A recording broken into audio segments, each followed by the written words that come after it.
Chapter 1. The Century-Old Servant. In the eastern wilderness, on the Zhangzhou, lies the Tiana sect. Within the servant courtyard, a throng of youth, numbering over 100, stood in anxious anticipation. Some adorned in white garments, others in gray. They awaited their fate. Just days prior, the Tiana sect had held its decennial recruitment ceremony, where these youths possessing mediocre talents were ultimately cast aside. After further scrutiny, they found themselves designated as servant disciples of the Tiana sect. Before long, an elderly man, clad in a long, deep gray robe, appeared before the assembly. His gaze was sharp and penetrating as he surveyed the young faces before him. Once silence enveloped the courtyard, he unfurled a roster and began to speak in a measured tone. I am Guiyu Wei, the steward of the servant courtyard. Now, I shall assign you your respective duties. The elder slowly turned the pages of the roster. Wu Yong, Li Dayo, you are to report to the spiritual herb hall. A flicker of joy illuminated the faces of those named. Lin Han, you are assigned to the steel forest, responsible for its daily upkeep. As Lin Han stood amidst the crowd, hearing his name called by the stern-faced elder sent a jolt of apprehension through him. When the term steel forest reached his ears, he felt as though he had been turned to stone, frozen in disbelief. The eyes of the surrounding youths turned toward him, their expressions betraying a blend of schadenfreude and relief. Clearly, they were no strangers to the steel forest's solemn place where the ancestors of the Tianhe sect had found their eternal rest. This desolate expanse was seldom visited, and due to its unique ambience, it required merely one servant to oversee its maintenance. Yet, one must remember that these were mere teenagers. Who among them would willingly accept the task of tending to such a cold, eerie place? Thus, when the announcement of Lin Han's assignment to the steel forest echoed through the courtyard, some stifled chuckles could be heard, while others exhaled in relief. After all, as long as one was designated to the steel forest, it meant they themselves were spared from such a fate. Once Steward Guiyu Wei had assigned the duties to all, the youthful servants were escorted by older attendants to their respective locations. Lin Han, however, wore a visage marred by disappointment. Reluctantly, he followed a middle-aged servant of average build as they made their way toward the steel forest. The Tiana sect was flanked by a magnificent waterfall, soaring thousands of meters high, resembling a celestial river, hence its name, Tianhe. Deep within the mountains lay the steel forest, where an immediate chill enveloped him as he entered. Within the forest, a small courtyard could be found, accompanied by a modest pavilion. These served as the quarters for the steel forest servants. The middle-aged attendant brought Lin Han to the front of this courtyard. The servant halted, raised his voice, and called out, Su Lao, I bring you a new disciple. His voice reverberated through the stillness of the steel forest, strikingly loud. Shortly after his words faded, the courtyard door creaked open, revealing an aged figure, the elder's face lined with deep wrinkles. Yet he always wore a warm and amiable smile. His gaze first settled upon the middle-aged servant, and with a chuckle he remarked, Ah, so is young he who has arrived. He then turned his attention to Lin Han, who stood by his side. Elder Su, this is our new servant disciple, Lin Han. From this moment forth, he shall assume your duties in the stone forest, allowing you to rest properly, the middle-aged servant explained as he guided Lin Han forward. Lin Han, feeling somewhat apprehensive, looked at the elder before him and bowed slightly, saying, Junior Lin Han pays his respects to Elder Su. Elder Su surveyed Lin Han with an appreciative glance, a flicker of admiration passing through his eyes, before he nodded at the middle-aged servant with a smile, indicating his satisfaction. That he then turned to Lin Han and said warmly, Lin Han, splendid. Henceforth, the affairs of the stone forest shall be entrusted to you. Do your best. Upon hearing Elder Su's words, the middle-aged servant quickly responded, Thank you for your attention, Elder Su. Since the newcomer has been delivered, I shall take my leave. With that, he nodded once more to Elder Su and promptly departed with purposeful strides, soon vanishing at the end of the path through the stone forest. After all, the stone forest was perpetually cold and damp, and he preferred not to linger in such discomfort.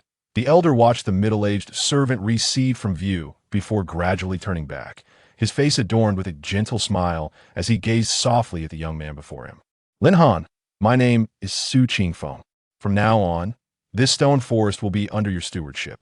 As an elder, it is time for me to retire and enjoy some peace. However, Should you encounter anything unclear or perplexing, do not hesitate to seek my counsel. Starting tomorrow, you shall accompany me to familiarize yourself with the daily tasks of the stone forest. As Lin Han arrived in this tranquil yet frigid place, the biting cold washed over him like a relentless tide, causing his originally fair complexion to take on a slight pallor, and his lips to turn a shade of blue from the chill. In response to Su Qingfeng's words, he remained silent, merely nodding gently to indicate his understanding. Su Qingfeng, possessing great discernment, perceived Lin Han's unease at a glance and smiled reassuringly, saying, Lin Han, do not be disheartened by the harsh environment of the stone forest. Once you acclimate to the climate and atmosphere here, you will discover that this place is not devoid of merit for tranquil cultivation. Here, you are free from the turmoil and troubles of the mundane world, unbound by numerous rules and constraints, as long as you complete your assigned tasks each day. The rest of your time is yours to spend as you wish. After a brief pause, Su Qingfeng regarded Lin Han with a knowing expression and continued, Lin Han, your choice to remain at Tian's sect is indeed a bid for an opportunity to rise. You are astute, and in time, you shall comprehend the underlying truths. However, do not set your sights too high. We are merely humble servants. Given our qualifications, no matter how hard you strive, what can be achieved? Ultimately, it may all amount to naught. Rather than that, I find much more delight in living a life of leisure and ease. Much like myself, upon uttering these words, the aged visage of Su Qingfeng, marked by deep-set wrinkles, seemed to etch even deeper lines unbeknownst to him. While his words appeared to be a warning to Lin Han, they resonated more as a heartfelt reflection from the depths of his soul. Subsequently, Su Qingfeng raised his hand and gently gestured towards the charming and exquisite pavilion adjacent to the courtyard, softly declaring, There lies your abode from this day forth. With that, he slowly turned and re-entered the small courtyard. Before long, he emerged once more, holding an unassuming wooden box, which he extended towards Lin Han while stating, Within this box resides the unique cultivation method of our steel forest. As you're newly arrived, your constitution may struggle against the biting cold of this place. However, fret not. Once you immerse yourself in this practice, you shall gradually acclimatize to the environment. Upon hearing these words, Lin Han hastily extended his hands. Carefully accepting the wooden box from Su Qingfeng, he then bowed deeply in gratitude, sincerely expressing his thanks. Su Qingfeng nodded slightly in acknowledgement before turning to return to his own quarters. Upon his return, he reflected on Lin Han's youthful countenance. A hint of helplessness flickered across Su Qingfeng's aged features as he shook his head and sighed. Alas, 80 years have slipped away unbeknownst to me. The passage of time bore a feeling of solitude, rendering him an outsider in this world. Indeed, Su Qingfeng was not of this realm. Chapter 2. The Invincible Retirement System. 80 years. 8 decades ago, Su Qingfeng traversed from Blue Star, a phenomenon he was not unfamiliar with, perhaps even well acquainted. As he gradually comprehended that this world was replete with the potential for cultivation, an overwhelming surge of excitement and anticipation swelled within him. After all, this realm was inhabited by numerous formidable cultivators, wielding extraordinary powers capable of reshaping mountains and seas, soaring through the skies, and traversing the very fabric of existence with effortless grace. Such a wondrous world ignited an indomitable spirit within Su Qingfeng, filling him with fervor and boundless aspirations for the future. After all, he was a traveler from another realm. He yearned to etch his own legendary narrative within this extraordinary domain.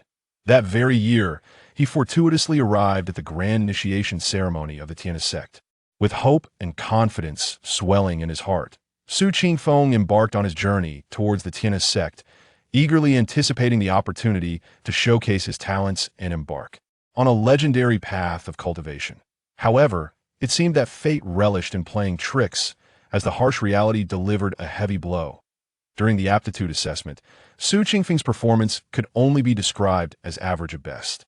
Despite managing to secure a position as an inconspicuous errand boy within the Tian's sect through a stroke of luck, the protagonist's halo he had envisioned did not descend upon him. In the beginning, He firmly believed that this was merely a temporary setback. With relentless effort, he could surely achieve a magnificent transformation from a mere errand boy to a formidable powerhouse. Unfortunately, reality defied his expectations, and time slipped away like a fleeting shadow.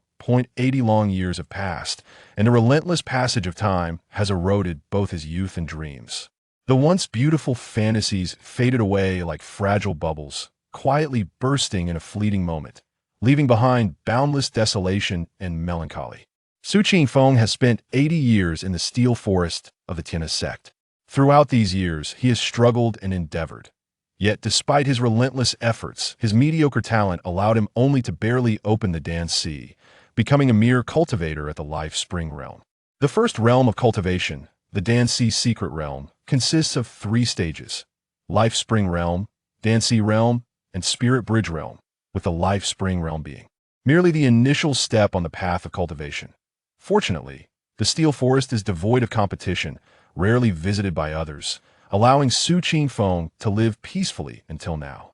Isn't it said that those who traverse realms possess golden fingers? Why is it that I, nearing the grave, possess nothing? Su Qingfeng withdrew his thoughts, his aged face filled with reluctance and helplessness. He felt a deep sense of injustice regarding his fate, but the harsh reality compelled acceptance. He had given up and was preparing to descend the mountain to enjoy a few years of beautiful scenery. Alas, it is better to descend the mountain and savor a few peaceful years. Even having opened the Danci and becoming a cultivator at the life spring realm, his lifespan would still only extend a little over a century. The Tiana sect is relatively humane, allowing new errand boys to either remain in the sect to enjoy their twilight years or receive a substantial sum to descend the mountain and indulge in comfort. The choice is voluntary, left entirely up to oneself. Su Qingfeng was inclined to descend the mountain and experience the vibrant life of this other world. However, just at that moment, a voice resonated in Su Qingfeng's mind. Ding! Congratulations, host, on your successful retirement and the awakening of the retirement invincible system. This declaration struck Su Qingfeng like a thunderclap, reverberating in his mind. System? He was all too familiar with this term, and he suddenly felt a wave of bittersweet emotion wash over him. Having lived most of his life, he was now hearing such a melodious voice. Ha ha! I too possess a system now. He laughed heartily, his aged face flushed with excitement. As he laughed, tears unconsciously welled in the corners of his eyes. 80 years a long passage of time he had long since given up, only to awaken to a system in his twilight years. Amidst his reflections, Su Qingfeng quickly suppressed his excitement and tentatively called out, "System, are you there? Host, simply meditate on it in your heart." The voice echoed once more in Su Qingfeng's mind. This is real, it is not a dream. Ha ha! He clearly and vividly heard the voice in his mind again. Su Qingfeng quelled his exhilaration and inwardly addressed the system. System, please provide me with a detailed introduction. Host, this system is known as the Retirement Invincible System. As long as your position is taken over by someone else and the handover is completed for a normal retirement, then the system can only be activated under these conditions. The voice echoed in Su Qingfeng's mind. Retirement Invincibility System. At last, Su Qingfeng comprehended the nature of the system he had awakened to. Listening to the system's introduction, he found it somewhat disheartening that one could only awaken the system after a normal retirement. He mused, if no one were to take over his menial tasks in the stone forest, would he remain unable to awaken this system until his dying breath? This system truly is quite the conundrum. Su Qingfeng couldn't help but express his frustration. Yet, as he pondered the notion of invincibility, his murky eyes suddenly gleamed with interest. He hurriedly inquired, "System, what does this invincibility entail?" The system's voice resonated once more within his mind. As long as the host retires normally, rewards shall be granted. The reward consists of the highest level of cultivation attainable in the host's world. Furthermore, every 1,000 years, the host may receive a retirement cultivation subsidy, determined by the annual improvement in cultivation of the personnel within the stone forest. For every enhancement in cultivation achieved by the personnel, the system will randomly return a cultivation amount ranging from 1 to 100 times, which will be deposited into the retirement subsidy. In essence, The higher the cultivation of the personnel, the greater the host retirement subsidy. That Su Qingfeng was utterly astounded by this explanation. It was indeed the retirement invincibility system. The prospect of receiving retirement subsidies every 1,000 years was remarkable. Did this imply that he could further elevate his cultivation after a millennium? To attain the highest level of cultivation in this realm, and then to ascend even further? What an extraordinary prospect! He was overwhelmed by the system's power. He had never anticipated such a day would come for him. Suddenly, a thought struck him. If I were to expand the personnel in the stone forest to 100, 1,000, or even 10,000, would not my retirement subsidy become truly extraordinary after a millennium? This essentially meant that the more the personnel improved their cultivation, the more substantial his cultivation subsidy would become. At that point, surpassing the highest cultivation realm in this world would not just be a dream. However, his daydream was soon shattered by the system. Host, currently the maximum number of personnel in the stone forest is limited to 10, meaning you can only accept 3 disciples and 7 menial workers. Please note that the cultivation return from the disciples will be significantly greater. Su Qingfeng found himself at a loss for words upon hearing this detailed explanation. How frustrating. There's even a cap on the number of participants. If there were no limit, I could have soared to unfathomable heights with the cultivation subsidies after a millennium. Ultimately, dreams remain dreams, but having 10 participants was still commendable. Moreover, the fact that his disciples would provide greater cultivation returns offered him a modicum of consolation. System, might we negotiate for a few more slots? He ventured. I'm afraid not, host. Negotiation is not permissible. The system's response swiftly extinguished Su Qingfeng's hopes for further discussion. However, there may be an opportunity to increase your slots after a millennium, the system added. Su Qingfeng's eyes brightened once more at this revelation. This is acceptable. The prospect of increasing slots after 1,000 years is promising, but if I were to rely on just 10 individuals indefinitely, a millennium later, the subsidies are likely to be scarce. Yet it seems there is a glimmer of hope now. As Su Qingfeng pondered this, a secret joy welled up within him. Once he receives the rewards from the system, he shall become the unrivaled powerhouse of this realm. A mere 1,000 years is but a short wait in this world. The higher one's realm, the longer their lifespan. He could only speculate how much time the highest realm could bestow upon one. Surely, it must grant a lifespan of at least 10,000 years. Thus, a millennium is a wait he can afford. Just then, the voice of the system echoed once more in Su Qingfeng's mind. Ding! Rewards have been distributed. Will the host accept them? Chapter 3. The celestial bell chimes 9 times, and the emperor descends. Upon hearing these words, Su Qingfeng was momentarily taken aback, only to be overtaken by a profound sense of joy. The system had just mentioned a reward that represented the pinnacle of cultivation in this world. Over the past 80 years, Su Qingfeng had become acutely aware of the cultivation realms in this realm. The ultimate level of cultivation, could it not signify the emperor's domain? Once again, Su Qingfeng was filled with astonishment. He quickly responded to the system, I wish to claim my reward. As soon as Su Qingfeng's words fell, it was as though the surrounding space had been torn asunder, unleashing a torrent of immense, pure energy that surged relentlessly into his frail, aged body. In that instant, Su Qingfeng felt an extraordinary transformation taking place within him, sending a tremor of realization through his heart. He did not dare to delay for even a moment. He promptly seated himself cross-legged, closed his eyes, and focused intently on absorbing the overwhelming influx of energy. In just a few breaths, Su Qingfeng's aura surged dramatically, akin to a rocket soaring into the sky. The once elderly visage of Su Qingfeng appeared as if rejuvenated, his skin gradually becoming smooth and delicate, while the previously dull and wrinkled countenance began to radiate a vibrant flush, exuding vitality. Furthermore, as the colossal energy continued to flood into his being, transforming and purifying him in every respect, the acceleration of his cultivation realm did not slow. Rather, it surged forward with an alarming rapidity. He shattered one bottleneck after another. Life Spring Realm, Dancy Realm, Spirit Bridge Realm. In the blink of an eye, he had perfected the first stage of cultivation, the Dancy Secret Realm.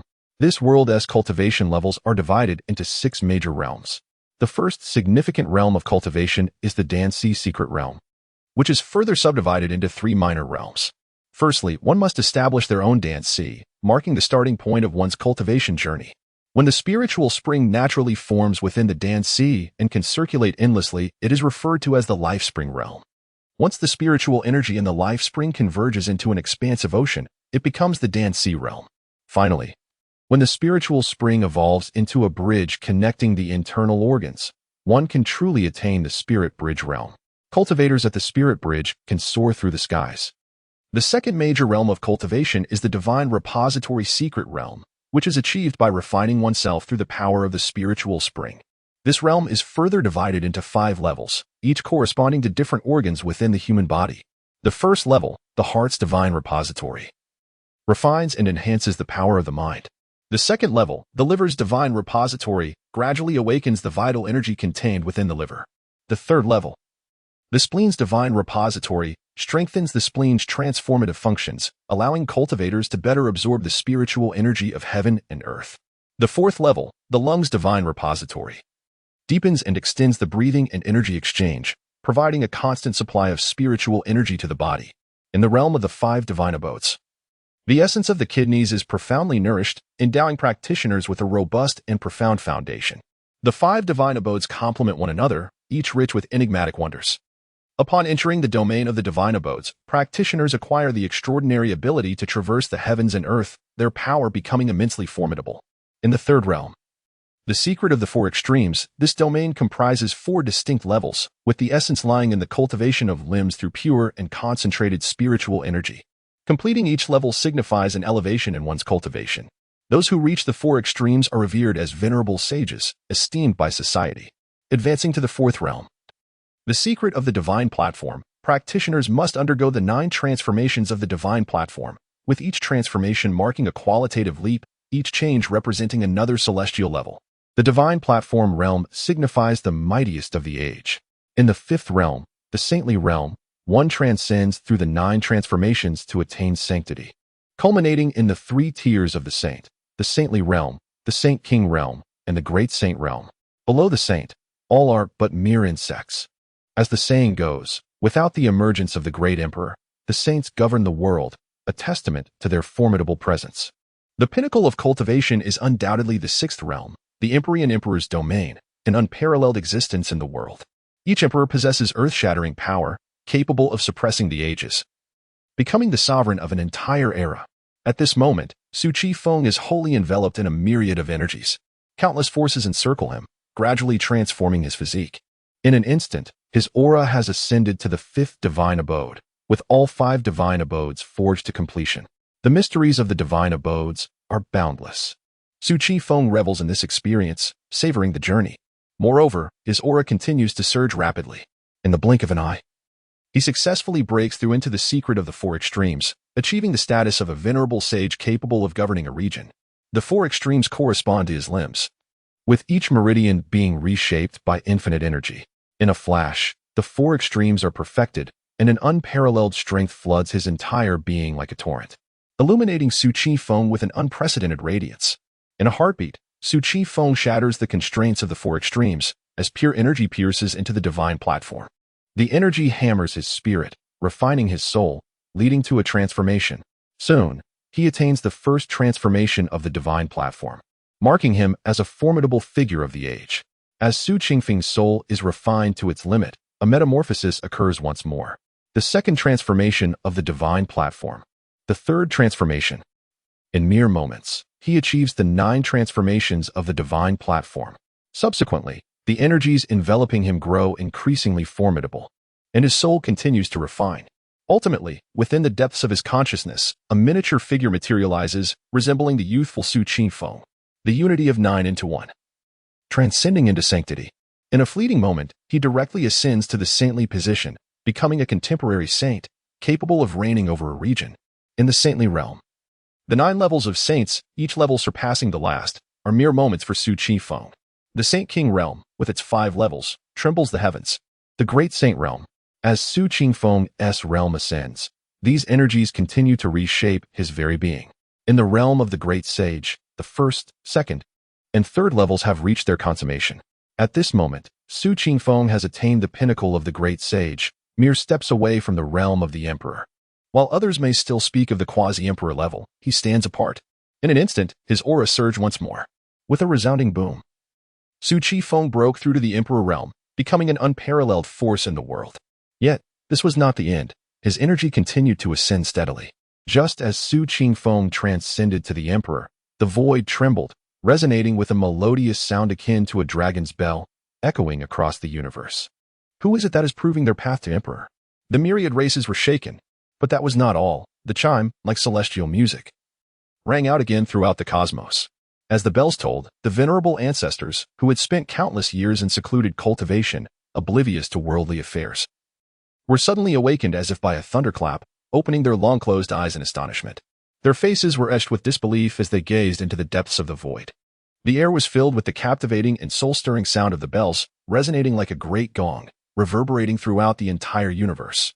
The 9 tolls of the heavenly bell, who could it be that is proving their path to the emperor realm? Their hearts were filled with trepidation, for they understood the profound significance of this celestial resonance. The heavenly bell tolls, the path is proven. The 9 tolls herald the arrival of the emperor. This signifies that someone in the world has attained the emperor's path. Such an event is nothing short of earth-shattering. Chapter 4. The Tremor of the Universe in an Instant. The major supreme sects were engulfed in tumultuous waves as those once hidden ancestors emerged from their prolonged slumber. Their gazes were profound like the abyss, seemingly capable of penetrating the endless fabric of time and space to uncover the truths concealed beyond the void. All were eager to discern who had ascended to the realm of the emperor. Moreover, the resounding toll of the heavenly Tao bell, echoing 9 times, clearly signified the attainment of the emperor's realm. The various divine courts and ancient clans were not spared from this upheaval. Even the ancient beings, long shrouded in silence for countless years, were stirred by the sudden resonance of the heavenly Tao bell. In the ancient forbidden lands, myriad ancient entities gazed upward in trepidation towards the deep void. Why, before the grand era had even dawned, had someone already ascended to the throne of the emperor? For these ancient beings confined within the forbidden lands, the implications of an emperor's emergence were profoundly significant, harboring meanings far beyond the comprehension of ordinary mortals. The royal courts of the demon clans and the great families were no exception. Countless demon saints soared into the skies, seeking to glimpse the causal threads of today's momentous event. Who was the formidable force behind this ascension to the emperor's realm? Yet, the causal web of the emperor could not be so easily unveiled. A multitude of powerful entities suffered grievously, their souls experiencing violent upheavals, with some even disintegrating, dissipating into the ether. As the final, resonant toll of the heavenly Tao bell echoed and faded, the entire world seemed to freeze in that moment. This heralded the fact that the mysterious entity had indeed achieved the status of emperor. In a flurry of activity, various factions dispatched their mightiest champions to seek traces of the emperor. In the sacred land of heavenly mechanisms, a sage stood suspended in midair, his hands weaving an intricate array of complex seals, radiating a dazzling brilliance as he employed a profoundly esoteric method of divination. However, before long, he suddenly coughed up a mouthful of crimson blood, his aura diminishing drastically, and the once rosy hue of his complexion turned pale as paper. Cough, cough, cough. After several bouts of coughing, he barely managed to halt the flow of blood. Despite his dire condition, this sage wore a self-deprecating smile. Ah, indeed. The causal threads of the emperor are beyond the reach of mere sages like us. How naive of me. Though his words carried a sense of resignation, lingering doubts clouded his mind. It should not be. Why, before the grand era had even commenced, had someone ascended to the emperor's realm? With this thought, the sage of heavenly mechanism shook his head in resignation, sighing, alas, this grand era truly becomes increasingly inscrutable. Suddenly, a flicker of realization crossed his face, and his pallid complexion shifted in astonishment. How could it be? Despite the emergence of a powerful being as emperor, why could he sense no suppression from the heavenly Tao? In all ancient eras, the heavenly Tao imposed a restriction allowing only one emperor to rise in each age. Yet now, the sage discerned no such constraint from the heavenly Tao. This implied that this grand era still had room for another to ascend to the emperor's throne. The struggle for supremacy in this grand era had yet to commence. In other words, today, this enigmatic existence has attained the realm of the Emperor of Tao, yet has left no mark of its greatness upon the heavenly path. That mysterious emperor is indeed a variable. Upon this realization, the sage of heavenly mechanisms suddenly erupted into laughter. Ah, how enlightening! How enlightening! Not only from the sacred land of heavenly mechanisms, but also from the ancient forbidden grounds. Echoes of ancient and somber murmurs arose, all bathed in confusion. An emperor has descended, yet there is no trace of his imprint upon the heavenly path. From whence does this successful figure of imperial enlightenment emerge? Is he foe or ally? A formidable entity within the forbidden grounds whispered anxiously. filled with trepidation and unease about the unknown. However, another voice soon arose. What is there to fear? We have existed in this forbidden ground for countless ages, and have remained unscathed, have we not? The words conveyed a palpable disdain. Merely one emperor could hardly threaten their domain, and most prompting them to act with a modicum more discretion in this era. Yet another ancient voice chimed in. This is but a variable. We must remain cautious. To achieve enlightenment before the great upheaval and leave no imprint upon the heavenly path is a variable that cannot be taken lightly. Thus spoke the ancient forbidden grounds, the other great sacred lands, and the venerable sects that command respect across the realms also perceived that this newly enlightened emperor had not left his mark upon the heavenly path. Once this news spread, it stirred the cultivation world like a stone cast into a tranquil pond, creating ripples of profound shock and awe. Throughout history, such an unpredictable and inscrutable situation has seemingly never arisen. This age has been thrown into disarray by this sudden variable, rendering it enigmatic and opaque. Nevertheless, various powers began to prepare for an early emergence. Everyone understood that the contest of the great era was imminent. Numerous powerful factions and countless prodigies were eager to make their mark, poised to emerge and strive for supremacy in their generation, seeking the opportunity for enlightenment amidst the great upheaval. At the Celestial River sect in the Steel Forest, the following morning, Chi Feng remained seated in meditation, resembling a statue, utterly unaware of the seismic shift his breakthrough had caused among the powerful factions. After a moment, he slowly opened his eyes, and the once-aged visage bore no trace of wrinkles. Where were the signs of aging that had previously marked him? His face, once lined, was now smooth and delicate, pale as jade, as if time had left no imprint upon him. His entire being radiated a healthy and luminous aura, a stark contrast to his former frailty. The only constant was his cascading white hair, resembling a silver waterfall. Is this what it means to be an emperor? After experiencing this transformative body, Chi Feng could not help but marvel. The strength of an emperor transcends mere words. With a mere thought, he could move mountains and part seas. 1,000 miles could be traversed in an instant. That overwhelming sensation granted Chi Feng a profound sense of freedom. From this moment forth, he is free to traverse this realm. After experiencing the formidable strength of the emperor's domain, Chi Feng could no longer contain the surging waves of joy within him. Suddenly, he threw his head back and laughed heartily. The emperor's realm is perfected. The Invincible Retirement System is indeed powerful. From this day onward, I shall be the indisputable strongest in this world. Reflecting on nearly a century since his arrival, having spent 80 years as a humble servant in the Tiana sect, he marveled at the unexpected outcome, feeling a moment of profound sentiment. After nearly a century of toiling as a menial worker, he has finally attained the path of the Invincible Emperor. Chapter 5. Taking on Lin Han at this moment, Chi Feng felt as though he had been reborn. His spirit soaring once more, ready to traverse the vast expanses of the world. Suddenly, he shook his head in denial. At least not yet. The Steel Forest was in a state of disarray, and he must revitalize it. Otherwise, what subsidies would he hope to receive a millennium hence? If he were to wander freely in this realm while Lin Han absconded, the Steel Forest would be left unattended. Consequently, there would be no cultivation returns to augment his retirement funds each year. Thus, he resolutely forbade such a scenario.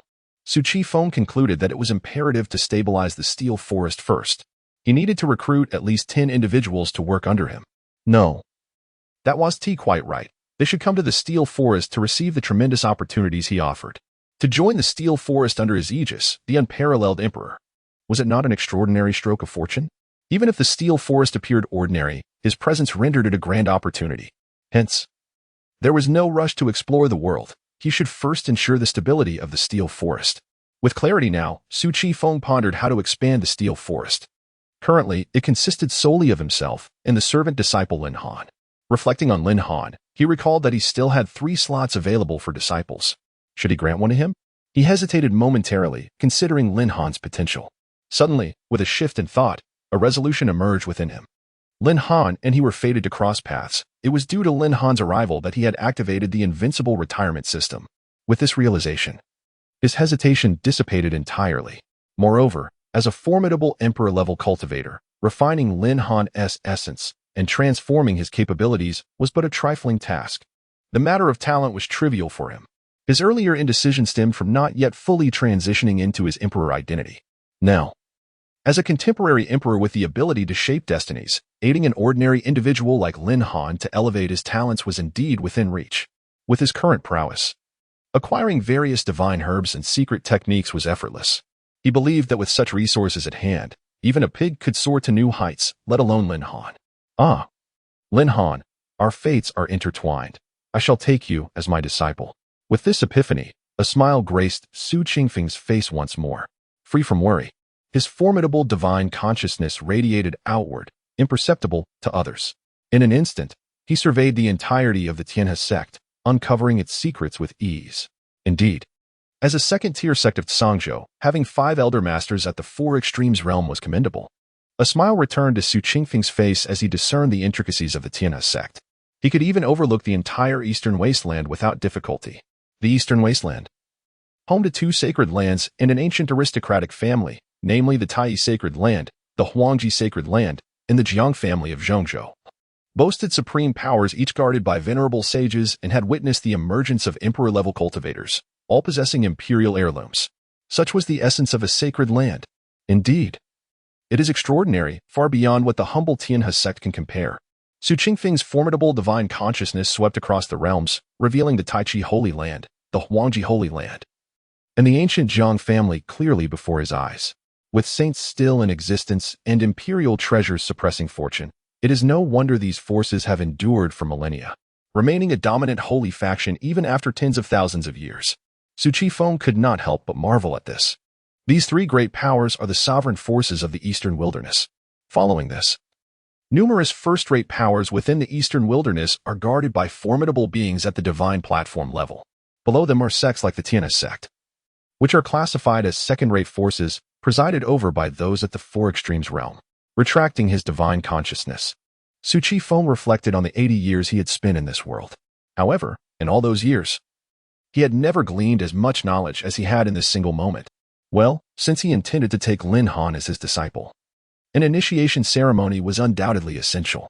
With a flicker of his divine consciousness, it radiated forth once more. In the Eastern Wilderness, within a relic of silence that had endured for countless ages, it was evident that this was a secret sanctuary left behind by a supreme being. Suddenly, within the depths of the sanctuary, a colossal hand of divine consciousness slowly coalesced. With a gentle wave, countless spiritual herbs, weapons, and scriptures instantly gathered within the palm. This should suffice. In an instant, the hand vanished without a trace, leaving only a whisper echoing through the relic. No one knew that merely a fragment of divine consciousness had silently swept through the remnants of a supreme being. In the blink of an eye, Su Qingfeng's courtyard was adorned with an abundance of treasures, various precious spiritual herbs and fruits, ranging from earth grade to heaven grade, and even sacred medicines. Numerous scriptures, including those of the sacred tier, were also among them. However, he did not take many weapons, only a few sacred arms. Should these treasures emerge in the Eastern Wilderness, they would undoubtedly incite fierce competition.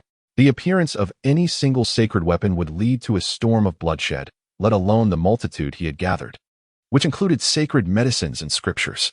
Even disciples of holy lands would not be exempt from the frenzy.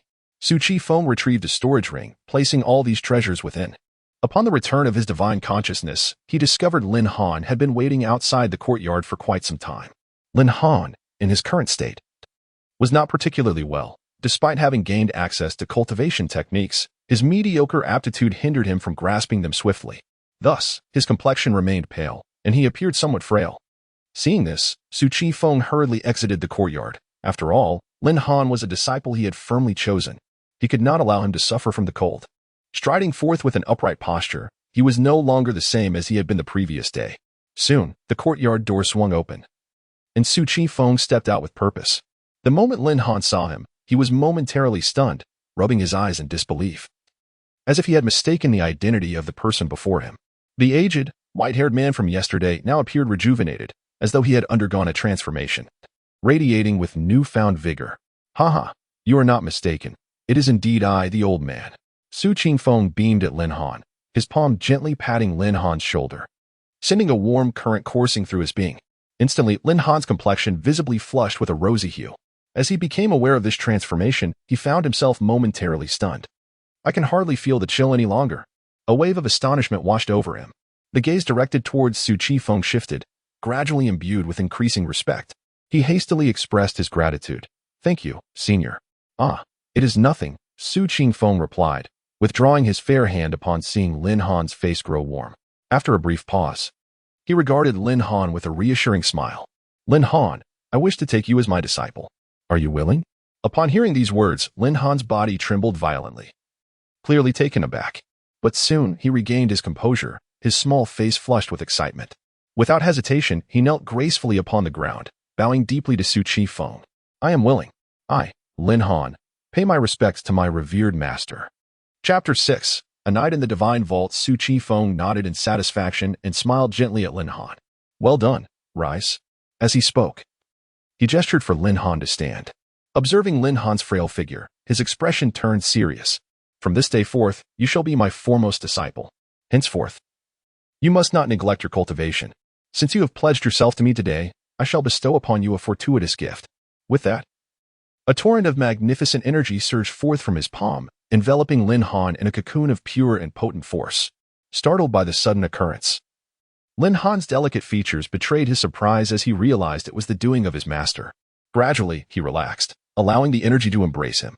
This overwhelming yet refined energy began to flow into Lin Han's body, meticulously transforming both his physique and meridians. A feat achievable within mere moments by the extraordinary might of Su Chi Feng. After a quarter of an hour, the energy dissipated, and Lin Han distinctly felt the changes within himself. He could now sense the energies of heaven and earth with clarity. My disciple, Su Chi Feng said with a smile, I have refined your body. You must now perceive the alterations within you. Indeed, as you envisioned, your innate talent has been enhanced. Focus on your cultivation from here on. Su Chi Feng regarded Lin Han with warmth, his gaze soft and encouraging. The better Lin Han's aptitude, the more his cultivation would flourish each year, consequently increasing the benefits Su Chi Feng would reap upon his retirement. In aiding Lin Han, he was, in essence, aiding himself. Lin Han was once more taken aback, his cheeks flushing with excitement as he looked at Su Chi Feng. My talent has truly been improved by my master. He could unmistakably feel the transformation within, just as his master had indicated. Suddenly, Lin Han knelt before Su Chi Feng once more, bowing deeply. Disciple Lin Han, I am profoundly grateful for your transformative grace. I shall not disappoint your expectations. His heart swelled with awe. His master was undoubtedly extraordinary. To possess the ability to alter one's fate was unprecedented in his hearing, leading him to believe that his master must indeed be a formidable figure of the present age. He felt fortunate to have become a disciple of such an extraordinary individual, despite being merely an honorary apprentice. All right, Rice. Su Chi Feng waved his hand, and an invisible force lifted Lin Han to his feet. Take this storage ring as a token of my acceptance of you as my disciple. With that, Su Chi Feng produced an ancient storage ring and handed it to Lin Han. As Lin Han gazed at the ring, a tumult of emotion surged within him. He reached out with trembling hands to accept the precious artifact. This is a storage ring. He had heard tales of such legendary treasures. Even within the entire Tian's sect, few possessed such an extraordinary item. Had his master truly gifted it to him so effortlessly? Lin Han's admiration for Su Chi Feng deepened as he regarded him with greater reverence. What manner of extraordinary being is the master? Not only does he possess the miraculous ability to refine the essence of scriptures, but he also bestows such precious treasures with ease.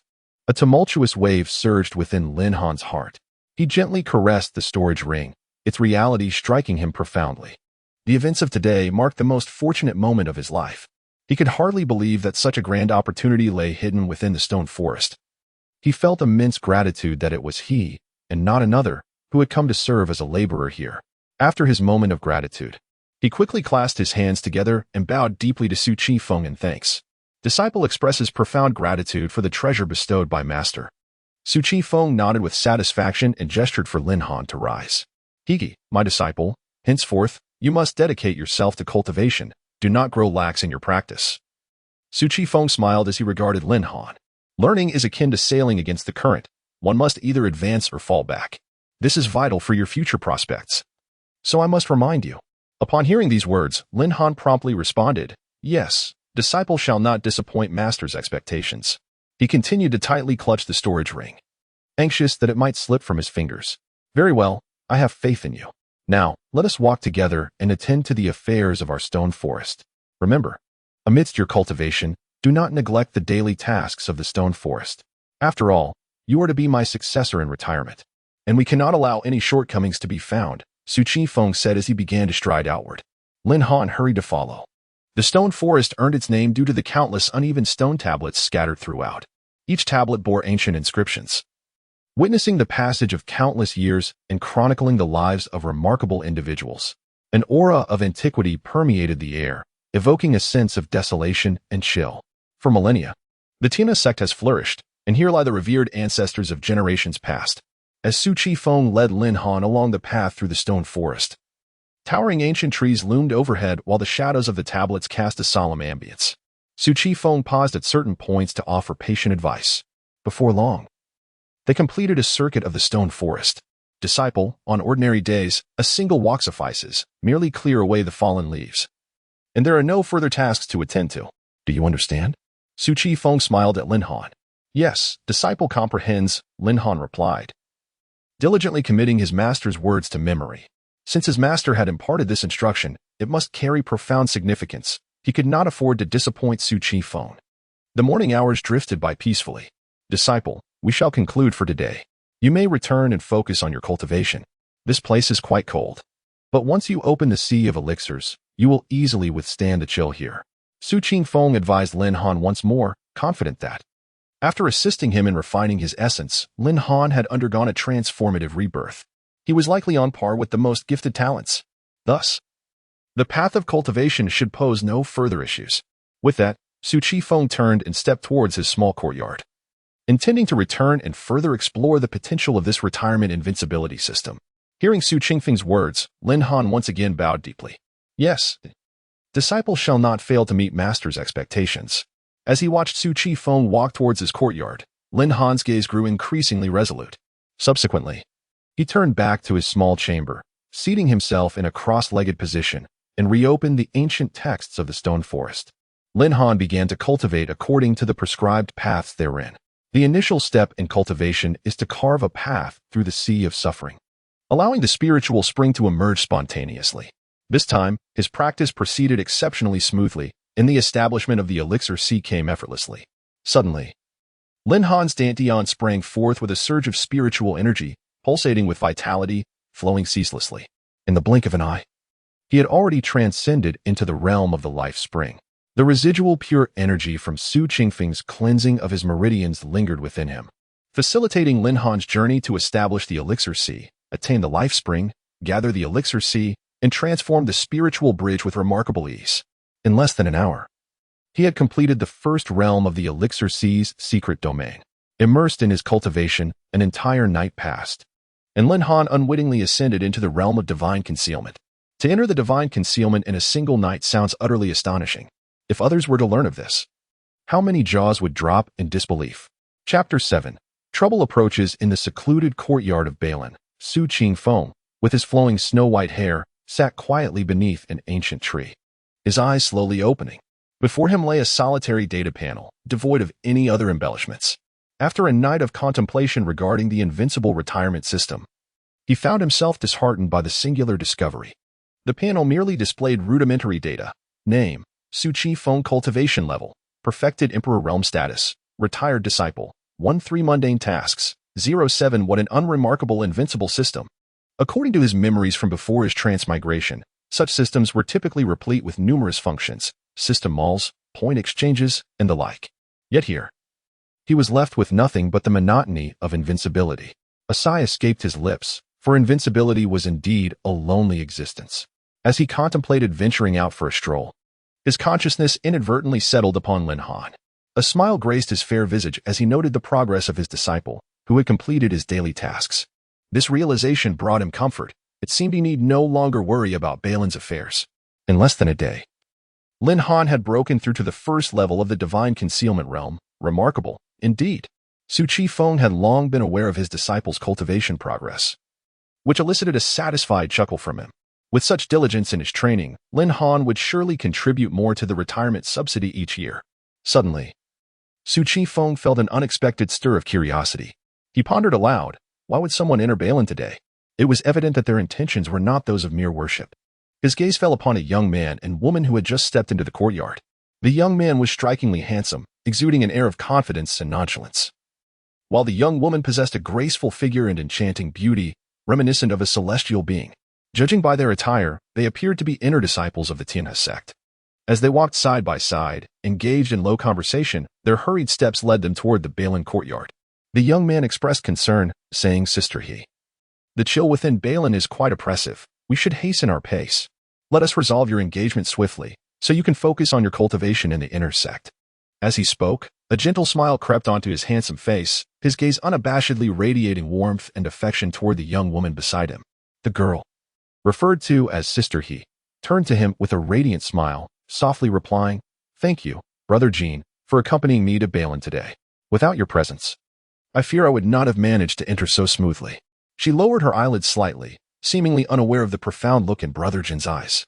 Not long after entering the inner sect, this young disciple, He Qianqiao, managed to open the Dan Si and achieve the Fate Spring in just one night.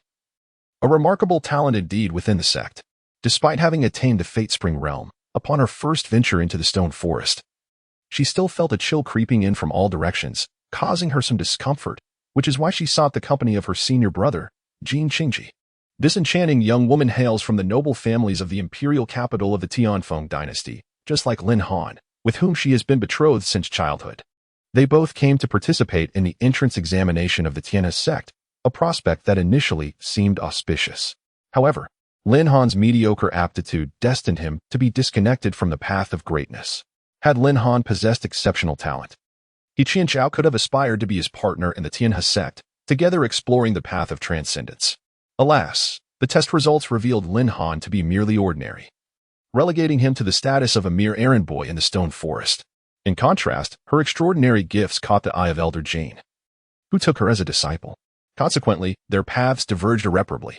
Thus, her visit to the stone forest today is solely to seek the dissolution of their engagement. Jin Qingji, her senior brother, is more than willing to accompany her. After all, he is captivated by her beauty and, as an inner sect disciple endowed with exceptional strength, he relishes the advantages this affords him. As for Lin Han, he hardly registers on Jin Qingji's radar, being nothing more than a lowly errand boy in the stone forest. Should Lin Han possess any sense, he could remain in the stone forest without issue.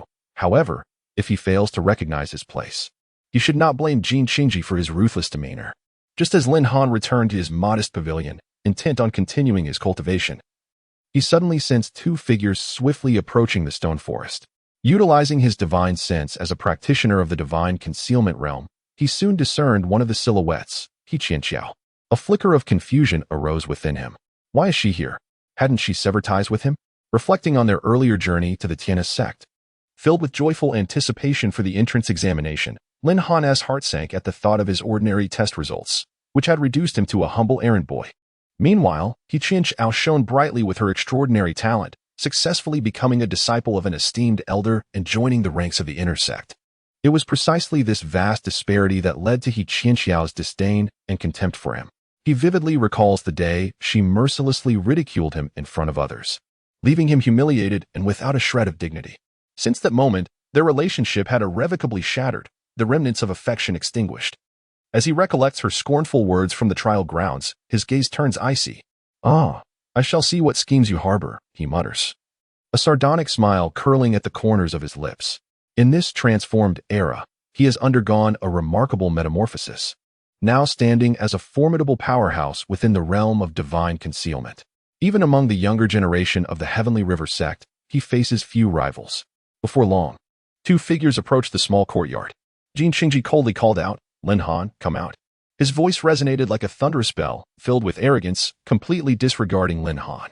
He Qianqiao remained silent, yet her exquisite visage was shrouded in an icy veneer, gazing indifferently at the courtyard. At that moment, a crisp and chilling voice echoed from within. "What mad dog is barking so early in the morning?" The cold words reverberated around the small courtyard. Shortly thereafter, with a creaking sound, the door of the small pavilion slowly opened, and Lin Han stepped out. His gaze fell upon the two individuals, a cold smile gracing his lips. Jin Qingji, visibly angered, glared at Lin Han as he suddenly shouted, "Lin Han, you seek death." Chapter 8. A slap in the face. How dare this insignificant servant Lin Han challenge him? Jin Qingji's expression grew increasingly grim. As a distinguished inner sect disciple, he was accustomed to being treated like a star among admirers wherever he went. To be insulted like a dog by a mere servant was an unbearable humiliation. It must be noted that this was the Heavenly River sect, not some mundane dynasty. Here, only the strong held sway. Jin Qingji's ire was genuinely ignited by Lin Han's audacity. Were it not for his desire to maintain a favorable image before his junior sister, He Qianxiao, he might have already lost control and taught this ungrateful servant a lesson. He Qianxiao, sensing the tension, turned to Jin Qingji with a gentle voice. Senior brother Jin, might I suggest you temper your anger? Allow me to resolve my personal matters first, and then you may express your displeasure. As she spoke, her gaze inadvertently flickered towards Lin Han. After all, she was still bound by a marriage contract with him. If Jin Qingji acted impulsively, she could not simply stand by. Should word of this incident spread, it would reflect poorly on her. However, once her engagement with Lin Han was dissolved, Jin Qingji's subsequent actions against him would be of no concern to her. It must be said, He Qianxiao was quite shrewd in her calculations. Upon hearing her words, Jin Qingji's expression softened slightly, though he still cast a cold glance at Lin Han before turning back with a measured smile. Very well, junior sister. I shall wait for you to finish before dealing with that scoundrel. He Qianxiao remained silent, her demeanor icy as she directed her attention towards Lin Han. Lin Han, it is clear that we are destined for different worlds henceforth. You must surely understand my purpose here. Present the marriage certificate from this day forth. Our engagement is null and void. Her tone was frigid, lacking any semblance of negotiation. Lin Han, momentarily taken aback, realized that her visit revolved around their engagement. Yet, his expression hardened. Ah, so you have come for the marriage certificate. Fear not, I have prepared it for you. He then returned to his small pavilion and soon re-emerged. Holding a sheet of white paper and a pen, in front of He Qianxiao, he began to write. Moments later, the words divorce agreement adorned the paper. Upon seeing what Lin Han had inscribed, the previously indifferent expression on He Qianxiao's face was suddenly replaced by fury. He had written a divorce agreement. Lin Han, I instructed you to tear up the marriage certificate to declare our engagement void, and yet you dare to draft a divorce agreement. The distinction was tremendous. Tearing up the engagement symbolized a mutual cessation, while a divorce agreement indicated Lin Han's unilateral rejection of her. Such news would render her a laughingstock. No wonder He Qianxiao is livid. Lin Han, if that is how you wish to play it, do not blame me for being merciless. Her anger flared, as if she might ignite into flames. How could Lin Han treat her in such a manner? At that moment, He Qianxiao could no longer contain herself. Yet, Lin Han remained unfazed by her wrath, continuing to write with fervor. Swiftly, he completed the divorce letter, disregarding He Qianxiao's furious expression, and tossed the document to her. He Qianxiao, this letter signifies the severance of all ties between us henceforth, he uttered icily. Observing He Qianxiao's wrath, Jin Qingji hastily shouted at Lin Han, You fool! You're courting death. Produce the marriage certificate at once, or face dire consequences. You are merely a lowly disciple. Eliminating you would be trivial. His gaze was frigid, astonished by Lin Han's reckless audacity. Initially, he had only intended to teach him a lesson, but now he would not hold back his ruthlessness. Turning to He Qianxiao, he spoke gently, Junior sister, let your senior brother help you reclaim and tear up that marriage certificate. Upon hearing Jin Qingji's words, He Qianxiao nodded slightly. Her beautiful eyes met as she softly replied, Thank you, senior brother Jin. At this moment, she resolved to show Lin Han no mercy. Enraged by the divorce letter now in her possession, she furiously tore it to shreds. Lin Han, since you insist on seeking your own demise, do not blame me for the consequences. Her gaze was devoid of emotion, cold and indifferent as she regarded him. The divorce has been finalized. Our paths are now severed.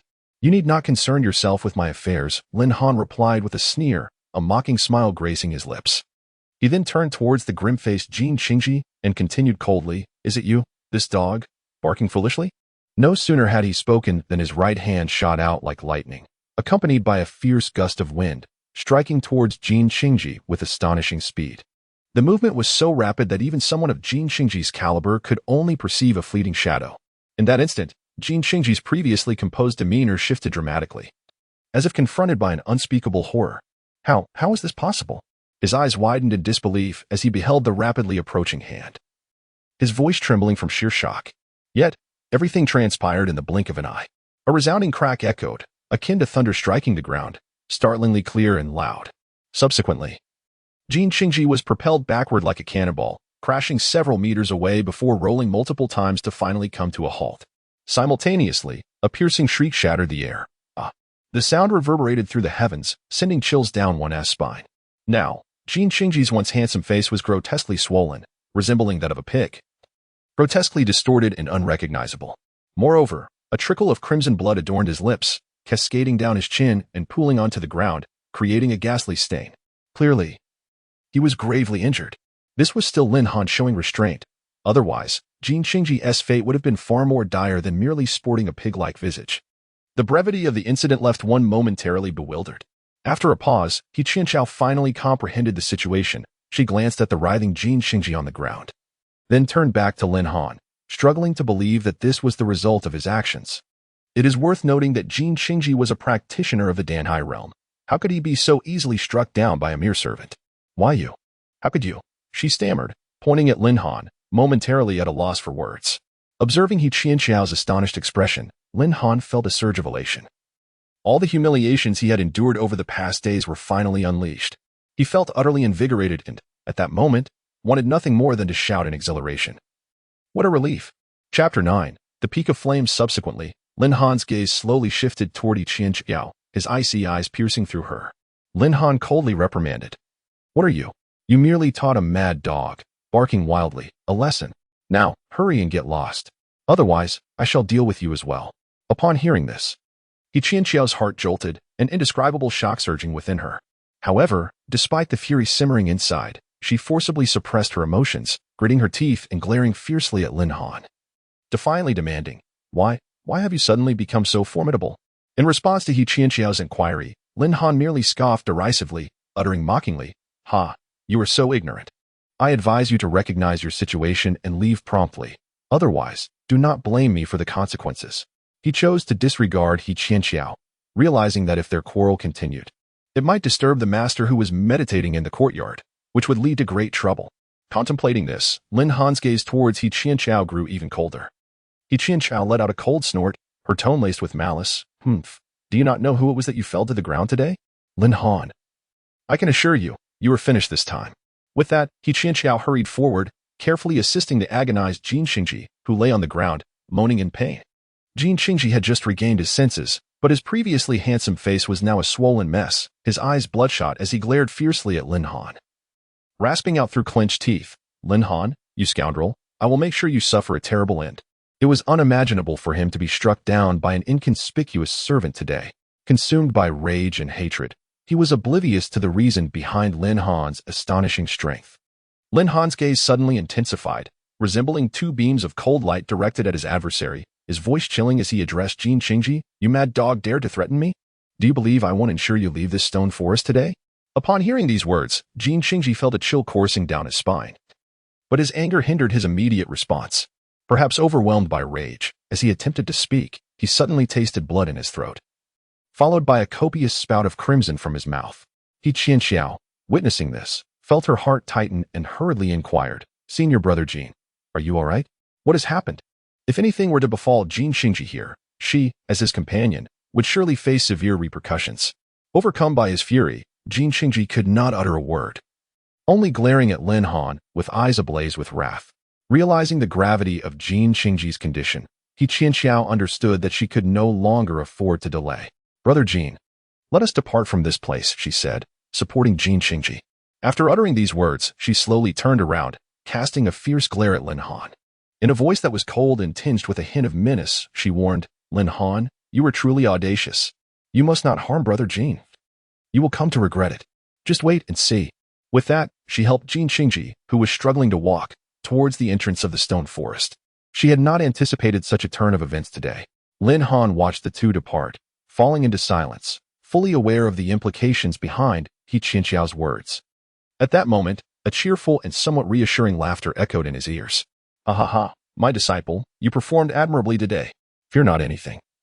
Should anyone dare to trouble you, simply retaliate without hesitation, strike one, strike all, with no concerns.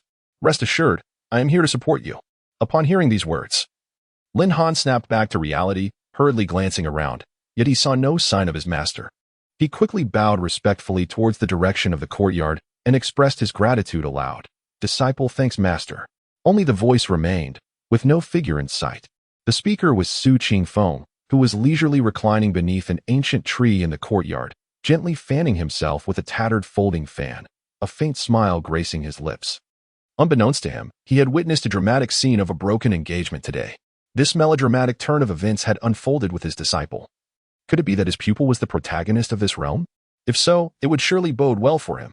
After all, the stronger the disciple, the more generous his retirement benefits would be after a millennium. Su Qifeng felt a swell of joy, increasingly pleased with Lin Han. After a moment, he spoke again, chuckling. Disciple, remember, our lineage does not seek trouble, but we do not shy away from it either. Should any issues arise, I shall bear the brunt for you. Rest easy. Now, return and cultivate diligently. Do not grow arrogant or impatient. With these words, tranquility returned to the surroundings.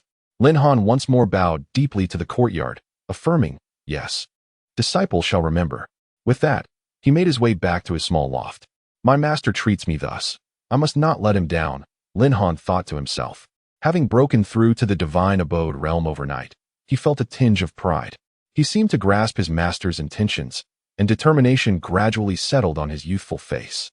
The divine abode realm was not something for which I should boast. My aspirations must not be confined to the Tiana sect. Meanwhile, Su Qifeng withdrew his gaze, a smile forming on his face. Ha ha ha, this child is indeed teachable. With such a disciple, the growth of our stone lineage is imminent. However, he realized that Lin Han was currently his sole disciple, and he would need to find 2 more to fill the remaining 7 positions for apprentices. Su Qifeng murmured to himself, these individuals will determine how much retirement benefit I receive in a millennium. I cannot afford to be careless. The disciple must possess at least exceptional talents, and a unique constitution would be even more favorable. However, there is no need to rush. Everything shall unfold in accordance with fate. Perched atop a towering peak, shrouded in mist and clouds, lies the fire source peak of the Celestial River sect.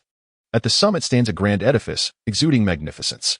At this moment, within the heart of this hall, a middle-aged man clad in a resplendent purple robe stands with his hands clasped behind his back. He is as upright as a pine, his countenance stern and authoritative, instilling a sense of awe in all who gaze upon him. On the floor of the hall, Jin Qingji sits cross-legged. Moments ago, he ingested a healing elixir, and as its restorative powers gradually permeate his body, his previously pallid complexion has notably improved. Beside him stands a graceful woman, He Qianqiao.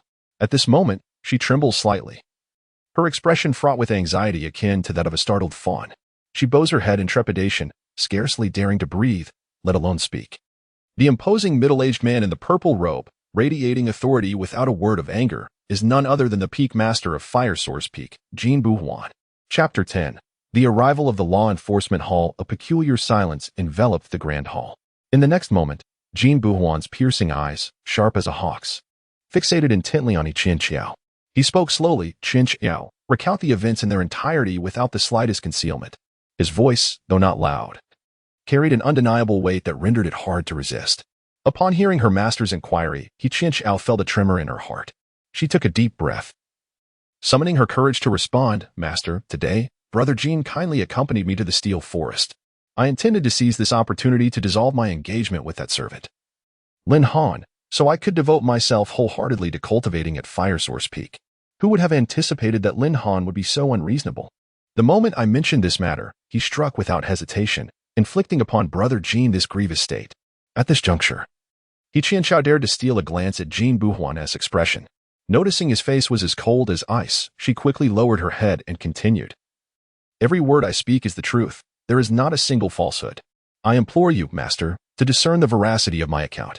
Though He Qianqiao refrained from withholding information, her narrative was undoubtedly embellished.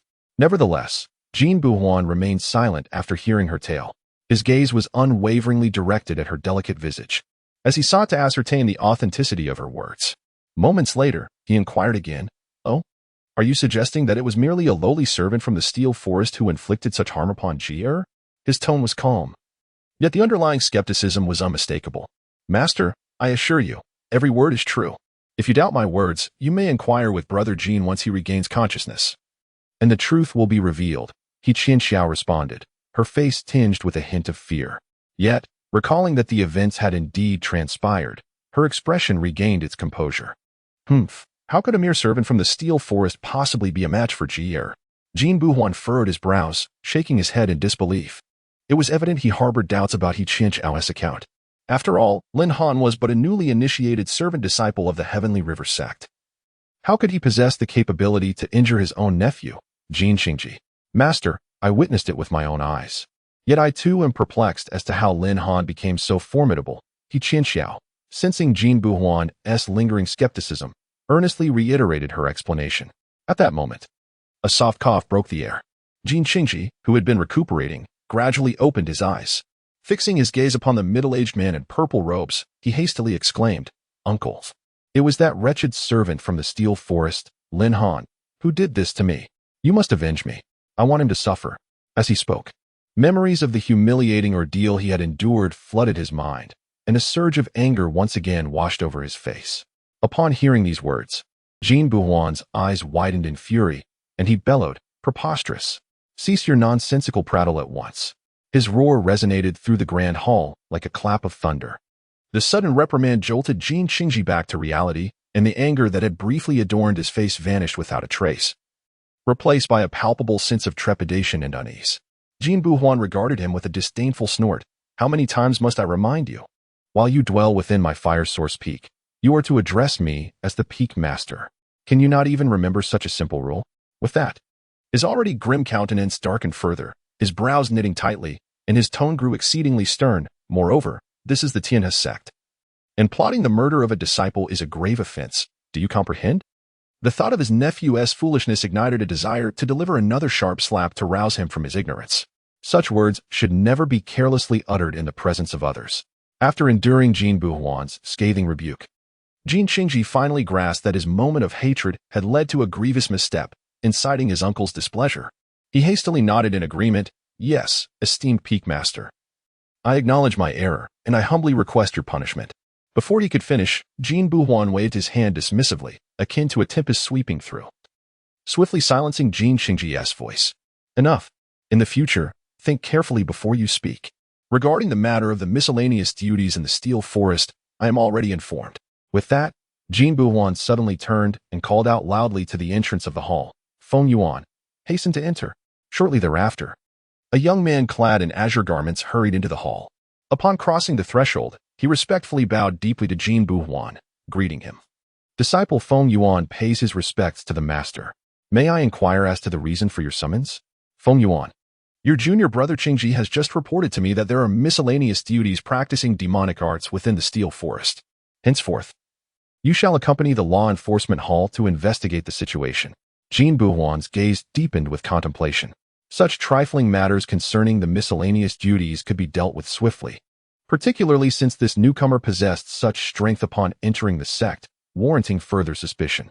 "Yes, I shall accompany the members of the law enforcement hall to capture those practicing demonic arts," Feng Yuan replied, promptly turning and striding toward the hall's exit.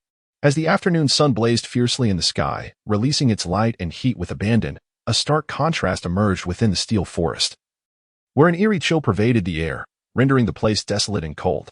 Amidst the silence of the Steel Forest, the sudden sound of hurried footsteps broke the tranquility. Soon, a small squad of 10 appeared, shattering the stillness. Clad in uniform black attire, the members of this team bore solemn expressions, with the exception of one. Upon closer inspection, it became evident that, apart from the two leading figures, the remaining 8 had all attained the Danhai realm. While the 2 at the forefront possessed formidable strength in the Lingxiao realm, they were hurrying towards the direction of the Steel Forest courtyard. Chapter 11. A single strike to send flying. The deeper one ventured into the Steel Forest, the more piercing the chill became.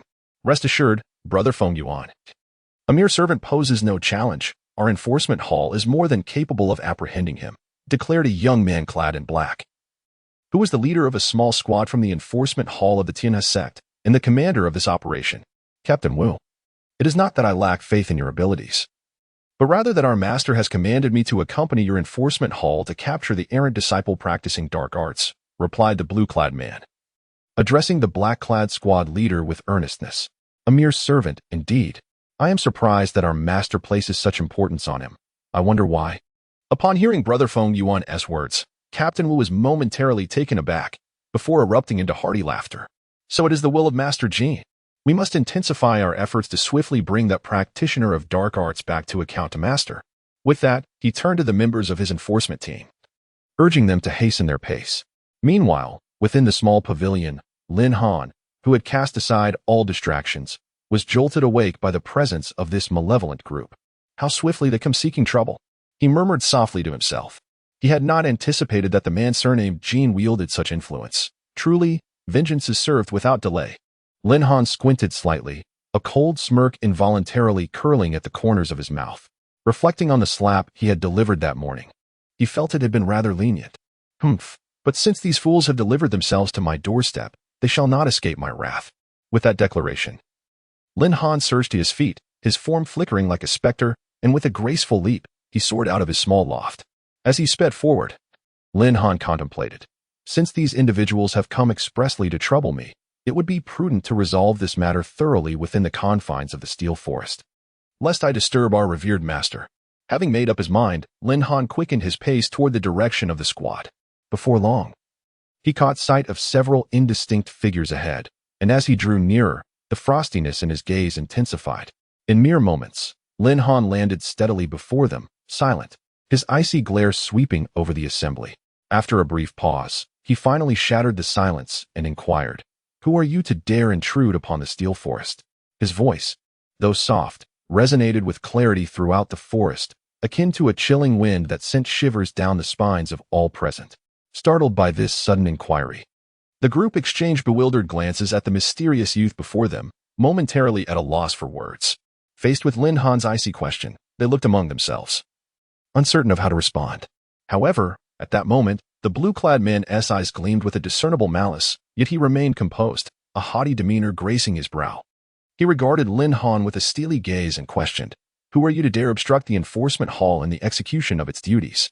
Though he was perplexed as to why such a figure existed within the monument forest, a place typically guarded by only a couple of menial disciples, he was filled with doubt.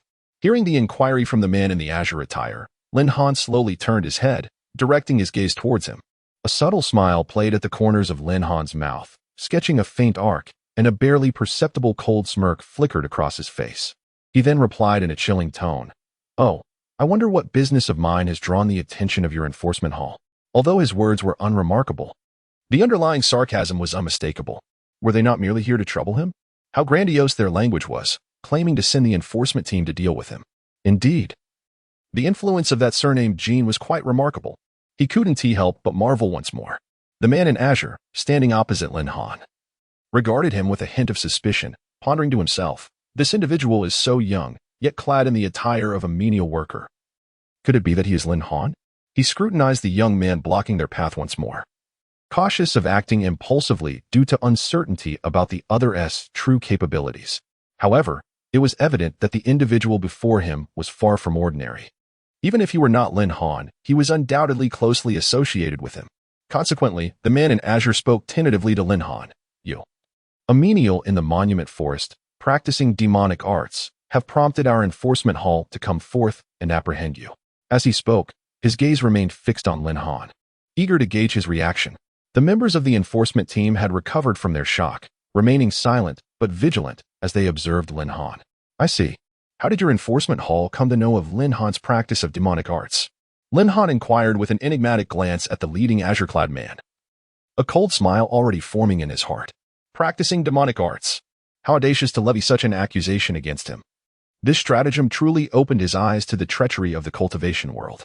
In response to Lin Han's question, the azure-clad man's expression darkened, his tone impatient as he retorted, "Sir, are you not asking too many questions? Do you wish to obstruct the duties of my enforcement hall?" He invoked the name of the enforcement hall, attempting to intimidate Lin Han. Had he not been wary of this person and unable to discern his strength, he would have acted long ago rather than waste time in verbal sparring. Yet Lin Han paid no heed to the enforcement hall or any other formidable figures. Since they sought to trouble him, he was more than willing to engage them. Thus, in response to the azure-clad man's inquiry, Lin Han simply regarded him and replied nonchalantly, "And what of it?" As Lin Han's words fell, the azure-clad man's gaze sharpened, his expression shifting rapidly as a surge of anger welled within him. Meanwhile, the vigilant members of the enforcement team swiftly encircled Lin Han. In that moment, the atmosphere between the two parties reached its zenith, teetering on the brink of conflict. Lin Han, observing the furious crowd closing in around him, merely smiled calmly, unfazed. "Hey," accompanied by Lin Han's cold laughter. The sound sliced through the air like a chilling wind, evoking an unsettling shiver. At that moment, Lin Han's previously casual gaze suddenly sharpened, transforming into an incisive glare akin to two bolts of lightning slicing through the night sky. In an instant, Lin Han's right hand swept forward with great force, unleashing an overwhelming surge of power. This formidable energy erupted like a volcanic explosion, surging forth with a might that could topple mountains and drain seas. As it coursed through the air, the sound of rushing wind echoed, reminiscent of thunderclaps that reverberated with deafening intensity. In the blink of an eye, the enforcement team encircling Lin Han found themselves unable to react as an incomprehensible force bore down upon them. Even the captain, who had attained the spirit bridge realm, wore a look of utter astonishment, his eyes wide as he beheld the colossal hand rushing towards him, a surge of unprecedented fear and despair swelling within his heart. With a resounding crash, the unparalleled might of Lin Han's palm struck the enforcement team with tremendous force. Instantly, 9 individuals were sent flying like kites with severed strings. Propelled several dozen meters away, they tumbled through the air, spewing crimson blood from their mouths, before crashing heavily to the ground, emitting a cacophony of anguished wails and cries. In the mere span of a fleeting moment, this once mighty enforcement squad was utterly vanquished, rendered incapable of further combat, sprawled upon the ground in a chorus of lamentation. Chapter 12. Fury. The man in the blue attire stared in astonishment at the sudden turn of events, unable to believe his own eyes. Their group boasted 8 formidable practitioners of the Danhai realm, along with 2 powerful individuals at the Lingqiao level. How could it be that in a mere exchange they were sent flying? With trembling fingers, he pointed at Lin Han and stammered, "WH, who are you? How dare you assault members of the enforcement team?" The imposing aura exuded by Lin Han had already subdued him, causing his words to falter as he struggled to maintain a facade of calm. Lin Han regarded him with a mocking smile, retorting coldly, "Did you not come to apprehend me? What is it? Do you expect me to surrender willingly?" His master had indeed been correct. He did not seek trouble, yet he was unafraid of it. What did it matter if they belonged to the enforcement team? Moreover, one could always fabricate reasons to accuse another. What? You are Lin Han, the errand boy of the Steel Forest? The blue-clad man's previously stern expression morphed into one of sheer terror as he gazed at Lin Han in disbelief. Could it be true that he had cultivated dark arts? The blue-clad man pondered. Disregarding the man's astonishment, Lin Han coldly demanded, "Speak. Who sent you here?" His icy gaze bore into the blue-clad man, sending shivers down his spine. Feeling the bone-chilling intensity of Lin Han's stare, the man's complexion shifted once more. He recognized he was no match for Lin Han. Yet he could not reveal that his master had sent him. He could only feign composure and glare defiantly at Lin Han. "Very well, you choose not to speak," Lin Han declared as he stepped closer to the blue-clad man, each stride resonating with an intensifying heartbeat. Within 10 paces, he stood before the man, his cold gaze fixed upon him. The blue-clad man's expression fluctuated as the pretense of calm crumbled under Lin Han's oppressive presence. Trembling in fear, he stuttered, "WH, what do you intend to do?" Ignoring his question, Lin Han reached out and seized the man's robe at his chest, stating icily, "Tell me, was it Jin Qingji who sent you to trouble me?" As he spoke, he lifted the man effortlessly off the ground, rendering him immobile beneath Lin Han's overwhelming aura.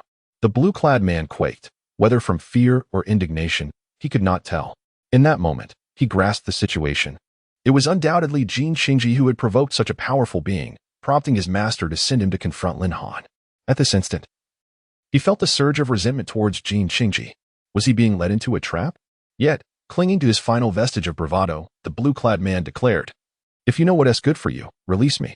My master will not let you go unpunished." "Oh, is that so? It matters little now. You may leave," Lin Han replied dismissively. With that, he hurled the blue-clad man into the air and followed with a swift kick, sending him flying. The man's cries echoed through the steel forest, and shortly after, he crashed heavily to the ground, spitting blood before losing consciousness. "Humph. Tell those behind you that if they wish to trouble me, they must come personally," Lin Han remarked coldly, casting a glance at the fallen figures before him. Then, he turned and returned to his small attic. Upon witnessing Lin Han's departure, the previously incapacitated disciples of the enforcement team hastily struggled to their feet. They quickly lifted the man in blue and fled the steel forest, fearful that the ruthless individual might strike them again. The steel forest, having been momentarily disrupted by this incident, gradually regained its former tranquility as these individuals departed. In the small courtyard, beneath the ancient tree, Su Qifeng reclined on a lounge chair, a fan gently swaying above him, and a faint smile graced his closed eyes. After a brief moment, he shook his head slightly, chuckling to himself, "Ah, still too young. Yet, it was beneficial for him to witness the intricate relationships within this sect. Having concluded his self-reflection, he drifted back into a deep slumber, not truly asleep, but rather, his spiritual incarnation had already ventured out to explore. The vast expanse of the eastern wasteland, with its splendid scenery, was an opportunity he could not afford to miss. After all, he had spent over 80 years in the steel forest of the Tiana sect. In the past, he lacked the strength and capability to tread upon the land of the eastern wasteland and behold its grandeur. However, times had changed. He had ascended to the ranks of the strongest in this realm, and it was time to rectify the regrets of the past 80 years. As for Lin Han's safety, he harbored no concerns. With his true self stationed in the steel forest, no mishap would occur. Even if something did arise, transitioning back would be but a thought away. Lin Han returned to the small attic and glanced at the adjacent courtyard, relieved to find that his master remained undisturbed. Retracting his gaze, he suddenly recalled something. The storage ring bestowed by his master yesterday had yet to be refined. Hastily, he retrieved the ancient storage ring. The ring rested quietly in his palm, and after a meticulous examination, he gently closed his hand. His spiritual sense immediately radiated outward, swiftly concentrating on the storage ring. In a brief moment, he refined the ring. And upon entering with his spiritual sense, he was astonished by what he discovered. This is an abundance of items.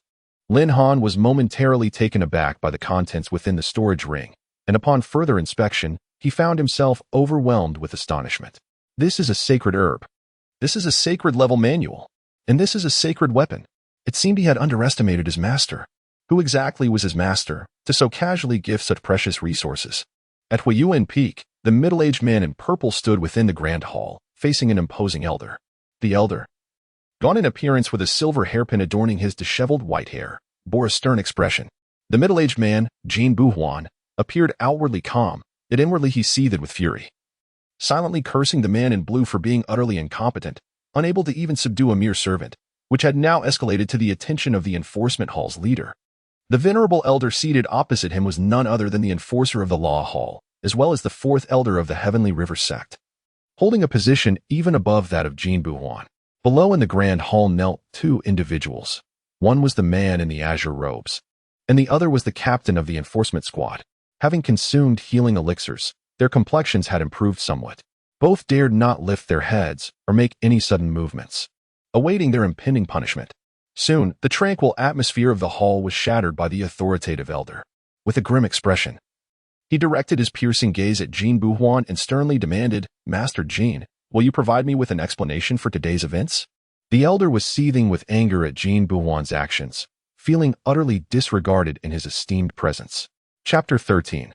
The response of the enforcement hall upon hearing the elder's inquiry. Jin Buhuan hastily donned a smile and admitted his fault, saying, Master Liu, today's matter indeed reflects my lack of thorough consideration. However, the situation was urgent, and one could say it was a case of acting out of necessity. Consider. We were all concerned that the servant practicing the dark arts might become alert and seize the opportunity to escape, was it not? Thus, my subordinates were inevitably a bit too hasty. Noticing the elder's silence, Jin Buhuan realized he was not easily deceived, and thus raised his voice once more, stating, "You have seen it yourself. That servant from the Monument Forest not only refused to cooperate with the investigation, but audaciously assaulted the personnel dispatched by your enforcement hall. This clearly indicates serious issues with this individual, and if he had not practiced the dark arts, how could he possess such strength?" As his words fell, the elder let out a cold snort, his expression remaining unyielding. He sternly replied, Master Jin, cease your attempts to play tricks on me. Do you think I am unaware of your true intentions? They are all seasoned foxes who have cultivated for hundreds of years. The thoughts and schemes between us cannot be concealed from one another.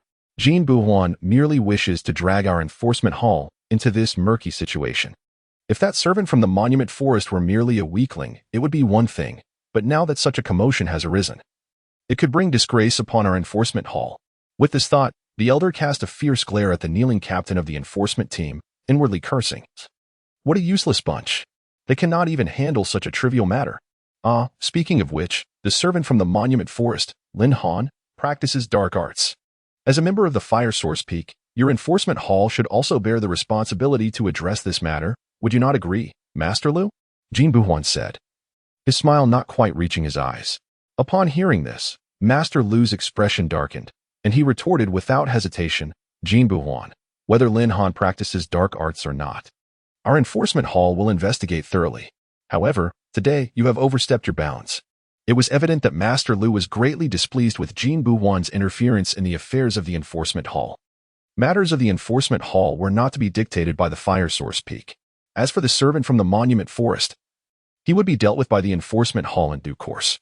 After all, assaulting members of the enforcement hall was an affront to the sect's regulations and warranted severe punishment.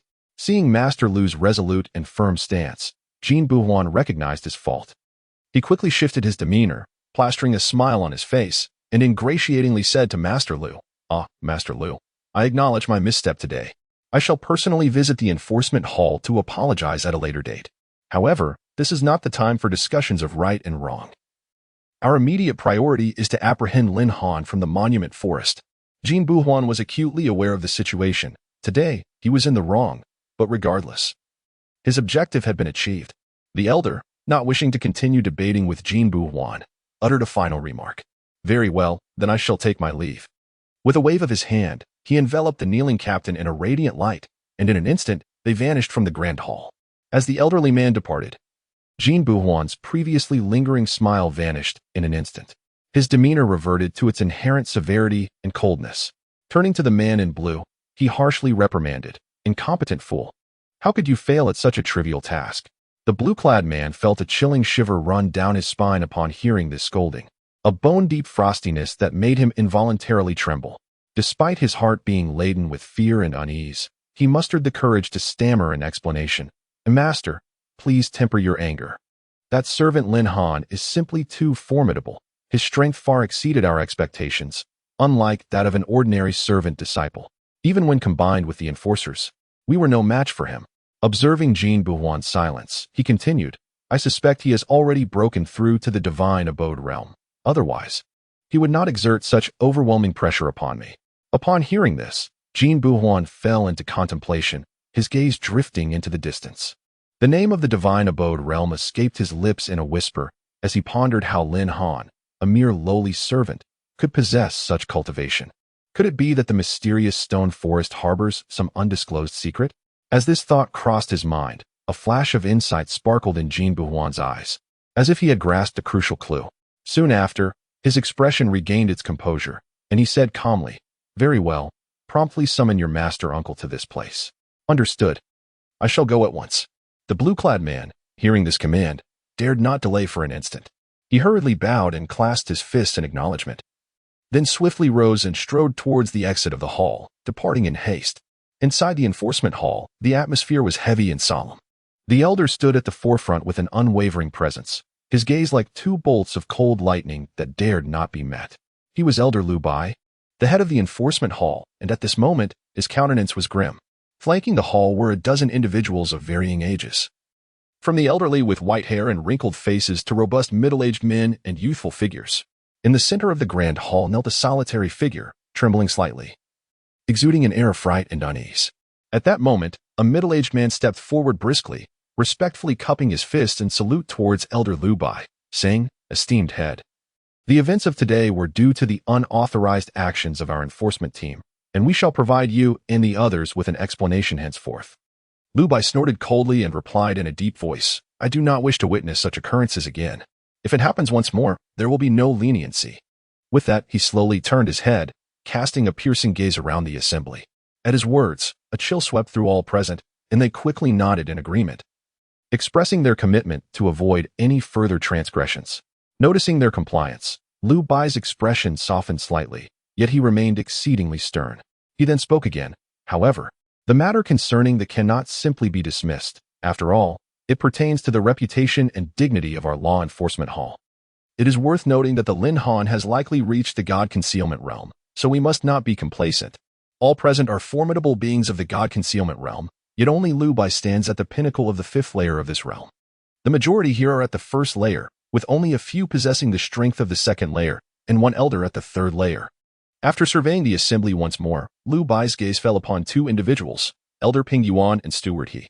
You two shall lead the effort to apprehend the Lin Han, he commanded. Elder Ping Yuan is the elder of the 3rd layer of the God Concealment realm, while Steward He is a middle-aged steward of the 2nd layer. Rest assured, this matter will be entrusted to us, The elder promptly responded, standing and clasping his hands in respect. The middle-aged steward also rose quickly, respectfully affirming, "Yes, Master Liu. I will certainly cooperate with Elder Peng to capture that from the." Liu Bai nodded in acknowledgement and added, "I believe that has only just broken through to the God Concealment realm. Your combined efforts should suffice. However, do not let your guard down. In the secret realm of God Concealment, each layer represents a significant difference in strength. With an elder of the third layer and a steward of the second layer joining forces, the apprehension of that should be guaranteed. If we cannot subdue even a mere from the, it would indeed become a laughingstock for our sect." Chapter 14. The Frenzy of Rumors in the Eastern Wilderness. In the city of Qingzhou, the streets thronged with a diverse crowd of cultivators and ordinary folk alike. Powerful cultivators often soared through the skies, while vendors in the bustling market called out to passers-by. The cultivators' market was equally vibrant, teeming with activity. On the top floor of a luxurious tavern, a striking young man clad in white, with flowing silver hair that danced in the wind, resembled an ethereal being descended from the heavens. At this moment, he savored fine wine, his gaze sweeping across the orderly pavilions and the lively streets below. This was Su Qingfeng's spiritual avatar. His true form could not yet emerge, so he utilized this avatar to experience the myriad facets of the mortal realm. The tavern buzzed with excitement as patrons engaged in fervent discussions about recent significant events in the Eastern Wilderness. It was rumored that in a month, the Holy Son of Tai Chi's sacred land would descend to challenge the world, with his first battle against the renowned Jiang family's son from Zhongzhou. Indeed, this news had already spread from Tai Chi's sacred city, and it was said that the Jiang family had received an invitation. "Who do you think will win this contest of prodigies?" one asked. "Surely it must be the Holy Son of Tai Chi's sacred land," another replied. "He possesses the unparalleled sacred body, the sun body, and his cultivation is profound, rivaling that of established elders." "I beg to differ. The son of the Jiang family is formidable as well, endowed with the heavenly flame sacred body. It is said his strength has already eclipsed that of his peers. I propose we hasten to Zhongzhou. I hope to witness this extraordinary battle. Many have already set off. Are you not curious why so many scions from these great powers are emerging? In the past, they seldom left their secluded training. I heard even the holy maiden of Huangji's sacred land will be present. Indeed, it seems a grand era is upon us. Haha, I care not for grand eras. Once I finish this drink, I shall head to Zhongzhou. As for the multitude of prodigies emerging, what concern is it of a mere cultivator in the divine abode realm? I merely wish to admire the holy maiden's unparalleled beauty. Indeed, I share your sentiments. Such a splendid occasion must not be missed." In the elegant alcove atop the tavern, Su Qifeng chuckled softly. How intriguing, he mused, lifting his jade cup for a sip. The emergence of these scions to challenge the world, was it to prove their invincibility? Perhaps I shall join the fray, and if fortune smiles upon me, I might encounter a few prodigies to take as disciples. Su Qingfeng noted that indulging in the mortal realm was quite delightful. It seemed the world was stirring with hidden currents. Suddenly, he felt a shift in his spiritual awareness, his expression turning cold. To dare threaten my disciple is a fool's errand. In an instant, his spiritual avatar vanished, leaving only a chilling scoff in the air. At Tianhe sect, a shocking rumor spread like wildfire. This rumor swept through the entire sect like a tempest, echoing in the inner and outer doors, even reaching the usually quiet service department. Within the confines of the hall, small clusters of individuals engaged in fervent discussions regarding the astonishing news. Have you heard? There are rumors that a menial worker within the monument forest has been secretly practicing dark arts, and it is said that this individual has transformed into a terrifying demon. As time progressed, the tale morphed into increasingly outrageous versions, each more fantastical than the last. Some claimed that this demon possessed immense power, unmatched by any. Others suggested that it could summon storms and manipulate life and death. There were even whispers of two demons lurking within the monument forest. In an instant, the menial disciples of the Tianhe sect were stricken with dread at the mere mention of the forest, unable to contain their curiosity and sense of justice. Several inner disciples began to organize themselves, preparing to embark on a journey to the forest in search of the truth. Each was eager and resolute, vowing that should the demon prove to be real, they would eradicate it to ensure the safety of the Tianhe sect. At that moment, a new piece of news reverberated through the air. Have you heard? Elder Ping Yuan from the Law Enforcement Hall is personally leading Steward He and a contingent of law enforcement officers toward the monument forest. This revelation struck like thunder, instantly easing the previously tense atmosphere. With the strength of the law enforcement hall at play, the demon would surely be unable to stir up any trouble. People could not help but exclaim, "How terrifying! How could that menial worker be so foolish as to attempt to enhance his strength through such nefarious practices?" Thankfully, someone discovered this in time. Otherwise, had he truly matured, calamity would surely have befallen our Tiana sect. Thus, more individuals could no longer sit idly by, clamoring to rush over and witness the spectacle for themselves, eager to uncover the truth of the matter. And so, a throng of disciples, filled with curiosity, surged toward the monument forest. On Fire Source Peak, nestled at the mountainside, stood an exquisite pavilion. Within one of its chambers, Jin Qingji lounged comfortably on a sandalwood chair. After 2 days of recuperation and treatment, the injuries he had sustained had healed completely, and he appeared as if he had returned to his former self. However, in stark contrast to his outward appearance, a chilling smile lingered on his handsome face. "Ah, Sister He, rest assured. From this day forth, Lin Han shall bear the infamy of practicing dark arts. Once such a reputation is solidified, he will become a target for all within the Tiana sect," Jin Qingji remarked with a cold chuckle, his eyes glistening with intense malice. Standing beside him, He Qianxiao nodded slightly in agreement. A faint smile graced her beautiful face as she sweetly remarked, "Brother Jin, your methods are truly commendable. I admire you greatly." Yet, as she spoke, a fleeting, barely perceptible change flickered across her enchanting visage. For He Qianxiao, Lin Han had become an inescapable shadow in her heart. The more exceptional he became, the more her own choices appeared foolish. Thus, she had allied herself with Jin Qingji, spreading rumors about Lin Han within the Tiana sect, with the ultimate goal of utterly destroying him, tarnishing his reputation beyond repair. As long as Lin Han's reputation is tarnished, he will become a pariah within the Tiana sect, reviled by all. Only in this manner can her choice be vindicated. Judging by the current circumstances, it is evident that their scheme has already borne fruit. Ha ha ha, Sister He. Let us eagerly await the unfolding drama. With countless rumors circulating and the enforcement hall taking action, it can be said that Lin Han now possesses no opportunity for redemption. As he spoke, Jin Qingji's gaze grew increasingly frigid.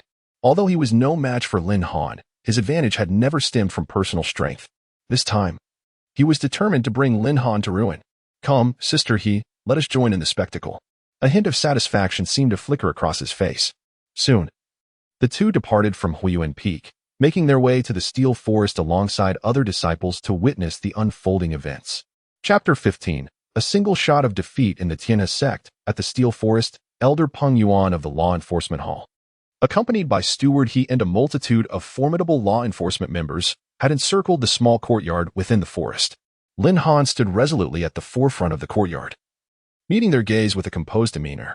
Lin Han, a mere errand boy, has shown utter contempt for sect regulations, assaulting members of the law enforcement team, and is suspected of practicing dark arts. Our law enforcement hall has issued a decree to apprehend Lin Han for investigation. The elder, with his silvery hair yet vigorous spirit, fixed his piercing gaze upon Lin Han, his voice resonating with authority as he pronounced the decree. Observing the youthful countenance of the boy before him, he added softly, "Lin Han, cease your futile struggles and surrender. If you are innocent, the law enforcement hall shall not trouble you." In the face of such a formidable assembly, Lin Han remained unflinching. Despite their superior cultivation, he was not one to be trifled with, especially with the protection of his master. Coldly scrutinizing the elder, he allowed a slight, disdainful smile to grace his lips before retorting, "Enough of your insincere platitudes. If you wish to capture me, then come forth. The outcome is far from certain. If I were to foolishly comply and surrender today, what would the final result be? Would it not merely be dictated by your words?" He believed the initiative must remain in his own hands for him to feel secure. Upon hearing his words, the elder, as previously stern countenance, darkened, and his authoritative voice rang out once more. What an ungrateful errand boy, Lin Han. Since you are so obstinate and dare to openly refuse to cooperate with our investigation, do not blame us for being unmerciful." With that, he abruptly gestured with his arm, as if commanding an army. "Disciples, advance swiftly and subdue this defiant errand boy, Lin Han, and bring him back to await the judgment of the Grand Master." At the elder's command, the uniformed law enforcement members surged forward like arrows released from a bow, swiftly encircling Lin Han. Each of these enforcers possessed exceptional skill, and their formation was impressive. They were all masters who had reached the Spirit Bridge realm. At that moment, the previously composed Steward He suddenly sprang into action. With a deft flick of his right hand, a glimmering longsword materialized in his grasp. He then advanced steadily towards Lin Han, each step imbued with immense power. Simultaneously, an overwhelming aura emanated from him, reminiscent of a volcano poised to erupt, his icy gaze fixated firmly on Lin Han. As he closed the distance to merely a few feet away from Lin Han, Steward, he abruptly halted, tilting his head slightly, his aura surging to its zenith. The terrifying aura, unique to the powerful beings of the divine concealment's second heaven, permeated the surroundings without reservation, causing the very air to become dense with pressure. Lin Han, sensing the malevolence of the approaching figures, felt a tightening in his heart, yet he quickly composed himself.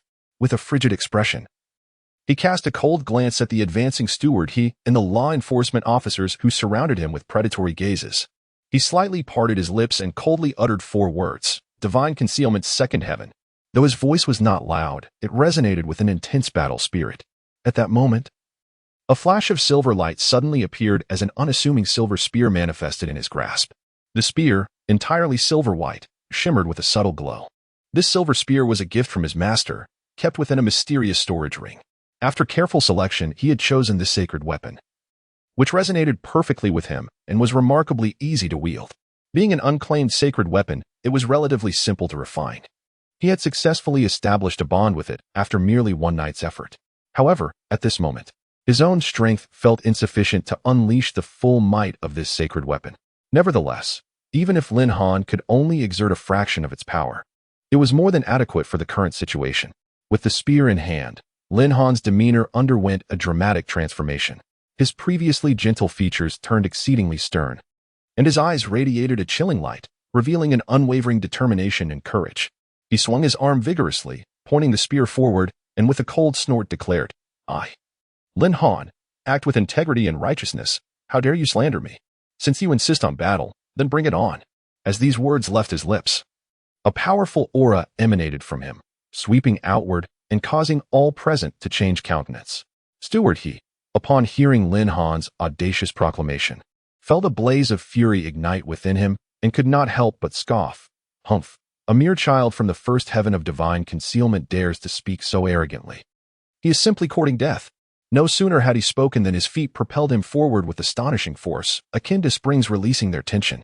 Simultaneously, the sword in his hand began to dance wildly, generating a fierce light, and his figure blurred into a shadow as he surged toward Lin Han with the speed of lightning. Unfazed by the onslaught, Lin Han shouted, "Just what I was waiting for." He tightened his grip on the spear, transforming into a streak of lightning himself, charging forward without hesitation. In the blink of an eye, the formidable momentum radiating from the sacred weapon seemed poised to pierce the heavens, surging forth with overwhelming power. Lin Han wielded the spear like an enraged dragon, carrying boundless strength as it thunderously swept toward the sword aimed at him. In that instant, a deafening crash resounded, shaking the very fabric of the universe. The tips of the gun and sword clashed violently, unleashing a myriad of dazzling sparks. Yet, this fierce confrontation lasted but a fleeting moment. In the next instant, a breathtaking spectacle unfolded. The once razor-sharp longsword fractured under the immense force, shattering into 2 pieces. The tremendous impact was transmitted along the blade, propelling the middle-aged steward through the air like a cannonball. In a mere heartbeat, he was ruthlessly swept away by Lin Han's spear. As he soared through the air, he expelled a copious amount of blood, the crimson liquid coalescing into a thick mist that stained a vast expanse of the sky. Following this, with a resounding thud, he crashed heavily to the ground, stirring up a cloud of dust. The collision was so severe that he did not have the time to emit even a whimper or a cry of despair, lying there motionless, his fate uncertain. Chapter 16. Combat beyond one's level. The powerful residual energy wave, accompanied by the group of law enforcement disciples surrounding Lin Han, sent them flying to the ground. In an instant, cries of shock and despair filled the air. Astonishment, dismay. The remaining elder was rendered speechless by this sudden turn of events. It is essential to recognize that Deacon he was a formidable figure of the second heaven of divine concealment. Alongside him stood numerous disciples of the law enforcement hall at the Spirit Bridge realm. Yet, their opponent was merely a disciple of the first heaven of divine concealment. And with a single strike, just one strike, he had incapacitated their esteemed Deacon. At that moment, a furious and incredulous roar erupted in the stone forest. "How dare you?" The voice belonged to Elder Peng Yuan, who had just regained his composure from the shock. At this moment, the elder's already aged visage bore the lingering traces of disbelief. However, Upon witnessing the tragic state of Deacon He, a fierce anger ignited within him, plunging him into a state of profound rage. He never imagined that this mere servant of the stone forest could possess such formidable strength, capable of fighting beyond his level. The elder swiftly summoned his treasured blade and, in a flash, appeared before Lin Han, confronting him directly. Faced with the elder's wrath and piercing inquiries, Lin Han remained unfazed. Firmly grasping his spear, he pointed it forward and calmly uttered, "It is your turn." The disciples of the law enforcement hall, who had been knocked to the ground, finally emerged from their brief stupor. One by one, their faces turned as pale as parchment, filled with terror as they gazed towards Lin Han's direction, their bodies trembling involuntarily. The weapons they clutched seemed to lose their control, vibrating slightly, and several of them began to slip from their grasp. Clearly, the overwhelming energy wave had left them so shaken that they had lost all courage and confidence to fight. The mere residual energy had so easily incapacitated them, revealing the terrifying might of Lin Han. In the face of such a formidable adversary, the once mighty law enforcement disciples were now filled with dread. Just then, the elder confronting Lin Han bellowed once more, "Lin Han, you have committed a grave mistake. Do not persist in your delusions, otherwise, no one can save you." The elder's voice resonated like a thunderclap, imbued with an authority that sent chills down the spine. However, regarding the elder's stern warning, Lin Han merely curled his lips into a dismissive smirk. With a frigid gaze fixed upon the elder, he retorted unapologetically, "Stop wasting your breath with futile words. If you wish to apprehend me, then let it be based on true skill." Upon hearing Lin Han's provocative response, the elder's face turned ashen, and he trembled with rage. He uttered 3 words of good in succession, each utterance more infused with rage than the last, his eyes ablaze with a fierce fury. Determined to teach this audacious young man a severe lesson, it is crucial to understand that within this sect, no disciple had ever dared to so openly challenge the authority of the law enforcement hall. Lin Han's actions undoubtedly transgressed a grave taboo, verging on an act of self-destruction. Suddenly, the elder gripped his treasured blade tightly, emanating an overwhelming aura.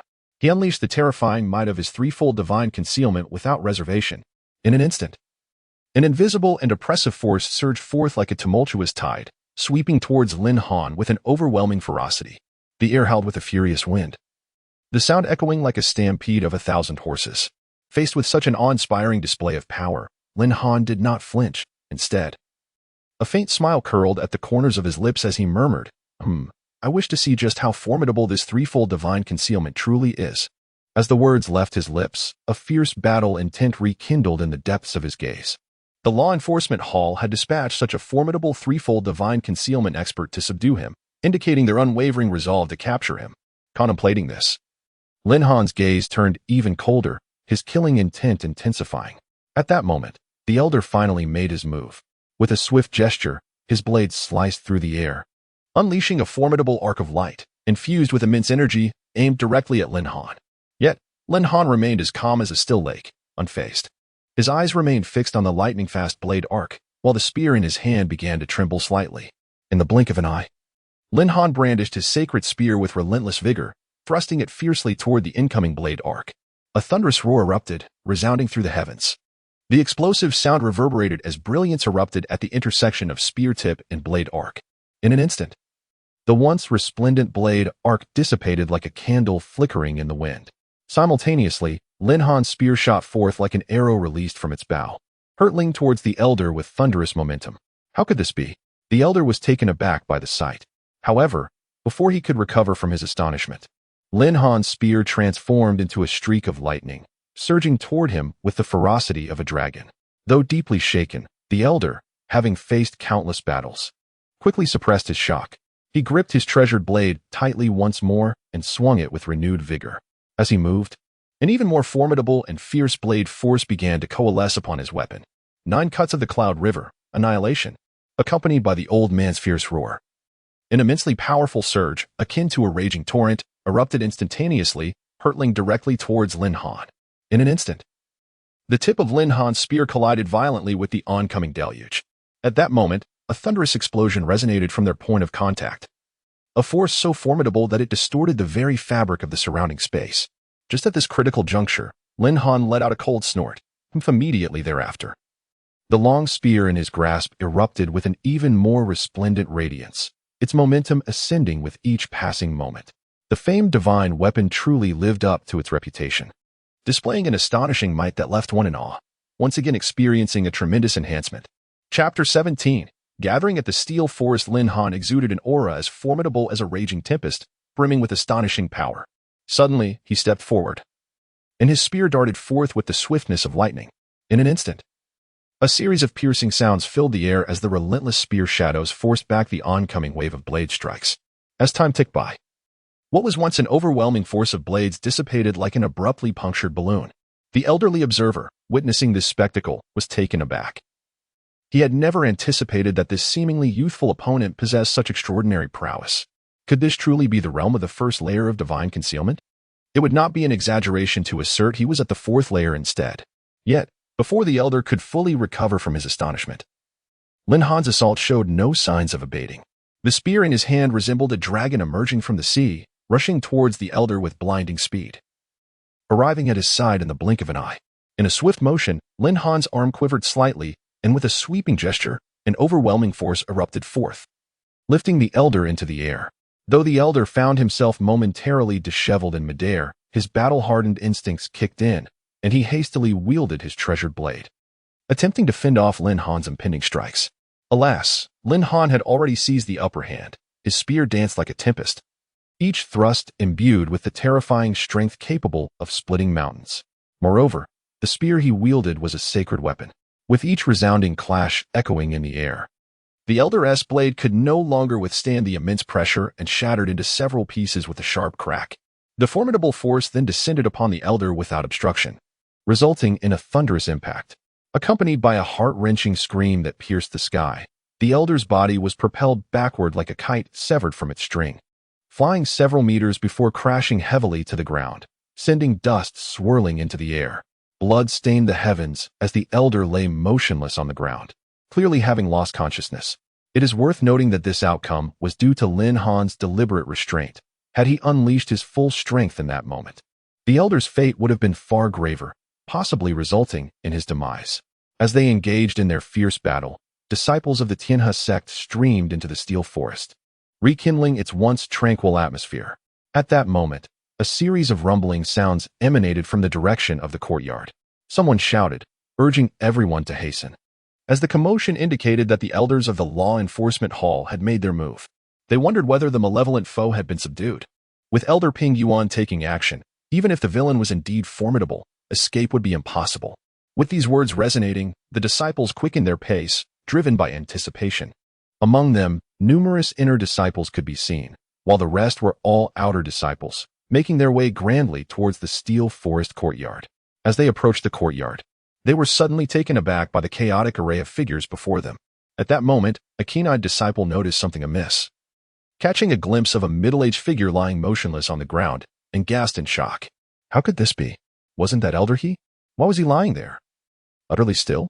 The crowd soon reacted, following the direction of the voice, and indeed, aside from other enforcing disciples, they saw the middle-aged figure sprawled on the ground, appearing utterly wretched. The sight left them gasping in disbelief.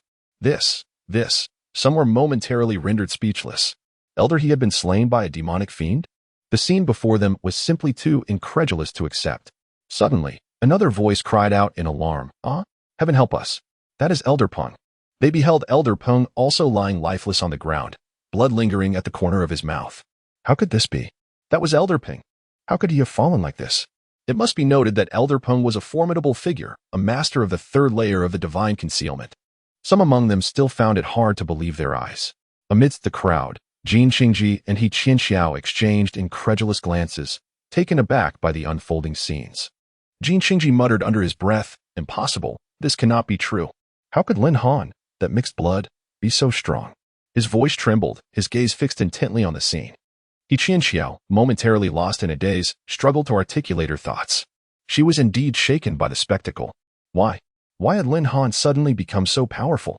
Biting her crimson lip, she shook her head, clearly unwilling to accept the reality before her. "No, I do not regret it.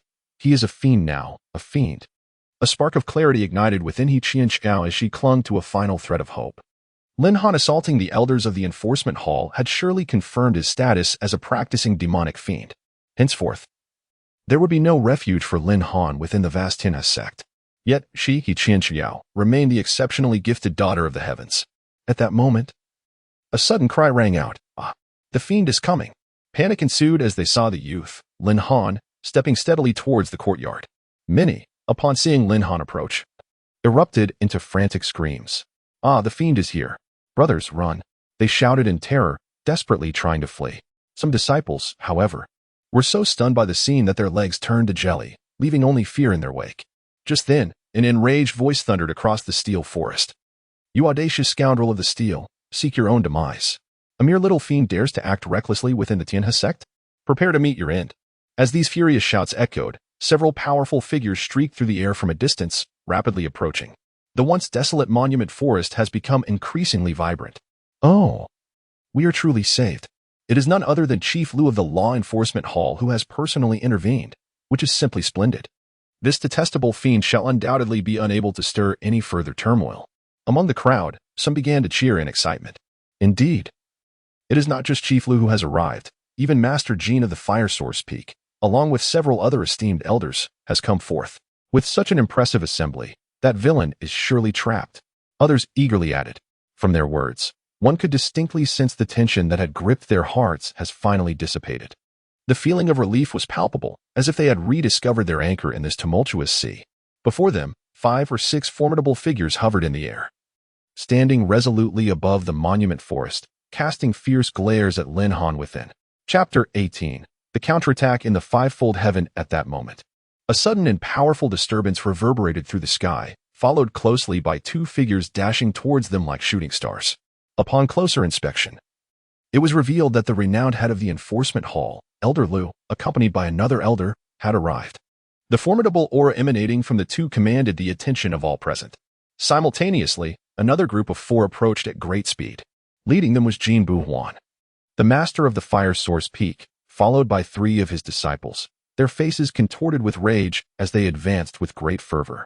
Suspended in midair, Elder Lu's gaze was piercing as he fixated on Lin Han below, bellowing, "Lin Han, do you acknowledge your crimes?" This thunderous shout echoed through the stone forest like a clap of thunder, its immense pressure radiating outward, causing many weaker disciples to struggle to breathe, their faces turning pale. However, in the face of such terrifying might, Lin Han exhibited no signs of fear. He stood resolutely, meeting the elder's gaze with calm composure. Despite the overwhelming force bearing down upon him from the 6 powerful beings, his sacred weapon was not merely for show. The weapon burst forth with a radiant white light, forming a solid shield that repelled the oppressive aura, allowing Lin Han to remain unscathed amidst the pressure. The 6 formidable individuals who had descended, including Elder Lu and Master Jin Buhuan, were all cultivators of the 5th layer of the divine concealment realm, while the 3 accompanying individuals from Fire Source Peak, as well as the elder from the enforcement hall, were at the 4th layer of the same realm. Lin Han's gaze was icy as he surveyed the imposing array before him, a smirk of disdain curling at the corners of his lips. Regardless of who you are, if you possess the ability, feel free to come at me. I am more than willing to engage, he declared, his voice laced with a fierce combativeness. With that, he lightly flicked his arm, and the gleaming silver spear in his hand began to dance, generating a fierce, chilling wind that thickened the air around him, as if it sought to freeze everything in its vicinity. Jin Buhuan, incensed by Lin Han's audacious words, felt his rage boiling over, his eyes widening with fury as he bellowed, "You insolent wretch! How dare you, a mere 1st layer of the divine concealment realm, speak so recklessly? You shall learn the true meaning of your insignificance today." As the master of the Fire Source Peak, with the head of the enforcement hall present, he found Lin Han's arrogance utterly intolerable. With this thought in mind, Jin Buhuan wasted no time. He raised his right hand, summoning a golden talisman that appeared instantly within his grasp. The talisman radiated a dazzling light, exuding a powerful and terrifying aura, clearly an extraordinary treasure. Clenching the talisman tightly, Jin Buhuan, filled with wrath, prepared to strike Lin Han with all his might. However, in the face of Jin Buhuan's thunderous wrath, Lin Han remained remarkably composed, even casting a disdainful glance in his direction before leisurely uttering, "Oh, from where does this old cur come?" These individuals sought to apprehend him. Yet Lin Han was no mere clay figure to be easily manipulated. He understood well that they were evidently intent on capturing him. Thus, he could not merely sit idle and await his fate. At that moment, Jin Buhuan erupted in a furious roar. "You dare, wretched brat. Prepare to meet your end." His thunderous bellow reverberated like a clap of thunder, deafening to the ears. as the esteemed leader of the peak. He had never before endured such humiliation as being insulted like a dog. Jin Buhuan immediately raised the golden seal in his hand, crashing it down upon Lin Han with tremendous force. The golden seal shot forth like a brilliant meteor, carrying the weight of destruction, akin to a colossal mountain descending from the heavens, pressing down upon Lin Han with the might of Tai Shan. This overwhelming force sought to completely suppress Lin Han beneath the earth. Yet, in the face of such a ferocious assault, Lin Han exhibited no fear. He firmly grasped his spear, pointing it skyward like a silvery lightning bolt cleaving through the vast expanse. His eyes sparkled with a steadfast and fervent light. "Let me test the true might of the fifth heaven of divine concealment," Lin Han murmured, filled with a resolute battle spirit. Simultaneously, his previously youthful visage was transformed by an indomitable fighting spirit, radiating a blazing aura of combat that intensified with each passing moment. At that instant, his silver spear seemed to resonate with the fervor and grandeur within him, its brilliance becoming even more resplendent, akin to a blazing sun suspended in the sky. Forbidding direct gaze, in a swift motion, Lin Han propelled himself upward like an arrow released from its bow. The tip of his silver spear emanated a fierce, cutting light, shining like the brightest star in the night sky, exuding a chilling brilliance. In an instant, the spear's tip, infused with boundless power, charged directly towards the descending golden seal, resembling an unparalleled divine weapon capable of rending the heavens and earth. From a distance, it appeared as if this strike would pierce the heavens and transcend the universe, its might truly earth-shattering. However, at the moment of their collision, a resounding boom erupted, reminiscent of thunder exploding upon the earth, echoing throughout the realm. In that instant, a violent wave of energy surged forth like tumultuous tides, sweeping in all directions, causing the very fabric of space to tremble and the skies to shift. Under the impact of this terrifying clash, Lin Han's body quivered slightly, yet he gritted his teeth, desperately channeling the spiritual energy within him to resist the oncoming golden seal. Beads of sweat cascaded down his forehead, soaking his garments in a matter of moments, yet despite this, he showed no sign of retreat. The prowess of the divine concealment's fifth heaven is indeed extraordinary, exuding an undeniable strength. Lin Han silently lamented within. Yet, simultaneously, deep within his resolute eyes, an indomitable flame blazed ever more fiercely. This scenario remained unfavorable for Lin Han. Even with the enhancement of the sacred weapon, he could only withstand the onslaught with great difficulty, remaining at a disadvantage. This was primarily due to his own inadequate strength, were he to possess a greater power. He would command a more substantial potency from the sacred weapon, thus relieving himself from this passive predicament. At that moment, a thunderous voice resonated from the sky, belonging to Jin Buhuan. "You, young man, possess some skill, managing to withstand my fire gold seal. However, if you think that the divine concealment's fifth heaven holds merely this level of strength, you are gravely mistaken. Allow me to demonstrate the chasm that lies between us." Chapter 19. The terrifying holy soldier. At that moment, Jin Buhuan began to chant incantations, his hands moving rapidly as mysterious and powerful runes flowed from his fingertips, swiftly converging in his palms. Soon after, a heart-stopping surge of terrifying energy began to coalesce furiously in his hands, forming a colossal sphere of energy in the blink of an eye. This force surged forth like a torrential flood, with a destructive momentum that continuously infused the golden seal before him. In an instant, the already radiant seal erupted in a blinding flash of light, resembling a resplendent star descending upon the earth. Its brilliance was so overwhelming that it caused the very fabric of space around it to warp slightly, rendering it unbearable to behold. Concurrently, the aura emanating from the golden seal pressed down like a mountain, exponentially stronger than before, causing the entire battlefield to tremble under its might. On the opposite side of the battlefield, the law enforcement hall's Lu Zhangyin hovered in midair, his gaze fixed intently on the fierce clash between the two combatants. His brow furrowed, and within, tumultuous waves of emotion surged as shock lingered in his eyes. He muttered to himself in a hushed tone, "This young man is truly formidable. It is no injustice for Ping Yuan to be defeated by him." The middle-aged man standing behind Lu Zhangyin nodded in agreement, exclaiming, "Indeed, considering the power he has displayed, he is likely capable of competing with a formidable expert of the fifth heaven of divine concealment." However, Lu Zhangyin gently shook his head, sighing as he continued, "Alas, no matter how monstrous his talents may be, today he faces the fire gold seal wielded by Master Jin Buhuan. Under the full force of Master Jin, Lin Han's defeat is all but assured." His words hinted at a foreknowledge that Lin Han's downfall was merely a matter of time. Meanwhile, The disciples observing from the steel forest had also noticed the shift in the battlefield's dynamics. Witnessing Master Jin Buhuan successfully suppress Lin Han through the might of the fire gold seal, their spirits soared, excitement evident on their faces. Had it not been for the constraints of their sect's regulations and their own decorum, they would have surely erupted into cheers and shouts of jubilation. Even as they struggled to contain their enthusiasm, they watched the fierce battle with bated breath, oblivious to whether they could see it clearly. Among the crowd, Jin Xingji's expression brightened with delight. Excellent. I knew that with my uncle intervening, Lin Han would find it impossible to escape this time. Let us see how you perish. He Qianxiao's beautiful eyes were also drawn to the scene, and she felt a wave of joy wash over her. Indeed, with our master stepping in, Lin Han's reign of terror is at an end. He must have practiced demonic arts. Otherwise, how could he possibly be so powerful? Though she echoed the sentiments, she could not resist reiterating Lin Han's alleged practice of such arts, as if ensuring that no one was unaware of it. In the skies above the courtyard, the atmosphere shifted dramatically. The golden seal shone like a brilliant sun, radiating an intense glare once more, its formidable presence descending like a mountain with a thunderous roar. Accompanied by an overwhelming momentum, an immense and formidable pressure cascaded down like a burst dam. Beneath this force, Lin Han felt his body suddenly become heavy, as though an insurmountable burden had been thrust upon him, causing his feet to tremble involuntarily under the tremendous strain. At this moment, Lin Han's complexion appeared somewhat pale, with beads of sweat forming on his forehead. The oppressive weight felt akin to an invisible hand constricting his throat, making each breath a laborious effort. Yet, in the face of such adversity, he did not falter. Instead, he gritted his teeth, furrowed his brows, and a resolute glint flashed in his eyes.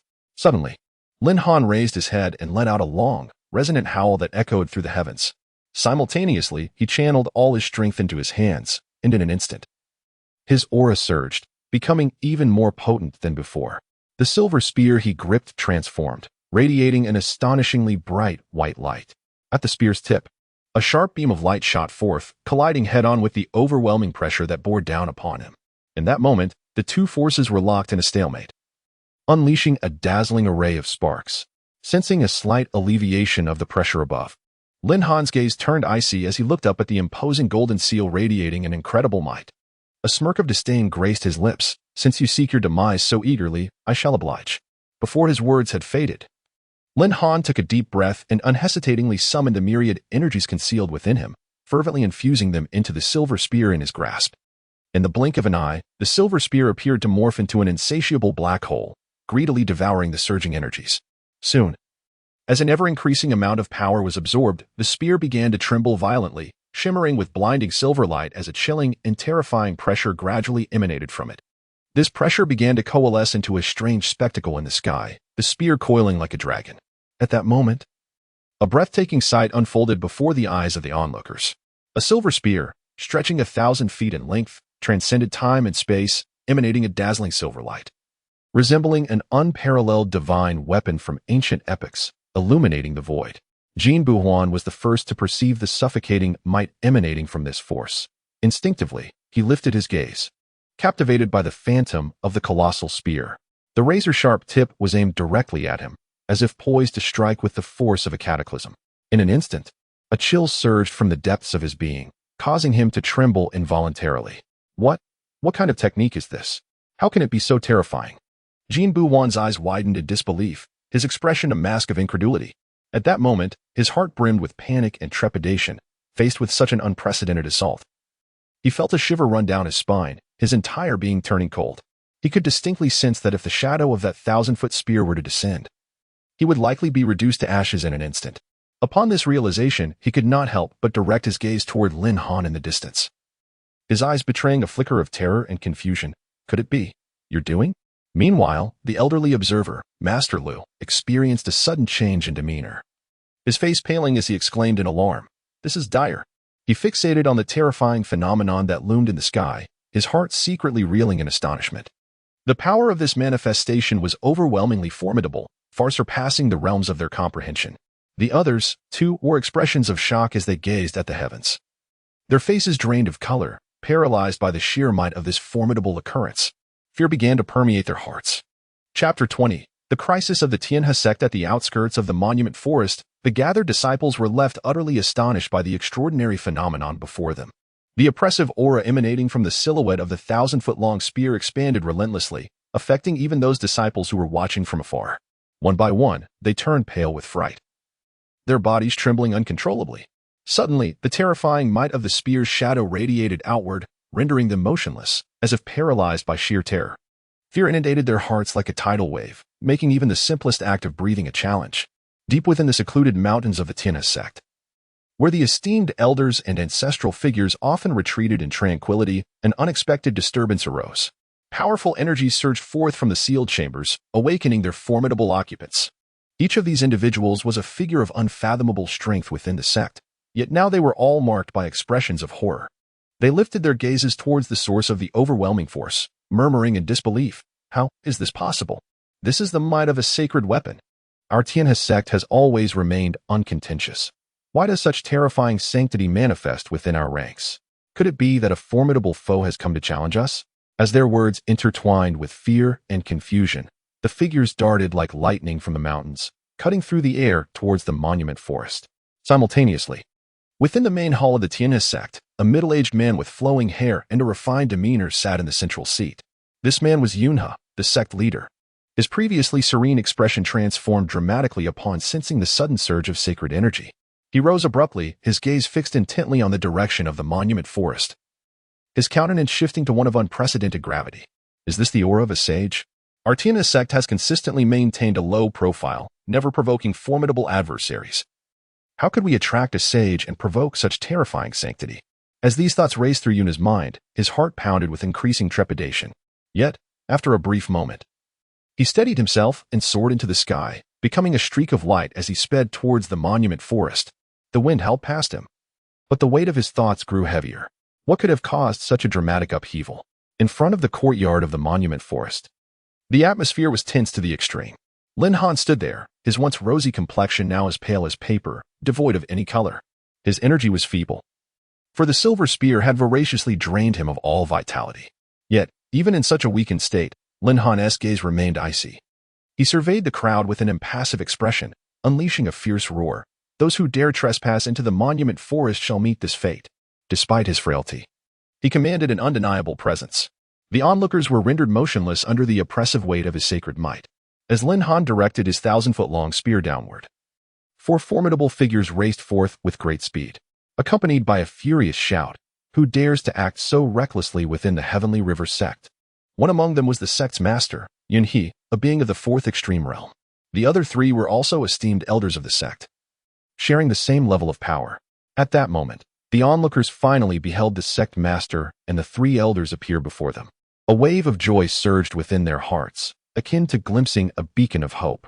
Yet, despite the arrival of their saviors, they found themselves unable to move freely, as if bound by an invisible force.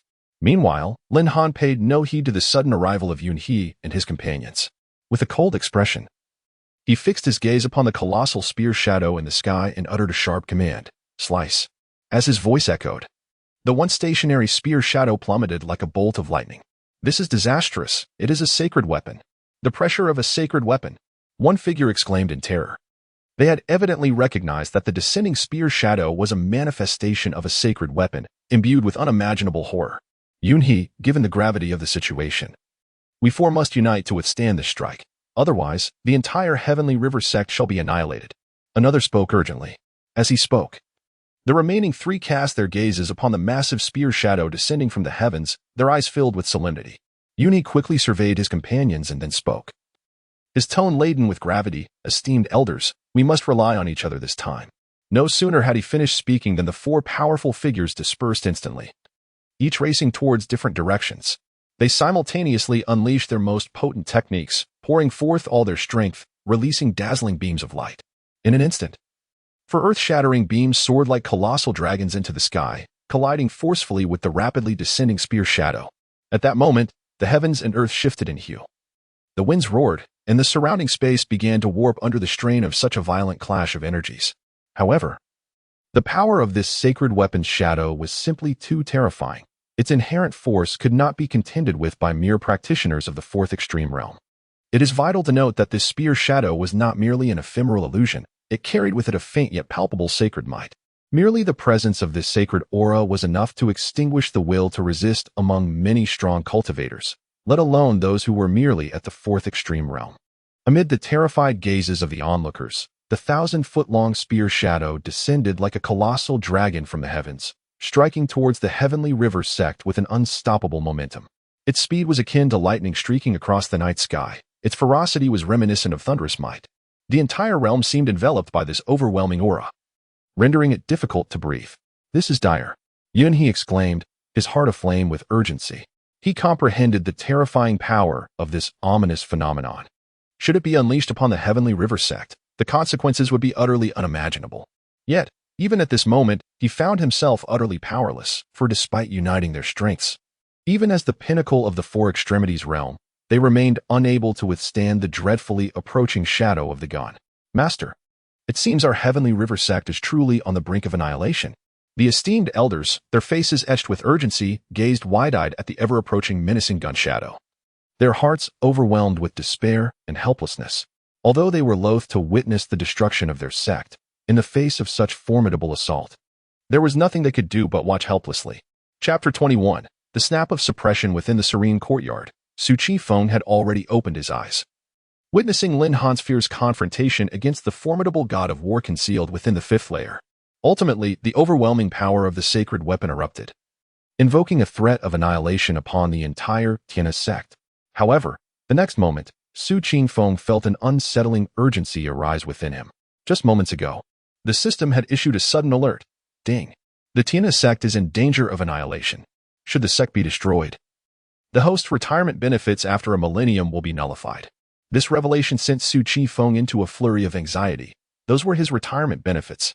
He would not allow such a calamity to transpire, though he could not fathom the rationale behind the system's stipulation. If the sect perished, so too would his benefits. There was no time for contemplation. He had to act decisively to avert this impending disaster. As he beheld the looming silhouette of the towering spear descending with cataclysmic intent, Su Qifeng recognized he could no longer remain a passive observer. Slowly rising to his feet, he exuded an air of calm and composure, casting his gaze towards the heavens, and uttered softly, "Very well, let this matter cease here," accompanied by this seemingly unremarkable statement. An invisible yet immense force surged forth from him. In the blink of an eye, the once terrifying and awe-inspiring spear shadow dissipated like smoke, vanishing without a trace. Simultaneously, the suffocating sacred might was seemingly erased by an unseen hand, disappearing in an instant. In that fleeting moment, the entire stone forest fell into a profound silence. All present were left in stunned disbelief, as if time itself had come to a standstill. Lin Han, upon hearing those words, was momentarily taken aback, his expression shifting to one of astonishment as he gazed towards the courtyard. He promptly bowed deeply, exclaiming, "Yes, master." His master was indeed extraordinary. Even that strike imbued with sacred might had been effortlessly diffused by a mere utterance. The others, awakened by Lin Han's reverent address towards the courtyard, turned their gazes in that direction, including Yunhe and several elders. They remained haunted by the lingering dread. Had that enigmatic figure not intervened, the Tiana sect would likely have ceased to exist. Thus, the four of them mimicked Lin Han's actions, stepping forward to respectfully bow and express their gratitude. "Thank you, Senior, for your timely intervention." As they spoke, their peripheral vision remained fixed on the courtyard, yet it remained still and silent. Nevertheless, they continued to stand in reverence. Jin Buhuan and Lu Bo were still engulfed in astonishment. They had traversed a spectrum of emotions, from fear to despair, then to hope upon the sect leader's appearance, only to descend once more into despair as the leader faltered, and now, witnessing the prowess of a mighty being, it was as if they had survived a calamity. Though the crisis had been averted, they gazed towards the courtyard with lingering trepidation. Regret gnawed at their hearts. Why had they not comprehended the situation within the stone forest before making their decisions? Because of their lack of awareness, they had stirred the powerful beings within, and they would undoubtedly face severe consequences in the aftermath. At that moment, a serene voice echoed once more within the small courtyard. "Disciple, please bring the esteemed Master Yun and his companions inside." Upon hearing this, Lin Han promptly responded, "Yes, Master." He then turned to Yunhe and his companions, who displayed a fleeting expression of complexity, ultimately settling into shock and trepidation. Their faces were etched with anxiety as they gazed at Lin Han, acutely aware that a figure of prominence resided within this courtyard. What would become of them if such an esteemed being were to express displeasure? Moreover, lingering doubts clouded their minds regarding the extraordinary presence within the Tianhe sect. Just as these thoughts swirled, Lin Han's voice rang out again. "Master, please follow me." With that, he turned and made his way back into the courtyard. At this moment, his complexion had notably improved, for the peril of the sacred weapon had been resolutely suppressed by Su Qifeng, allowing the energies to flow back, revitalizing Lin Han. Yunhe and his companions hastily followed, deciding it prudent to accompany him, believing that the senior figure would not cause them any trouble. Outside, only Jin Buhuan and Lu Bai remained, their hearts laden with unease. Lu Bai, the head of the law enforcement hall, harbored a deep resentment towards Jin Buhuan, had it not been for him. The law enforcement hall would not have found itself entangled in such a predicament. With this in mind, he shot a fierce glare at Jin Buhuan. Sensing the malice in that gaze, Jin Buhuan was immediately struck by a chill, foreboding trouble ahead. Regret washed over him, after all. It was merely a menial task at the Steel Forest. How had it escalated to such an uncontrollable situation? If only he could deliver a couple of slaps to his troublesome nephew. The more he pondered, the more his frustration grew. Within the small courtyard, Yunhe and his three companions tread cautiously, reverently entering with slow, light steps. Their gazes remained cast downward, fearful of disturbing the owner of the abode. In contrast, Lin Han hurriedly approached and took his place beside Su Qifeng, his countenance filled with awe and humility as he awaited his master's guidance. The four of Yunhe then directed their attention to Su Qifeng, who sat tranquil beneath the ancient tree in the courtyard.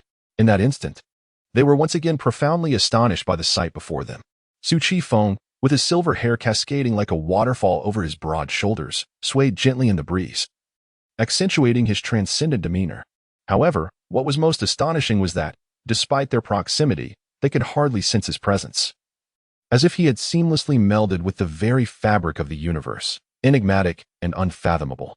Faced with such a mysterious and powerful figure, Yunhe and his companions speculated in silence, convinced that this elder had undoubtedly reached an incomprehensible level of mastery beyond their imagination.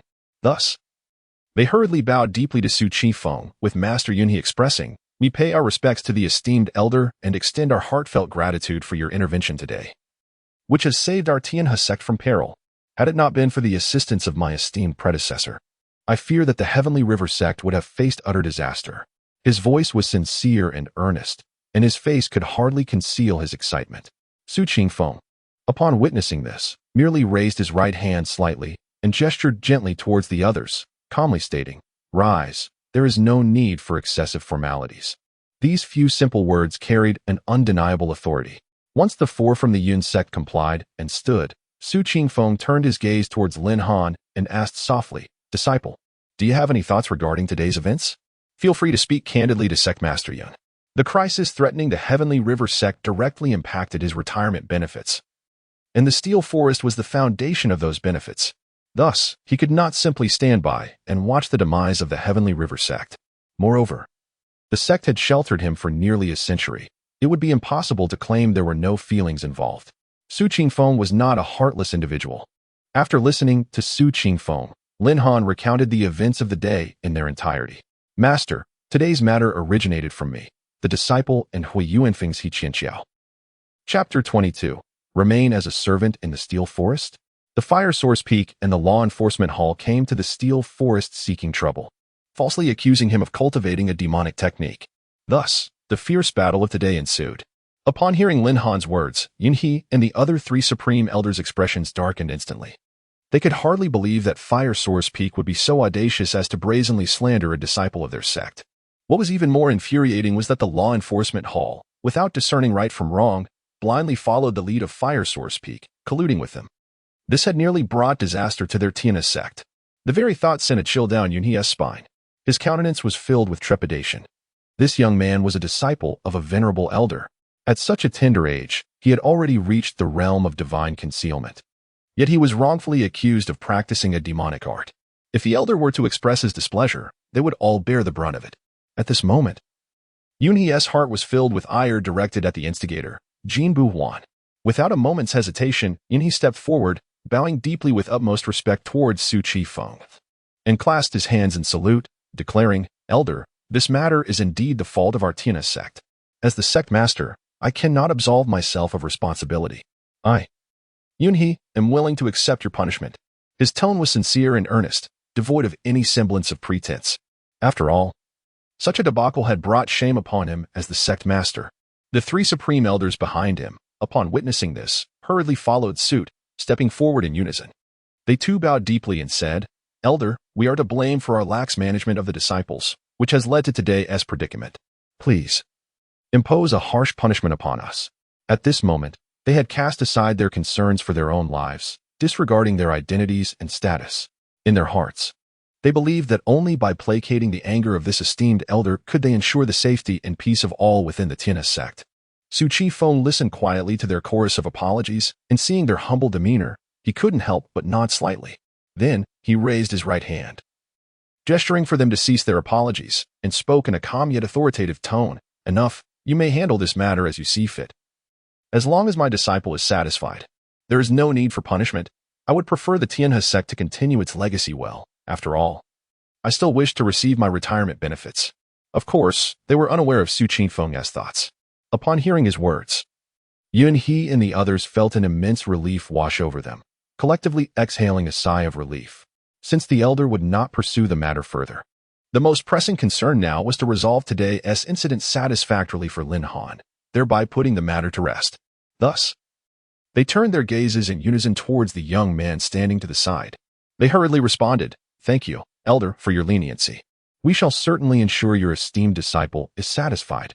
Lin Han, upon hearing his master's decision, also bowed in response to Su Qifeng, saying, "Thank you, Master, for advocating on behalf of your disciple." Though the true intentions of the revered master remain unclear, it is evident that these four individuals shall surely act on his behalf.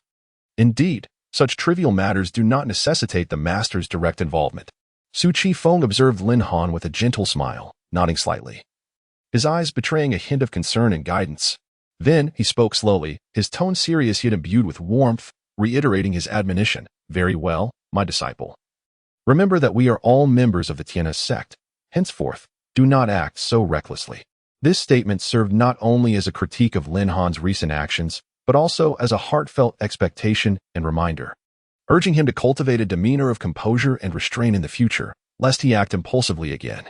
Upon hearing his master's words, Lin Han promptly clasped his fists and bowed deeply, responding with utmost respect, "Yes, disciple shall certainly remember the teachings of the revered master.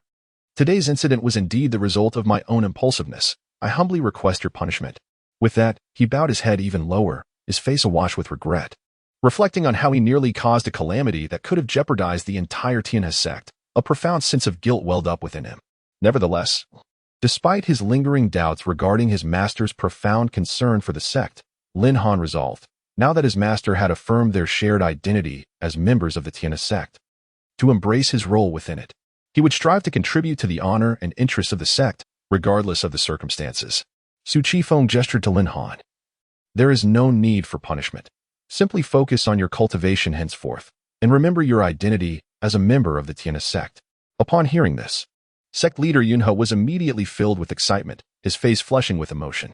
Even the three esteemed elders shared in this exhilaration. To hear such acknowledgement from an elder of such formidable stature was indeed monumental. This signified that the Tianhe sect would now have such a powerful figure to safeguard them, an extraordinary blessing for their sect. Sect leader Yunhe, along with the three esteemed elders, promptly knelt before Su Qifeng, bowing deeply in reverence.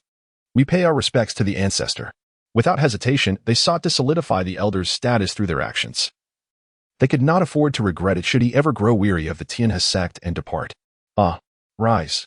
Su Qifeng, witnessing the kneeling figures, felt a tinge of helplessness. Perhaps there was a reason the system prevented the Tianhe sect's demise. "I am but a retired individual. Do not disturb me in my daily life." "Yes."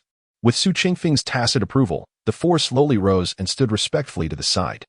While they did not fully comprehend the nature of a retired individual, the elders' consent to be addressed as ancestor indicated that he would henceforth be regarded as their venerable forebear. At last, their sect had an invincible ancestor to guide them. Suddenly, Su Qifeng turned to the three esteemed elders, a fleeting thought crossing his mind. "Should I consider keeping these three here as custodians of the steel grove? Not only would it strengthen the grove, but they could also protect the Tianhe sect." This notion seemed promising, a dual benefit indeed. Believing that they could ascend to the esteemed position of Grand Elder within the Heavenly River sect, Their sense of belonging to the sect could hardly be inferior to his own. Thus, retaining these three individuals as auxiliary workers posed no issue whatsoever. As for their innate talents, such matters were trivial in his eyes. Moreover, with his own capabilities, aiding them in their advancement would be an effortless task. Splendid. This approach would not only fortify the Heavenly River sect but also enhance the Stone Forest, achieving a dual benefit. Aha! Su Qifeng felt an immediate surge of clarity, swiftly arriving at the optimal solution. Indeed, the connections within the Stone Forest all stemmed from the concept of fate. Those with destiny could become part of the Stone Forest. He then inquired of the three elders, "What are your names?" Su Qingfeng's unexpected question left everyone momentarily stunned.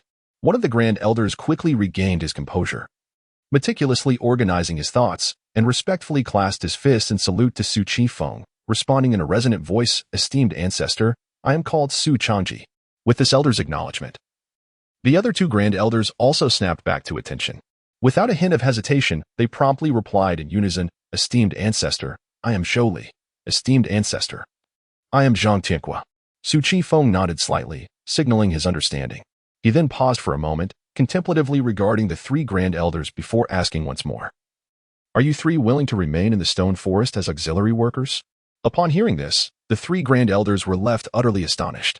Chapter 23. The Wrath of Yunhe. The three individuals exchanged glances, their eyes brimming with disbelief and confusion.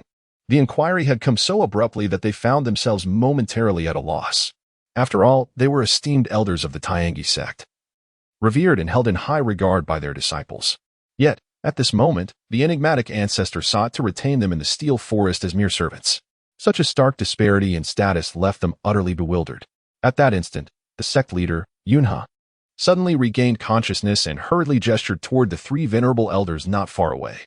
Internally, Yunhe was in a state of great urgency, pondering, "Oh dear, esteemed elders, please respond quickly. This is a rare opportunity, a divine chance. If missed, such an occasion may never arise again." He would have gladly stepped forward to speak on their behalf. However, standing beside him, Su Changji found himself in a dilemma. On one hand, he was reluctant to defy the ancestor's wishes. On the other, he feared that a direct refusal might incite the ancestor's ire. As he hesitated, his peripheral vision caught the sect leader desperately signaling to him. In an instant, Su Changji seemed to grasp the profound meaning behind Yunhe's gaze. Thus, he ceased his indecision, took a step forward, and respectfully addressed Su Qifeng, saying, "Esteemed ancestor, we are willing to heed your command. It is indeed our greatest honor to serve you."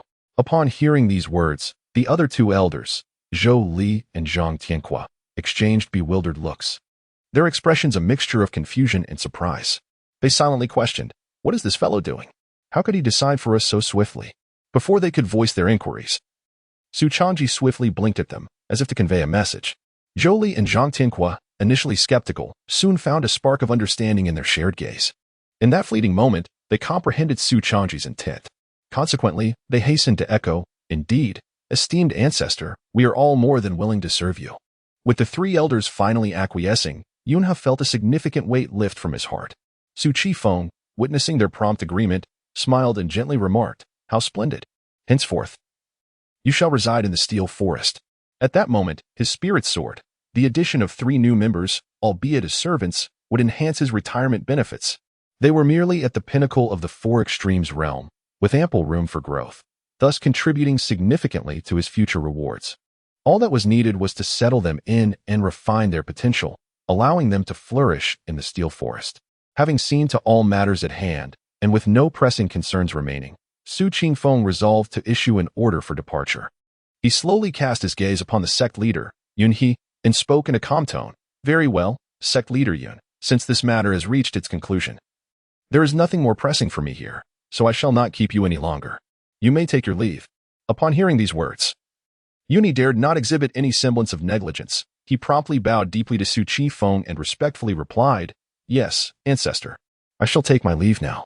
He then straightened his posture, smiled, and turned to Lin Han, saying kindly, "Ah, dear young brother, I solemnly assure you that I will provide you with a satisfactory outcome shortly, so rest assured."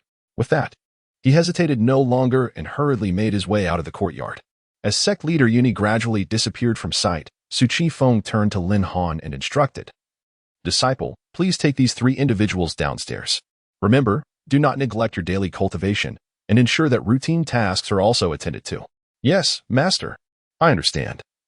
Lin Han replied respectfully with a nod. Meanwhile, the three esteemed elders also nodded in acknowledgement and followed Lin Han out of the courtyard. They had already realized that they would be residing in the steel forest for an extended period, and should fortune favor them with guidance from the ancestor, a breakthrough in their cultivation would be highly beneficial. The courtyard was left in silence, with Su Chi Feng sitting quietly on a chair, lost in thought as he gazed in the direction they had departed. As Yuni stepped out of the small courtyard, the moment he crossed the threshold, his previously serene countenance suddenly turned icy cold. His sharp eyes fixed intently on Jin Buhuan and Lu Bai, who were waiting nearby, and a fierce anger ignited within the depths of his gaze. He then emitted a cold snort from his nostrils. Humph, such audacious fools. Jin Buhuan had been observing sect leader Yun He, and upon witnessing the extreme darkness of his expression, his heart sank, instantly realizing that something was amiss. A wave of chill surged through his spine, causing him to shiver involuntarily, and beads of cold sweat began to trickle down his back. It is well known that the sect leader is usually cultured and gentle, and such displays of anger are indeed rare. Standing beside him, the head of the law enforcement hall, Lu Bai, also sensed the gravity of the situation and inwardly exclaimed that it was dire. He understood that the sect leader's wrath was not to be taken lightly, and today's events were unlikely to end well. Chapter 24. Severe punishment at this moment. Lin Han, accompanied by three esteemed elders, emerged slowly from the small courtyard. Su Changji raised his gaze and immediately spotted the furious Yun He. A subtle smirk played at the corners of his mouth, and he called out to Yun He, "Oh, sect master, look here." Young brother Lin is still watching with eager eyes. Should this matter not be resolved to his satisfaction, do not blame us for taking matters into our own hands. With that, he exchanged knowing glances with the other two elders, their eyes gleaming with a fierce intensity. Clearly, they were equally outraged by the audacity of someone within the sect to so recklessly slander a disciple, believing that only through stringent punishment could they provide the revered ancestor with a satisfactory explanation. Yun He's expression was as cold as ice as he nodded slightly to the three elders and spoke in a calm voice. "Rest assured, esteemed elders, our sect shall certainly provide young brother Lin with justice today, ensuring he departs satisfied." Turning his attention back, his gaze, as piercing as the coldest stars, fixated on Jin Buhuan, he let out a cold snort, laced with indignation. Jin Buhuan, as the esteemed leader of the Fire Source Peak, entrusted with significant responsibilities. You ought to set an example and uphold the reputation of our sect's disciples. Yet, you dare to defame a disciple of our sect with accusations of practicing demonic arts. Such an act is utterly unforgivable. Do you acknowledge your transgressions? Yun He's words struck like thunder, causing an uproar among the crowd. Whether they were enforcers of the law, members of the Fire Source Peak, or disciples standing at a distance to observe, everyone was rendered speechless, unable to fathom the spectacle unfolding before them. Who could have anticipated that the venerable and authoritative leader of the Fire Source Peak would engage in such despicable behavior, tarnishing the reputation of his own sect's disciple? It was simply inconceivable. Upon hearing this, Jin Buhuan's countenance darkened, realizing that he had indeed hit a wall this time. As a peak leader, today marked his downfall. However, at this point, any further justifications would be futile. It was wiser to acquiesce and face the consequences with composure. Taking a deep breath to steady his turbulent heart, he looked up and met Yun He's gaze, speaking earnestly. "Sect master, I fully acknowledge my grave mistakes and harbor no intention of disputing this matter. I implore you to mete out punishment to correct the sect's principles." Now that the sect master had voiced his disapproval, where could Jin Buhuan possibly escape? Yun He regarded Jin Buhuan's so-called sincere admission of guilt with disdain, not even deigning to look his way. Instead, he abruptly turned his gaze toward Lu Bai, the head of the law enforcement hall. Lu Bai, as the presiding officer of the law enforcement hall, tasked with maintaining order and rendering impartial judgments. How do you intend to address this egregious act of slander against a disciple, given the current circumstances? Yun He's voice was frigid and stern, imbued with boundless ire. Clearly, today he was thoroughly enraged. Had it not been for the fact that the patriarch bore no grudges against them, the Heavenly River sect would have faced annihilation. Upon hearing Yun He's inquiry, Lu Bai involuntarily trembled slightly. It is essential to note that throughout his life, he had always conducted himself with integrity, never harboring a shred of guilt towards his sect or disciples. Yet, unexpectedly, he found himself severely deceived by the shameless scoundrel, Jin Buhuan. Returning to the sect master. According to the sect's regulations, those who falsely accuse fellow disciples ought to have their cultivation sealed and be exiled to the ice cliff for 100 years of reflection. Lu Bai dared not hesitate, quickly bowing respectfully to the sect master as he responded. Then, taking a deep breath as if having made a resolute decision, he raised his voice once more, declaring, "Honorable sect master, it is due to my lax governance that we have encountered such a grave error today. Moreover, my law enforcement hall acted hastily in apprehending Lin Han without thorough investigation. This is indeed a grave sin. I am acutely aware of the gravity of my transgression, and I can no longer fulfill my duties as the head of the law enforcement hall."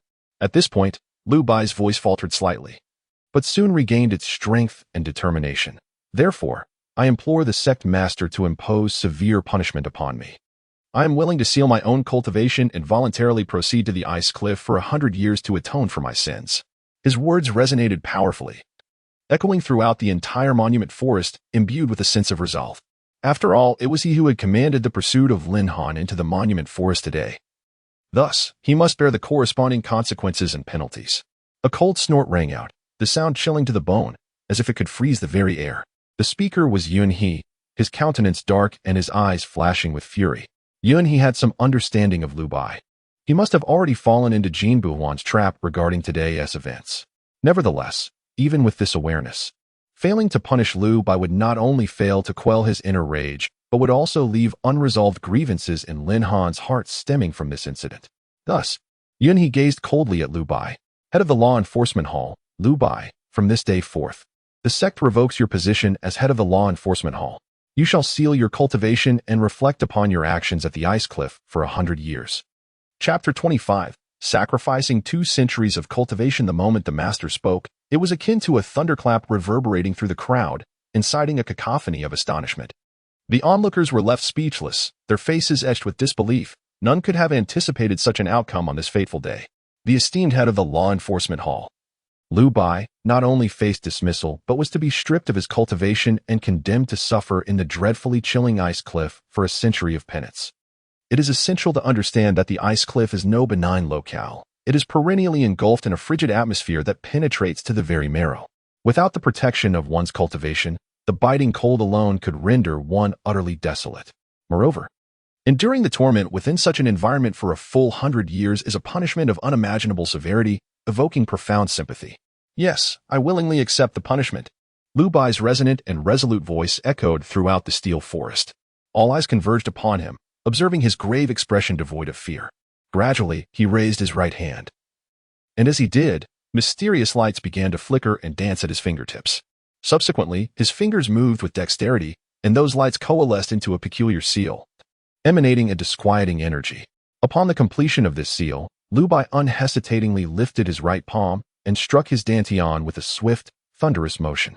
In an instant, a powerful shockwave erupted from within him, sweeping through the surroundings like a tumultuous tidal wave. The sheer force of this energy momentarily halted his form. However, Lu Bai was not vanquished by it. Instead, his aura rapidly waned, transforming him from a formidable cultivator into an entity indistinguishable from an ordinary mortal. In that moment, Lu Bai appeared utterly feeble, as though his very soul had been siphoned away. His once upright posture now bore a slight stoop, rendering him strikingly aged. Especially evident were the disheveled strands of white hair atop his head, tousled by the force of his recent action, swaying gently in the breeze. Nevertheless, Lu Bai persevered through his discomfort, striving to stand tall. He once more bowed respectfully to Yun He before turning away, taking slow, heavy steps towards the exit of the steel forest. Each stride seemed to drain the last vestiges of his strength, yet he pressed on without faltering. As he receded into the distance, ultimately vanishing from sight, a surge of complex emotions welled up within the observers. The occurrence within the steel forest was monumental, prompting a flurry of elders and peak masters to arrive in rapid succession.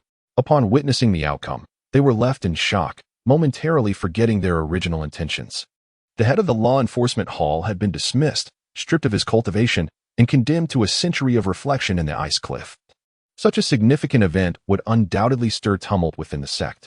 Yet, the events were far from concluded. Yun He, having retracted his complex gaze, turned his cold stare once more towards Jin Buhuan. Suddenly, a jolt of fear coursed through Jin Buhuan's spine, a chilling premonition intensifying within him. If even Lu Bai who was merely entangled in this turmoil, faced such severe punishment, then as the instigator of this incident, the consequences he would soon confront were likely beyond imagination. Just as Jin Buhuan was engulfed in trepidation, his thoughts a whirlpool of confusion, the authoritative voice of the sect leader, Yunhe, thundered once more like a clap of thunder. Jin Buhuan, as a peak master, you have recklessly defamed your disciple. At this juncture, Yunhe's gaze sharpened. His already frigid tone now transformed into one of unyielding cruelty. Today, I shall strip you of 200 years of cultivation. From this moment forth, you shall reside in the tranquil realm, never to step beyond its confines. As the decree fell from the leader's lips, a wave of astonishment rippled through the gathering crowd. Eyes widened in disbelief, expressions filled with shock. The elders and other peak masters, upon hearing such a verdict, could not help but shake their heads in lamentation, their hearts heavy with unspoken sorrow. After all, the loss of 200 years of cultivation was no trivial matter. It signified a catastrophic decline in Jin Buhuan's own spiritual realm, and his lifespan would undoubtedly suffer grievously as a result. Furthermore, the prospect of remaining in the tranquil realm indefinitely loomed ominously. Without miraculous intervention, Jin Buhuan was destined to wither away within its confines. They were acutely aware that the tranquil realm was far from a benevolent place. It served as a prison for malevolent spirits and demons. Its atmosphere was perpetually suffused with a dreadful chill, an amalgamation of demonic and sinister energies, typically reserved for disciples who had erred gravely. Once tainted by the essence of these dark forces, one's lifespan would be further compromised. As Jin Buhuan absorbed the weight of Yunhe's formidable voice pronouncing his sentence, a bitter smile surfaced within him. Alas, he thought, this is truly the fruit of my own misdeeds, a fate of my own making. Reflecting on his transgressions, he recognized that his current predicament was entirely self-inflicted. Moreover, today, the sect leader had shown him a degree of mercy, sparing his life. Had the leader been devoid of compassion, it is likely that he would not have walked out of this stone forest alive, though his heart brimmed with resentment and regret. Jin Buhuan understood that aside from accepting this punishment, he had no alternative. Thus, he feigned composure, trembling hands respectfully clasped before the leader, his voice hoarse as he uttered, I willingly accept my punishment. As the words left his lips, it felt as though all strength had been drained from his body, leaving him deflated like a punctured balloon. His complexion turned an alarming shade of pallor, devoid of any vigor, the spirit of a peak master entirely extinguished, and he appeared to age several years in an instant. Chapter 26. The despair of Jin Qingji at that moment. The master of Yunhe displayed an expression as frigid as frost, his gaze emanating a chilling aura. With a sudden motion, he raised his right hand and forcefully waved it toward the sky. In an instant, an enormous hand materialized out of thin air, casting a shadow that blotted out the sun above Jin Buhuan's head. Emotionless, Yunhe coldly observed the despondent Jin Buhuan below, and without hesitation, he brought down his hand with tremendous force. The wind from the blow howled past, generating fierce currents that caused the surrounding air to seem to solidify in the wake of this terrifying strike. In that fleeting moment, the once mighty aura emanating from Jin Buhuan appeared to be instantly siphoned away by an invisible force, rendering him exceedingly weak, as if he might collapse at any moment. His cultivation, originally at the 5th level of the divine concealment realm, plummeted dramatically, dropping to the 1st level of the same realm in the blink of an eye. At that moment, Jin Buhuan resembled a flickering candle in the wind, teetering on the edge of collapse. Yet, he gritted his teeth and silently endured the overwhelming power of Yunhe's strike. His complexion turned increasingly pale, resembling paper, devoid of any trace of blood. And even his lips trembled slightly. A trickle of bright red blood seeped from the corner of his mouth, flowing down his chin and dripping onto the ground, creating a series of shocking splatters. Undoubtedly, this blow had cost Jin Buhuan 200 years of cultivation. For any practitioner, such a loss could be deemed catastrophic. However, it was fortunate that, despite the devastating blow, he still maintained a status above the divine concealment realm.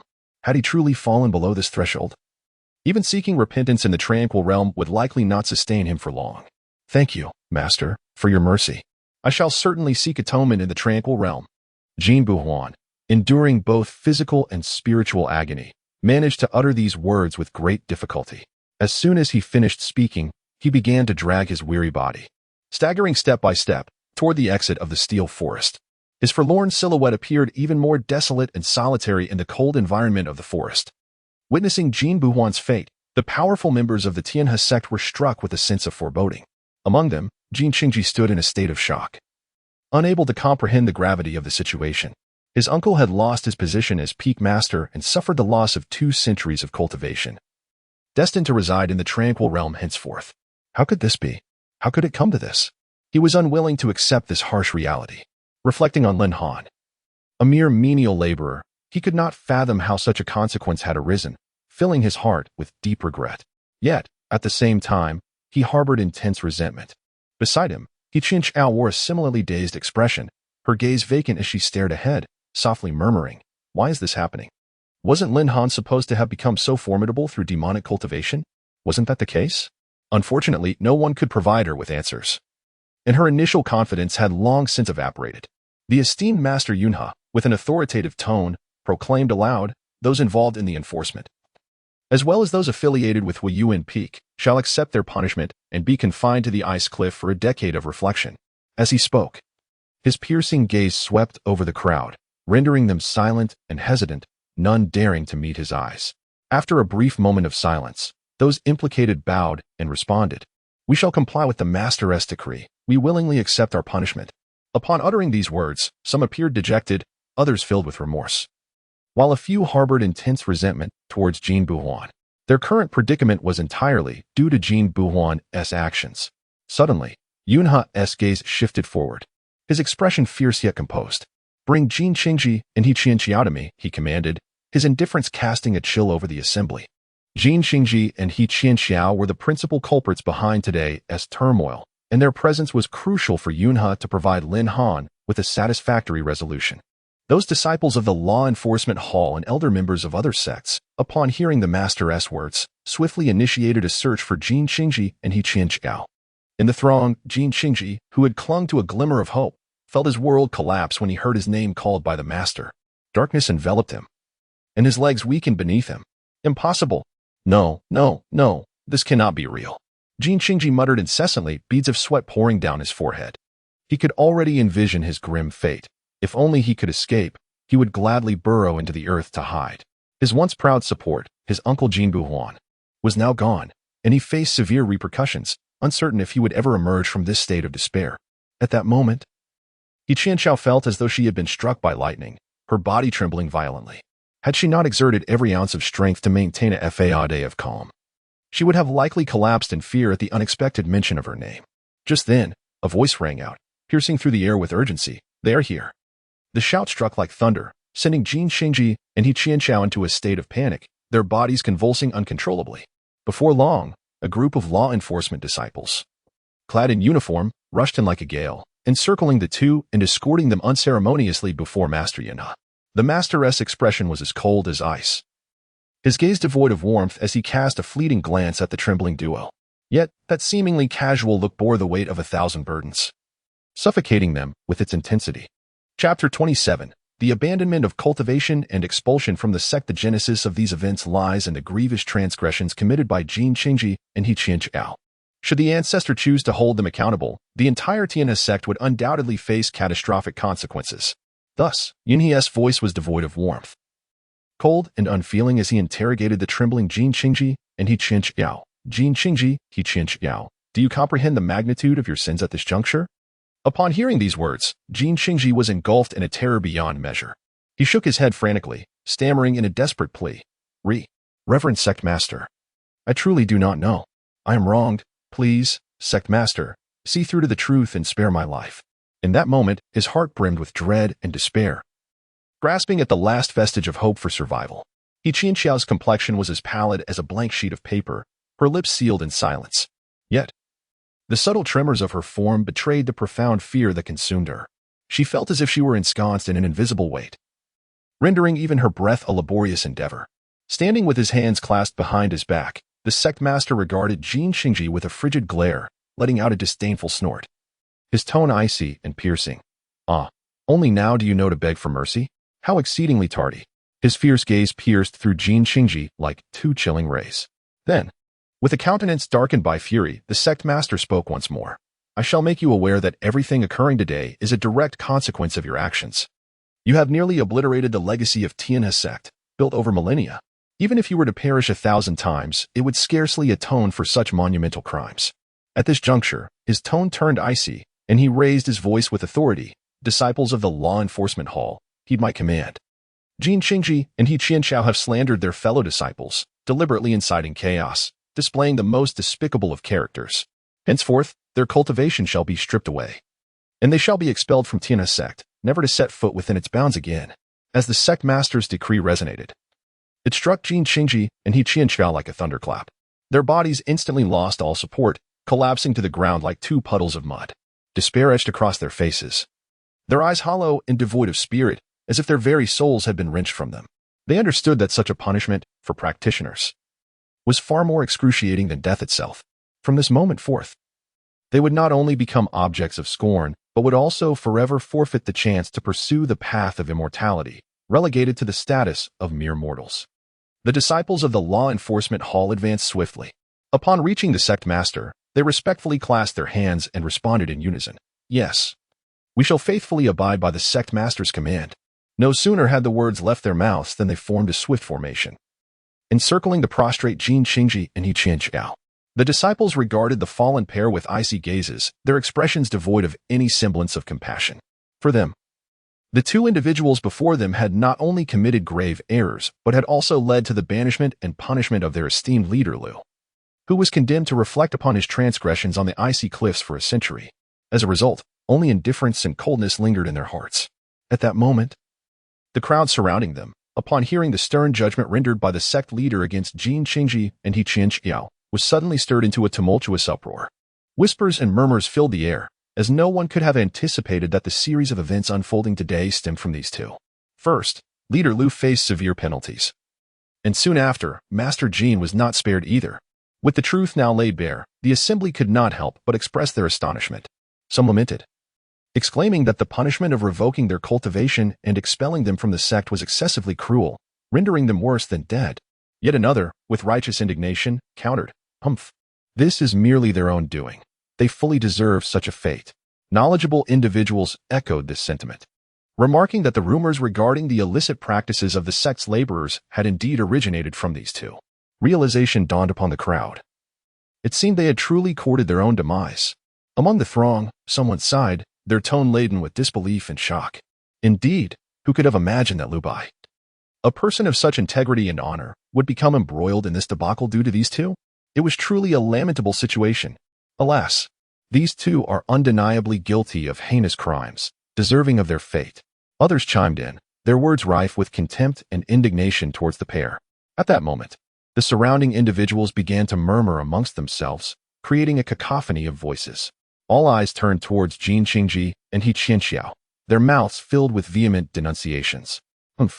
Those who commit such unconscionable acts deserve a severe reckoning. The punishment they endure now is likely more torturous than death itself, declared an irate man through gritted teeth. An elder nearby nodded slightly in agreement, asserting, indeed, such individuals are not worthy of a shred of our sympathy. In an instant, a chorus of accusations and condemnations arose, echoing endlessly.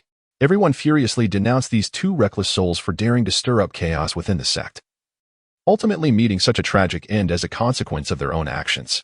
The crowd resounded in agreement, with no one stepping forward to utter a kind word for Jin Qingji and He Qianqiao. Clearly, their deeds had incited the wrath of the masses, rendering them akin to a rat scurrying through the streets, universally reviled. Chapter 28. The exceptional source vein. After a brief moment, the master of Yunhe waved his hand decisively. Take them away. His tone was authoritative, yet tinged with a hint of anger. He refrained from executing the two lightly. Yes. The disciples of the law enforcement hall responded in unison. They then escorted Jin Qingji and He Qianqiao away. As the two were led away, the master of Yunhe surveyed the numerous elders and disciples within the steel forest, as well as the various peak masters. You may disperse now. Remember, without my permission, none shall tread upon this sacred ground. His tone shifted to a more amicable one, yet it carried an undeniable air of command. Understood. We shall remember. The gathered individuals bowed respectfully to Yunhe. No one dared to defy the master's authority in that moment, lest they wished to court disaster. As the crowd departed, the steel forest soon returned to its former tranquility.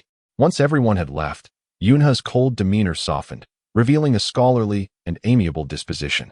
He stepped forward and approached Lin Han and the three esteemed elders, directing a smile towards Lin Han. Young brother Lin, are you satisfied with today's resolution? The ancestor had remarked that if Lin Han were displeased, it would render him quite restless. Lin Han nodded at Yunhe, responding, Master Yin, I am indeed satisfied with your handling of the matter. Thank you for your efforts. He felt a sense of delight regarding the fate of He Qianxiao and Jin Xingji, finding satisfaction in their punishment. To have their cultivation abolished and to be cast out from the sect was far more gratifying than mere execution, condemning them instead to a life of endless regret and suffering. They brought this upon themselves. He had initially intended to let the matter go, but their repeated provocations had disturbed his master's tranquility, which was a grave offense. Thus, he was thoroughly pleased with the outcome. Upon hearing this, Yunhe's face brightened with a smile, shedding the solemnity of his position. Ah, as long as young brother Lin is satisfied, that is all that matters. I can rest easy now. At that moment, Su Changji turned to Yunhe and said, Very well, Yunhe, you may return now. We have already disturbed the ancestor for too long. We should not intrude further upon his meditation. If we incur his displeasure, none of us will fare well. Indeed. Elder Su speaks wisely. I shall take my leave now. With that, he bowed respectfully towards the small courtyard and swiftly transformed into a streak of light, vanishing within the steel forest. As Yunhe departed, Lin Han promptly attended to the 3 esteemed elders, arranging for 3 additional pavilions to be constructed not far from his own.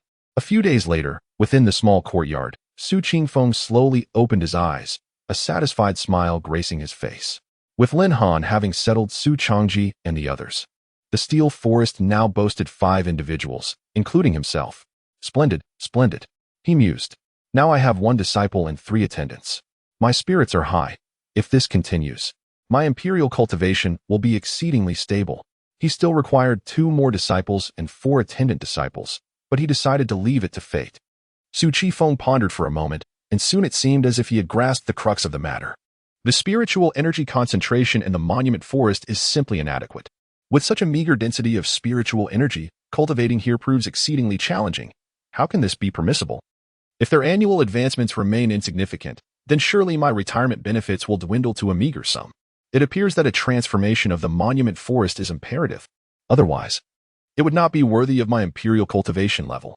In that instant of realization, Su Qifeng resolved to undertake a thorough renovation of the monument forest. Currently, the spiritual energy contained within is insufficient to support their cultivation, let alone facilitating swift advancements. With that thought, he set his intentions into motion. In the blink of an eye, Su Qifeng concentrated, and then, with a gentle yet deliberate motion, he extended a hand as fair as jade, lightly striking, which instantly fractured the fabric of space. He reached into the void. Meanwhile, in a remote corner of the eastern wilderness, there lay a mountain range rich in spiritual energy, concealed within a secret realm, unbeknownst to anyone. Here, the ethereal essence of heaven and earth converged like a river, flowing with an exuberance akin to a paradise. This was due to the presence of a supreme source vein hidden within the mountains. It was this extraordinary source vein that enveloped the entire range in a thick shroud of spiritual mist. However, this supreme source vein was exceedingly elusive. Had Su Qifeng not already ascended to the invincible realm of the Emperor, he likely would not have detected its existence. Suddenly, the once tranquil skies above the mountains darkened, as a colossal hand transcended the boundaries of space. This immense hand blotted out the sun, emanating an unparalleled pressure characteristic of the Emperor's realm. In an instant, the formidable beasts inhabiting the mountain range and its surroundings trembled in terror, their eyes reflecting profound fear. The gargantuan hand slowly descended towards the mountains. Its movements appeared gentle, yet were undeniably unstoppable, gliding across the tranquil waters as if encountering no resistance whatsoever. Before long, the resplendent supreme source vein, resembling a magnificent dragon, was firmly grasped by this immense hand. In the blink of an eye, the supreme source vein, along with the hand, vanished without a trace, as if it had never existed at all. Simultaneously, within a secluded cave deep in the mountains, a holy being of the demon race abruptly opened his eyes. He gasped for breath, his face still reflecting the terror from moments prior, murmuring to himself, "An emperor, it is indeed a formidable emperor who has acted personally." In that fleeting moment, he felt the breath of death. The terrifying pressure from the emperor weighed upon him so heavily that he dared not exhale, fearing that even the slightest sound of his breath might attract the attention of that horrific presence. He could only resign himself to the mysterious emperor taking away his precious source vein. "My precious source vein," his heart ached, and he emitted a cry of anguish and despair. This enigmatic cavern was inadvertently discovered by him, where he has devoted countless springs, summers, autumns, and winters to secluded cultivation, ultimately attaining the sacred realm. He had believed that this place, so hidden and enriched with an exceptional source vein, would serve as the foundation for his path to enlightenment. However, he never anticipated that such an abrupt upheaval would occur today. An inscrutable emperor suddenly manifested here, decisively seizing the precious source vein he held in high regard. The sage of the demon clan endeavored to quell the tumultuous fear within, yet his body continued to tremble ever so slightly. Chapter 29. The mountain from beyond. The demon saint murmured incessantly. Could it be that this is the enigmatic emperor who previously achieved enlightenment? Once this thought emerged, it became inescapable, growing increasingly plausible with each passing moment. After all, in this era, there should only be this singular emperor. Who else could possess such extraordinary powers that transcend the heavens and the earth? Contemplating this conclusion, the countenance of this formidable being from the demon race grew exceedingly complex, and a sense of unease welled up within. Remaining here was out of the question. In no time, the demon saint swept away, vanishing from the scene. Tianhe sect. Suddenly, a shadow raced across the sky at an astonishing speed, hurtling directly towards the Tianhe sect. Upon closer inspection, it revealed itself to be a towering mountain. Majestic and awe-inspiring, charging forth with unparalleled pressure and momentum towards the Tianhe sect. The sheer enormity of this flying mountain was staggering as it drew nearer. Its shadow swiftly enveloped the entire expanse above the sect, completely blocking out the sunlight and plunging the once bright domain into darkness. This unforeseen occurrence left the entire Tianhe sect in shock, halting all activities as individuals gazed up in terror at the colossal entity in the sky. The sect master, Yunhe, stood transfixed, his heart racing at the sight of such an imposing figure, disbelief etched across his face. Even this usually composed leader found himself momentarily flustered by the abrupt turn of events. His eyes widened, fixated on the rapidly approaching mountain, as he muttered to himself. How is this possible? Which mighty being possesses such omnipotent capabilities? Yunhe's heart surged with tumultuous waves of astonishment, rendering him nearly speechless. In comparison to the overshadowing mountain, he felt as insignificant as an ant. Meanwhile, the elders, peak leaders, and disciples of the Tianhe sect were collectively taken aback by this sudden turn of events. Fear spread like wildfire among them, each person gazing up at the sky in trepidation. They stared blankly at the gigantic mountain, their hearts gripped by terror, ultimately succumbing to despair and helplessness. The overwhelming pressure emanating from the mountain rendered their feet as if nailed to the ground, immobilized. They could only watch helplessly as the colossal mountain bore down upon them, feeling as diminutive as dust, anticipating their imminent subjugation beneath its weight. Within the courtyard of the steel forest, Su Qifeng slowly opened his eyes, and in an instant, a dazzling radiance burst forth from his hands. Clutching what appeared to be a miniature dragon, he released a brilliant light. With the emergence of this luminescence, the surrounding space became increasingly saturated with spiritual energy, flowing forth like a continuous stream of pure spring water.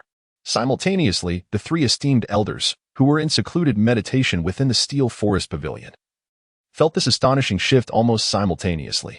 Their previously closed eyes snapped open in shock, filled with astonishment.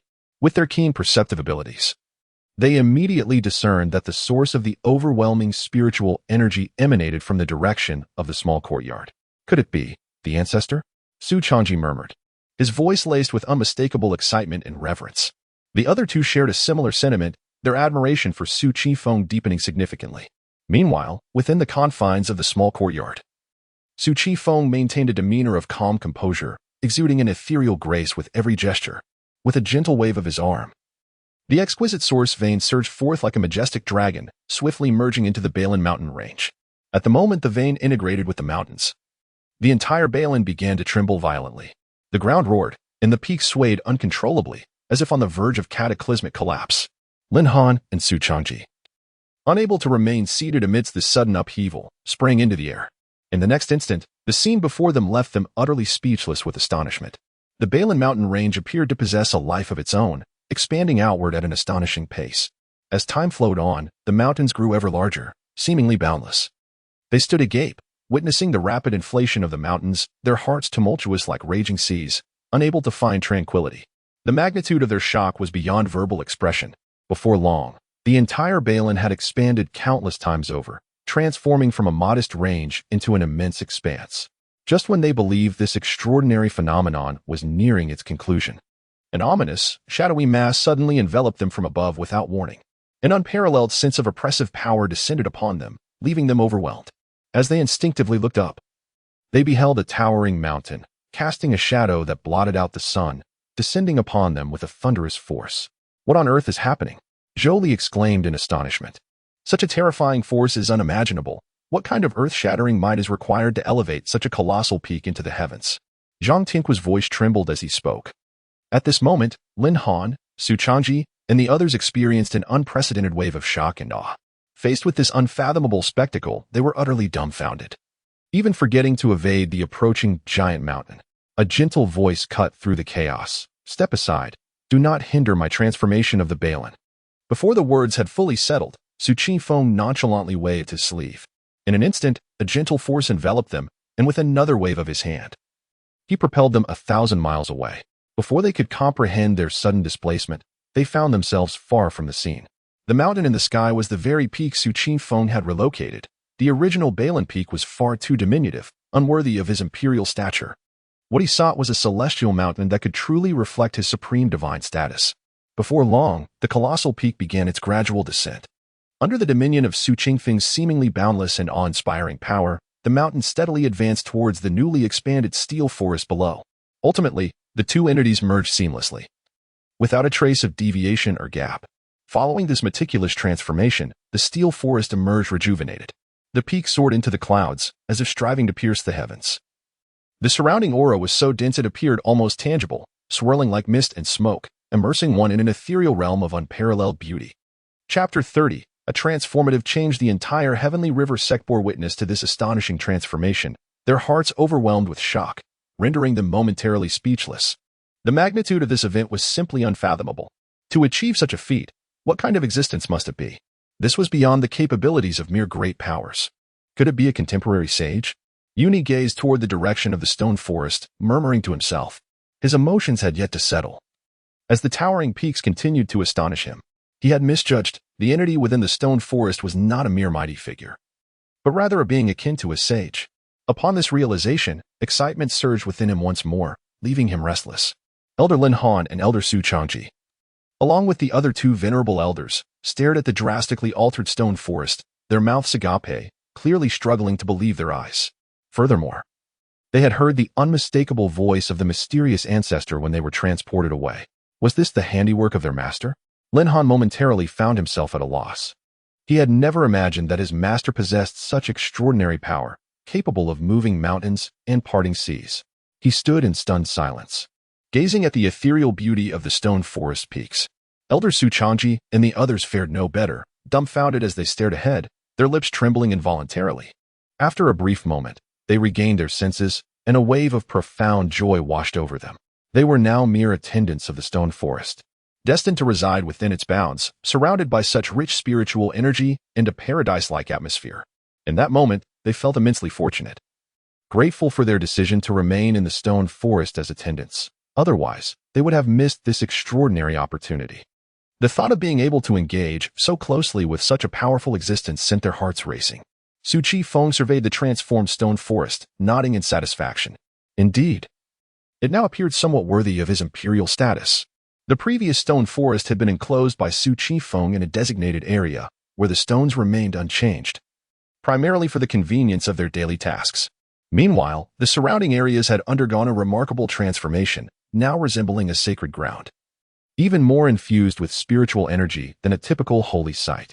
Then, with a wave of his hand, Su Qifeng summoned a small courtyard that instantly materialized atop the summit. The peak had already been fashioned into a platform, yet his courtyard had expanded significantly, with the ancient trees still preserved within its confines.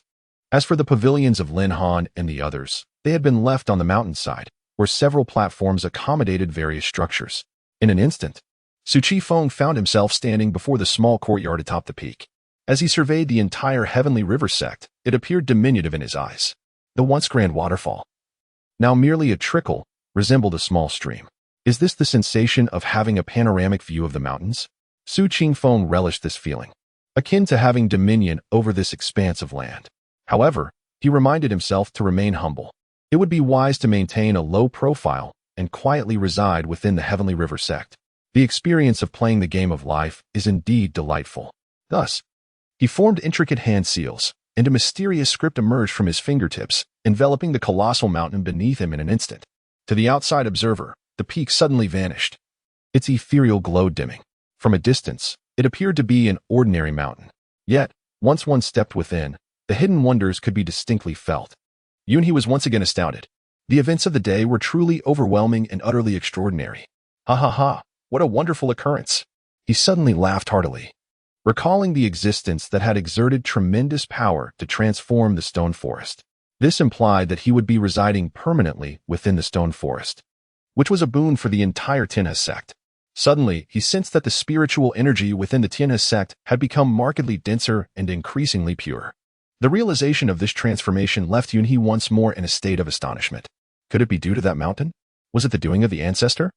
It must be so.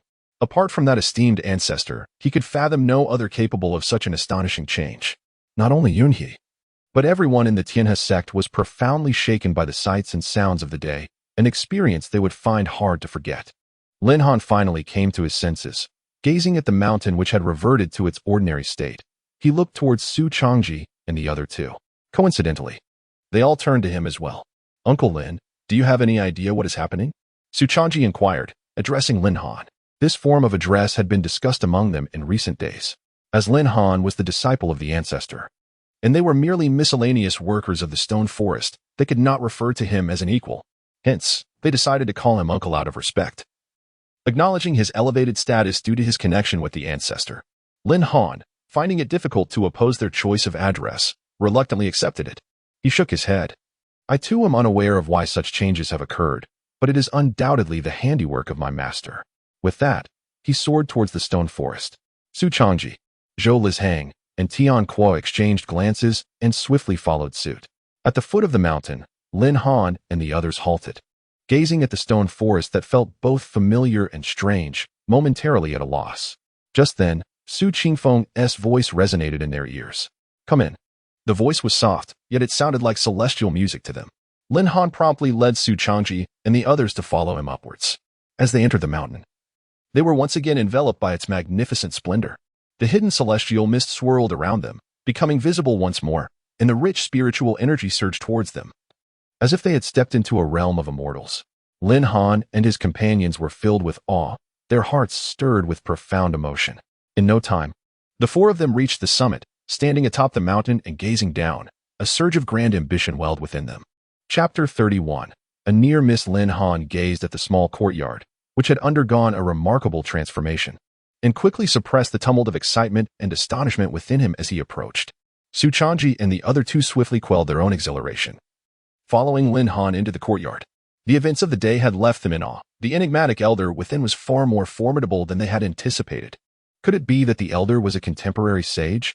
They pondered in their hearts, for only a sage could possess such earth-shattering abilities. Upon entering the courtyard, they beheld Su Qingfeng seated beneath the ancient tree, a serene smile gracing his countenance as he regarded the four newcomers. Lin Han hastened forward, bowing deeply before Su Qingfeng with fervor. Disciple pays respects to the master. His voice was laced with excitement, and a faint blush lingered on his cheeks. Su Changji and the others did not lag behind. They stepped forward in unison, bowing deeply and exclaiming, "We pay our respects to the elder." Their tone betrayed their barely contained enthusiasm. "Ah, rise," Su Qingfeng gestured with a nod, then continued, "Today, I have made some modifications to the steel forest. Henceforth, you may cultivate diligently on the mountainside. However, do not forget the daily responsibilities associated with the steel forest." He believed that the now enriched spiritual energy of the steel forest would greatly aid their cultivation, allowing him to comfortably await his retirement benefits. At this, Su Changji, Zhou Li, and Zhang Tianhua could hardly contain their elation. They promptly responded, "Yes, we shall strive to cultivate earnestly and fulfill our duties to the best of our abilities. Please rest assured, elder." For them, the prospect of cultivating in such a spiritually abundant location was a tremendous boon, rendering their modest duties within the steel forest trivial by comparison. It was worth noting that the three had remained at the pinnacle of the Four Extremes realm for over 2 centuries, unable to break through. Yet now, the divine platform's secret realm seemed tantalizingly close, and they finally glimpsed the opportunity to touch upon such heights in this lifetime. How could they not be thrilled? Lin Han's face radiated joy, as his perception of his master elevated once more. He believed that the master had undoubtedly employed great powers for their benefit, enhancing the spiritual energy within the steel forest. With the responses from the others, Su Qingfeng felt assured. As long as the steel forest remained undisturbed, he too would have peace. Furthermore, with Su Changji and the others being at the peak of the Four Extremes realm, a bit of cultivation at Feilai Peak would likely propel them into the divine platform realm.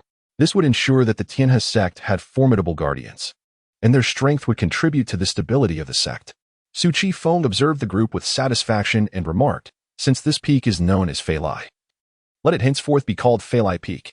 Such a sacred mountain for cultivation deserves a name. It would be remiss not to honor my efforts in relocating this grand mountain.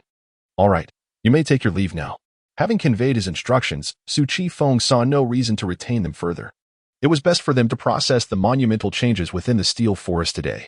From now on, they would be able to cultivate diligently there. Understood. Lin Han and the others once again bowed in reverence to Su Qifeng before gradually retreating. Upon exiting the small courtyard, Lin Han observed the expressions of joy on Su Changji and the others, clearly visible on their faces. Who would have thought? The ancestor truly possesses transcendent cultivation. In the past, we could only practice at Flying Peak. Su Changji's face was aglow with delight, his words laced with excitement. I never imagined that one day I would be able to cultivate in such a rich environment of spiritual energy. Zhou Li could hardly contain his exhilaration, unable to resist exclaiming. Fortunately, we agreed to the ancestors' request to remain as attendants in the steel forest. At this moment, Zhang Tianhua also felt immense gratitude. Staying in the steel forest was the greatest opportunity of his life. Indeed, let us not neglect the tasks entrusted to us by the ancestor. Rest assured, Senior Brother Su. The faces of Zhang Tianhua and Zhou Li were beaming with joy, their understanding clear without needing to elaborate. Lin Han, observing the three still caught up in their excitement, spoke up to remind them. All right, esteemed elders, let us descend. Upon hearing this, Su Changji and the others quickly subdued their emotions and descended the mountainside alongside Lin Han. Upon reaching their residence, their hearts surged with renewed excitement, for the spiritual energy was undeniably abundant. Prolonged cultivation here could lead to the ascension of the divine platform. Su Changji exclaimed, unable to contain his fervor. The other two shared his sentiments, disregarding their decorum as they hurried towards the loft. Such a rich source of energy demanded their immediate attention for cultivation. Lin Han, however, remained composed. After all, his master could bestow upon him sacred medicines, scripture, and weapons. Why would he marvel at the density of spiritual energy? Suddenly, he recalled that he possessed some sacred-level techniques that were not entirely suitable for him.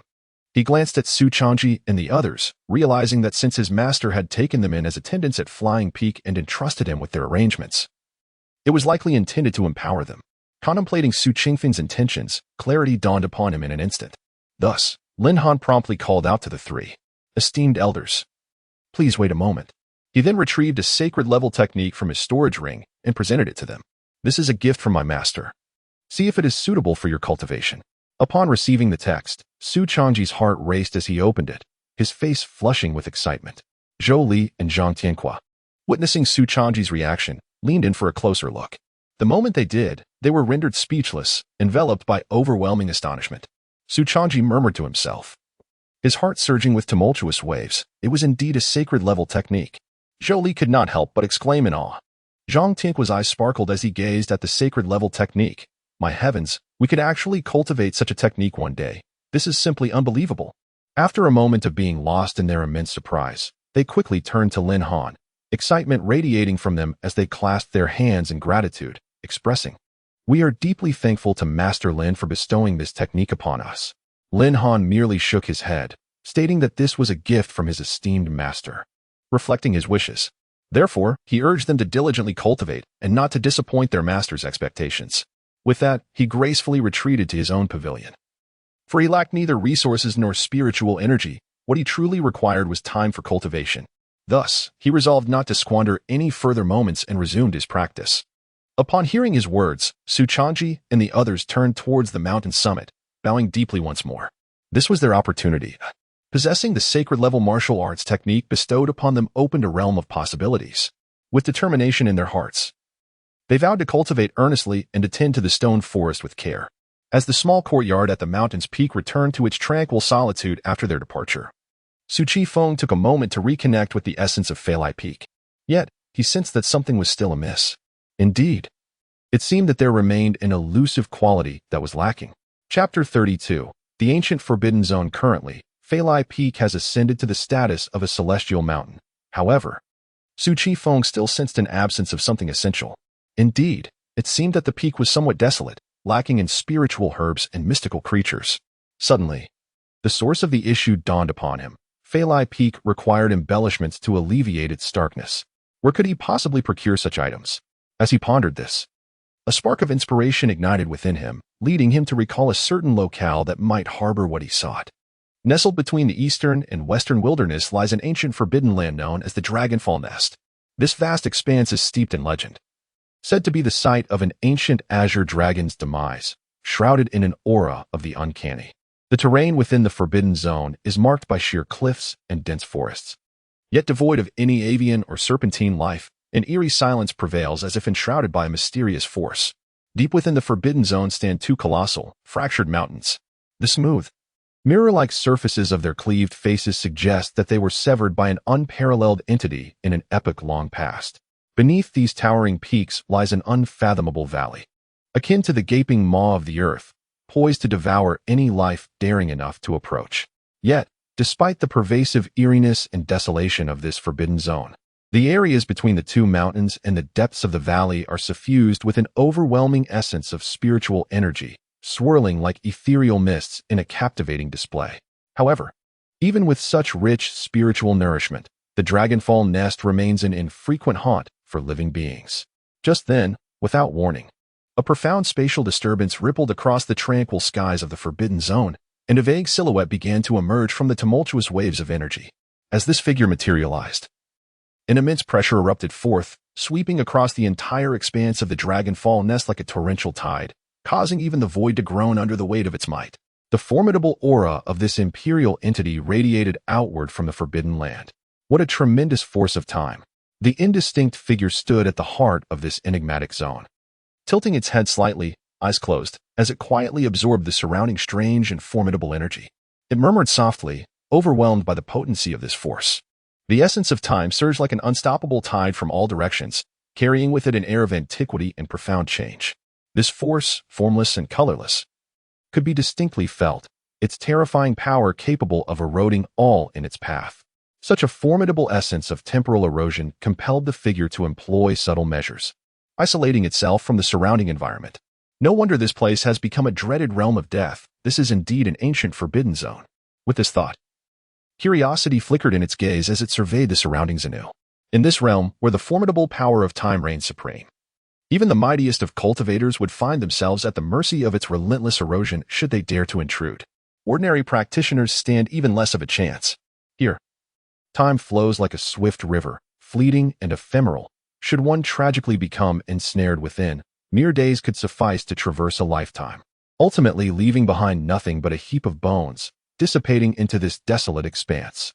That indistinct silhouette belongs to Su Qifeng, whose purpose for venturing into the ancient forbidden land is the immortal divine herb atop the broken mountain. At that moment, a thunderous and authoritative roar reverberated through the heavens, causing the very earth to tremble. Who are you to so audaciously trespass into this forbidden domain? The haze enveloping Su Qifeng obscured his true form from the presence lurking in the abyss. Nonetheless, he turned slowly, directing his gaze toward the source of the voice, which emanated from the depths of a bottomless, chilling valley. His frost-like, icy eyes fixated intently on the dark and profound abyss below. Though only a vague perception, he could distinctly sense the presence of dozens of formidable auras slumbering deep within that valley. Some of these auras were deeply concealed, nearly imperceptible, yet a few remained particularly enigmatic, and despite their obscurity, Su Qifeng's keen intuition and extraordinary perceptive abilities allowed him to grasp the terror they harbored. Were these the sovereigns of the Forbidden Zone? Su Qifeng's gaze grew increasingly frigid. This vast expanse harbored 9 ancient forbidden lands, life-threatening zones wherein numerous sovereigns lay in slumber. These sovereigns were the roots of chaos. Yet, throughout the ages, no one has managed to quell these realms of existence. I come and go as I please. What concern is it of yours? He scoffed, his voice echoing with the might of thunder, reverberating with cataclysmic power as it surged toward the abyssal valley. In an instant, a muted grunt resounded from within the valley, followed by a voice filled with astonishment. You are that emperor who has attained enlightenment. It was evident that the being in the abyss had recognized Su Qifeng, utterly awed by the terrifying might he had displayed. Just then, in the previously silent depths of the valley, several powerful and mysterious auras began to awaken. They slowly opened their eyes, their cold, merciless gazes piercing through the layers of mist toward the outside world. Though their expressions remained grave, the innate majesty they exuded was enough to instill fear. It must be noted that this emperor who had come to the fallen dragon nest Forbidden Land possessed unparalleled strength in the contemporary world. To stand against him, these sovereigns would have to transcend their limits at any cost to have even a chance of contending. The price to be paid for such a path is exceedingly grave. A moment's carelessness could lead to complete annihilation of both body and spirit. Thus, it is only in dire circumstances that these supreme beings would dare to tread the perilous road of ultimate transcendence. After all, they once stood at the pinnacle of power, gazing down upon the myriad of life as formidable emperors. Alas, time is merciless, and even the mightiest of beings ultimately cannot withstand the ravages of the ages. Reluctant to succumb to oblivion, they resort to self-inflicted severance, clinging to existence within the confines of the life-restraining zone. Whenever their lives approach their terminus, the sovereigns of this zone incite chaos, ravenously plundering the vital essence of external life to fill their own voids, thus enabling their continued survival. The creatures of this vast world have long suffered under the yoke of the life-restraining zone, yet who possesses the extraordinary power to eradicate it? After all, they too were once emperors of formidable strength, and even in their extreme transcendence, they retain the combat prowess of emperors. When someone in the present achieves the status of an emperor, they merely choose to remain discreet, lurking within the confines of the zone, refraining from emergence. Chapter 33. The Forbidden Zone and the Elixir of Immortality. You are merely a handful of wretches clinging to life. If you possess any courage, come forth and engage me in battle. Su Qifeng stood at the heart of the Forbidden Zone, gazing down from his elevated position into the unfathomable depths of the valley. A faint smirk curling at the corners of his mouth, embodying a blend of disdain and coldness. In truth, Su Qifeng was acutely aware that this ancient Forbidden Land was no ordinary realm. Throughout the ages, many formidable emperors had sought to conquer it. Yet the outcome invariably resulted in the slaying of a few hidden sovereigns, failing to shake the very foundations of this life-restricting domain. Consequently, those sovereigns residing within the confines of the Forbidden Zone remained composed and unperturbed in the presence of any reigning emperor. They recognized that despite the emperor's might, eradicating the Forbidden Zone was an insurmountable task for one alone. Even when a contemporary emperor emerged, it did not imply that they were easily intimidated. At that moment, a deep and furious roar resonated from the depths of the valley. Contemporary emperor, do you truly intend to wage an all-out war against our ancient Forbidden Land at this very moment? It is essential to understand that upon ascending to the status of an emperor, one gains the enviable privilege of a lifespan extending to 10,000 years. If fortunate enough to obtain the legendary elixir of immortality, one could prolong their existence and embark on a second glorious journey. Moreover, with unparalleled abilities and a stroke of good fortune, it is even conceivable to live a third, fourth, or countless more lives. Nevertheless, no emperor, upon their initial breakthrough into the realm of supremacy, would recklessly opt to engage in a life-and-death struggle with the Forbidden Zone. Such an endeavor is fraught with peril. A single misstep could lead to annihilation. This course of action is undeniably imprudent and hardly worth the risk. War, by all means, feel free to try. Su Qifeng spoke with a demeanor as calm as a placid lake. Yet, beneath his seemingly indifferent words lay a current of disdain. He understood that the sovereigns within the Forbidden Zone lacked the courage to confront him, had they possessed such valor. They would not be languishing in the shadows of their confinement. Even if they did possess such courage, Su Qifeng remained unperturbed, bolstered by the confidence that came from being an emperor in his prime. He was not a newly ascended emperor, but an invincible sovereign at the pinnacle of his power. Even should these sovereigns strive to elevate themselves, he would welcome the challenge. Should they dare to take a single step beyond the Forbidden Zone, Su Qifeng would show no mercy. After fixating on the depths of the valley for a moment, Su Qifeng disregarded the covert gazes of the sovereigns lurking within. He turned his attention to the platform atop the fractured mountain below, slowly extending his right hand, which grew larger and larger as it reached toward the platform. You dare to be so audacious? A voice filled with furious indignation echoed through the valley, clearly emanating from one of the agitated sovereigns, incensed by Su Qifeng's sudden, provocative action. However, despite the seething fury within, These supreme beings dared only to simmer in silence, refraining from any reckless actions. At that moment, they comprehended that the imminent emperor's purpose for entering their forbidden zone was the coveted immortal herb, and not their own demise. Some of the supremes found their apprehensions alleviated. As long as they were not directly targeted, the mere existence of an immortal herb was inconsequential. They believed that once this era of the emperor had passed, the herb would naturally return. "Oh, great emperor of the present age, may you endure for thousands of years. We shall await your return in the forbidden zone."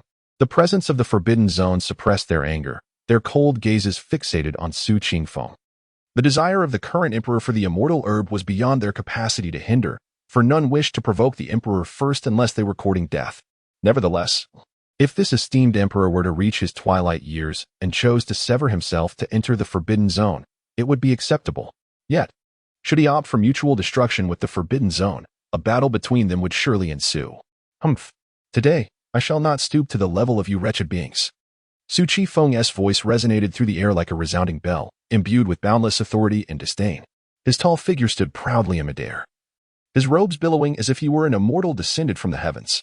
After another cold snort, his deep-set eyes narrowed slightly, a glimmer of cold light flashing within. Simultaneously, his large, powerful hand shot forth like lightning, appearing above the immortal herb in the blink of an eye. The herb sensed the terrifying aura emanating from Su Qifeng and, recognizing its inability to escape the grasp of the emperor, relinquished its futile struggles. By the spiritual spring, a delicate and exquisite little tree grew quietly. Its petite branches adorned with crystalline leaves exuded an enchanting luster, resembling finely carved jade. Most striking were the 9 small, ruby-red fruits atop the tree, their vivid hues radiating a faint glow, both mysterious and alluring. In a swift motion, Su Qifeng's hand swept down with breathtaking speed, firmly enclosing the entire spiritual spring along with the little tree within his palm. Following a sudden spatial fluctuation, his hand, together with the spring and the tree, vanished in an instant, reappearing beside him. At that moment, Su Qifeng gazed down at the immortal herb in his hand, and a barely perceptible smile graced his previously frigid visage. However, he did not linger too long in the joy of acquiring the immortal herb. Gradually, he lifted his head, his piercing gaze sweeping once more into the depths of the valley. There, silence reigned, devoid of any movement. Clearly, the ancient immortals hidden within the valley had no intention of intervening. With this thought, Su Qifeng inwardly scoffed. These lingering old immortals would never act unless their very lives were directly threatened. Nonetheless, it is for the best, as I currently have no desire to sever ties with them completely, nor is there a necessity to engage in a confrontation. After all, within their ranks lie dozens of supreme beings hailing from the forbidden zones. These individuals are by no means ordinary. Each one is a formidable emperor who has overshadowed their contemporaries. Although they may survive by severing the path, who can ascertain that, after enduring the eons, they have not left behind contingencies? To recklessly intrude upon their domain would be a path to certain demise. A moment of carelessness could render one utterly oblivious to the manner of their own end. Chapter 34. The tremor of the east-west wilderness. A chilling declaration escaped Su Qingfeng's lips. "I shall return." As the words faded, an overwhelming surge of power erupted from his being, causing the surrounding void to tremble ever so slightly. With a decisive wave of his hands, a dazzling radiance burst forth, cleaving the very fabric of space before him. Without a moment's hesitation, he stepped forward, his figure flickering as he vanished into the inky black rift, disappearing without a trace. In the depths of the vast, shadowy abyss, several icy gazes fixated intently on the direction of his disappearance, each powerful entity's visage betraying an unmistakable fury. Enough of this anger, one of them spoke, his voice as frigid as the wind slicing across a frozen lake. His sole aim is that immortal divine herb. We need only bide our time. Once he has passed from this era, he shall see how his might wanes through the ages. Another voice echoed coldly, "Indeed. Let us hope he does not choose to ally with us then. Otherwise, my disdain for him will be unyielding." As the last words of dismissal lingered in the air, the supreme beings once again succumbed to slumber. The once tumultuous dragonfall nest fell into a profound silence once more. Yet, these sovereigns of the forbidden zone were undeniably shaken by the formidable prowess and commanding presence displayed by the enigmatic emperor. Should this mysterious figure's visit not merely be for the acquisition of the immortal herb, but rather a direct challenge to them, it would likely require the combined might of at least 2 sovereign beings to confront such a precarious situation, should they find themselves in such dire straits. The immense energy and damage incurred would compel them to consume vast amounts of essence from flesh and blood. However, in this current era of the Emperor, no sovereign would dare incite chaos, leaving them with but one path, certain demise, in the eastern wilderness. Within the secluded chamber of the Tai Chi Holy Land's ancestral master, a sage abruptly opened his eyes, astonished. What could have unleashed such a potent aura? He murmured, his voice trembling with trepidation. The source of this overwhelming presence originated from the Dragonfall Nest, a forbidden zone, though the Tai Chi Holy Land lay quite distant. It was among the closest of the supreme forces to this perilous domain, making it the first to sense the formidable energy emanating from the Dragonfall Nest. As the sage once more attuned himself to the terrifying essence, his body involuntarily shuddered. That is the aura of an emperor. No wonder. Even from such a distance, it evokes such profound dread. Soon, the sage Tai regained his composure, convinced that the source of this formidable aura must belong to the mysterious emperor who had recently attained enlightenment. However, the allegiance of this emperor remained shrouded in mystery, unknown to all. From which faction did this enigmatic sovereign originate? And what compelled him to venture into the perilous realm of life as restrictions? The sage Tai furrowed his brow, pondering deeply. If this emperor was not of the human race, but rather from another species, it would spell a catastrophic calamity for all of humanity. Given the current strength of the human race, it seemed impossible to safeguard those who had encountered the opportunity for enlightenment in this era. One could only hope that this emperor bore no hostile intent towards humanity. Despite being entirely ignorant of the emperor's intentions, the sage Tai recognized his own insignificance, a mere sage unworthy of speculating upon the motives of such a high-ranking entity. At that moment, he could only silently pray, wishing that this mysterious emperor would not bring devastation upon humanity.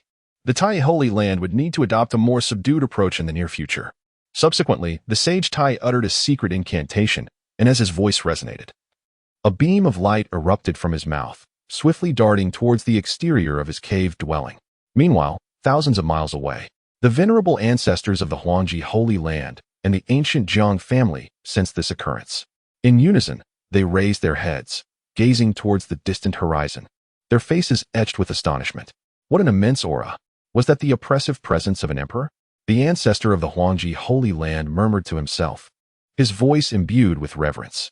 The elder of the ancient Jiang family was equally taken aback, the overwhelming pressure sending chills down his spine. What could have prompted such a terrifying aura from that mysterious emperor?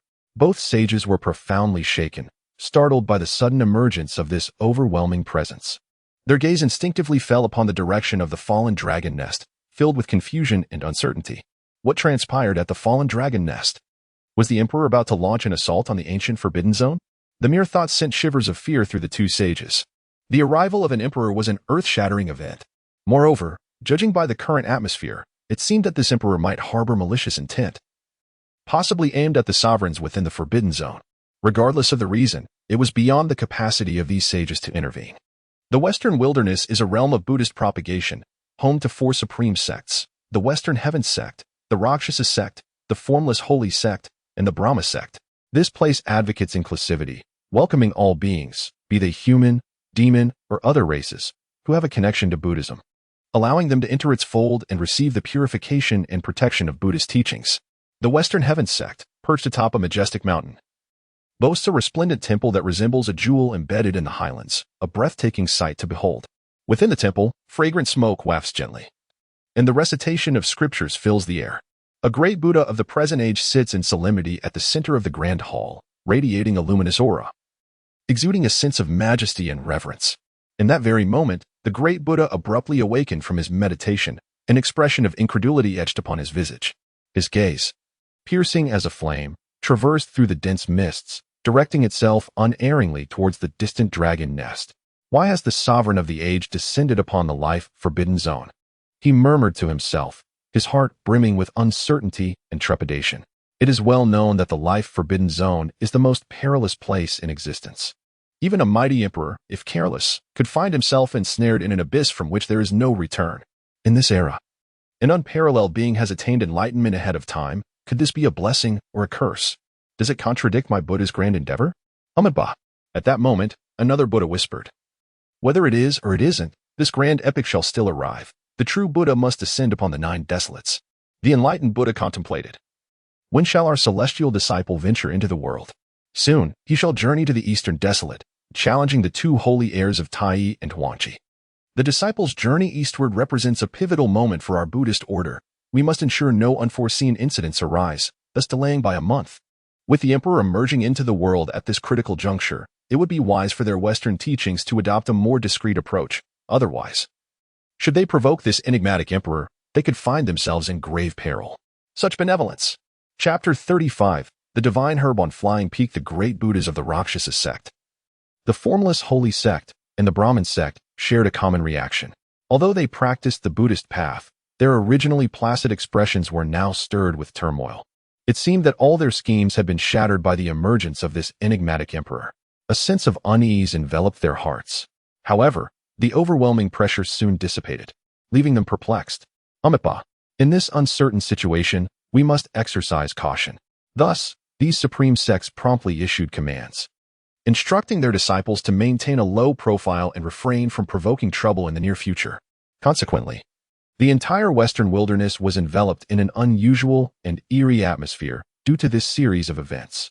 In the eastern wilderness, atop the peak of the Heavenly River sect, a sudden and violent fluctuation in space occurred, tearing a massive rift in the fabric of reality. Immediately thereafter, a vague silhouette stepped forth from this spatial tear. Astonishingly, as soon as this figure materialized, it dissipated like smoke, vanishing from existence in an instant. As the figure vanished, a vibrant little tree and a crystal-clear spiritual spring unexpectedly appeared in midair. Upon closer inspection, the tree was lush and resplendent, with each leaf shimmering with an extraordinary light. The spring continuously gushed forth pure water, exuding a rich aura of spiritual energy. It turned out that the vanishing silhouette was merely a manifestation of Su Qingfeng's divine consciousness. At this moment, Su Qifeng leisurely emerged from his small courtyard. He raised his gaze towards the immortal herb hovering above, a hint of surprise flickering in his eyes. And a gentle smile graced his lips. Ah, this is the legendary immortal herb. Truly remarkable. Su Qingfeng murmured softly. He gazed intently at the immortal herb before him, feeling a surge of emotion. With his keen perception, he could distinctly sense the immense vitality contained within this herb. Moreover, the 9 fruits adorning the tree were particularly striking. These fruits, gleaming in vibrant hues and smooth as polished gems, appeared to be exquisite treasures embedded upon the branches. Su Qifeng could also detect the boundless medicinal power within them, a potency beyond imagination. It is no exaggeration to say that these fruits represent a tremendous opportunity for any cultivator. For with just one could undergo a profound transformation, even aspiring to become an unparalleled prodigy of their time. Thus, the rarity and value of the fruits of this immortal herb are truly extraordinary. With a smile, Su Qifeng gazed at the mysterious herb radiating its light in midair, and then spoke in a gentle and soothing tone. Dragon saliva immortal herb. You shall take root here on Flying Peak from now on. As Su Qingfeng's words drifted down like a soft breeze, it seemed as if the immortal herb truly understood his intent.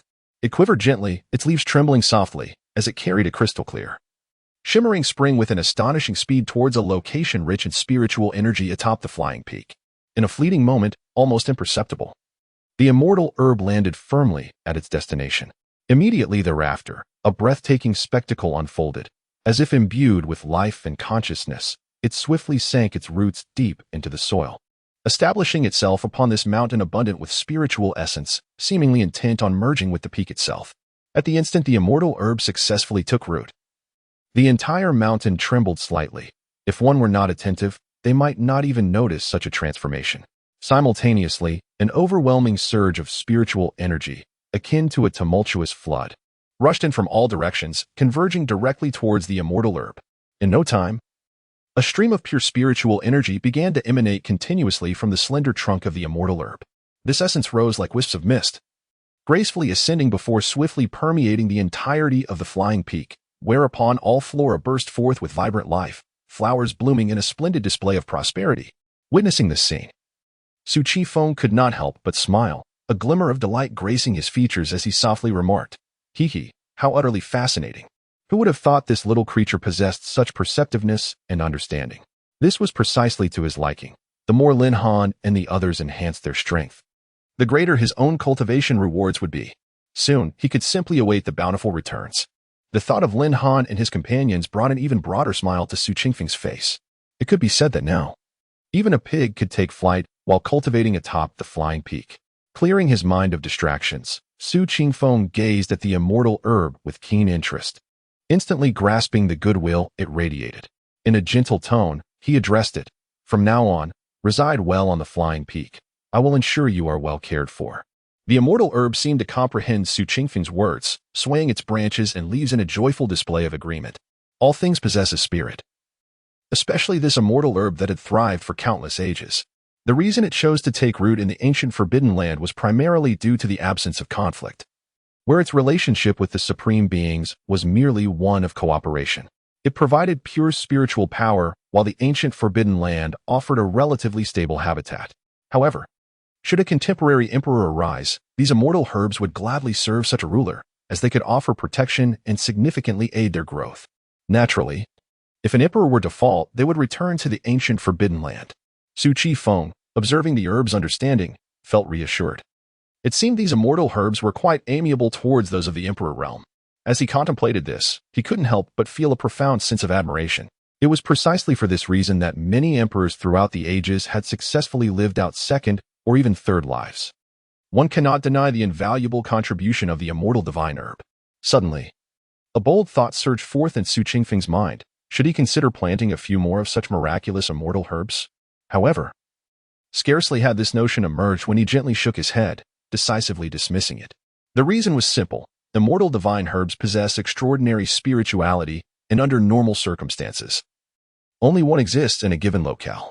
Otherwise, how could the forbidden ground of the fallen dragon nest be home to but a single immortal herb? Perhaps this is related to the concentration of spiritual energy, although the Phalai peak where he resides is rich in spiritual essence. It can likely sustain no more than one immortal divine herb. With this realization, Su Qingfeng smiled in relief. Very well, in due time. He would naturally uncover the truth through personal experience. With this understanding, he took a bold step forward and instantly returned to his small courtyard. Chapter 36. Astonishing Advancement at the Mountainside of Flying Peak. Lin Han, immersed in his secluded cultivation, suddenly opened his eyes, a look of incredulity gracing his face. How could the spiritual energy have become so remarkably pure? Lin Han murmured to himself, his voice rife with astonishment and perplexity.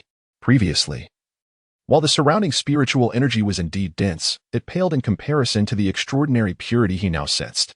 The once rich energy had required refinement before it could be transformed into usable spiritual power. Yet in this moment, the exceptionally pure energy could be effortlessly absorbed and utilized merely by circulating his techniques. Faced with this abrupt transformation, Lin Han's heart surged with excitement. It is known that the sacred level techniques he practiced demanded exceptionally high standards for spiritual energy. Now, with this unparalleled purity, his advancement would undoubtedly accelerate significantly. As this thought crossed his mind, his heartbeat quickened involuntarily, the thrill of exhilaration evident on his face. Instinctively, Lin Han lifted his gaze towards the mountain summit, a flicker of uncertainty in his eyes. Could it be the work of his master? The moment this thought arose, he nodded in affirmation almost instantaneously. Given his understanding of his master, only someone with such transcendent capabilities could have orchestrated such a remarkable change. Meanwhile, in another small pavilion along the mountainside, Su Changji abruptly awoke from his meditative state, his face a canvas of uncontainable shock. How could the spiritual energy have suddenly transformed into such purity? It was utterly unbelievable. He murmured to himself, his voice laden with disbelief. Having just begun to practice sacred-level techniques, he had evidently absorbed an exceptionally pure form of spiritual energy. The mere thought of this ignited a surge of excitement within him, his eyes shimmering with fervor. With such pure spiritual power at my disposal, it seems that within a year, I shall surely break through my bottleneck and ascend to the divine platform realm. As this notion repeatedly surfaced in his mind, the astonishment etched on his face was swiftly replaced by sheer ecstasy. In another small pavilion, Zhou Li was equally affected by this astonishing change. His eyes widened, his mouth agape as if to accommodate an egg, his expression of delight rivaling that of Su Changji, if not exceeding it in sheer exaggeration. He had never imagined that the divine platform realm could be so close, so within reach. Previously, this had been his lifelong pursuit. How could he not be overjoyed? For breaking through to the divine platform signifies an extended lifespan. Zhang Tianque was equally exhilarated, astonished that he too would witness such a day. Feeling the divine platform realm so near for the first time. If this trend continued, with persistent cultivation of the sacred level techniques, coupled with the continuous nourishment of such dense and pure spiritual energy, perhaps even the legendary saint realm might not be entirely out of reach. As he pondered, Zhang Tinhua could not help but feel a surge of emotions, filled with boundless aspirations and expectations for the future. At this moment, he was immensely grateful and fortunate to remain amidst the Phalai Peak, a serendipitous opportunity of the highest order, with such astonishingly pure spiritual energy surrounding him. Several individuals swiftly closed their eyes and resumed their cultivation. Given such a grand opportunity, how could they afford to waste time? Time seemed to stand still within the mountains. And in the blink of an eye, a month had passed. At the waist of Phalai Peak, a sudden voice roused Lin Han from his meditative state. Reacting instinctively, he opened his long-closed eyes, a fleeting glimmer of brilliance flashing within them. He promptly gathered his focus, channeling his entire mental energy to meticulously assess the condition of his body. However, this investigation brought about an immediate and subtle change in his expression. The once placid countenance now bore an incredulous look. In merely a month, he had progressed from the first level of divine concealment to a remarkable breakthrough at the 5th level. The pure spiritual energy in this mountain was indeed extraordinary. Lin Han marveled inwardly, for the path of cultivation is traditionally fraught with obstacles, where each advancement in realm necessitates immense effort and hardship.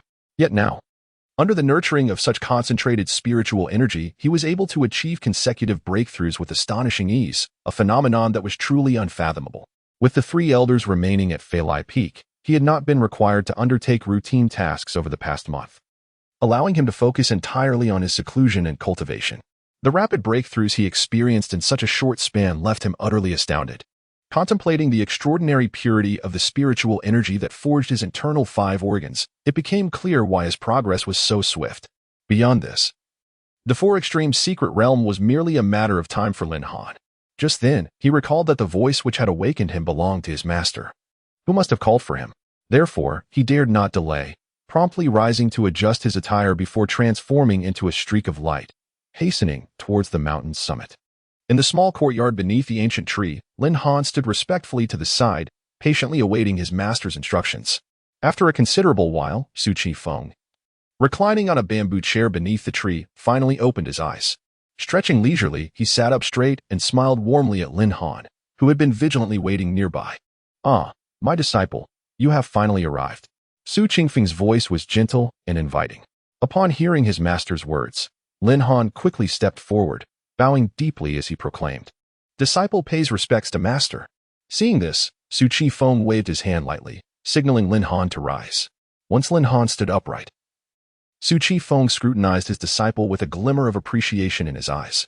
Not bad, not bad. You have indeed reached the realm of divine concealment at the 5th level. Although there remains a gap from my expectations, given the current circumstances, you are, at the very least, passably competent." Su Chi Feng nodded, a hint of satisfaction gracing his visage.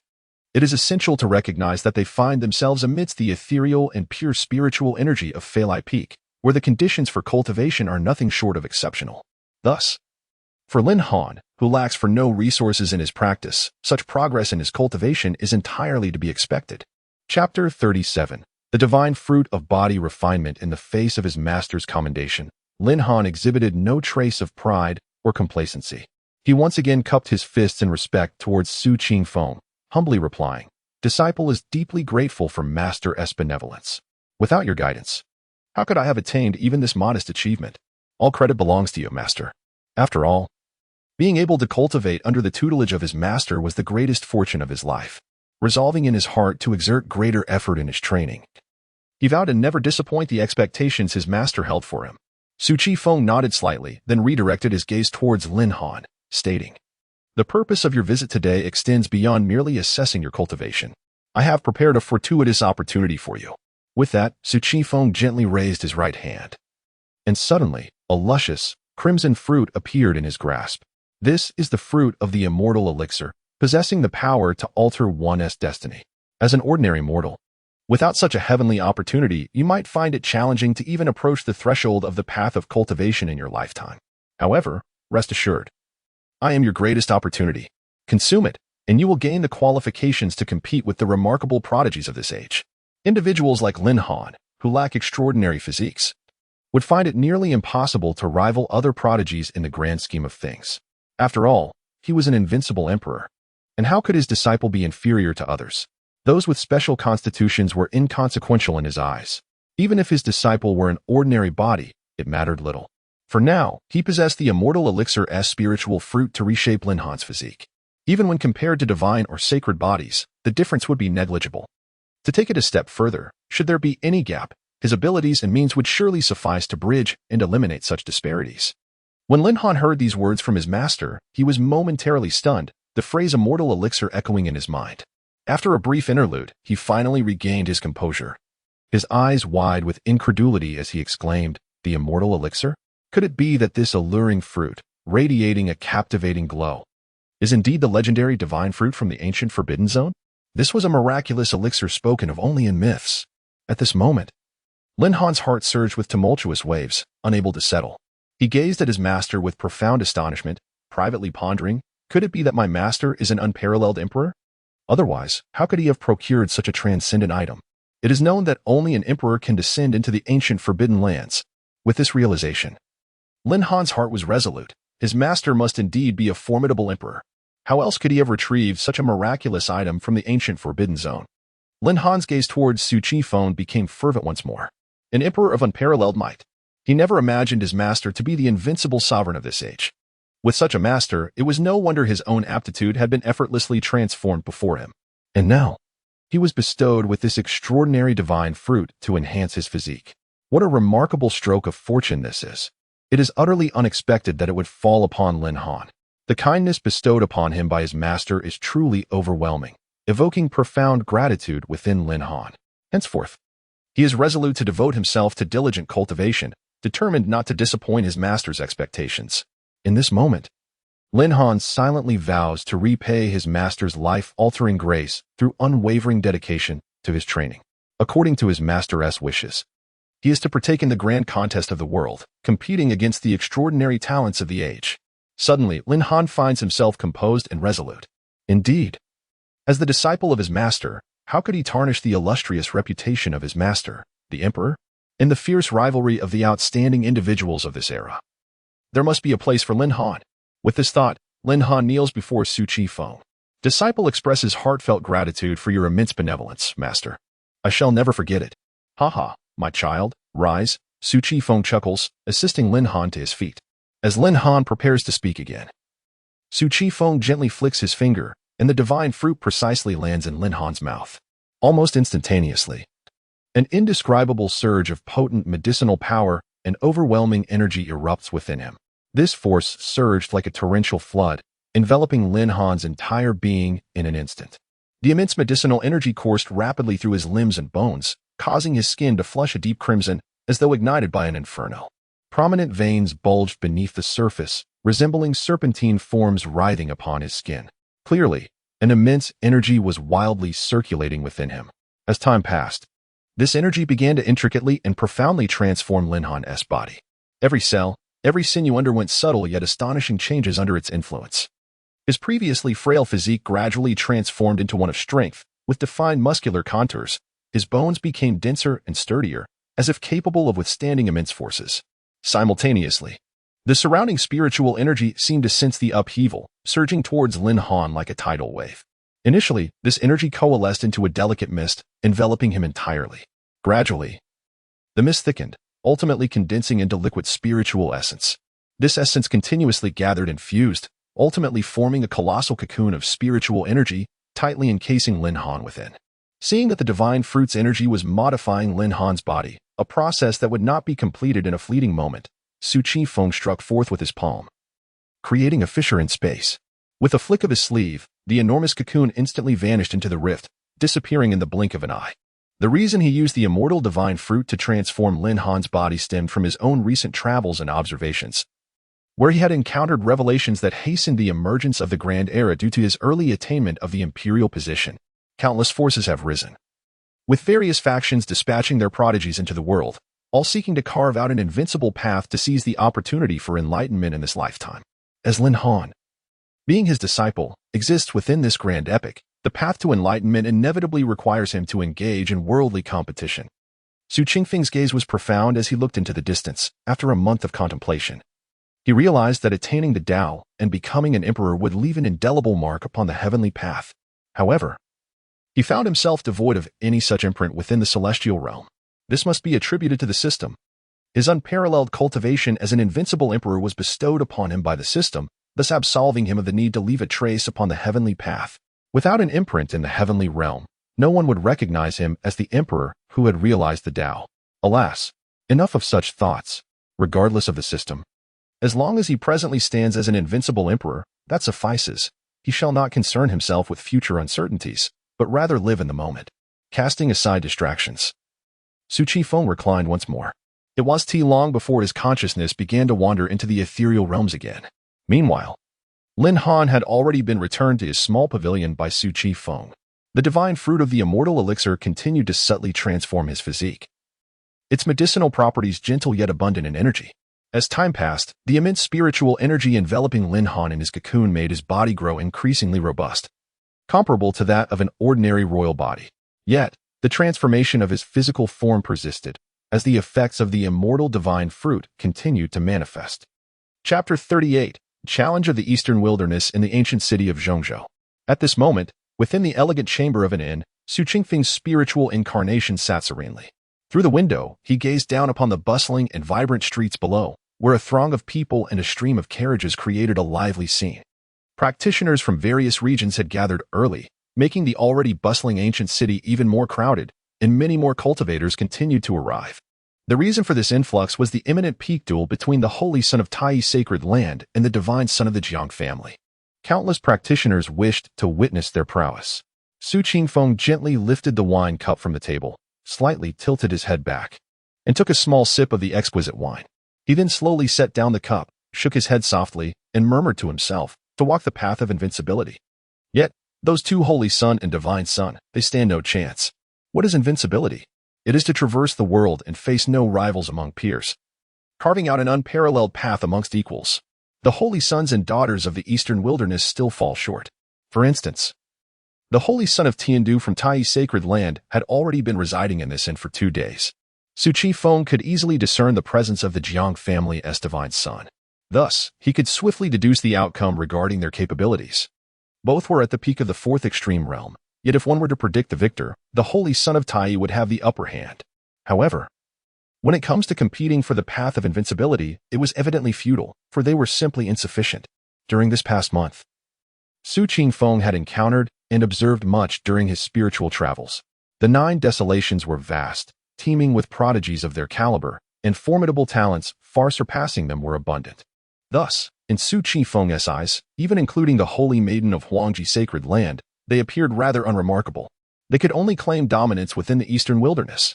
2 days passed quietly, and as promised, the outstanding representatives of the younger generation from Tai's sacred land and the Jiang family engaged in their peak duel. The outcome unfolded just as Su Qifeng had anticipated. The holy son of Tiandu from Tai's sacred land ultimately emerged victorious, triumphing over the Jiang family as divine son, Waya. Under the watchful eyes of the crowd, suddenly, Su Qingfeng's gaze turned with keen interest towards the stage ahead. Now the spectacle might truly commence. A smile graced his lips as he chuckled softly. Just when he thought the pinnacle duel was drawing to a close, it appeared that some sought to prolong the excitement. It seemed the newcomers bore ill intent. A smile crept across Su Qingfeng's face as he regarded the unfolding drama with keen anticipation, for it promised to be far more engaging. Unbeknownst to the holy son of Tiandu on the stage, whose handsome visage radiated confidence, he cast a leisurely glance at the fallen Waya. With a soft yet authoritative voice, he slowly declared, "Waya, divine son, I thank you for the match." The victory had not come easily. He had prevailed by the narrowest of margins. Waya, enduring the intense pain coursing through his body, slowly rose from the ground. He inhaled deeply, striving to calm the tumultuous energy within him, then respectfully clasped his hands towards the holy son of Tiandu and remarked, "You are overly modest. Holy son of Tiandu, since I have been bested in this contest, I accept my defeat. There is nothing further to discuss." Although a hint of reluctance lingered on his face, Wu Yo would not be so easily disheartened. The outcome of future encounters remained uncertain. At that moment, an unusual stir occurred around the arena. A young and handsome monk, clad in a robe, soared into the air above the stage, wielding a silver staff. His sudden appearance left the audience momentarily stunned, perplexed as to his intentions. As confusion reigned, the young monk smiled gently and bowed slightly to both the holy son of Tiandu and the divine son of Wu Yo, before speaking in a calm and humble tone, "Amitabha." I am the Tianshi of the Western Heavenly Sect, wishing to engage in discourse with the exceptional talents of the Eastern Wilderness. May I do so? His words, imbued with warmth and humility, radiated a profound aura of Buddhist essence that naturally endeared him to those present, drawing their attention. As his statement concluded, the spectators erupted in a cacophony of astonishment and discussion. What? This monk is indeed the renowned Tianshi of the Western Heavenly Sect, exclaimed one, his face a mask of disbelief, clearly having heard of the Tianshi's esteemed reputation. Goodness! Who would have anticipated that even the Tianshi of the Western Heavenly Sect would emerge, and that he would directly challenge our Eastern Wilderness in this inaugural battle? Did he just express his intent to challenge the Holy Son of Tiandu? The Tianshi certainly has a knack for timing. Today, the Holy Son of Tiandu has just concluded a fierce battle, and he dares to challenge the proud of the East. However, some spectators voiced their discontent regarding the Tianshi's challenge. As this sentiment spread, many concurred, declaring that even if the Tianshi were to triumph, it would not be a fair victory given the circumstances of the earlier conflict. Undeterred by the spectators' murmurs, the Tianshi maintained his tranquil demeanor, turning his gaze towards the Holy Son of Tiandu and the now standing Divine Son of Weo. The Holy Son of Tiandu, too, met the Tianshi's gaze with composure, responding gently, "Ah, so you are the Tianshi of the Western Heavenly Sect. Since you express such intent, I accept your challenge. You may have misunderstood, Holy Son. My intention is to challenge all the exceptional talents of the Eastern Wilderness," the Tianshi clarified, his eyes finally resting on the Saintess of Qingxi from the Huangji Holy Land. Upon feeling his gaze, the Saintess's expression shifted to one of gravity. The Tianshi remained unfazed, yet at that moment, he spoke again, his voice soft yet distinctly audible to all present. "I shall await you, esteemed talents, at Duanya Peak, 30 miles beyond the ancient city of Zhongzhou. In 3 months' time, I will depart from the Eastern Wilderness." As his words echoed, they stirred the already tumultuous atmosphere into a frenzy once more. Who could have anticipated that this heavenly Buddha child from the Western Celestial Sect would exhibit such audacity, daring to openly challenge the elite of the Eastern Wilderness? His intentions could not be more apparent. He plans to await the esteemed heroes of the Eastern Wilderness at the precipice of Duanya Peak, just outside of Zhongzhou City. He grants a period of 3 months, and should no one from the Eastern Wilderness rise to the occasion, the necessity for further challenges would dissolve. How utterly arrogant! No wonder he is a disciple of a formidable sect. This display has truly astounded everyone. Upon hearing this, the countenance of the Holy Son of Tiandu darkened instantly. Initially, he presumed that the heavenly Buddha child had come specifically to engage him in combat, but it has become evident that he miscalculated. The other party holds no regard for him. He merely seeks to use his platform to issue a challenge to the entire elite of the Eastern Wilderness. He gazed coldly at the heavenly Buddha child, his eyes glimmering with indignation and discontent. "Heavenly Buddha child, if you seek a duel, I shall gladly oblige. There is no need for such theatrics." The heavenly Buddha child, with an expression of serene indifference, turned his gaze toward the Holy Son of Tiandu. "Amitabha. Holy Son of Tiandu, you are not a match for this humble monk." Chapter 39. The terrifying Bodhisattva. Upon uttering these words, a wave of astonishment swept through the crowd, as countless individuals turned their astonished gazes toward the heavenly Bodhisattva on the arena. What did he just say? He claimed that the sacred Son of Tiandu was no match for him? What was the situation? The sacred Son of Tiandu was the pinnacle prodigy of our Eastern Wilderness. If he is not a worthy opponent, who else remains in our domain? This heavenly Bodhisattva is indeed excessively arrogant. They had yet to engage in battle, yet he proclaimed the sacred Son of Tiandu inferior to him. Some scoffed, clearly disbelieving he possessed such prowess. Yet others bore serious expressions, for they perceived an air of composure emanating from the heavenly Bodhisattva's countenance. It was evident that the heavenly Bodhisattva would not make such claims lightly. Perhaps he spoke the truth. He must possess considerable strength to exude such confidence. As the party concerned, the sacred Son of Tiandu's expression darkened upon hearing this, his gaze sharp as he fixed it upon the heavenly Bodhisattva. He had never before been so disregarded, not even by a fellow disciple of a major sect. If he did not engage in combat today, his resolve would undoubtedly be shaken. The heavenly Bodhisattva, whether or not he is a worthy opponent, could only be discerned through battle. Thus, he beckoned for a confrontation. It was evident to all that the sacred Son of Tiandu's expression betrayed his growing ire. As he brandished a 3-foot azure blade, its cold gleam directed at the heavenly Bodhisattva. Observing this, the Divine Son realized he could not partake in such a battle at this moment.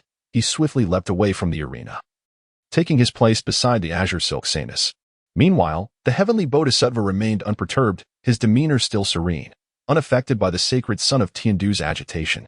He addressed him, saying, "Sacred son of Tiandu, if that is the case, I shall suppress my cultivation to match your level for this duel." Upon hearing this, the sacred son of Tiandu's initially angered expression shifted dramatically. Suppressing his cultivation? Was the heavenly bodhisattva truly a practitioner of the divine platform realm? To engage in a battle at the same level, how much confidence must one possess to make such a declaration? As the sacred son of Tiandu regained his composure and gazed once more at the heavenly bodhisattva, he felt an overwhelming force emanating from him. This aura was terrifyingly potent, far beyond what one at the four extremities realm could attain. The sacred son of Tiandu looked upon the heavenly bodhisattva in shock.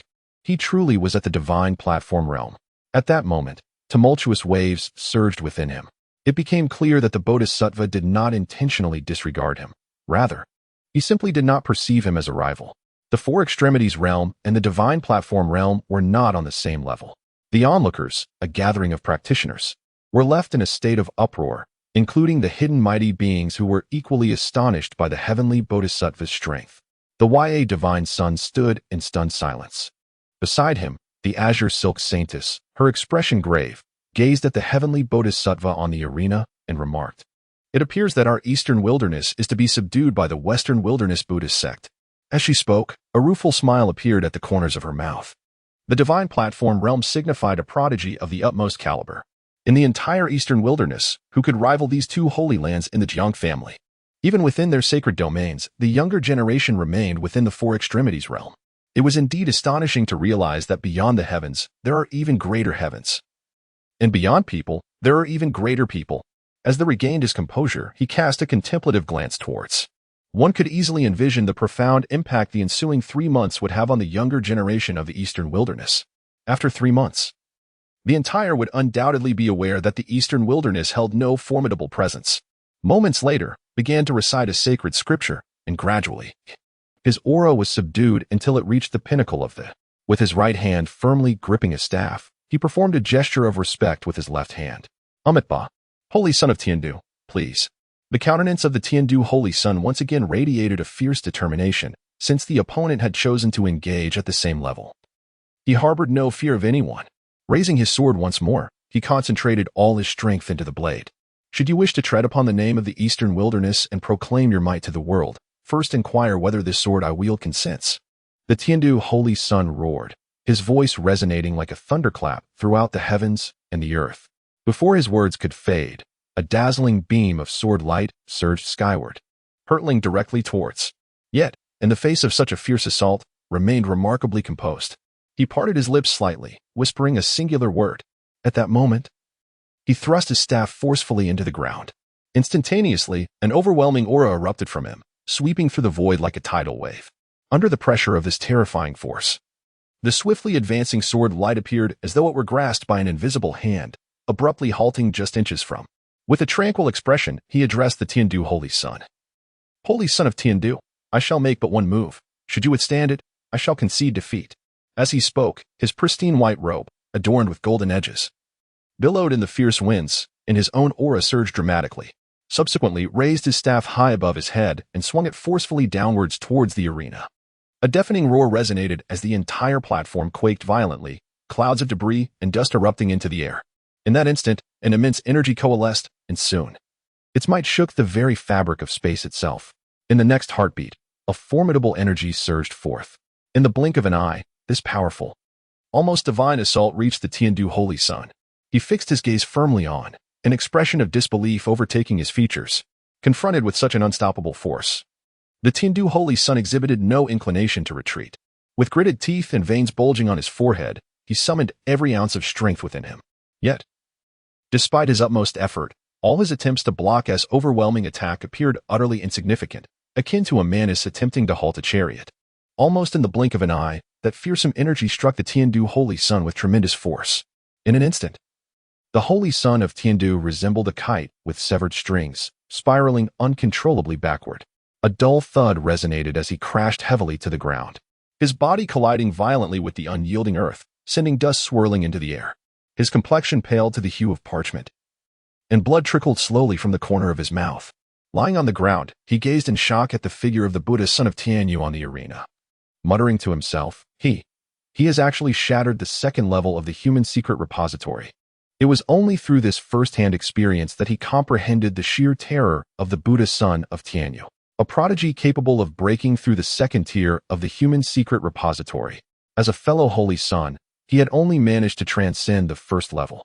Overcoming the extremes of the human secret repository is no trivial feat. Without immense willpower, fortuitous opportunities, and rare resources, even achieving a single breakthrough seems impossible. The challenge of surpassing the second level is even greater, transcending mere resources and will. One can only imagine the formidable nature of the Buddha son of Tianyu. Chapter 40. The Desolate East. It is hardly surprising that I am so vulnerable. The pale visage of the holy son of Tiandu revealed a faint, bitter smile. In this moment, he finally comprehended why the Bodhisattva of Tianyu had regarded him with such disdain. He could not withstand even a single blow from one of the same realm, let alone face a prodigy of the divine platform realm. Beneath the arena, silence reigned. The expressions of the Wuyo divine son and the holy maiden of Qingxi were once again marred by profound astonishment. Countless observing cultivators gazed incredulously at the Bodhisattva of Tianyu on the stage, shock surging within them. Their mouths agape, they found themselves rendered speechless. In the distance, the esteemed elders from various factions, along with the hidden powers of the divine platform, were equally struck by the prowess of the Bodhisattva. The second extreme realm. How could this be possible? Their faces bore the marks of disbelief. To reach the second extreme realm, one must possess extraordinary talent. It could be said that a genius who breaks through the second extreme realm could stand shoulder to shoulder with the mightiest of the divine platform. Even in the four extremes realm. After a long while, these esteemed elders finally regained their composure and turned their gazes toward the Bodhisattva of Tianyu, all expressing their admiration. Truly, a remarkable being has emerged in the western wilderness. Moments later, the cultivators beneath the arena finally reacted, their voices filled with awe. Many began to express their concerns. If even the holy son of Tiandu from our Tai Chi sacred land of the eastern wilderness cannot contend with him, is it true that we have no champions left? The Bodhisattva of Tianyu is a formidable force of the divine platform. Who among us in the eastern wilderness could rival him? Are we destined to become mere stepping stones for the Bodhisattva, a subject of ridicule in the Nine Wastes? The reality was as they perceived. The Bodhisattva of Tianyu loomed over them like a heavy stone upon their hearts, instilling a sense of oppression and despair. The arena returned to tranquility as the Bodhisattva of Tianyu gradually retracted the staff that emanated a powerful aura, then performed a single-handed bow. Amitabha. Esteemed prodigies of the eastern wilderness, this humble monk will await you at Duanya Peak for 3 months. His voice was clear. Yet it resonated with a weight that struck at their hearts rather than inciting any uproar. At that moment, a voice echoed through the void. Bodhisattva of Tianyu. Our eastern wilderness prodigies will certainly come to pay their respects, rest assured. This voice was like a resounding bell, reverberating through the skies, carrying with it a hint of daunting pressure. Upon hearing this sudden proclamation, the gathered crowd displayed expressions of astonishment, whispering among themselves, speculating as to which powerful figure from the eastern wilderness had spoken. The Bodhisattva of Tianyu, unfazed, turned slightly toward the direction of the voice and offered a subtle bow, a faint smile gracing his lips. Amitabha, splendid. This humble monk shall await the esteemed prodigies of the eastern wilderness at Duanya Peak. We shall part ways for today. With that, he shimmered and transformed into a stream of golden light, swiftly departing beyond the sacred city of Zhengzhou, vanishing into the horizon in the blink of an eye. In a lofted chamber, Su Qingfeng slowly withdrew his gaze, a faint smile involuntarily gracing his handsome features. He chuckled softly, his eyes shimmering with a curious light. This little monk was indeed extraordinary. The words he had just uttered were clearly not directed at the current generation of prodigies in the eastern wilderness. His true challenge lay with the prodigies of the previous generation. How intriguing, truly captivating. To witness the grand spectacle of the world unfolding is where the excitement lies. This is the contention of the grand era in the Nine Wastelands. Countless prodigies yearn to partake in this great struggle. Each generation of celestial prodigies opts for self-imposed seclusion, only to awaken when the grand era commences. The eastern wilderness is not as simple as it appears. Various powerful factions hold their own trump cards, each vying for a chance in the grand contest. As an observer, the more splendid the spectacle, the more fascinating it becomes. Indeed, the eastern wilderness is abuzz with activity. Having spoken, Su Qingfeng's figure slowly faded once more into the elegant pavilion. With the departure of the celestial Buddha's son, The throngs in the holy city of the central province began to disperse. Although the battle between the celestial Son of Heaven and the God Son of the Boundless was thrilling, it was not the focal point of discussion at this moment. Instead, the conversation gravitated towards the celestial Buddha's son from the western wilderness, as they were now headed to the cliff of the broken abyss. They were eager to see if any prodigies from the eastern wilderness would emerge to subdue the celestial Buddha's son. As the crowd dispersed, news from the central province swiftly circulated throughout the eastern wilderness. Countless individuals were astounded. The arrival of the Buddha's son from the western wilderness to challenge the prodigies of the eastern wilderness was a momentous affair. Consequently, various factions were keenly observant of this development. Some had even dispatched their own prodigies to the cliff of the broken abyss. At the cliff of the broken abyss, the celestial Buddha's son, clad in a flowing robe, sat cross-legged, his staff standing tall in the void. Miles beyond the cliff, throngs of cultivators gathered to witness the spectacle.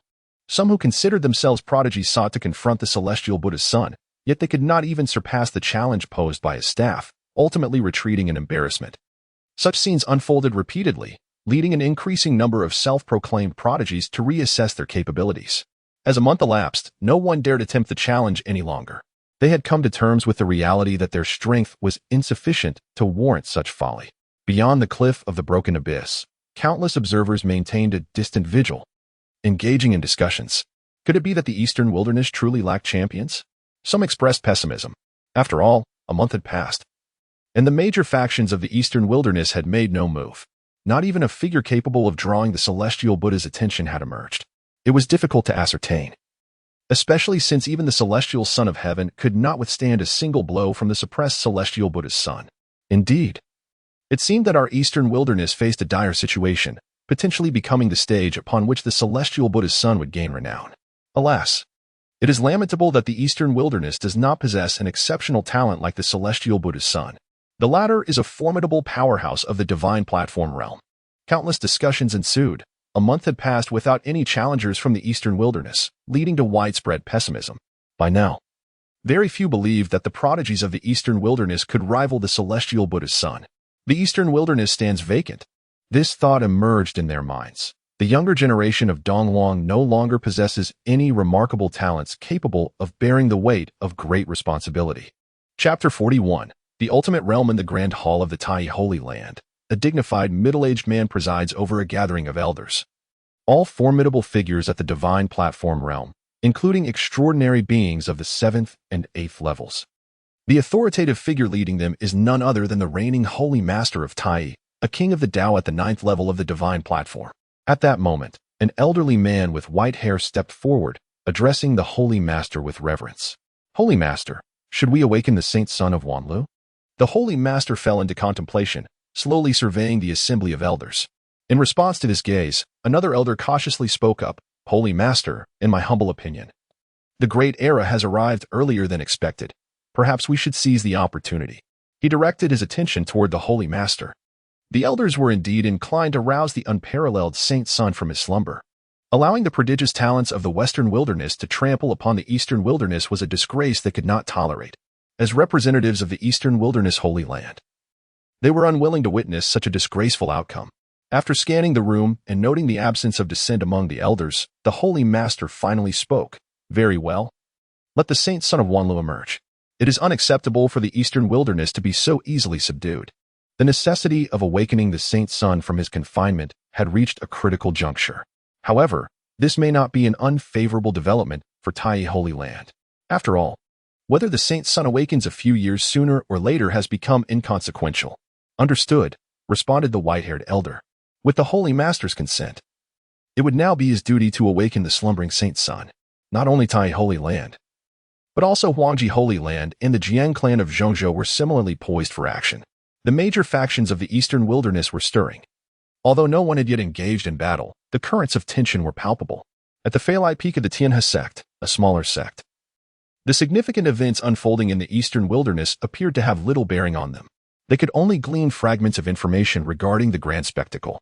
Within a modest courtyard, Su Qifeng awakened from his meditative state. Indeed, all factions in the eastern wilderness were rousing their slumbering prodigies. A smile graced his face, for he was acutely aware of the movements in the eastern wilderness. His gaze then shifted to the mountainside, where he mused. I wonder if my disciple can contend with them. At that moment, Lin Han had emerged from his cocoon, having refined the essence of the immortal medicine within him.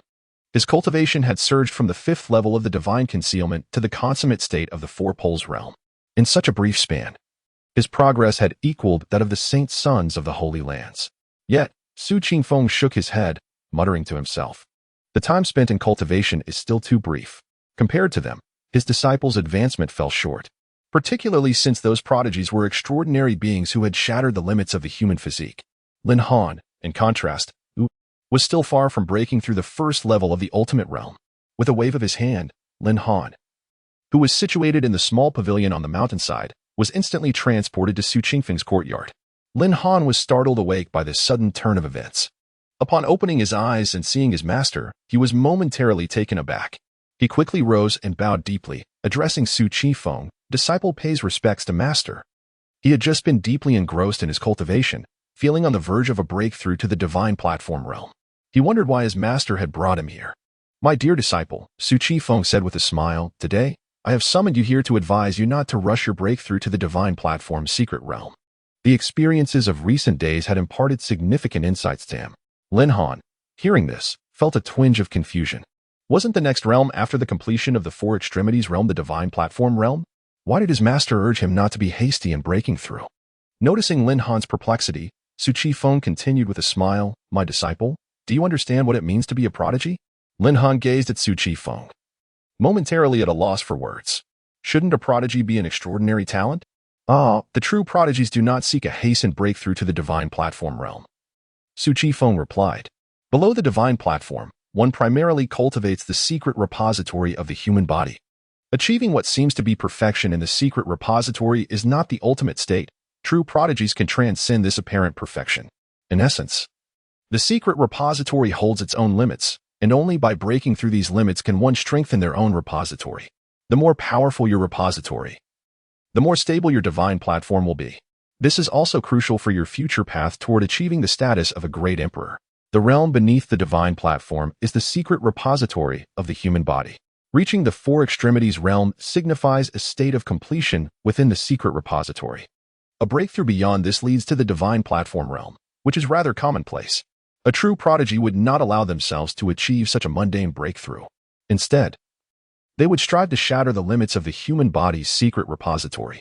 Breaking through the first limit fortifies the foundation of the repository, yielding greater benefits for the divine platform realm. Overcoming the first limit is akin to matching the powers of those at the first level of the divine platform. Surpassing the second limit aligns one with the might of those at the second level. The more limits one can break, the stronger they become. However, breaking through these limits is no simple feat. Many prodigies might expend endless resources only to barely overcome the first limit, let alone the second. As Lin Han absorbed Su Qingfeng's words, he felt a deep shock. He had not realized that achieving completion in the secret repository was not the true culmination. There existed limits within the repository, and only true prodigies could break free from these constraints. So, this was what his master meant. His future was destined to compete against those prodigies who had shattered their limits. If he were to hastily break into the divine platform realm now, he would merely become an ordinary divine platform adept, utterly incapable of rivaling the many prodigies. Moreover, with such lofty expectations placed upon me by my esteemed master, I cannot afford to disappoint him, he mused inwardly. Am I not a prodigy? I, Lin Han, shall certainly stand shoulder to shoulder with you all. In the grand tapestry of the future, there shall undoubtedly be a place for Lin Han. At this moment, Lin Han's aspirations were strikingly clear and resolutely firm. As for Su Qingfeng, his belief in this notion was far from a fleeting whim. After all, this was his very own disciple. The greater the enhancement in his disciple's abilities, the more beneficial it would be for him. Furthermore, as a disciple of Su Qingfeng, how could one possibly allow mediocrity to prevail? Observing Lin Han's earnest demeanor, Su Qingfeng smiled and said, my dear apprentice, in a few days, I shall arrange for someone to come and train with you. It is merely a matter of reaching the ultimate realm, a trivial concern. Remember, being my disciple, Su Qingfeng, is your greatest fortune? I declare you a peerless genius, and so you shall be. Upon hearing these words, Lin Han promptly bowed again in gratitude, expressing his heartfelt thanks for his master's profound kindness, vowing that he would not betray his master's expectations. While excitement coursed through him, he also silently resolved to uphold his determination. Chapter 42.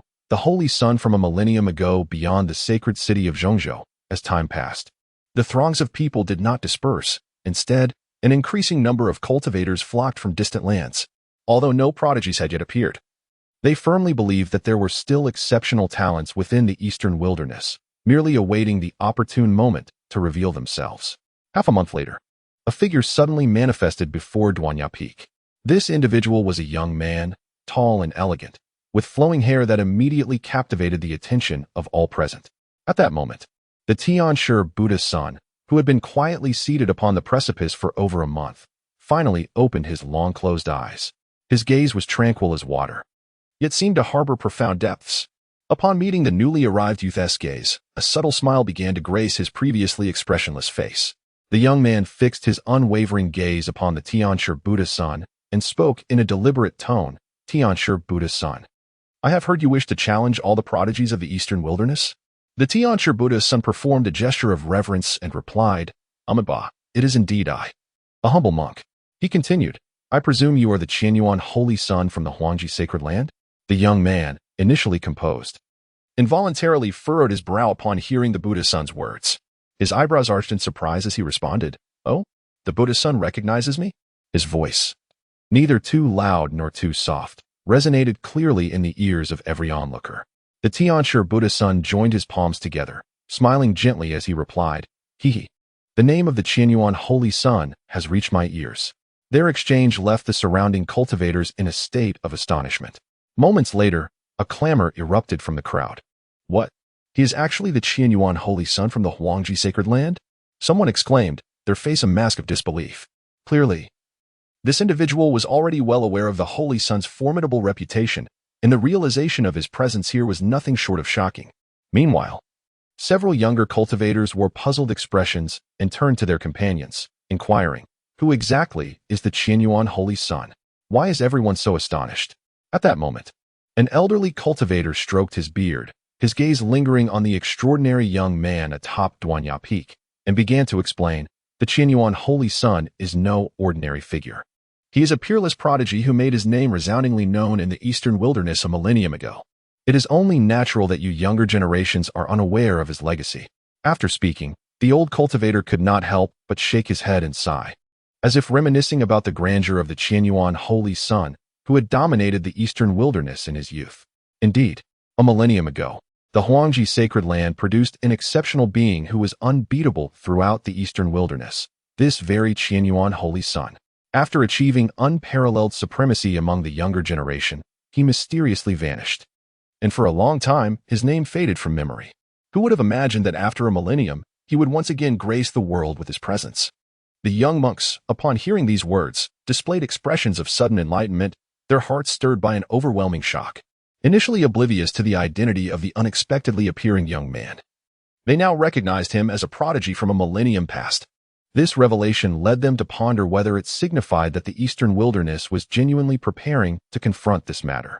Among the crowd, someone was the first to vocalize this astonishment, instantly igniting the passion and anticipation within the hearts of those present.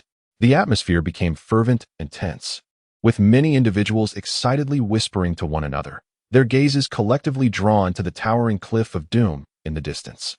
It was evident to all that this individual, the saint from 1,000 years ago, possessed formidable strength and cultivation far beyond that of the ordinary. Naturally, how could the eastern wilderness fear a mere Buddhist disciple from the western wilderness? In times past, the eastern wilderness was renowned for its abundance of talent and formidable warriors. It would not tolerate anyone daring to act recklessly here. A cultivator, filled with righteous indignation, proclaimed loudly, his words sending ripples of agreement through the crowd. As many nodded in affirmation, their eyes gleaming with unwavering confidence, it became apparent that the eastern wilderness was not devoid of talent. Rather, the true prodigies had merely yet to reveal themselves. Today, let this saint confront you, heavenly Buddha disciple, and see if you possess the capability to so audaciously challenge the prodigies of the entire eastern wilderness. The 1,000-yuan saint, with an expression devoid of emotion, gazed indifferently at the heavenly Buddha disciple in the distance, his tone tinged with disdain. The arrival of this challenger from the western wilderness had evoked a sense of displeasure within him. It seemed that after a millennium of oppression, the western wilderness had grown so arrogant. If it weren't for this small monk's challenge to the prodigies of the eastern wilderness, he would not have been awakened from his confinement so early. Thus, today, he would teach this insolent disciple a lesson, dispelling any notion that the eastern wilderness lacked champions. In response, the heavenly Buddha disciple joined his hands in prayer and, bowing slightly, remarked, Amitabha. To have the honor of competing with a prodigy like the 1,000-yuan saint from the eastern wilderness is indeed the privilege of a humble monk. Following this, he began to rise slowly from his seated position, gripping a staff in his hand. At that moment, a hearty and resonant laughter echoed from afar. Ha ha ha. My apologies, gentlemen. I hope I am not late. Accompanying this laughter, a figure appeared in the sky above the cliff of doom in the blink of an eye. This individual was also a remarkably handsome young man, his long, lustrous black hair billowing in the wind, enhancing his graceful demeanor. He stood confidently in midair, establishing a triangular standoff with the 1,000-yuan saint and the recently risen heavenly Buddha disciple. Just as the young man was about to speak, a clear and melodious voice rang out, Wanlu Saint, I did not expect you to join us. The sound resonated like a celestial melody, instantly captivating the attention of all present. Everyone turned their heads, and in the distance, a graceful figure was swiftly approaching. As she drew nearer, the crowd finally beheld her visage. The newcomer was an extraordinarily beautiful young woman. Upon seeing her, the long-haired youth chuckled and remarked, I wondered who it might be. It turns out to be the enchanting goddess of the Jiang family, Miao Yin. At that moment, the holy son of Qian Yuan, witnessing this scene, found himself utterly astonished.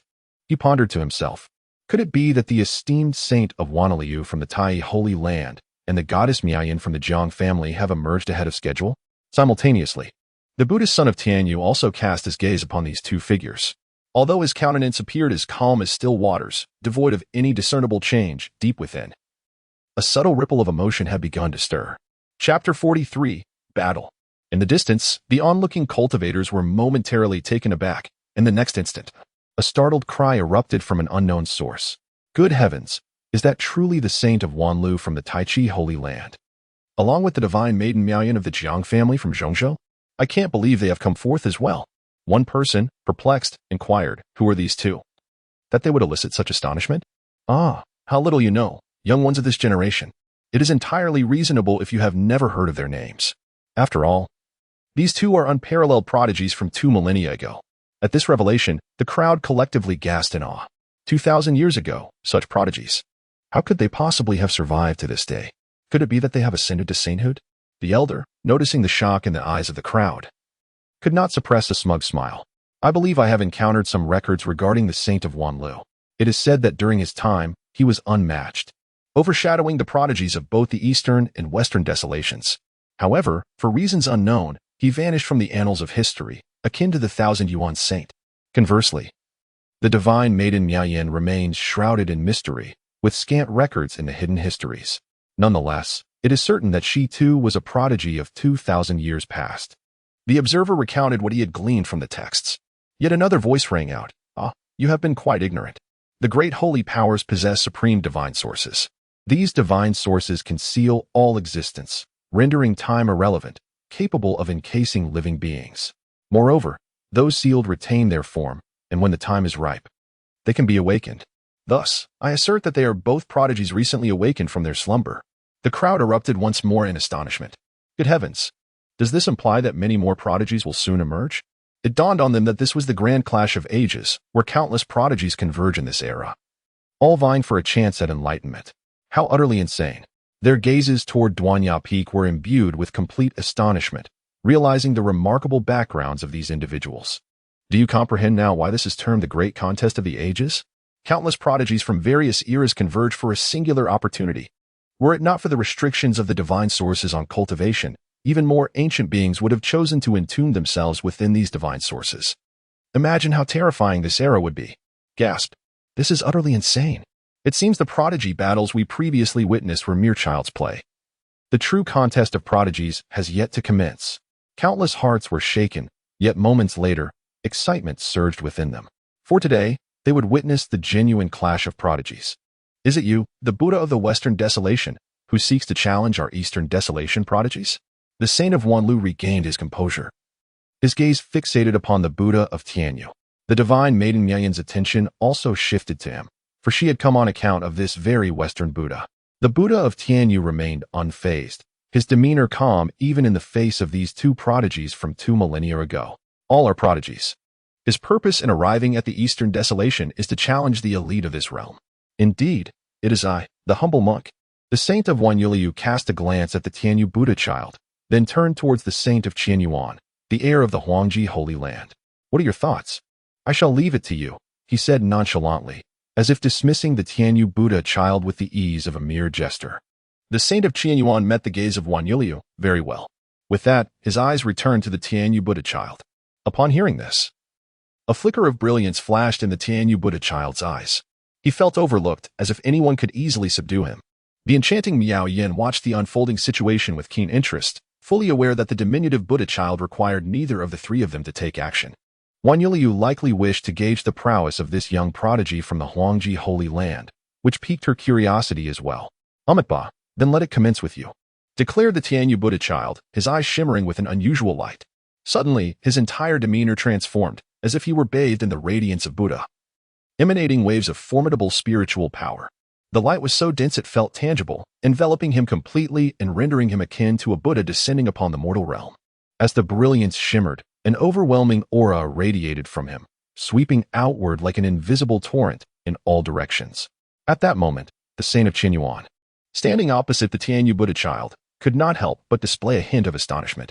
Narrowing his eyes, he scrutinized the figure surrounded by the Buddha's light, inwardly reflecting, I did not expect the contemporary Buddha child to possess such profound cultivation.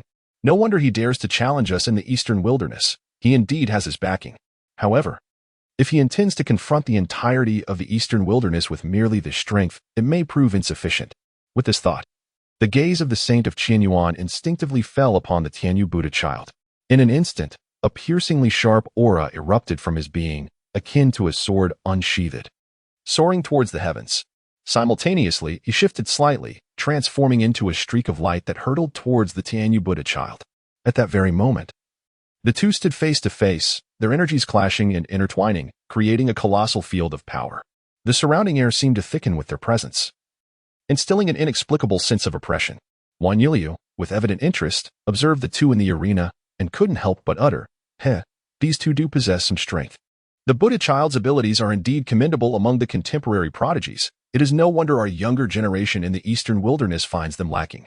Miao Yan's beautiful eyes glimmered, and she slowly spoke. While the Buddha child's prowess may be noteworthy, he has merely breached the second extreme realm. Without additional abilities, he is unlikely to stand against the saint of Qianyuan. Such remarkable individuals could effortlessly discern the depths of the two in the arena. The saint of Qianyuan was a superlative prodigy of the third heavenly stage and had at least surpassed the second extreme realm. On that day, the celestial Buddha was merely at the pinnacle of the first level of the divine platform. Even if he were to shatter the boundaries of the second realm, he would still not stand a chance against the saint of 1,000 origins. Let us observe further. Perhaps the Buddha possesses other means. Although the saint of 10,000 willows held a similar sentiment, the celestial Buddha hailed from the western wilderness. The group of ascetics from the west must have had their reasons for permitting the Buddha's journey eastward. Meanwhile, the divine maiden of Miao Yin nodded subtly, her enchanting eyes flickering with intrigue as she once again turned her gaze towards the confrontation unfolding atop the precipice between the saint of 1,000 origins and the celestial Buddha.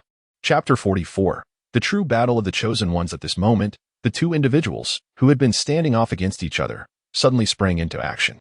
The 1,000-yuan holy sun summoned a colossal sword from his storage ring, which hovered ominously before him, its blade glimmering with a chilling light, exuding unparalleled might.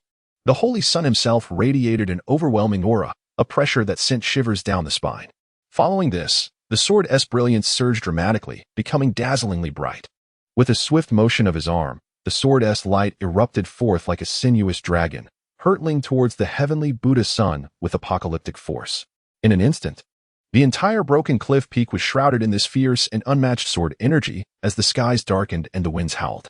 The heavenly Buddha sun gazed calmly at the oncoming sword and the fierce sword energy, his expression betraying no hint of disturbance. Just as the colossal sword was about to strike, the staff in his grasp suddenly soared into the air. In that fleeting moment, countless radiant beams of Buddha light erupted from the staff, resembling golden dragons that roared forth to meet the sword. A thunderous crash resounded as the two forces collided. emitting a blindingly intense light, akin to a sun bursting in the sky, rendering it nearly impossible to behold. However, despite the heavenly Buddha's son's full exertion, the disparity in their cultivation levels was insurmountable. In a mere exchange, his staff was struck back violently, propelled by the overwhelming force. It is worth noting that there existed a two-tiered gap in cultivation between the heavenly Buddha's son and the 1,000-yuan holy son. Thus, even at the onset of this confrontation, the heavenly Buddha's son was evidently at a disadvantage. After the initial clash, the previously composed countenance of the heavenly Buddha's son underwent a slight change, clearly indicating his recognition of the formidable strength of his opponent. Yet, he remained unperturbed. With his lips parting slightly, he began to recite an obscure and intricate Buddhist incantation. As the sacred words resonated, a vast and powerful Buddha light erupted from his being, forming a golden shield that staunchly resisted the terrifying aftershocks of the sword's impact. In the next moment, the heavenly Buddha's son swiftly ascended, deftly grasping his staff, which had been sent reeling. Now suspended in midair, surrounded by Buddha light, he emanated an unparalleled aura of majesty, akin to a Buddha descending upon the mortal realm. Especially as he held the staff, his presence surged dramatically, as if he possessed the power to subdue all of existence. However, before the heavenly Buddha's son could fully stabilize himself, the colossal sword of the 1,000-yuan holy son once again cleaved through the air towards him. This time, the sword's radiance was even more ferocious, imbued with the might to annihilate the heavens and the earth, striking with a swiftness that was beyond comprehension. In the blink of an eye, the heavenly Buddha's son, encased within the golden shield, was once again sent tumbling back hundreds of meters, leaving behind a trail of rifts in the void, evidence of the tremendous force behind the strike. Finally managing to halt his retreat, the heavenly Buddha's son steadied himself, gripping his staff tightly. In this moment, the staff in his hand resembled a venerable old monk, poised and introspective. Though seemingly ordinary, it concealed unfathomable power within. Then, a glimmer of brilliance flickered in the profound abyss of Tianyu Buddha's eyes. He gazed at the 1,000-yuan saint's son above, his expression impassive as he spoke in a measured tone. 1,000-yuan saint's son, your strength is indeed formidable, yet I am no ordinary monk. As the words fell, the aura emanating from him surged with newfound vigor, akin to a mighty tide relentlessly spreading outward. Simultaneously, he murmured esoteric Buddhist verses, as if these mysterious incantations could awaken the immense power lying dormant within him. A low command escaped his lips. Unleash, commence. This succinct and powerful phrase resonated like a thunderclap in the air. In that instant, Tianyu Buddha's cultivation soared once more. From the initial realm of the divine platform's first level, he ascended instantaneously to the 5th level. Without hesitation, he brandished the staff that glimmered with golden light. With the motion of his arm, a terrifying torrent of energy surged forth like a flood unleashed from a dam. This formidable energy was vast and overwhelming, possessing the might to obliterate the very heavens and earth. The staff rose slowly into the air, radiating a brilliant golden light that illuminated the entire realm. Tianyu Buddha continued to whisper Buddhist verses, his demeanor solemn and reverent. Suddenly, he directed another word towards the 1,000-yuan saint's son, subdue. The moment the word escaped his lips, the staff, suspended in midair, seemed to receive a command, instantly becoming the leader of the terrifying energy torrent. It surged forth, carrying that formidable energy towards the 1,000-yuan saint's son.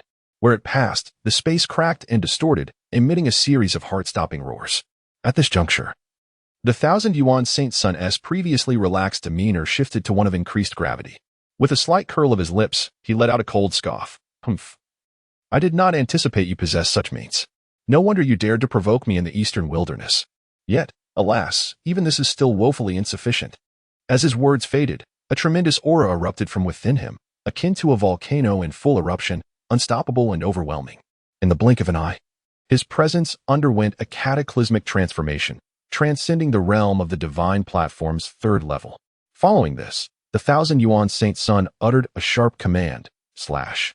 Accompanied by his directive, an immense sword crossed the void, wielding the power to annihilate the heavens and earth, and struck fiercely towards the terrifying energy assault propelled by the staff.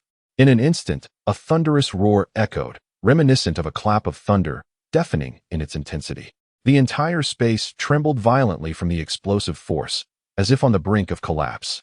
Yet astonishingly, these two unparalleled attacks found themselves in a stalemate, locked in a fierce confrontation in midair, neither able to gain the upper hand. Meanwhile, the Saint of Wanlu, observing from the sidelines, could not help but display a faint smile upon his countenance. He chuckled softly, remarking, "Ah, so this is the grand display of that little baldy." Employing some arcane method to elevate his prowess by several realms within a brief span of time. Against ordinary prodigies, this might yield unexpectedly favorable results. However, he swiftly shifted his focus, his gaze fixed intently on the saint of Qianyuan amidst the fray. He continued, "Yet it is evident that this saint of Qianyuan is not an adversary to be trifled with.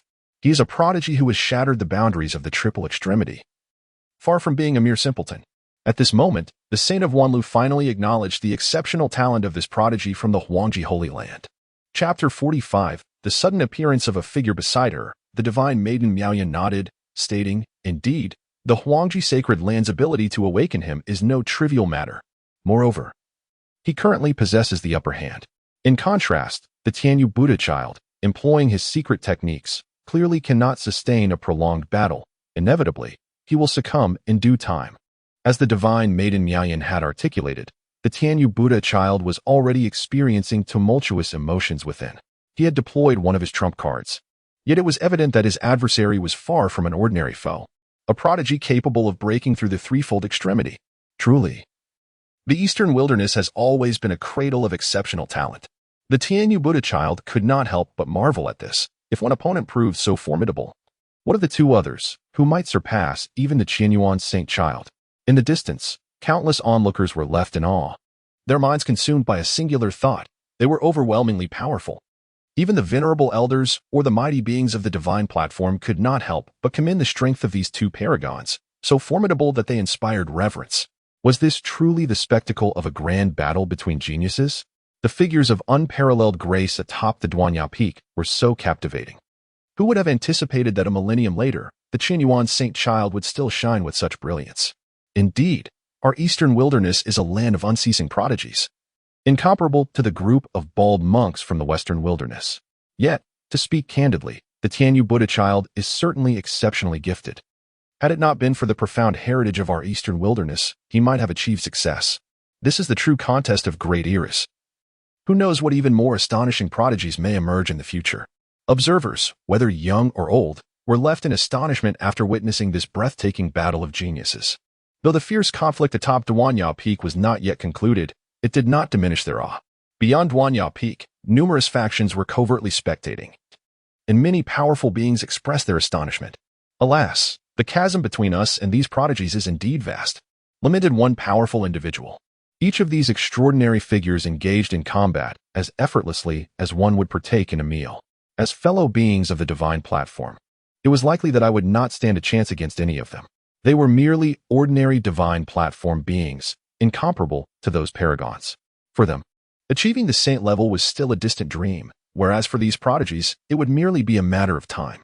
Within a secluded space, several semi-saints from the two great sacred lands in the Jiang family of Zhongzhou gathered. Higi, Qingyuan semi-saint. The Qianyuan saint child that your Huangji sacred land has unveiled is truly remarkable, a prodigy who has shattered the threefold extremity after today. He shall undoubtedly resound throughout the Eastern Wilderness once more, laughed a semi-saint from the Tai sacred land. The Qingyuan semi-saint of the Huangji sacred land turned to the elder and replied with a smile, "He, Xianlong semi-saint. I did not expect your Tai sacred land to have awakened the Wanliu saint child as well. It seems he will soon catch up to us." Wanlu Xingzi, a figure of remarkable talent from the same era as them, was once a paragon of brilliance. No one in the Eastern or Western Wilderness could rival him, as he epitomized a generation of extraordinary individuals. They had all once experienced his formidable power. Had he not chosen to seal himself within the divine source, he would likely have ascended to the status of a sage by now. Indeed, Xianlong, the half-saint, confessed that he had long admired Wanlu Xingzi. Yet, 2 millennia have passed, and this is indeed the era he deserves to inhabit. A half-saint from the Jiang family in Zhongzhou expressed her sentiments. She was the only female among the 3 half-saints. Her visage still smooth and delicate, belied by the fact that she had lived for 2,000 years. However, 2 strands of white hair cascading down her cheeks served as testament to the passage of time. Our Wanlu Xingzi is a prodigious talent. Only such a grand epoch could be worthy of his gifts. Xianlong half-saint seemed to drift into reminiscence. Yet, your Jiang family's ethereal goddess is not to be underestimated either. These two paragons of their generation shared a sense of nostalgia. Their eyes once again fell upon Duanya Peak, where Qianyuan Shengzi was still engaged in a fierce contest with Tianyu Badatzi. It was evident that Tianyu Badatzi was gradually falling behind. After an extended period of intense confrontation, his internal power was depleting rapidly, akin to a dam bursting, making it increasingly difficult for him to maintain his standoff against Qianyuan Shengzi. The staff, once steady, now began to tremble in midair, on the verge of collapsing.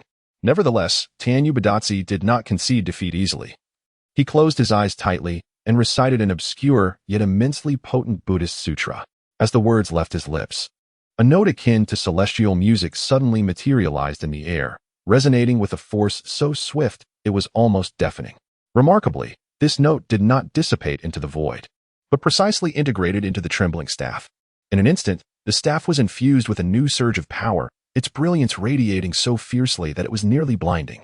Then, in the next moment, a thunderous explosion erupted from the front of the staff. The tremendous shockwave distorted the surrounding air, while at the epicenter, a dazzling light burst forth, akin to a blazing sun illuminating the sky. In that fleeting moment, Tianyu Badatzi seized the opportunity afforded by the explosion to rapidly summon the staff back to his hand.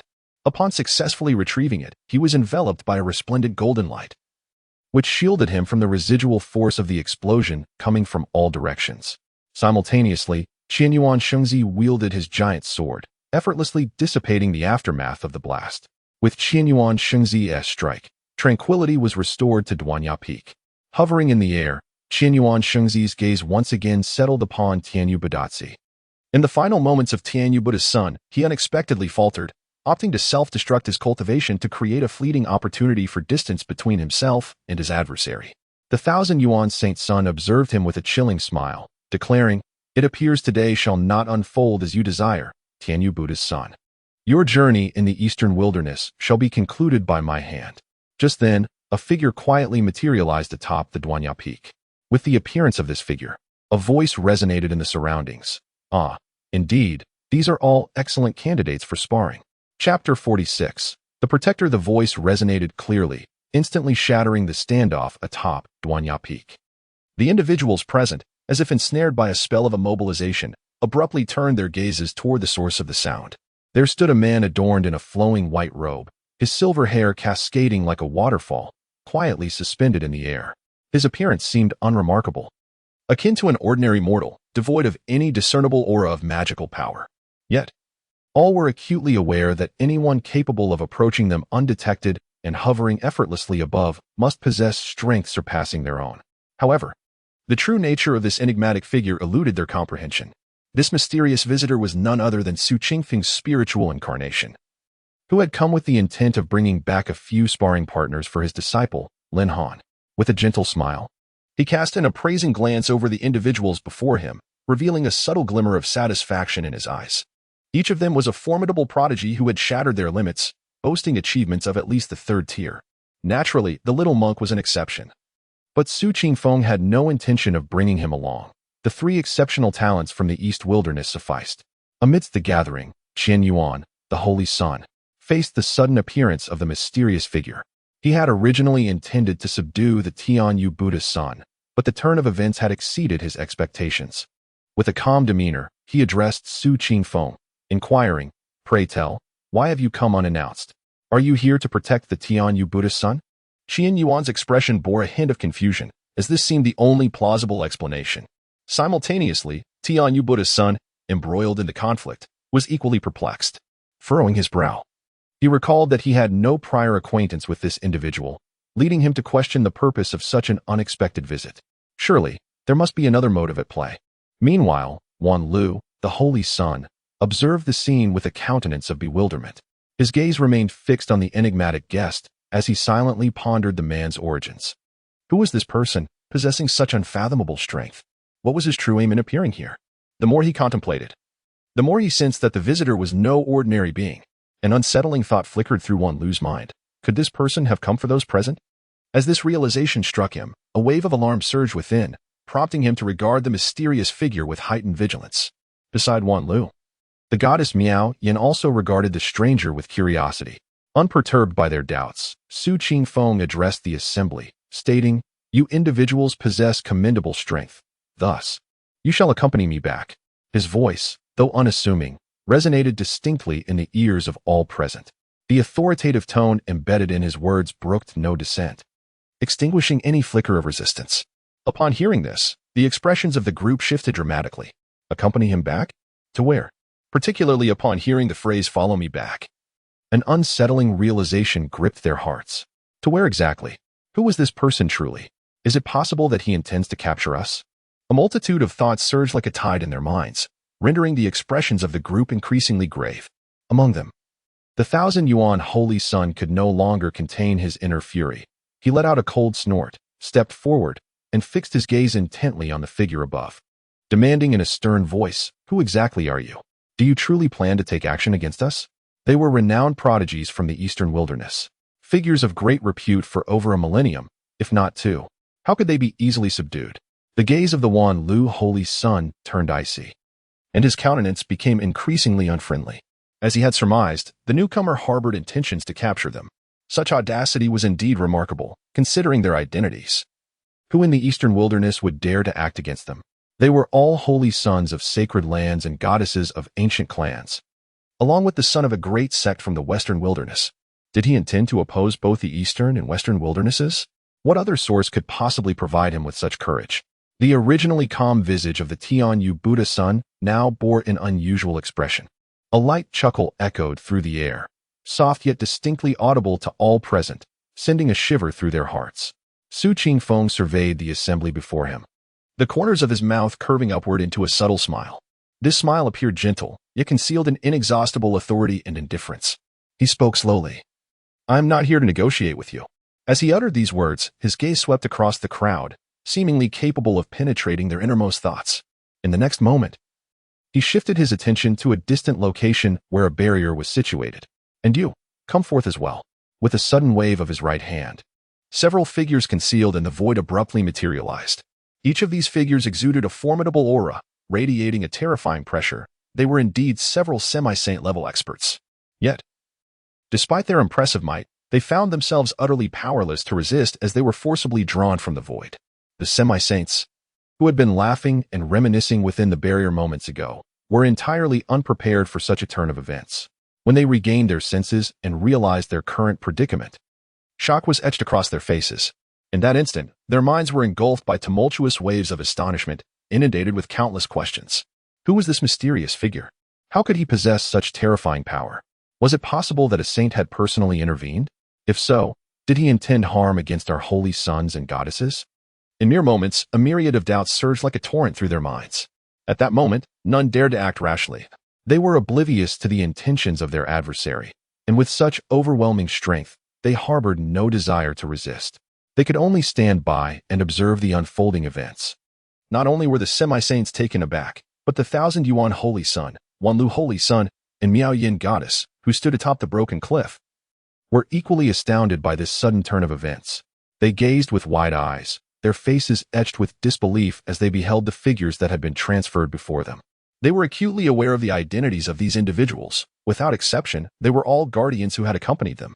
Consider the guardians, each one was a formidable semi-saint, renowned for their profound cultivation and commanding presence. Yet now, before this enigmatic figure, they appeared utterly powerless, effortlessly plucked from obscurity.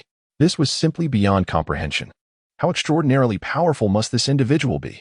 A saint, perhaps, or even a saintly monarch? Amidst the astonishment of the crowd, Su Qingfeng turned to the guardians of the 3 holy sons and daughters and softly inquired, "Do you have any objections?" Chapter 47. The emergence of the Jiang clan's imperial weapon. Su Qingfeng's words struck their hearts like thunder, sending a shiver through them. Faced with such a formidable adversary, they attempted to feign composure, only to realize that their bodies were beyond their control. However, as elders of the sacred land, they managed to suppress their inner terror. And one of them, a semi-saint from the Tai sacred land, gazed at Su Qingfeng with great difficulty and uttered, "Are you not afraid of the Tai sacred land with your actions?" At this moment, he could only invoke the name of the Tai sacred land. Moreover, his provocation extended beyond just the Tai sacred land. It also involved the Huangji sacred land and the ancient Jiang family. These 3 major sacred powers of the eastern wilderness. If anything were to happen to their sacred sons or daughters here, who could withstand their wrath? He, do not speak of your eastern wilderness sacred powers. Even if you provoke all the sacred powers of the 9 wastelands, what can you do to me? Su Chi-feng looked at the semi-saint, a smile gracing his face. As a dignified emperor-level powerhouse, who would dare to challenge him? Rest assured, I harbor no ill intent towards your sacred sons and daughters. Once matters are settled, they shall be allowed to return. As Su Chi-feng prepared to take the 3 away, a terrifying and furious voice emanated from the direction of the Jiang family in Central State. What audacity! You dare to covet our clan's divine maiden? Do you truly believe that the Jiang family is without defenders? This voice was overwhelmingly powerful, as if it had taken on a tangible form, slicing through the air towards Duanya Peak. Countless onlookers were instantly filled with dread, for the fury imbued in that voice was utterly terrifying. The 3 semi-saint powerhouses on Duanya Peak were elated upon hearing it. The Jiang family had sent a saint to intervene. Now that they had drawn the attention of the Jiang family, their sacred sons and daughters were saved. As long as the Jiang family's expert could hold off this mysterious powerhouse until their own sacred land's experts arrived, they would be rescued. The surrounding cultivators were all astonished. This splendid contest of prodigies had escalated to such a level. They felt the immense pressure of the overwhelming might, and even from a distance, it was suffocating. A saint has made a move. Indeed, who is this mysterious powerhouse that could provoke a saint to act? What an extraordinary situation we find ourselves in today. Let us hope we do not suffer the consequences. Saints were beyond their comprehension, their power unfathomable. The mere thought of them sent shivers down their spines, rendering them paralyzed with fear. Atop Duanya Peak, Su Chi-feng stood with hands clasped behind his back, his figure as tall and resolute as a pine tree. Clad in robes as white as snow, he turned slightly, his clear and profound gaze directed towards the source of the voice. In that singular glance, it seemed as though he possessed the power to shake the very heavens. In an instant, the previously clear sky became tumultuous, filled with wind and clouds, thunder and lightning. Above the sacred city of Central State, the sky appeared to rip apart, revealing a pair of enormous, cold, and merciless eyes. These eyes burned like 2 suns engulfed in icy flames, shattering the endless void, and fixed their gaze directly upon the location of the ancient Jiang family. In the ancient abode of the Jiang family, a recently awakened sage gazed up at the heavens with an expression of sheer terror. His body quivered uncontrollably. His visage as pale as death, and he murmured, This is an existence beyond comprehension." The sage felt an overwhelming aura of death encircle him, suffocating in its intensity. He realized that he had been ensnared by those mysterious eyes, leaving him no avenue of escape. As his horrified exclamation echoed, ancient sages deep within the Jiang family were roused from their slumber. They sensed the terrifying pressure enveloping them, their faces reflecting sheer dread as they looked skyward, fixated upon those dreadful eyes. Yet, just as the sages of the Jiang family were engulfed in panic, an immense and cataclysmic power erupted from the depths of their domain. In the next moment, a sword emanating boundless might and resplendent light ascended slowly, hovering in midair. The blade appeared translucent, akin to finely carved jade. Yet it exuded an aura of indomitable sharpness. It stood defiantly, its tip aimed at the heavens, seemingly intent on piercing through all barriers of this realm. The instant this sword, gleaming with mysterious radiance, made its appearance, the very fabric of the universe trembled violently. The mountains and rivers shifted, the winds roared, and countless beasts fled in terror. It was an imperial weapon, the legendary artifact of the ancient Jiang family, steeped in history.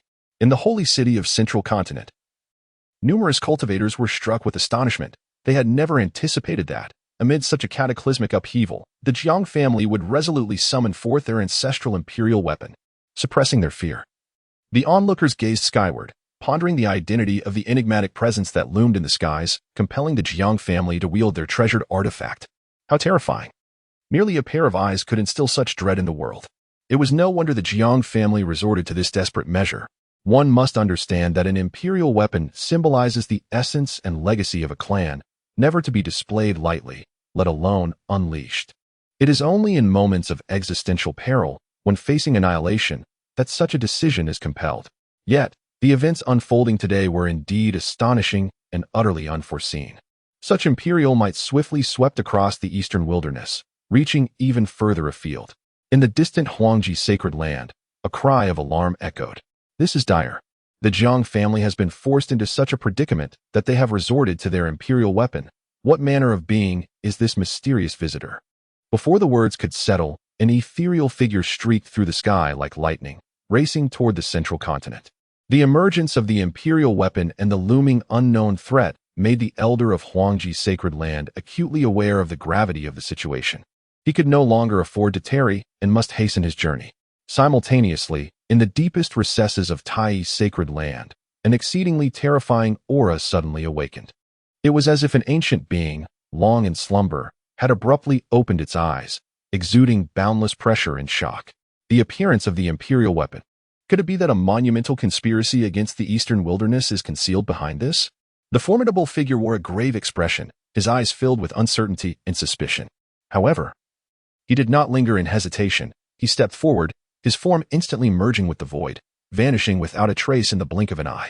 Apart from the eastern wasteland, the other realms felt the profound aura emanating from the imperial weapon that had emerged. They turned their gazes toward the eastern wasteland. Bewildered by the unforeseen events that had prompted the activation of such a weapon, the supreme powers hastened to dispatch their strongest warriors to investigate the matter further. In the holy city of Zhongzhou, beneath those immense eyes, a voice echoed. Stabilize. The brilliance radiating from the imperial weapon gradually diminished until it completely faded away, ultimately resembling a mere mundane artifact suspended above the holy city. Deep within the Jiang family, the saints gazed at their ancestral imperial weapon with disbelief. They fixed their eyes on the now dull weapon, their hearts gripped by sheer terror. How could this be? This was the ancestral imperial weapon of the Jiang family. How could it have so easily lost its luster and might? Chapter 48. The emergence of the sacred Buddha in the western wilderness deep within the Jiang family.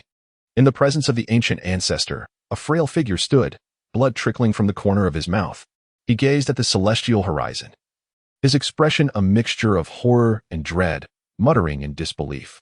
It was the very emperor who had recently attained enlightenment. A bitter smile etched across his face. For this was indeed an emperor of the present age. The might of an emperor was not something mere saints like them could dare to confront. Even if he were at the saint-king level, even armed with imperial artifacts, he could not challenge the overwhelming authority of an emperor. Turning his gaze toward the terrifying presence above, Jiang Tian clasped his hands in reverence. I am unaware of having offended you, esteemed emperor. I humbly ask for your mercy upon my Jiang family. The posture of the venerable ancestor Jiang Tian was profoundly humble, his tone imbued with respect. The fate of their lineage now rested upon the whims of that enigmatic emperor. Though the Jiang family possessed considerable heritage, they could not withstand the might of an emperor's strength. If the emperor chose to unleash his wrath, no amount of effort from the Jiang family would suffice to preserve their reputation, which would undoubtedly plummet. The saints of the Jiang family, upon hearing these words, were struck with disbelief, their hearts heavy with shock, their faces ashen. They had never imagined they would provoke such an unparalleled emperor. Fear and trepidation surged within them at that moment, revealing the futility of their resistance against such a formidable force. An emperor of the highest caliber. What course of action could the Jiang family undertake now? Despair began to seep into the hearts of the Jiang saints. As Jiang Tian's voice echoed, a wave of excitement rippled through the holy city. An emperor? Was it truly an invincible force of the emperor's realm that had manifested? It was the voice of Jiang Tian, the invincible ancestor of the Jiang family. Good heavens! An emperor had descended, explaining the overwhelming aura. Why now? When the world had not yet reached a pinnacle of conflict. Hadn't it been ages since an emperor last appeared? Some marveled, while others were puzzled, unable to comprehend why an emperor emerged before the great clash of powers had begun. Their insufficient cultivation left them oblivious to the resonating bell that had reverberated throughout the cosmos on that fateful day. The various factions had remained silent, leading to widespread ignorance among the populace. Su Qifeng, upon hearing the Jiang family elder's concession, chose to relent. His purpose today was merely to seek a few sparring partners, not to obliterate these esteemed clans and sacred lands. Very well, I shall grant your Jiang family clemency this time. Today's matter ends here. I merely seek to borrow your family's divine maiden for a time. Do you have any objections? Su Qingfeng's voice resonated within the Jiang family, gentle yet imbued with an undeniable imperial authority. The saints of the Jiang family, upon hearing this, were filled with astonishment, yet a wave of relief washed over them. As long as this formidable emperor chose not to act against them, it was indeed a stroke of good fortune. The venerable ancestor Jiang Tian, still in shock, hastily bowed and replied, Esteemed emperor, your regard for my family's divine maiden is indeed a blessing. We, the Jiang family, could not possibly harbor any dissent. It is an honor beyond measure. The esteemed emperor has come for the divine maiden of the Jiang family. Had they known this earlier, The Jiang clan would have never resorted to presenting their ancestral imperial weapon. They would gladly offer their divine maiden as a maidservant to this emperor, for he is an unparalleled powerhouse of the emperor realm. To be associated with him would undoubtedly be fortuitous. Su Qingfeng, upon hearing this, was momentarily speechless, as if he were the powerful divine maiden himself. However, he was disinclined to offer any further explanation and withdrew his gaze instantaneously. Before long, the enigmatic eyes hovering over the holy city of Zhengzhou gradually faded away, soon vanishing completely, allowing the sky to return to its serene clarity. The numerous strong members of the Jiang family, witnessing the departure of the mysterious emperor, collectively sighed in relief. It was fortunate that the emperor chose not to complicate matters for the Jiang family, for they could scarcely withstand the wrath of an emperor-level being. The fact that the emperor had set his sights on their divine maiden filled them with both sentiment and joy, regardless of the circumstances. This was a boon for the Jiang family. Deep within the Jiang family's ancestral grounds, the holy king Jiang Tian summoned the Naodal ancestral imperial weapon back. With his eyes gently closed, he began to stabilize the chaotic energy within himself. As moments passed, after a brief period of meditation, the pallor of his face gradually regained some color, restoring a hint of vitality. When he reopened his eyes, his gaze swiftly darted toward the distant Duanya Peak, and he promptly conveyed his thoughts aloud. The Jiang family of Zhengzhou need not concern themselves further, as the emperor's intentions were directed solely toward their divine maiden. Unexpectedly, this emperor, who had attained enlightenment, hailed from the human race. The brief encounter had confirmed for Jiang Tian that this enlightened emperor was indeed one of their own. It was no wonder he did not view the Jiang family in the same light. Soon, a flicker of excitement crossed his face. The emergence of an emperor-level powerhouse among the human race signified a transformative future for their kind in the great contest to come. This foretold a destiny where this era would undoubtedly belong to the human race. Contemplating this, Holy King Jiang Tian's gaze toward Duanya Peak grew increasingly fervent. After all, he was a powerhouse of the emperor realm. Meanwhile, the current head of the Jiang family, Jiang Fengxing, abruptly received a transmission from the ancestor. Having already awakened from his astonishment, in an instant, he grasped the sequence of events and swiftly dispatched a message to the protector of the divine maiden Miaoyan. The recipient was an emperor-level powerhouse. The opportunity for their divine maiden to accompany this emperor was indeed a monumental stroke of fortune. This was a positive development, warranting no further disputes. On Duanya Peak, the half-saint of the Jiang family received the transmission, her heart suddenly racing. The head of the family had declared this a good thing, advising her to remain untroubled, assuring her that she could return to the family once the matter was resolved. No longer needing to serve as the divine maiden's protector, she was unaware of the events that had just unfolded in the holy city of Zhengzhou and puzzled as to why the head of the family had suddenly reached out. Just as she pondered this, a dazzling golden light of Buddha radiated from the horizon. A radiant beam of Buddhist light surged forth from the west with astonishing speed, swiftly approaching the precipice of Duanya Peak. Simultaneously, a resounding and authoritative voice echoed throughout the heavens and earth, Amitabha, who dares to strike against the disciples of my faith? Although the speaker remained concealed, the thunderous inquiry bore an immense and overwhelming presence, cascading forth like a tidal wave of Buddhist might. The sheer force of such a voice would likely cause even the most modestly skilled practitioners to falter, drawing them instantaneously into the boundless depths of worldly entanglement from which they would find it difficult to extricate themselves. Chapter 49. Schemes of the Western Wastes. Beyond the precipice of Duanya Peak, countless cultivators observing from a distance were engulfed in sheer terror. The arrival was none other than a colossal Buddha of the sacred realm. These anxious cultivators hastily employed their techniques to seal their senses, fearing even the faintest echo of that terrifying Buddhist chant. In the blink of an eye, a magnificent Buddha, radiating resplendent golden light, descended from the heavens, stabilizing itself above Duanya Peak. From afar, it appeared to sit majestically in the void, exuding an aura of solemn grandeur. At that moment, Duanya Peak seemed to transcend into a realm of sanctity, transforming into a devoted sanctuary exclusively for him. In light of such an astonishing transformation, Su Qingfeng, who had just intended to depart with the three saints, halted abruptly. Frowning slightly, he regarded the suddenly materialized Buddha, a wave of displeasure surging within him. He pondered. Why did that little monk dare to act in such a manner? Yet, this elder monk had arrived with such swiftness. Could it be that he had been waiting specifically for the powerful figures of the Eastern Wastes to make their move? Oh, so this was the scheme at play. In an instant, Su Chi Feng comprehended the underlying motives, a cold smirk gracing his features. Without hesitation, he extended his right hand, his arm stretching swiftly through the air, transforming in an instant into an enormous hand that blotted out the sun, descending upon the sacred Buddha with the weight of a mountain. As this colossal hand reached out, the sky abruptly darkened, winds howled, and the world itself shifted in hue. The sacred Buddha felt a jolt of fear, instinctively raising his gaze to the heavens, only to be met with the sight of that immense hand, imbued with overwhelming pressure and terrifying power, bearing down upon him.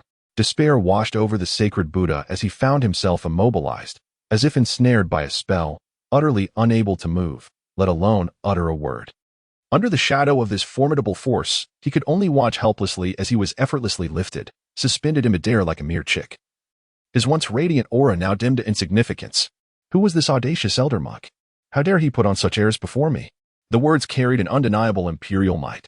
This chilling aura spread rapidly, causing the very fabric of the void to tremble. The already frightened sacred Buddha, now acutely aware of this suffocating pressure and icy dread, felt his heart race in terror. Could it be a powerful emperor? His eyes widened in disbelief, his heart nearly leaping from his throat. He could scarcely fathom that a transcendent emperor resided within the eastern wastes. Had he known this earlier, even with 100 or 1,000 lives, they would never have dared to harbor any ill intentions toward the eastern wastes. Yet, at this very moment, he found himself without even a chance to utter a plea for mercy. Under the overwhelming imperial might, he was rendered motionless, each breath becoming a monumental struggle. With a slight upward curl of his lips, Su Chi Feng revealed a disdainful smirk, his gaze coldly fixed upon the terrified sacred Buddha before him. He spoke slowly. "Sacred Buddha of the Western Wilderness, do you truly believe that I am unaware of the ulterior motives harbored by your sect? You dare to covet the power of faith in the Eastern Wilderness. How audacious." Upon finishing his words, a glimmer of icy light flashed in Su Qingfeng's eyes, his piercing gaze seemingly capable of penetrating the very souls of those it met, causing the sacred Buddha to tremble, a tumult of fear surging within him once more. Su Qingfeng regarded the sacred Buddha with a sneer. The faith of the Eastern Wilderness was not easily acquired. The sacred Buddha, shaken by Su Qingfeng's words, was engulfed by a wave of turmoil within. How could he know of our grand ambitions, though unable to speak? The sacred Buddha's face was etched with terror as he stared at Su Qingfeng. Truly, an emperor-level powerhouse is indeed formidable. Nothing escapes his notice. The onlookers were equally astonished by his revelations. It appeared that the Western Wilderness had dispatched their disciples to challenge the Eastern Wilderness, all while harboring such a scheme. Although the Eastern Wilderness had no fear of the Western Buddhist sect, the feeling of being targeted was unsettling. The sacred sons of Wanlu and several half-saints cast disapproving glances at the heavenly Buddha's disciple. Were it not for the sacred Buddha in the sky, they would have engaged in a fierce battle. The powerful observers from afar, upon hearing this, were also filled with wrath. How could the Western Buddhist sect harbor such ambitions? Seeking to extend their teachings eastward? How naive! Did they truly believe the Eastern Wilderness was so easily manipulated? They even wished to lead our people into Buddhism? Fortunately, the Eastern Wilderness boasts unparalleled strength, capable of discerning the schemes of the Western sect. Otherwise, many from the Eastern Wilderness might have fallen under their influence. The powerful watchers expressed their indignation toward the Western Buddhist sect. If the Western sect were to succeed in their endeavors, the common folk of the Eastern Wilderness would be converted, and over time, the region would transform into a land of Buddhism, severing their own lineage and subjugating their identity to the faith. This was a scenario they dreaded. Thus, upon learning of the Western sect's schemes, how could they not feel a profound rage? The elder of the Jiang family in the central region fell silent, his gaze towards the Western Wilderness becoming increasingly profound. The Western Buddhist sect had long harbored such ambitions. He was not blind to it. However, he never anticipated they would intertwine their schemes with the great contest of the ages, aiming to harness the power of faith from both the Eastern and Western Wilderness to ascend to the Emperor's realm. It seems the Western Buddhist sect has indeed made thorough preparations. Jiang Tian's gaze turned frigid. Had the Eastern Wilderness lacked an unparalleled emperor to guard it, he would have been at a loss for a solution. But now, one could only say that the Western Buddhist sect had met a formidable obstacle, a self-imposed demise they could not blame others for. The Eastern Wilderness was protected by unmatched emperors. What could the Western Buddhist sect possibly offer in defense? Were their smooth, bald heads sufficient? At this thought, a cold smile crept across Jiang Tian's face. The scene gradually shifted back to the summit of Duanya Peak, or Su Chi Feng, his expression as stoic as water, gazed coldly at the sacred Buddha tightly gripped in his right hand. In the next instant, he abruptly swung his right arm, unleashing an invisible force that tore asunder the very fabric of reality before him. Following this, he delivered a fierce palm strike, imbued with immeasurable might, as if it could shatter the heavens and the earth.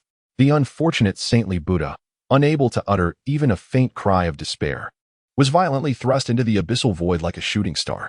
His visage contorted in excruciating agony, transforming into a grotesque and terrifying sight, evoking a sense of unbearable pity.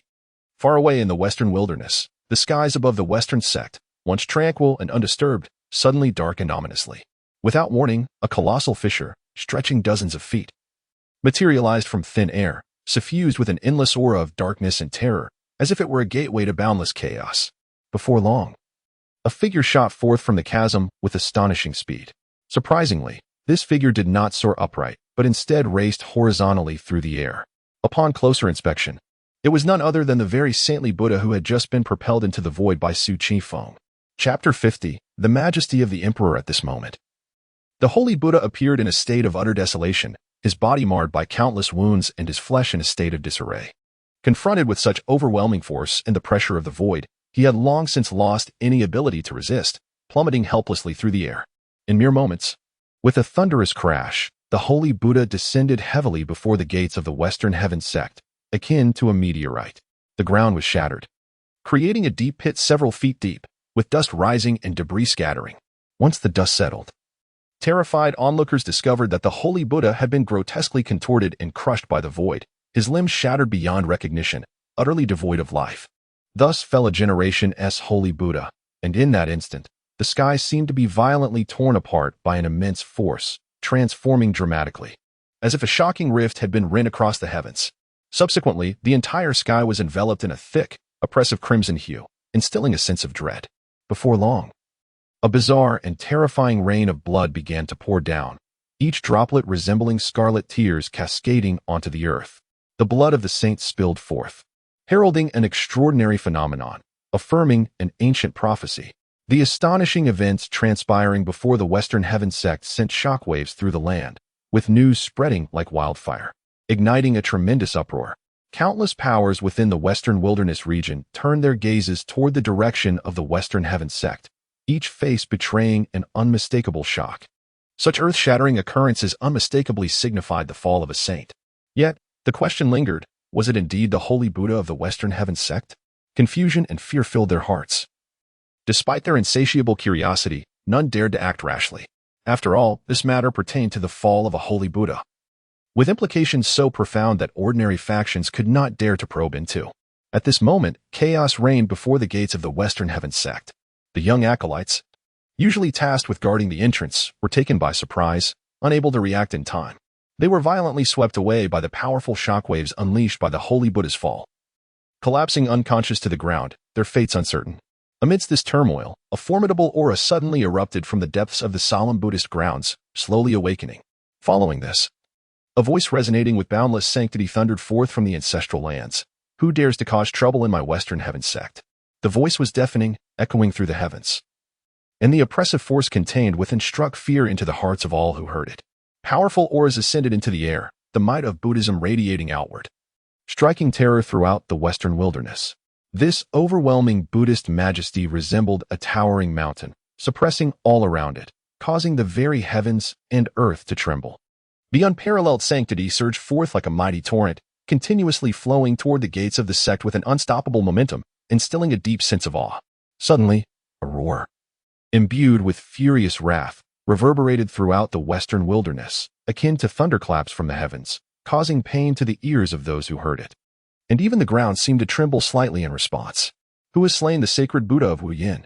Accompanied by the thunderous wrath of the great Buddha, countless powerful figures within the Western Heaven sect were ignited with fury at that moment, their anger blazing like an uncontrollable inferno. The sacred Buddha of Wu Yin is indeed a revered figure of their sect. Each ancestral-level Buddha represents an irreplaceable foundation and pillar for the Western Heaven sect. Yet, this esteemed figure has met a tragic demise before their own gates, a blatant provocation and affront to their esteemed sect. It is worth noting that the Western Heaven sect, being the mightiest and most profound power in the Western wilderness, has always commanded respect and reverence. In ordinary circumstances, other factions would yield in their presence. Who would dare to provoke them so shamelessly?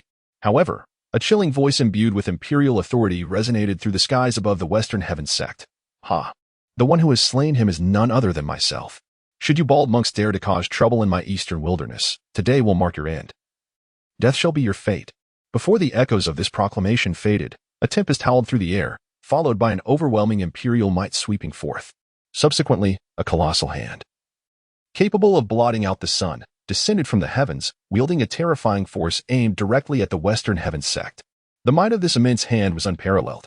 The many Buddha masters of the Western Heavens sect, witnessing this spectacle, turned as pale as sheets, their eyes reflecting profound astonishment and dread.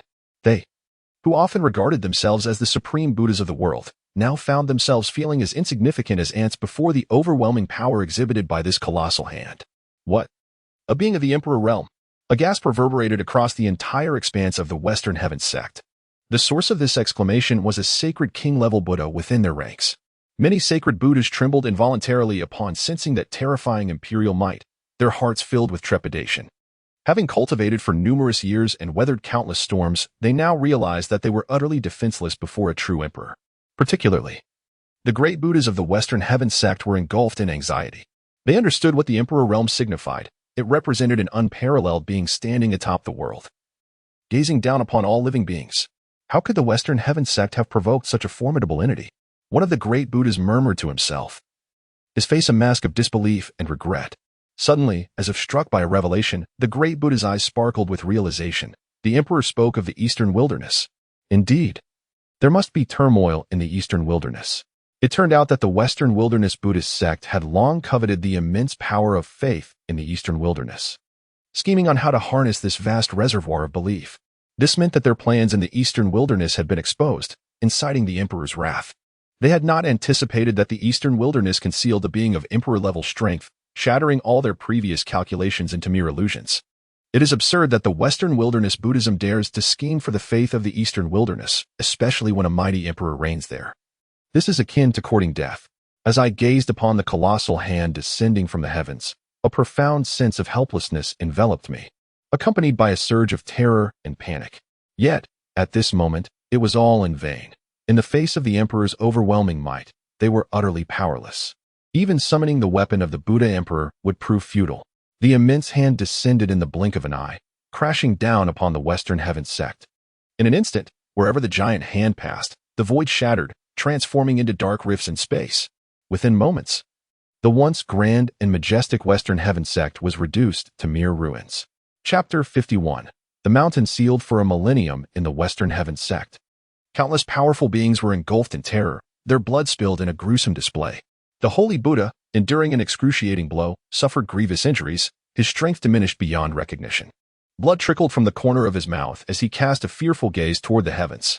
With immense pain, the holy Buddha lifted his head, his eyes reflecting sheer dread as he beheld an overwhelmingly terrifying presence. The once majestic structures of the Western Heavens sect lay in ruins.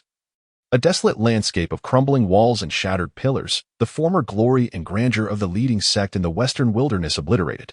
At that moment, a cold snort echoed from the skies. Today, I shall spare you, offering merely a lesson as a form of admonition. Should there be a next time, I will ensure that not a single one of you remains. As the words hung in the air, tranquility returned to the celestial expanse, as though the preceding chaos had been but a fleeting illusion. Only when it was confirmed that the enigmatic and formidable emperor had truly departed did the remaining Buddhas and the holy Buddha of the Western Heavens sect dare to emerge. Trembling from the ruins, they beheld the devastated scene before them, momentarily struck into silence, their hearts heavy with shock and lingering fear. Then, one Buddha's expression soon regained its composure. He slowly opened his eyes, his countenance transforming into one of solemn dignity. The earlier despondency vanished without a trace. Taking a deep breath, he proclaimed, Amitabha, esteemed followers, we have endured a great calamity, and the vitality of the Western Heavens sect has been severely wounded. Henceforth, our sect shall seal the mountain for a millennium. During this time, all members of the Western Heavens sect must not step beyond the temple doors, dedicating themselves to their cultivation, with hopes of restoring our former glory. His voice resonated like a mighty bell, echoing throughout the skies of the Western Heavens sect. Upon hearing this decree, the other Buddhas joined their hands in reverence, responding in unison, Amit Ba. Yet many of the less powerful practitioners remained engulfed in sorrow, some silent, clearly shaken by the overwhelming might they had just witnessed. The profound trauma left an indelible mark upon their hearts. The events of this day would forever be etched in their memories. It was evident that the remaining members of the Western Heaven sect had completely lost the spirit that once defined the foremost sect of the Western wilderness. Even if they endeavored to reconstruct their sect at this moment, they would find it nearly impossible to compete with the other three sects in the short term. The reasons for this were starkly apparent. The powerful Buddhas of the Western Heaven sect had recently found themselves ensnared within that colossal hand, their cultivation diminished, albeit subtly. Facing an emperor of such unparalleled strength, the notion of seeking vengeance was not but a foolish dream. They scarcely dared to entertain the thought. In their helplessness, their only viable option was to seal the mountain gates, retreat into obscurity, and recuperate. After all, with such a terrifying emperor in existence, the Western Heaven sect had lost its qualification to contend in the grand scheme of the world. Thus, no other Buddha dared to contradict the words of the Holy Buddha. In the current circumstances, sealing the mountain and remaining withdrawn was indeed the wisest course of action. Thus, compelled by the pressures of circumstance, the Western Celestial sect was forced to announce a closure lasting an entire millennium. As soon as this news broke, it reverberated like a thunderclap across the desolate expanse of the West, leaving all prominent factions in a state of shock. Each major power hastily dispatched their strongest to investigate the matter. Unfortunately, despite their swift actions, they ultimately arrived too late. Upon their arrival, they discovered that the Western Celestial sect had already activated the Great Formation, sealing their teachings, rendering any attempt to glean information from within utterly futile. Whether it was the Rakshasa sect, the Brahma sect, or the formless Holy sect, the great Buddhas within their ranks were equally struck by anxiety and suspicion. They exchanged glances, contemplating the terrifying upheaval that the Western Celestial sect must have encountered. Why, indeed, had they chosen to seal themselves away? Had there been some cataclysmic event within their ranks? Suddenly, a deep and authoritative voice echoed through the void, emanating from the great Buddha of the Rakshasa sect. Shortly thereafter, another Buddha's voice resonated. The blood of the sage has been shed. This matter is of utmost gravity. Surely, the Western Celestial sect has faced an earth-shattering crisis. Otherwise, such a powerful Buddha would never opt for seclusion at such a critical juncture. Indeed, your words ring true. We must proceed with utmost caution in our actions. As for our plans regarding the eastern wilderness, it may be prudent to set them aside for the time being. We shall first ascertain the specific circumstances surrounding the Western Celestial sect before making further calculations, another Buddha concurred. Such wisdom. These voices belonged to the great Buddhas of the three supreme holy sections. They had congregated to deliberate upon the upheaval within the Western Celestial sect. Having set off in haste the moment the incident began. Alas, despite their remarkable speed, they arrived only to find the closed gates of the Western Celestial sect and a profound silence. They endeavored to establish contact with the great Buddhas within, only to discover that all communication had been severed, as if the entire sect had withdrawn from the world. It is worth noting that the Western Celestial sect was the foremost sect of the West, now, as it chose to seal its doors. The three sects naturally adopted a more cautious demeanor. Before long, the three great Buddhas vanished into the void, while at the same time, edicts swiftly cascaded down within the Rakshasa sect, the Brahma sect, and the formless Holy sect. This decree mandated all disciples to act with discretion in the coming days, avoiding unnecessary conflicts. The issuance of this command stirred a tempest of concern, plunging the three sects into an atmosphere of tension and solemnity. The shocking upheaval within the Western Celestial sect had deeply unsettled all factions, prompting a collective shift towards greater circumspection. Across the vast expanse of the Western wilderness, news of the Western Celestial sect's closure spread rapidly. Those who learned of it were universally astounded, igniting a flurry of discussions. What could possibly have caused such a monumental transformation within the Western Celestial sect? Why would they choose to seal the mountains and retreat at such a critical moment? One person inquired, astonished.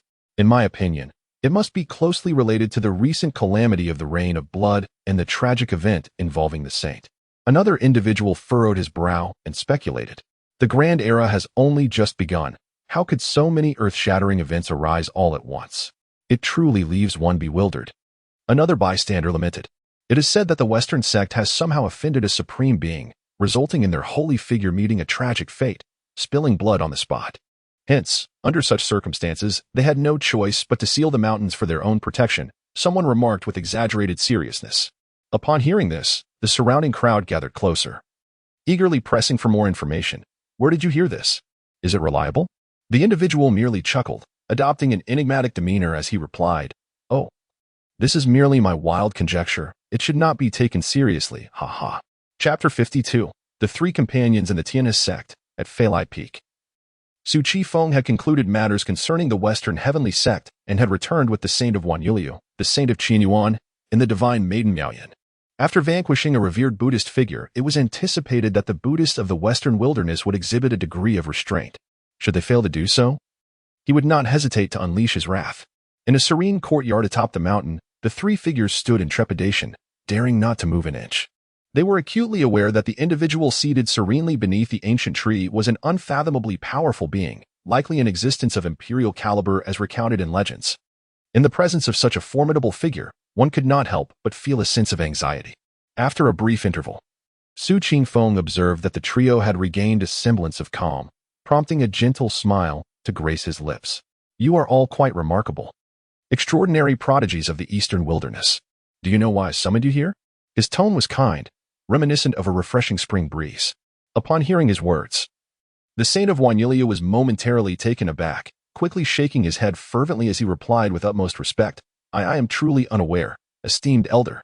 I humbly request your guidance. He was oblivious to the elder's intentions for summoning them, although the pure and abundant spiritual energy of the place was undeniable. Esteemed elder, we too do not know, chimed in the Saint of Qianyuan and the Divine Maiden Miaoyan, bowing in deference. Their voices carried a hint of tension. Yet curiosity regarding the elder's purpose lingered in their hearts. Su Qingfeng's gaze shifted slightly, and a faint smile appeared as he spoke softly, They have arrived. I shall divulge the matter shortly. No sooner had he spoken than the sound of gentle footsteps approached from the distance, heralding the arrival of a young man who strode confidently into the courtyard. The newcomer was none other than Su Qingfeng's disciple, Lin Han. With a light step, he swiftly reached Su Qifeng's side, bowing respectfully and proclaiming, Disciple pays homage to my revered master. His words were imbued with profound reverence. After completing his salute, Lin Han straightened, yet his gaze was irresistibly drawn to the three unfamiliar young figures before Su Qifeng. Curiosity stirred within him. He pondered who these individuals were, for they appeared to be extraordinary, each evidently far surpassing him in strength.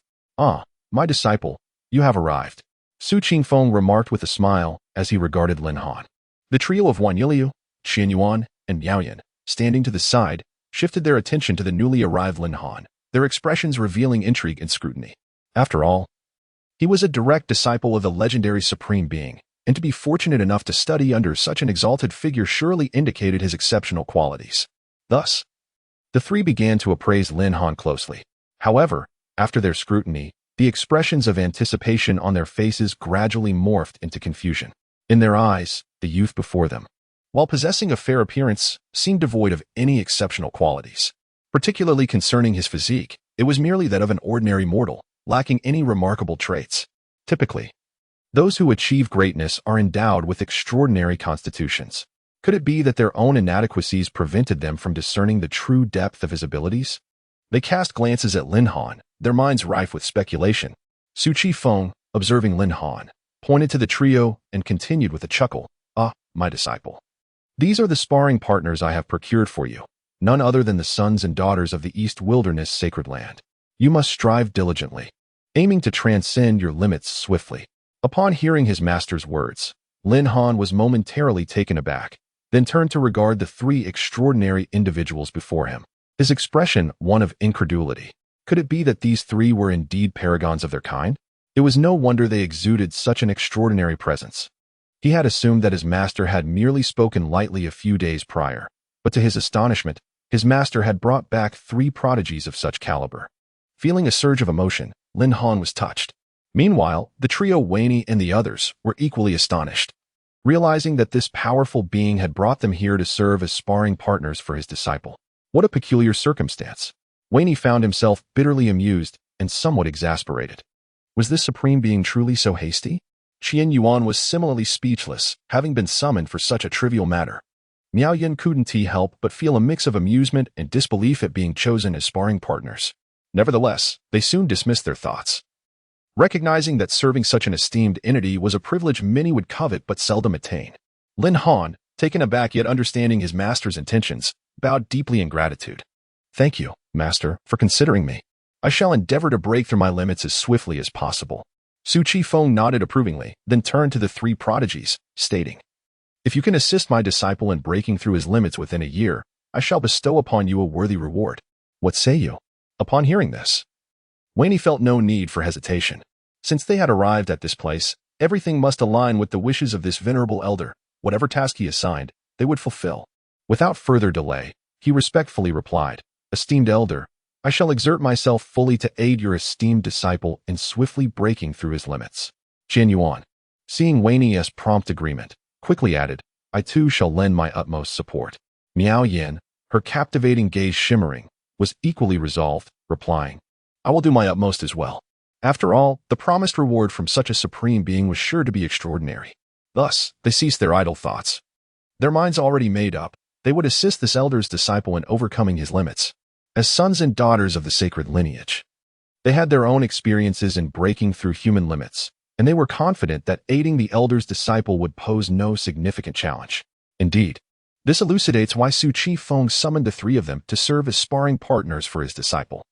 For the illustrious one, Lu Saint Sun has shattered the fifth level of the extreme realm, a paragon of unparalleled talent, while the enchanting Miao Yin goddess has transcended the fourth level of the extreme realm, marking her as a prodigy in her own right. Although the Qian Yuan Saint Sun falls slightly short, he has nevertheless broken through to the third level of the extreme realm. This assembly is nothing short of extravagant. Each individual alone possesses the capability to guide Lin Han in his endeavor to transcend the extreme realm. Chapter 53. The gathering of the three great ancestors of the Eastern Wasteland. Upon witnessing the three individuals respond so readily, Su Qingfeng's face once again broke into a smile. Excellent, my apprentice, please escort them below. It would be beneficial for them to become acquainted with one another. You may now take your leave. Lin Han bowed respectfully in reply. Yes, master. The three disciples of the Wanlu Saint also performed a courteous gesture before preparing to exit the small courtyard alongside Lin Han. Just as they were about to depart, Su Qingfeng called out to Lin Han, who was on the verge of leaving. My apprentice, if time permits, let Su Changji and the others practice with you. They should not hasten their breakthrough to the divine platform's secret realm. Although they currently serve as menial workers in the Steel Forest, their progress is pertinent to my retirement benefits. While attaining the status of a great emperor may be beyond their reach, at the very least, they should set their sights on the great sage realm. Lin Han acknowledged his words with a nod, responding, Yes, I understand, master. With that, he led the three disciples of Wanlu out of the courtyard. Once they had departed, Su Qifeng found himself alone in the courtyard, reflecting on the situation of Su Changji and the others. It seemed imperative to find time to transform them, otherwise, their potential for advancement would be severely limited. Given their age, without proper guidance, their capacity for growth would dwindle, thus hindering their cultivation progress. A diminished cultivation would inevitably reduce his retirement benefits, a matter Su Qingfeng could not afford to overlook. Meanwhile, above the Jiang family in the central state, two figures appeared, one following closely behind the other. They emanated an overwhelming aura, surveying the holy city of Central State with disdain. These two figures were the ancestral beings, Ling Shuzi of the Tai Holy Land and Jiuhe Dao Run of the Huangji Holy Land, both formidable beings at the fifth level of the Sacred King realm. However, as they directed their gaze toward the Jiang family, which remained unscathed, a look of confusion spread across their faces. Ling Shuzi furrowed his brow, muttering to himself, How strange. The Jiang family previously deployed the legendary imperial weapon. Logically, this place should be in ruins. Yet now, it appears tranquil and unchanged. What could be the reason for this? Jiuhe Daoren shared the sentiment of bewilderment. Yet the faint remnants of imperial weapon energy lingering in the vicinity could not deceive them. An astonishing event had certainly transpired here. At that moment, a voice resonated in their ears. Haha, esteemed guests, it has been a while. Why not come in for a discussion? The voice emanated from the depths of the Jiang family stronghold, the cave of the sacred king, Jiang Tian. Upon hearing this voice, the doubts harbored by the two ancestors dissipated entirely. Recognizing that the Jiang family was unharmed, curiosity compelled them to soar toward Jiang Tian's cave. In an instant, the two supreme ancestors of the Eastern Wasteland gathered within the Jiang family. The venerable ancestor of the Tai sacred land, Ling Shuzi, bestowed a smile upon Jiang Tian within the confines of the cave dwelling. Brother Tian, It has been quite some time since we last met. I never anticipated our reunion would occur in this manner. He chuckled warmly. It seems as though it has been several millennia since we last gathered like this. The venerable ancestor of the Huangji sacred land, Jiuhe Daoist, joined in the laughter. As figures of great stature, they seldom made appearances, and opportunities to convene were rare. Two esteemed friends have traveled from afar. I apologize for not extending a proper welcome, Jiang Tian said with a courteous bow. Subsequently, 3 tables materialized in the air within the cave, and Jiang Tian gestured towards his companions. Please, esteemed friends, the cave may be humble, but I hope you do not mind. Ling Shuzi of the Tai sacred land was the first to sit cross-legged, his laughter resonating. How could we? It has been ages since the 3 of us have had the chance to sit together and share a drink. Today is a rare opportunity, and I shall not impose on Brother Tian. Indeed, indeed, Jiuhe Daoist of the Huangji sacred land echoed with a smile. Soon, the 3 were seated at a table laden with spiritual fruits and a jug of ethereal wine.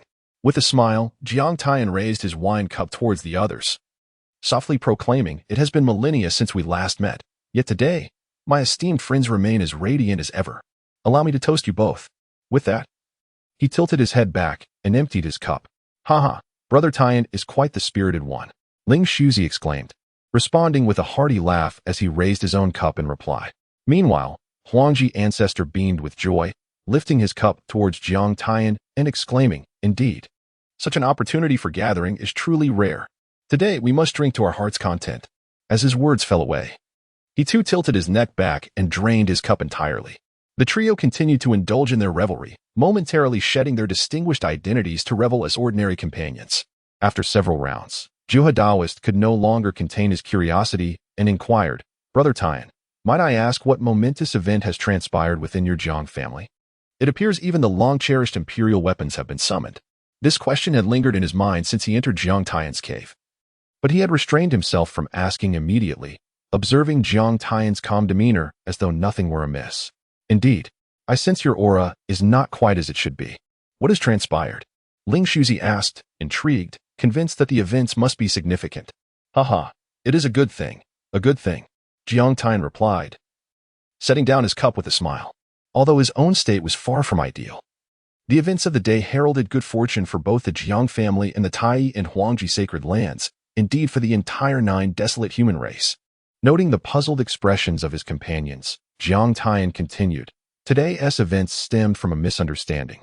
I believe there were supreme beings intent on targeting our divine sons and daughters, which compelled us to invoke our origins and summon the imperial weapons. Thus, a misunderstanding arose with that invincible emperor, and it is entirely my fault. Ha ha ha." Upon hearing this, Ling Shuzi and Jiuhe Daoren's expressions changed dramatically. The invincible emperor? Jiang Tian mentioned that the invincible emperor has made a move. Are you suggesting that the invincible emperor is in our eastern wilderness? Ling Shuzi gazed at Jiang Tian, uncertainly inquiring. Indeed, that emperor is one of our human race's emperors. Do you not think this is an extraordinary piece of news? Jiang Tian observed the astonishment on their faces, feeling a surge of delight. He had already been astounded too many times today. Now, it seems, the time has come for you both. Upon hearing this, Ling Shuzi and Jiuhe Daoren were profoundly shaken. The fact that this information could be uttered from Jiang Tian's lips clearly indicated its authenticity. Remarkably, this was indeed a powerful emperor. Furthermore, this invincible emperor hails from their very own human race. It was simply beyond belief. Chapter 54. The son of Buddha enters the sea of suffering. Ling Shuzi murmured, his heart already overwhelmed with astonishment. The human race has a great emperor? The Taoists of Jiuhe had nowhere good to go. They understood well what it meant for an invincible powerhouse to emerge among the human race. It signified that for the next millennia, or even tens of millennia, the 9 wastes would be dominated by the human race. No other races would dare to oppress them any longer. After the initial shock, Ling Shuzi suddenly burst into hearty laughter. "Ha ha ha, indeed, this is splendid news. Yes, indeed, this is truly a momentous occasion. Our human race has awaited this day for countless millennia, and we have finally endured until now." It was evident that their joy was genuine. Though they were the supreme ancestors of the sacred land, they bore the responsibility of safeguarding the human race of the eastern wilderness. Had it not been for the extreme imperial weapon of the Tai sacred land and the formidable heritage of the Huangji sacred land and the ancient Jiang clan, the eastern wilderness would have long since fallen into the hands of other sacred clans.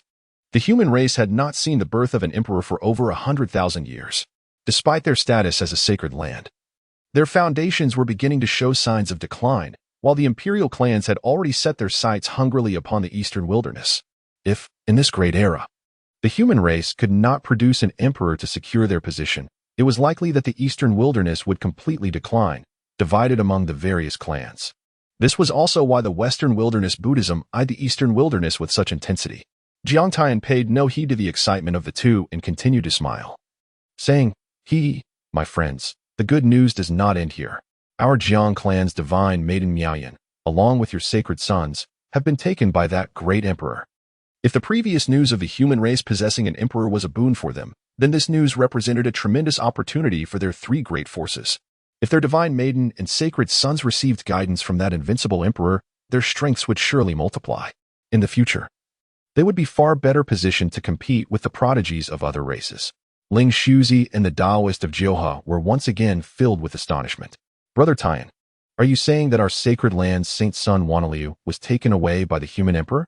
And that our Huangji sacred land's saint son Xianyuan was also taken by the emperor? They gazed incredulously at Jiang Tian. If this were true, it would indeed be a monumental opportunity for their sacred sons. Jiang Tian nodded and remarked with a smile, Indeed, they have been taken by our human emperor. It was precisely for this reason that he summoned the imperial weapon of inheritance, and luckily, the emperor did not hold it against him. Once again receiving Jiang Tian's affirmation, Ling Shuzi and the Taoist of Jioha felt their hearts surge with excitement. This truly was a momentous event. As an invincible powerhouse of the emperor realm, he would certainly not impose difficulties upon their young disciples, so no matter what, being able to follow an emperor was an extraordinary opportunity. Ha ha ha, what a splendid occasion indeed. The two of them laughed heartily once more. Come, my friends. Today we celebrate this good fortune. Let's drink. With that, Jiang Tian raised his wine cup once again, toasting the two. Indeed, let us drink to our heart's content today. Let us indulge in merriment. Ling Shuzi and Jiohe Daoist also displayed a radiant glow as they raised their wine cups and drank heartily. 2 days later, within the cave dwelling of Jiang Tian, he, along with Ling Shuzi and Jiohe Daoist, received a piece of shocking news. The Western Wilderness sacred Buddha had been slain, and the Western Heaven sect had sealed its mountains, refusing to emerge. In that instant, the three exchanged glances, realization dawning upon them. It must surely be the action of our human race's great emperor. Jiang Tian exclaimed in astonishment. Ling Shuzi nodded, affirming that such a conclusion could only arise from the intervention of their great emperor. It was indeed high time to teach those bald monks of the Western Wilderness a lesson. Indeed, the various sects of the Western Wilderness had long harbored ambitions towards our Eastern Wilderness. Their scheming had persisted for far too long. With the great emperor now taking action, it was unlikely they would dare to make any further moves. This also presents an opportunity for us. Jiohe Daoist concurred, noting that the reason they had ignored the sects of the Western Wilderness for these years was due to their inability to act. The younger generation of talents had not distinguished themselves unless they awakened the sleeping prodigies. Thus, they had endured in silence until now. However, with the great emperor paving the way for them, any failure to follow this path would surely result in being looked down upon by the emperor. Very well. We shall part ways here. Until we meet again. With that, the venerable ancestor of the Taiyi sacred land, Ling Shuzi, vanished from the cave in the blink of an eye. Brother Tian, this matter is of great significance. I too must take my leave. With those words, Jiohe Daoist transformed into a fleeting shadow, disappearing into the void. Jiang Tian observed the departure of the two, his expression returning to normal as he gazed towards the Western Wilderness, his eyes deep and distant. After so many years, having guided countless individuals from our Eastern Wilderness, it was now time to exact a price. This was also why the ancestors of the Taiyi sacred land and Huangji sacred land returned so swiftly. After years of accumulated grievances, the time for reckoning had finally arrived. Half a month later, before the mountain gate of the Western Heaven sect, the Tianyu Buddha child stood alone, gazing in a daze at the impenetrable barrier sealing the sect. On that fateful day, the sacred Buddha of the Western Heaven sect had been dealt with by Su Chi Feng, who had not turned his hand against the Tianyu Buddha child. The several semi-saints, seeing that Su Chi Feng ignored them, chose not to lower themselves to the level of the younger generation, thus allowing the Tianyu Buddha child to retreat from the Eastern Wilderness unscathed. However, upon returning to the Western Wilderness, he learned that the Western Heaven sect had decisively sealed its mountains, and an ominous premonition washed over him. The sect's enforced isolation was undoubtedly linked to that mysterious figure from the other day. Thus, upon reaching the mountain gate, he felt a wave of desolation. As he gazed at the mountain gate, barred from entry, his expression remained as calm and unperturbed as a still pond, concealing the turmoil within. With formidable foes in the eastern wilderness and the western heaven sect compellingly sealed, there was no refuge for the Tianyu Buddha child. Be it in the east or the west, alone in the world, he felt akin to a floating reed without roots. And the glory of yesteryears had long since vanished with the sect's closure. Before long, the Tianyu Buddha child, who had been standing silently, finally stirred. He slowly raised his head, fixing his gaze upon the formidable ceiling array ahead, then gradually brought his hands together in reverence. Bowing deeply before the mountain gate of the Western Heaven sect, softly chanting, Amitabha, Buddha above, your disciple Tianyu today wishes to immerse himself in the sea of suffering, enduring all manner of worldly tribulations. Having spoken these words, he seated himself before the mountain gate, whereupon he gently parted his lips, reciting a series of esoteric Buddhist verses that flowed forth like a crystalline stream. These sacred utterances seemed to possess an enchanting power, transforming into golden streams of light that swiftly surged towards the mountain gate. As the verses collided with the mysterious sigils concealed beneath the gate, a brilliant radiance erupted instantaneously. Following this, an ancient and enigmatic Buddhist script gradually materialized in the air, beginning to radiate a resplendent and dazzling brilliance.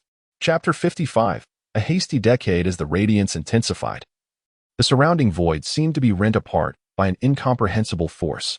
A resounding crack echoed through the air as a vast fissure manifested before the gates of the Western Heavenly Sect. At that moment, a shocking scene unfolded.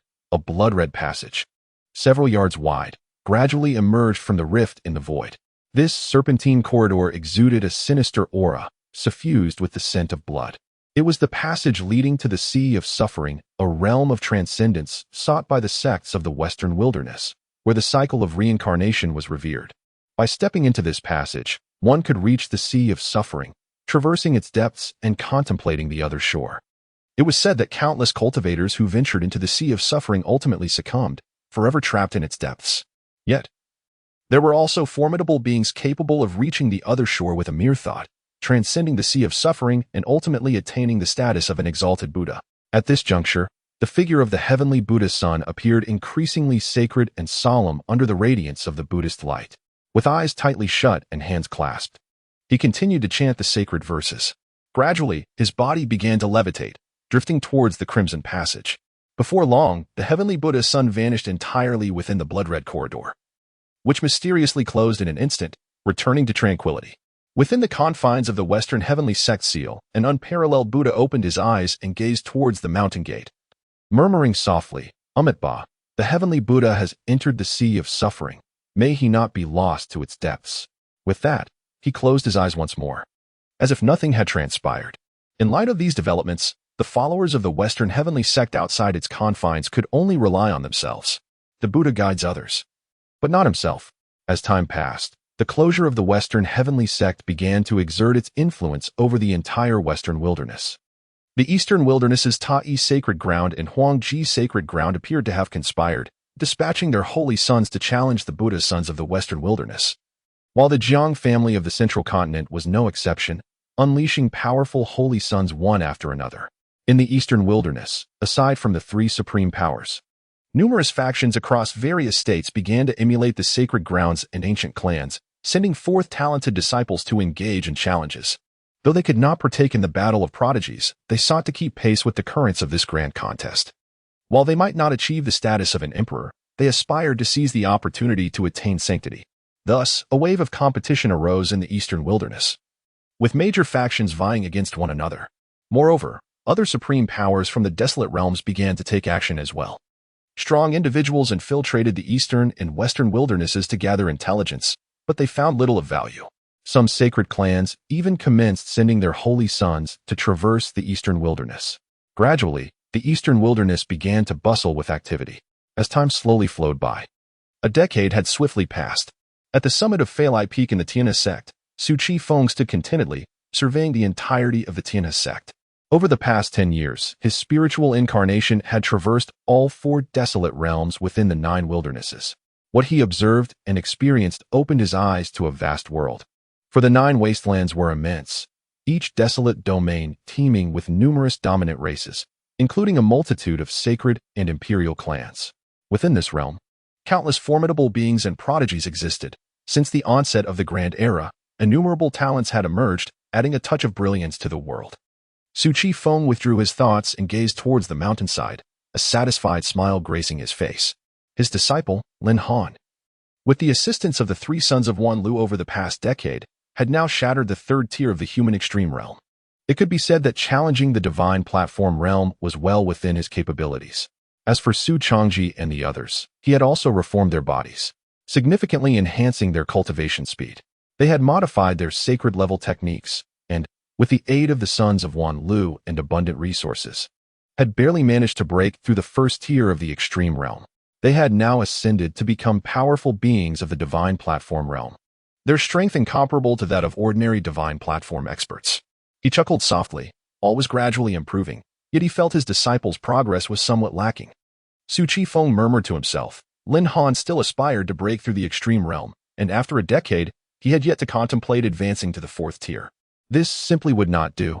He needed to expedite his progress lest it jeopardize his retirement benefits. At the mountainside of Falai Peak, surrounded by verdant trees and a pleasant landscape suffused with spiritual energy, an atmosphere of tension and intensity enveloped the area. Lin Han stood several dozen feet apart from the son of Qian Yuan, facing each other with formidable presence. Both radiated a powerful aura, standing in opposition to one another. The son of Qian Yuan suppressed his cultivation to match Lin Han's tier, yet the waves of energy emanating from him remained formidable. With a smile, he regarded Lin Han and cautioned, "Brother Lin, do exercise caution during our duel." Though his words seemed casual, his gaze revealed an increasing respect for Lin Han. Lin Han, brimming with fighting spirit, fixed his piercing gaze on the distant son of Qian Yuan and responded, "Come forth, brother Qian Yuan, in this clash. I shall surely triumph over you." No sooner had he spoken than he swung his right hand vigorously, and a gleaming spear materialized in his grasp, soaring and dancing in tandem with his arm's movements. In an instant, a fierce intent surged forth like tumultuous waves, captivating the attention of all around. Looking at Lin Han, one could discern a seismic transformation in the aura he exuded compared to a decade prior. He now radiated an explosive sense of power, with every movement and breath seemingly infused with boundless might. In contrast, the son of Qian Yuan stood undaunted, a longsword poised before him, emanating an aura as steady as a mountain and sharp as a blade's edge, instilling fear in those who beheld him. "Very well, brother Lin. Let us engage in earnest battle," the son of Qian Yuan remarked, observing Lin Han's fervent spirit with a light-hearted chuckle. Over the past 10 years, he had witnessed Lin Han's gradual ascent to such heights, stirring a sense of reflection within him. Before he could continue his musings, in the next instant, Lin Han's figure flickered, erupting into motion like a bolt of lightning. The long spear he gripped tightly in his hand transformed into a roaring dragon, exuding an overwhelming aura and fierce presence as it surged forward with the force of a thunderclap towards the 1,000 yuan saint's son. At the tip of the spear, a palpable and chilling intent coiled, embodying a destructive power capable of annihilating worlds. Observing this formidable display, it was evident that Lin Han had fully unleashed the strength of the threefold extreme realm he had recently attained. His momentum so grand that it instilled fear in the hearts of onlookers.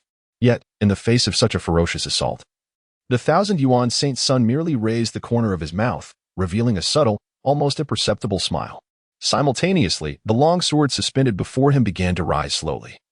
And with its ascent, a terrifying aura, rivaling that of Lin Han, began to radiate quietly. In a flash, a thunderous boom resonated through the air, akin to a clap of thunder erupting from the ground. The two unparalleled forces collided violently, resulting in an earth-shattering explosion. Under the impact of this ferocious force, both Lin Han and the 1,000 yuan saint's son were sent reeling, their bodies involuntarily propelled backward. After several steps of retreat in midair, they barely managed to regain their footing. Chapter 56. The summons not far from the fierce confrontation between Lin Han and Qian Yuan. The saint of Wanlu and the divine maiden of Miaoyan stood side by side, their faces adorned with smiles as they observed the battle unfolding before them. "Brother Wanlu, do you believe Lin Han can triumph over Qian Yuan this time?" inquired the divine maiden of Miaoyan. "Lin Han has made remarkable strides over the years, to the point where he can now contend evenly with Qian Yuan of the same rank. replied Wanlu with a light chuckle, shaking his head. It's difficult to say, really. He, too, was uncertain whether Lin Han would emerge victorious in this clash against Qian Yuan. They had both witnessed Lin Han's astonishing progress, which left them in awe. Perhaps it wouldn't be long before he caught up to them both. Lin Han, a mere mortal body, can compete with us. It truly is astonishing. The divine maiden of Miaoyan exclaimed. They were both prodigies of unparalleled caliber, yet compared to Lin Han, their starting point was vastly superior. Yet now, it appeared that Lin Han, as a mortal, was on the verge of surpassing them. Haha, divine maiden Miaoyan, you're mistaken. Since Lin Han could become a disciple of a senior, how could he possibly be ordinary? Wanlu observed Lin Han from a distance and chuckled. Indeed. How could a disciple of an emperor-level powerhouse be mediocre? The divine maiden reflected, nodding in agreement. As Lin Han and Qian Yuan engaged in a fierce battle, they appeared evenly matched, exchanging blows with vigor. At this level, Lin Han has nearly closed the gap with Qian Yuan, Wanlu remarked, watching the intense duel. Miaoyan nodded. True, but it will not be easy for Lin Han to break through the fourth extreme realm. Since Lin Han had shattered the third extreme realm 4 years prior, he had been stagnant at this level for quite some time. A breakthrough could no longer be achieved with mere assistance. At this juncture, it was solely reliant on his own efforts. Before long, the battle reached its conclusion, with Qian Yuan narrowly claiming victory. Haha, Brother Lin. It seems today I still have the upper hand. Qian Yuan laughed as he looked at Lin Han. Indeed, Brother Qian, but next time it may be a different story. Lin Han replied, his face devoid of disappointment, instead radiating excitement. Just moments ago, he had gained further insight into breaking through the extremes. As the two were about to exchange further banter, a voice approached from a distance. Haha, Lin Han, you have done remarkably well. I imagine it won't be long before you break through the fourth extreme realm. The speaker was none other than Wanlu, who quickly arrived before them. Brother Wanlu, I owe much to your support over the past decade. Without it, I could not have broken the third extreme realm so swiftly. Lin Han expressed his gratitude, gazing at Wanlu. Indeed, Wanlu and his companions had been dedicated and tireless in aiding Lin Han's ascent through the realms. The divine maiden of Miaoyan also smiled at Lin Han, saying, You need not be modest, Lin Han. We merely played a small supportive role. Mysterious smoke. One must not speak in such a manner. Without your presence, I would likely have merely shattered the first level of the extreme realm. Lin Han is not being modest. He is well aware of his own circumstances. Breaking through the extreme realm is no trifling matter, had he been left to his own devices. The time required would have been significantly greater. Saint Wanlu turned his gaze towards Saint Qian Yuan, shifting the topic to him. However, Saint Qian Yuan. Perhaps next time you may indeed be defeated. Saint Qian Yuan managed a wry smile, acknowledging that, as Saint Wanlu pointed out. This time he had merely capitalized on his experience.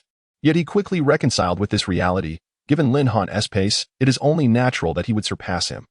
Isn't it? He will inevitably surpass me. However, he must be on the verge of breaking through the fourth level of the extreme realm. Perhaps next it will be time for mysterious smoke. Saint Qian Yuan redirected the conversation back to mysterious smoke. Should Lin Han manage to transcend the fourth level of the extreme realm, he would indeed no longer be a contender. The next duel would then be between mysterious smoke and Saint Wanlu. What are you all discussing? I have yet to grasp the fourth level of the extreme realm. Lin Han shook his head, observing them. He had merely brushed against that boundary. To actually break through the fourth level would require considerable time. Just as they were about to continue their discourse, a voice resonated in their ears, startling them momentarily. It was a transmission from their master, summoning them to ascend. Moments later, they regained their composure, their faces illuminated with joy. The voice was indeed the call of Su Qinfeng. Saint Wanlu and the others exchanged glances. It is a summons from our senior. We should hasten to ascend.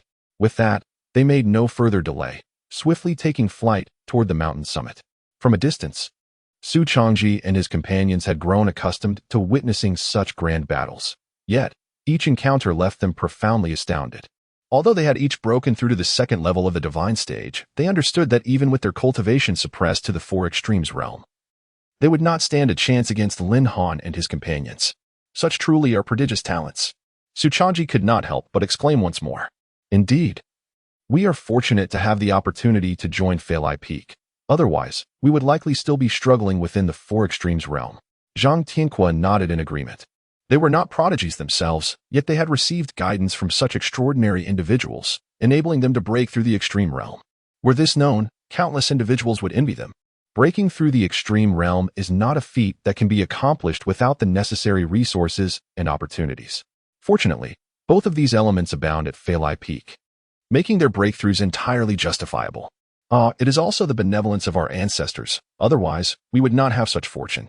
Reflecting on Su Chi Feng atop the mountain, Zhou Li could not help but express his sentiments. A decade ago, Su Chi Feng had also altered their physiques, granting them the chance to breach the extreme realm. Without such enhancements, their physical conditions would have rendered success in transcending the human extreme realm impossible. Su Changji nodded, acknowledging, indeed. All that we possess is a gift from our ancestors. Such profound grace leaves us with no means to repay. We shall simply fulfill our designated duties. Zhang Tianhua shook his head in response. What kind of figure is our ancestor? Merely performing our responsibilities is the best way to assist them. Meanwhile, several thousand miles away from the gates of Tian's sect, a group of remarkable young individuals was soaring through the skies towards their destination. Comprising 4 members, 3 men and 1 woman, their journey was filled with lively conversation. The strikingly beautiful young woman inquired, Brother Luo, who in Tian's sect could possibly warrant your intervention? The young man known as Brother Luo chuckled, replying, junior sister, it is precisely because there are no worthy opponents that our challenges become all the more exhilarating. The other 2 companions quickly grasped Brother Luo's sentiment and burst into hearty laughter, exclaiming, Brother Luo speaks true. If Tian's sect truly possessed formidable prodigies, we would not have chosen to confront them. Chapter 57. The choices of 3 in the serene courtyard atop the mountain. Lin Han and the 3 others stood reverently before the ancient tree, awaiting Su Qingfeng's guidance. At that moment, Su Qingfeng sat leisurely beneath the tree, a gentle smile gracing his lips as his warm gaze fell upon them. Gradually, his attention settled on Lin Han, and he slowly opened his mouth to speak. Disciple, you have lingered in the 4 extremes realm for a decade, have you not? Upon hearing this, Lin Han trembled slightly, his heart racing in surprise. He immediately bowed deeply. Responding with utmost respect, esteemed master, I am indeed foolish and slow-witted, failing to break through this realm in a timely manner. Please bestow your judgment upon me. As he uttered these words, anxiety gnawed at him, leading him to ponder whether his slow progress had caused his master disappointment. Gently lifting his gaze, Lin Han glanced at his master, bracing himself for the anticipated reprimand. However, contrary to his expectations, Su Qingfeng merely shook his head, still adorned with that gentle smile. My dear disciple, you are not at fault. You simply lack the proper understanding. You have reached a bottleneck, and remaining in seclusion on Phalai Peak will not yield significant results. It is time for you to venture out and gain experience. Perhaps therein lies your true path. At these words, Lin Han felt a surge of realization. His master was suggesting precisely what he had long contemplated. After a decade of secluded cultivation, it was indeed time to explore the vast world beyond. Though his realm had not changed, his strength had undergone a profound transformation. Yet, to carve a path through the impending turmoil, this would hardly suffice. After a moment of silence, Lin Han gradually turned to Su Qingfeng and replied, Master, I understand. I shall depart from the sect to seek experience. This thought was not a sudden revelation. He had harbored it for several years, but had refrained from acting without his master's consent, not wanting to disturb him. Yes, it is time to truly explore this expansive world. Su Qingfeng nodded approvingly. He then produced a jade token, which floated before Lin Han. This is a protective talisman I bestow upon you. Take it. The token appeared rather unremarkable, devoid of any extraordinary features. Yet, all present understood that this seemingly ordinary token was indeed a remarkable treasure, a gift from the emperor, and its simplicity belied its true value. Lin Han gazed at the humble token, excitement coursing through him as he bowed deeply once more. Thank you, master, for your generous gift. Rise, Su Qingfeng replied. He then turned his gaze to the 3 disciples, Wanlu Xingzi, Qian Yuan Xingzi, and Miao Yin Xin, smiling as he said, It has been 10 years, and I have observed your performances closely. The promise I made to you long ago is now due for fulfillment. However, I offer you 2 choices. One is that I shall grant you an opportunity, after which you may depart on your own. At these words, the trio was taken aback, their hearts swelling with excitement in an instant. Senior, are you about to fulfill your promise and bestow great rewards upon them? Is it a matter of fate? At this moment, they gazed at Su Qingfeng with surprise, curiosity, and respect, awaiting his second option. Over the past decade, their prowess on Flying Peak had undeniably flourished. They had emerged not long ago from their confinement as exceptional talents, and this period marked their rapid ascension. The abundant spiritual energy of Flying Peak facilitated their advancement with ease. The Holy Son of Wanjun had now reached the 9th level of the divine platform, while the divine maiden Miaoyan had attained the 8th level. As for the Holy Son of Qianyuan, although slightly less accomplished, he had nonetheless reached the 7th level of the divine platform, experiencing a profound transformation compared to a decade prior. Su Qingfeng turned his gaze towards the three, who were curiously observing him, and then smiled. For the second option, I offer you an opportunity to remain on Flying Peak as a menial worker. Of course, the aforementioned fortune shall still be granted to you. Now, it is time for you to make your choice. Su Qifeng, with a gentle smile, silently regarded the Holy Son of Wanjun and his companions, patiently awaiting their final decision. Inviting such exceptional talents to join Flying Peak would be advantageous, as they could provide him with annual retirement benefits. Upon hearing this, the Holy Son of Wanjun was momentarily taken aback, unsure of how to decide. The senior was a formidable emperor-level powerhouse. To remain on Flying Peak as a menial worker would be an immense opportunity for him. Yet, would that still allow him to consider himself a holy son of the Tai sacred land? Thus, he found himself at an impasse. Just then, the divine maiden Miaoyan stepped forward, bowed gracefully to Su Qifeng, and softly replied, "Respected senior, I am willing to stay on Flying Peak as a menial worker." Among the three, she appeared the least conflicted, as her lineage from the Jiang family did not impose restrictions against joining other sections. Seeing someone agree, Su Qingfeng's smile broadened, and he acknowledged her with a gentle hum. The Holy Son of Qianyuan, like the Holy Son of Wanjun, was also caught in a dilemma. They could not abandon their sacred land, even though the allure of joining Flying Peak was tempting. Ultimately, the two of them chose not to remain. I am grateful for your kindness, senior, but the Tai sacred land has treated me with profound favor. I do not wish to forsake my sacred land for your affection, so I shall choose that fortune instead. The Holy Son of Wanjun spoke earnestly, feeling a sense of relief wash over him. Yet, he did not harbor any regret. To remain on Flying Peak in bad faith might taint his resolve. Furthermore, while a future on Flying Peak appeared bright, the Tai sacred land was his true foundation. The Holy Son of Qianyuan also stepped forward respectfully, stating, "Respected senior, the Huangji sacred land has also treated me well, so I choose to return to the sacred land." With their choices made, there was no trace of regret on their faces. After hearing their responses, Su Qingfeng's lips curled into a knowing smile, revealing a sense of anticipation. Both individuals are the sanctified children of their respective holy lands and would not so readily forsake their sanctuaries to join his Flying Peak. Well, since you have both made your choices, it is time to fulfill the promise and bestow upon you an opportunity. Chapter 58. Awakening of the Physique. With a flick of his gaze, Su Qifeng directed his attention towards the Saint of Wanlu and extended his right index finger, gently pointing at him. In an instant, a wave of terrifying energy surged forth like a tidal wave, rushing toward the Saint of Wanlu with blinding speed.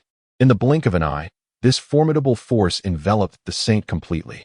You are a prodigy blessed with the divine thunder body, yet this potential remains only partially awakened. Today, I shall lend you my assistance, enabling your divine thunder body to unleash its true might.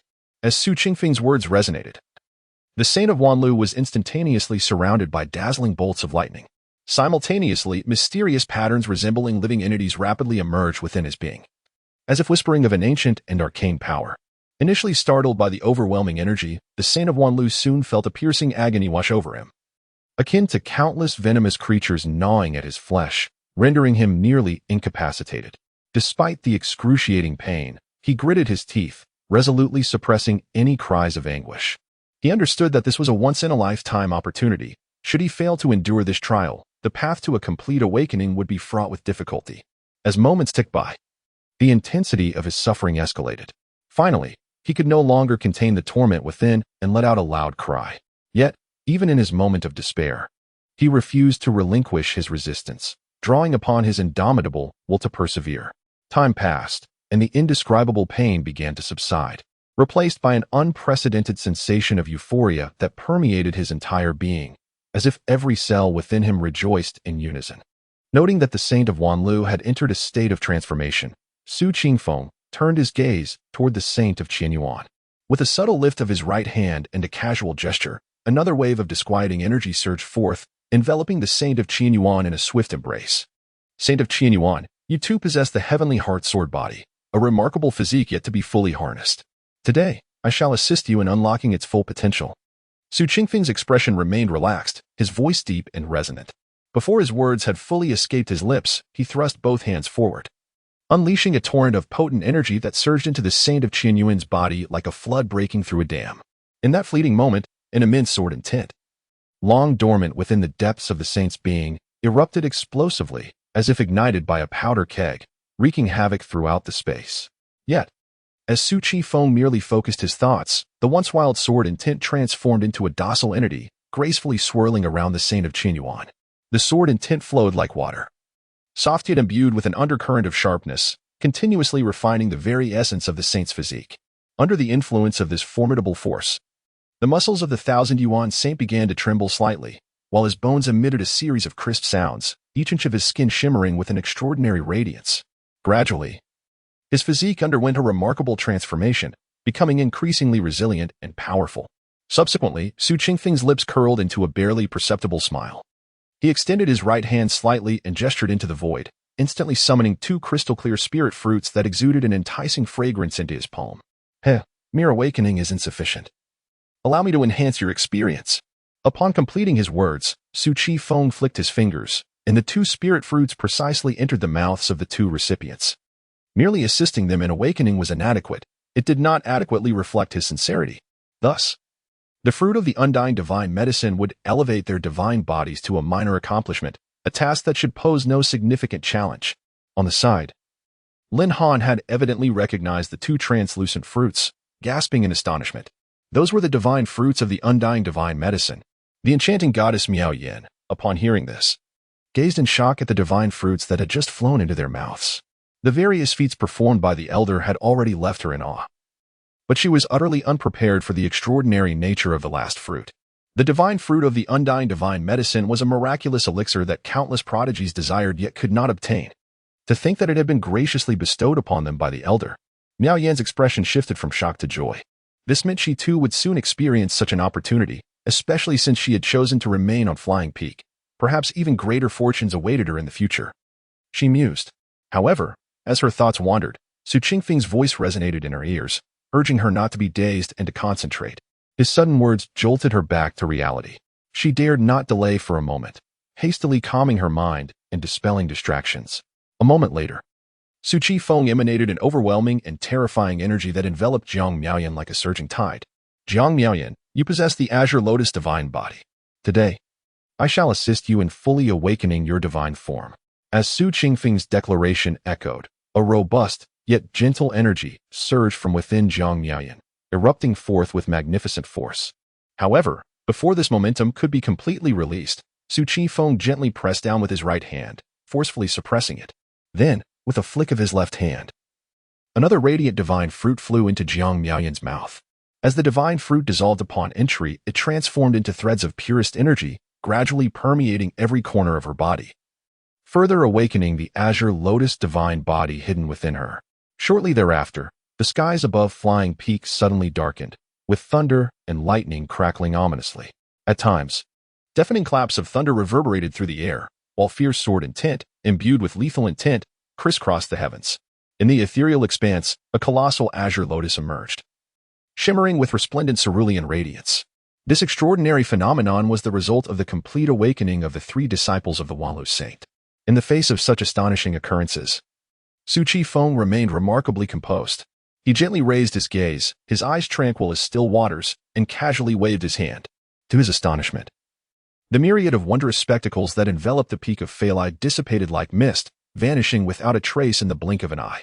Aware that the 3 disciples of Wanlu would not be recovering any time soon, Su Qifeng once more gestured with his palm, causing a rift in the fabric of space, through which he effortlessly transported the trio back to their dwelling on the mountainside. When they awakened, it was certain that their fully awakened physiques would empower them significantly, potentially placing them on par with saints. Nevertheless, Su Qifeng harbored no ulterior motives. After all, this was a promise he had made long ago. Moreover, their assistance had allowed his disciple, Lin Han, to conserve considerable time during the trials of the 4 realms. For him, this was merely a trivial endeavor. Chapter 59. The challenge approaches the awakening of the physiques of the 3 prodigies, the Wanlu Holy Sun and his companions, unleashed a breathtaking phenomenon that left Lin Han utterly astounded. His eyes widened in disbelief as he intently observed the extraordinary events unfolding before him, his mouth slightly agape. His expression a vivid tapestry of incredulity and shock. In that moment, he comprehended the profound strength of the divine and sacred physiques that rendered them so formidable. Merely by virtue of their physique, they commanded the awe of ordinary cultivators. The sheer spectacle of their awakening made it evident just how immensely powerful these beings truly were. Lost in thought, Lin Han cast a glance at his own unremarkable form, and a wave of despondency surged within him. He was but an ordinary body, and when juxtaposed with these celestial prodigies endowed with divine and sacred physiques, the disparity was as vast as the heavens and the earth, rendering any comparison utterly futile. At that moment, Su Chi-feng, who had been observing Lin Han closely, slowly turned his gaze towards him. A gentle smile graced his lips.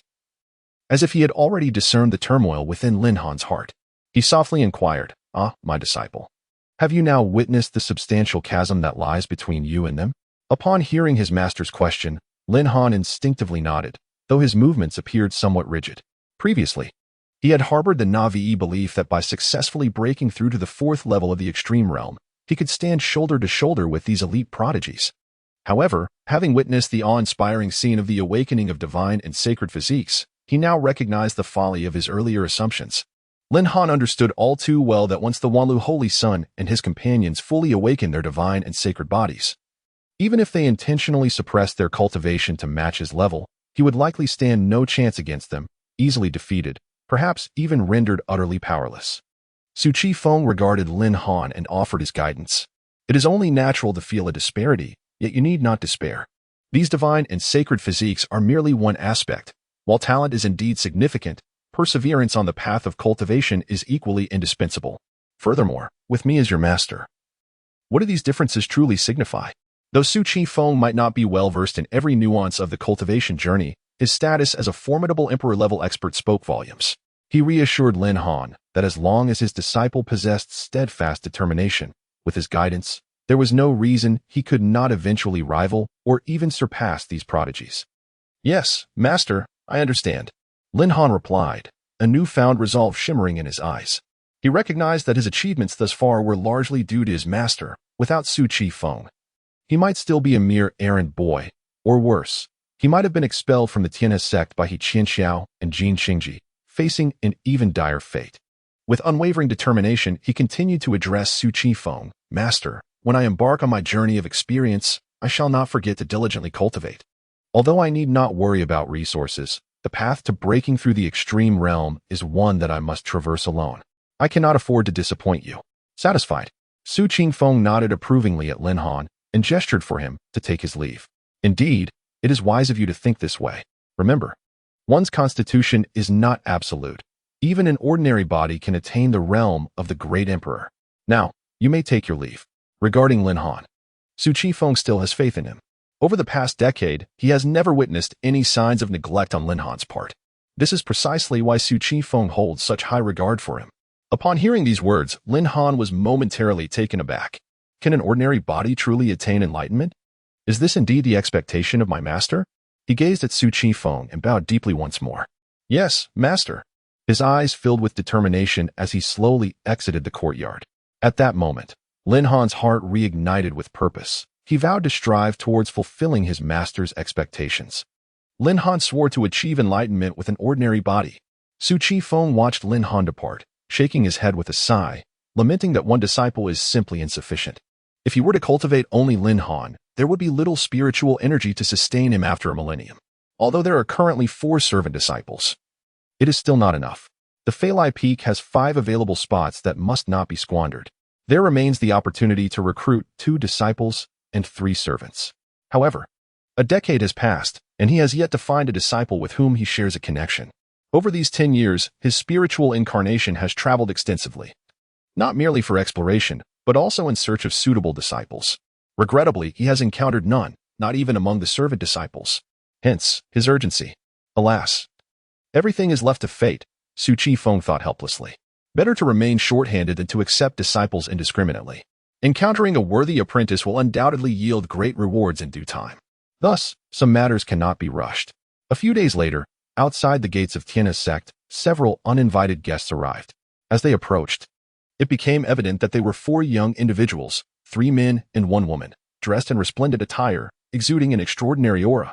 These 4 hailed from the Luyun sect, a second-tier sect in Songzhou. They stood before the gates of Tian's sect, their gazes fixed on the entrance. It was then that the youth clad in flowing white robes on the left spoke first. After taking a deep breath and channeling his spiritual energy, he called out to the gates of Tian's sect with a resonant voice, "We are disciples of Luyun's sect, and we have come today to challenge your esteemed sect's prodigious disciples." His voice echoed throughout the valley. The white-robed youth first introduced himself and his sect, then unabashedly stated his intention. Clearly, these individuals were bold enough to challenge Tian's sect, relying on their considerable strength. Otherwise, it would be a fool's errand. The disciples of Tian's sect stationed at the gates were taken aback by this declaration. They exchanged astonished glances.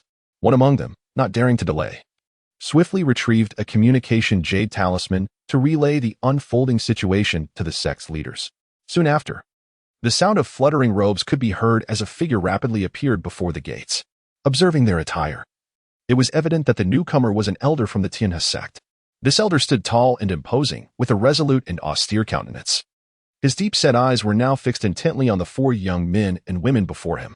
Upon realizing that they lacked even a leading elder among them, his brows furrowed slightly, and he mused to himself, "Humph, these youngsters truly are oblivious to the vastness of the heavens and the earth, daring to come here and challenge the Tian's sect so recklessly." However, despite his dissatisfaction with their audacity as an elder of the Tian's sect, he could not afford to appear weak or unresponsive to their formal challenge. He quickly composed himself and, with a veneer of cordiality, addressed them with a feigned smile, saying, "Ah, so you are esteemed disciples of the Luyun sect. May I inquire about the whereabouts of your leading elder?" Chapter 60. The eve of departure, the young man at the forefront, possessing a strikingly handsome visage, keenly discerned the dissatisfaction lurking in the tone of the elder from the Tian's sect across from him. He narrowed his eyes slightly, a polite yet humble smile gracing his lips. With both hands clasped in a respectful gesture, he addressed the elder, stating, "Esteemed elder, I humbly greet you. Today, it is indeed only the 4 of us who have ventured to visit your esteemed sect uninvited. To be candid, we have long heard of the numerous prodigies within the Tian's sect. Therefore, we are filled with admiration and have come to seek guidance from the esteemed brothers and sisters here. I sincerely hope you can show us some understanding." However, beneath this seemingly sincere faade lay a starkly different reality within their hearts.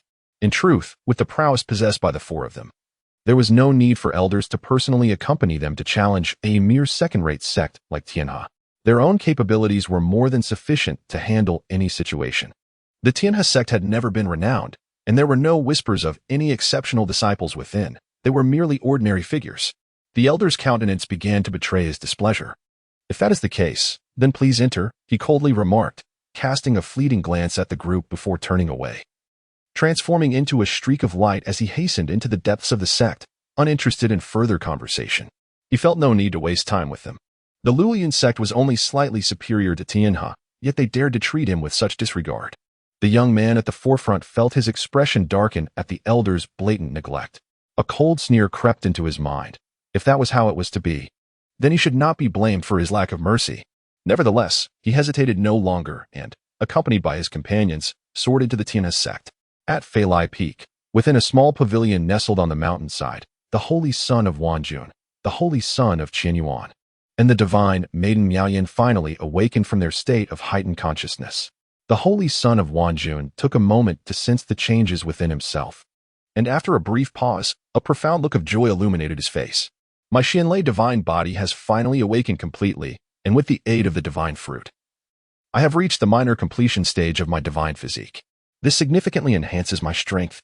This awakening of the Qianlei divine body, coupled with the support of the immortal divine medicine, had propelled his cultivation to the semi-saint realm. Just one step remained before he could ascend to the status of a saint. Furthermore, the fully awakened version of himself was not to be compared with ordinary semi-saints. Even a saint would find it challenging to engage him in combat at this minor completion stage. This was the source of the holy son of Wanjun's excitement and elation. The holy son of Qianyuan, too, bore an expression of disbelief as he sensed the formidable power of his Tianqin sword body, from which countless sword intents emanated. His Tianqin sword body had also reached the minor completion stage, marking a monumental transformation in his strength. It could be said that with a single strike, he could vanquish his former self. Moreover, his cultivation was now pressing toward the semi-saint realm. I feel that, even if I were to face a sage now, I could perhaps contend with such an existence. The 1,000 yuan saint, feeling the immense power within himself, was filled with overwhelming confidence. Meanwhile, the Miaoyan goddess, having fully awakened her blue lotus divine body, also found her strength elevated to the minor realm of semi-saint, rivaling that of the Wanlu saint. As she sensed her formidable power, excitement surged within her. Remaining at the flying peak as a mere errand worker might indeed be the wisest choice. She had a premonition that staying at the flying peak would present her with unparalleled opportunities on her path to enlightenment. Thus, the three of them reveled in their newfound strength, their hearts brimming with exhilaration. Outside the small pavilion, on a serene and tranquil platform, Lin Han sat quietly in meditation. A gentle breeze caressed him, causing his garments to flutter gracefully. At that moment, his keen ears detected a subtle stir from the three small pavilions nearby. Shortly thereafter, he observed the Wanlu saint and his companions emerging from the loft. Lin Han immediately rose and leaped before them, smiling as he greeted. "Ah, you've finally concluded. Congratulations on your successful awakening. It appears your powers have surged." He appraised the trio, noting that they had not entirely concealed their potent auras, which radiated with formidable strength. "Haha, Lin Han, with your fortune, your path ahead may well extend further than ours," the Wanlu saint remarked with a smile. As a direct disciple of a powerful emperor-level being, his future seemed bright and assured. The 1,000 yuan saint nodded in agreement, adding, "Wanlu is right, brother Lin. Your place on the road to enlightenment is destined to be significant. Were it not for my ties to the Huang Ji Holy Land, I too would have chosen to remain at the flying peak, for it signifies an opportunity of the highest order. Come now, let us not indulge in such mutual flattery." The Miaoyan goddess chuckled softly, shaking her head. Her enchanting gaze lingered momentarily on the Wanlu saint before it gracefully shifted to the 1,000 yuan saint, where she gently inquired, "Wanlu, 1,000 yuan saint, might I ask what your plans are after today?" Due to circumstances related to their respective holy lands, these two had not been able to choose to remain at the flying peak. Consequently, today might mark the day of their parting. Upon hearing the Miaoyan goddess's question, both the Wanlu saint and the 1,000 yuan saint fell into a brief silence. After a moment, the Wanlu saint finally spoke up. "Miaoyan goddess, I have been away from my sect for nearly a decade. If all goes as planned, I shall return to the Holy Land tomorrow." He paused briefly before adding, "Perhaps I shall not emerge for some time thereafter." Lin Han and the 1,000 yuan saint exchanged puzzled glances, instinctively directing their inquiries to the Wanlu saint. Asking in unison, "You won't be coming out for a while? What is the reason for that?" At this moment, the ethereal goddess seemed to have surmised something. Her delicate brows furrowing slightly as her enchanting gaze fixed upon the saint of Wanlu, filled with inquiry. "Could it be that you intend to retreat for seclusion to transcend your cultivation bottleneck?" Indeed, the saint of Wanlu nodded in affirmation. Having spent a decade on Flying Peak and recently receiving guidance from a venerable elder, he had fully awakened his divine physique. From this point onward, his path to cultivation could be described as smooth and unobstructed. Reaching the realm of the sage was merely a matter of time. Currently, remnants of the elixir's potency from the immortal divine medicine still lingered within him. Thus, upon his return to the Holy Land, he sought to seize this fortuitous opportunity to engage in secluded meditation, aiming to make a decisive breakthrough to the realm of the sage. Chapter 61. Sweeping through the heavenly river sect. Upon hearing the news, the 1,000 yuan saint child was taken aback. He had barely grazed the threshold of the half-saint realm. Still some distance away from the saint realm, he had not anticipated that the Wanlu saint child was already on the verge of breaking into the saint realm. "It seemed that upon my return, I too must enter seclusion to assimilate the knowledge gained over the past decade, lest I be left far behind," he mused quietly. Lin Han was equally astonished, realizing that the Wanlu saint child was nearing a breakthrough to sainthood. "This will not do. I must hasten my pace." A sense of urgency began to envelop him. He was not a peerless prodigy, and thus, the only asset he could rely upon was his unwavering perseverance. This, indeed, was the sole path to catch up with them. In contrast to Lin Han and the 1,000 yuan saint child, the Miaoyan goddess maintained a calm demeanor. After all, she too had touched upon the threshold of the saint realm and was unlikely to lag far behind the Wanlu saint child. "Upon my return, I shall also remain in seclusion for a considerable time," declared the 1,000 yuan saint child. After his words, a silence fell upon them. This farewell signified that the four of them would find it challenging to gather again in the near future, having spent a decade together, growing familiar with one another. Observing the somber atmosphere, Lin Han broke the silence with a hearty laugh. Ah, this is indeed a good thing. I believe that when we meet again, we shall all have ascended to the ranks of Saint Realm cultivators. At his interruption, laughter erupted among them. Ha ha, Lin Han, I look forward to our next encounter. Tonight, let us share a drink, exclaimed the Wan Lu Saint child with a grin. That is a splendid idea. As cultivators, we seek freedom and ease. Thus, let us indulge tonight, said the 1,000 Yuan Saint child, his earlier melancholy replaced with a bright smile. The Miao Yin goddess did not join in the conversation, but a smile once again graced her features. The lingering sorrow of their impending separation dissipated in an instant. The following day, the Wan Lu Saint child and the 1,000 Yuan Saint child departed in succession. Lin Han and the Miao Yin goddess stood amidst the mountains, watching their departure. Sister Miao Yin, I too shall soon leave the sect for training. From now on, you will be the sole inhabitant of the Flying Peak. Lin Han remarked, turning to her. Fear not, Lin Han. I shall also enter seclusion to focus on my cultivation and aim for the Saint Realm. The Miao Yin goddess replied with a smile. She had no intention of returning to her family just yet, as the rich and pure spiritual energy of the Flying Peak made it an ideal place for her to cultivate in solitude. She preferred the tranquility, and for her, the Flying Peak was indeed a sanctuary for her spiritual pursuits. Sister Miao Yin, I hope that by the time I return, you will have become a formidable saint-level cultivator. Lin Han chuckled. Indeed. Just then, a commotion erupted from the direction of the Heavenly River Sects Plaza. The Miao Yin goddess glanced toward the plaza and softly remarked, Lin Han, it seems there is some trouble brewing within the Heavenly River Sect. Would you care to investigate? Lin Han's gaze shifted forward, a cold smile emerging on his lips. My master has said that as a member of the Heavenly River Sect, their affairs are my affairs. Sister Miao Yin, I shall attend to this matter and then proceed with my training. Upon finishing his words, Lin Han leaped into the air, transforming into a radiant streak of light as he soared towards the Tianhe Sects Plaza. Fear not, I shall guard Feilai Peak. The divine maiden Miao Yin observed the direction in which Lin Han departed, her expression shifting subtly. Is he a member of the Tianhe sect? At the Tianhe Sect Plaza, on the arena, a young man clad in a blue robe stood proudly, his stature as upright as a pine tree, his handsome face tinged with an air of defiance. His narrow, elongated eyes narrowed slightly, exuding an aura of confidence and mockery as he looked down upon the young man sprawled on the ground.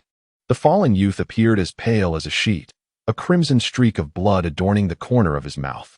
He clenched his jaw tightly, glaring up at the young man standing triumphantly above him with a visage of resentment. At that moment, the young man slowly turned his head, directing his gaze towards the disciples of the Tianhe sect gathered below the arena. He raised his chin, a smirk playing on his lips, and then, with a booming and clear voice, he proclaimed, Is there anyone from the Tianhe sect willing to face me in battle?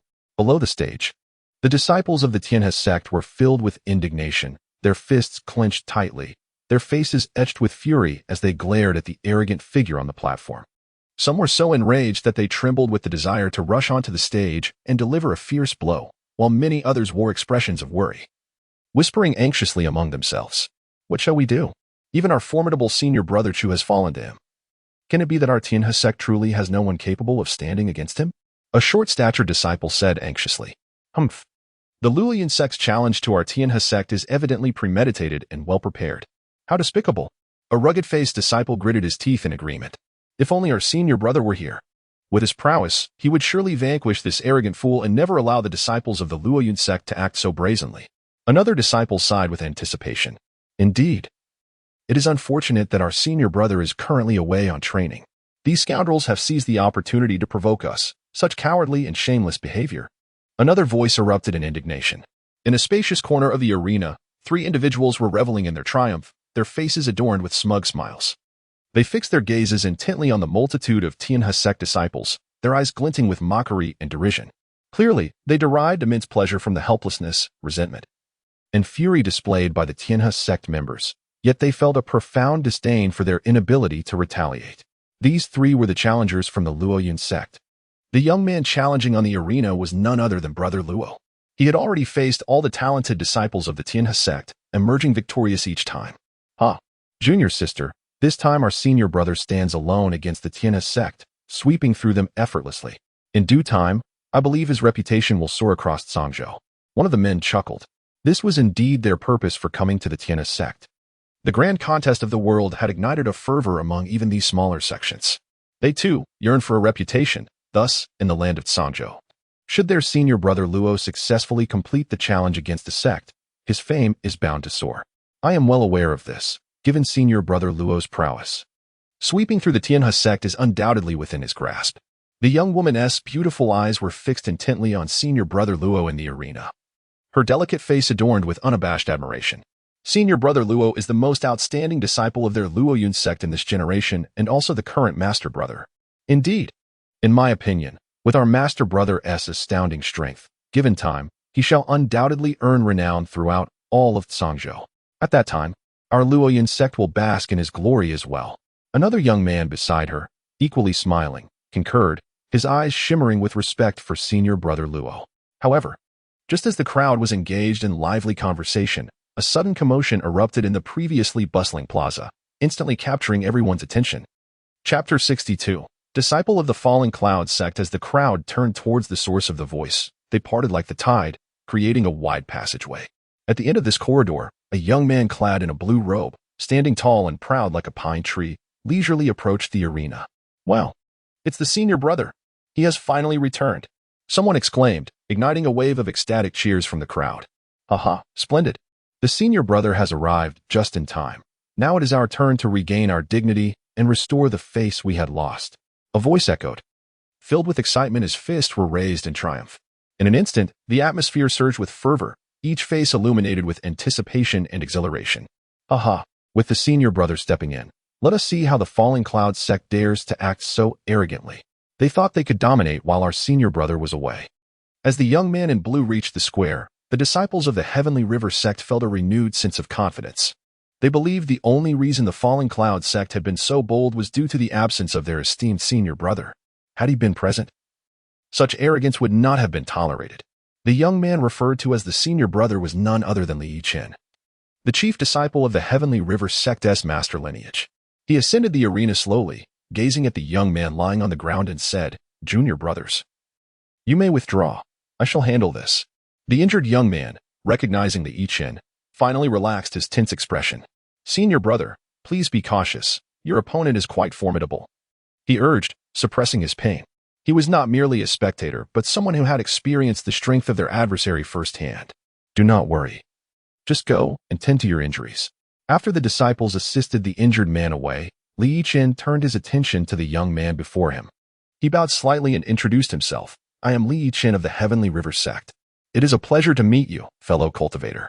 The young man, upon hearing Li Yichen's introduction, did not reciprocate the courtesy. Instead, he responded coolly, I am Luo Zhikuan of the Falling Cloud sect. You must be the senior brother of the Heavenly River sect. His tone showed a distinct lack of respect for the current senior brother. Li Yichen's eyes flickered with displeasure, but he quickly composed himself and replied in a calm tone, Indeed, that is I. As he spoke, a formidable aura surged from within him. Luo Zhikuan, the prodigy of the Falling Cloud sect, smirked slightly and sneered, Ah. So you are at the 4th level of the Divine Concealment realm. Quite impressive. No wonder you are the senior brother of the Heavenly River sect. The previous opponents were merely at the 1st or 2nd levels of the Divine Concealment realm. Even someone as refined and gentle as Li Yichen felt a surge of irritation at his words. Very well then, let us see whose skills prevail. He no longer regards Luo Zhikuan with any semblance of respect, especially today, when the reputation of their Tianhe sect requires his defense. How fortuitous it would be to defeat you. My journey within the Tianhe sect would then be deemed a resounding success.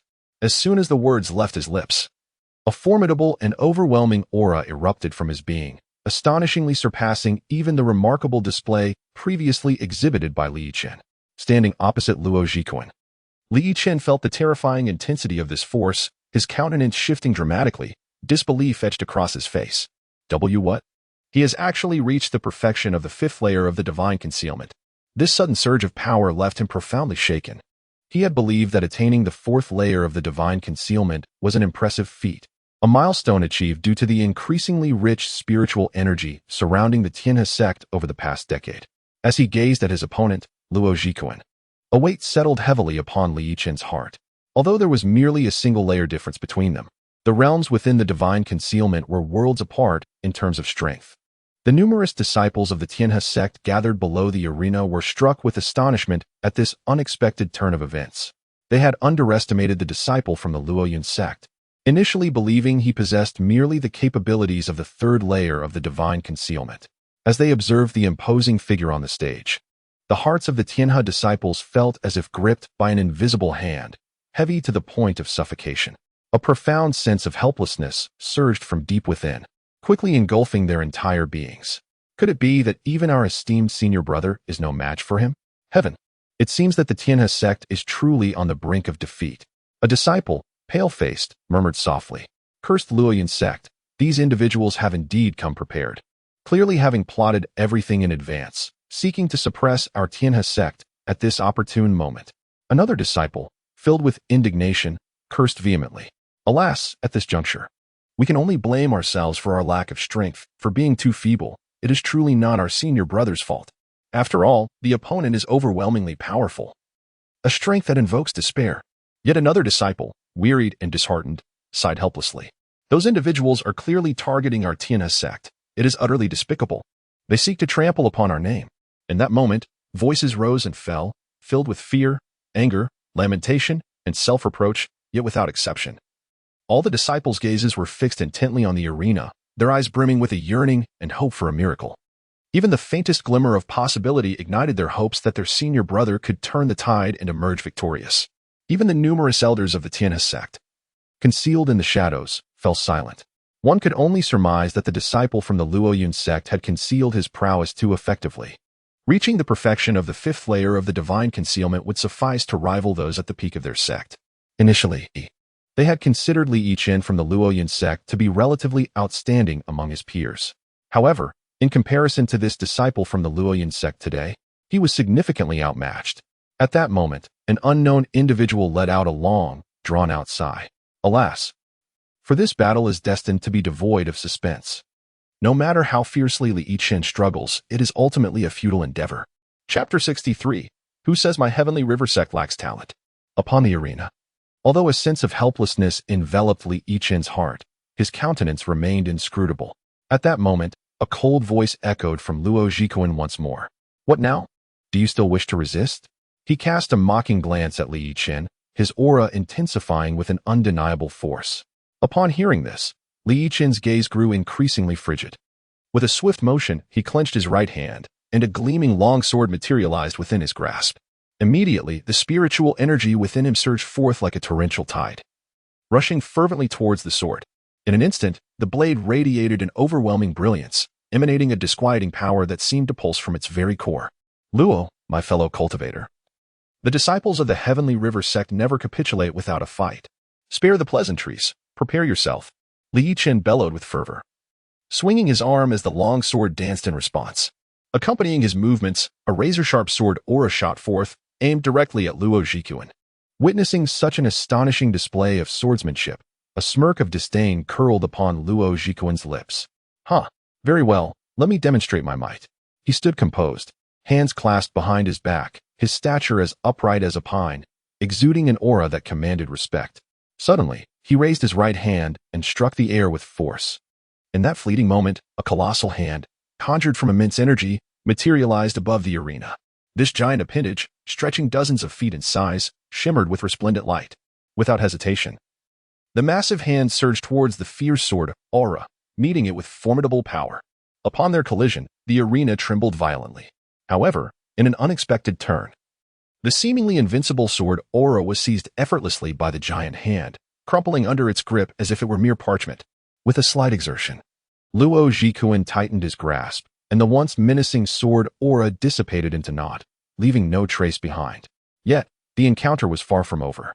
Having successfully dispelled the sword aura, the terrifying giant hand showed no signs of pausing, instead descending with relentless force towards Li Yichen. Faced with such a formidable onslaught, a weight settled heavily upon Li Yichen's heart. He mused to himself, "The power of the fifth layer of the divine abode is indeed formidable. My most potent strike has been effortlessly neutralized.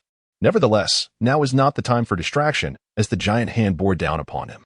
Without a moment's delay, Li Yichen swiftly brandished his right hand, and the sword in his grip transformed into a streak of luminous energy, soaring towards the descending giant hand.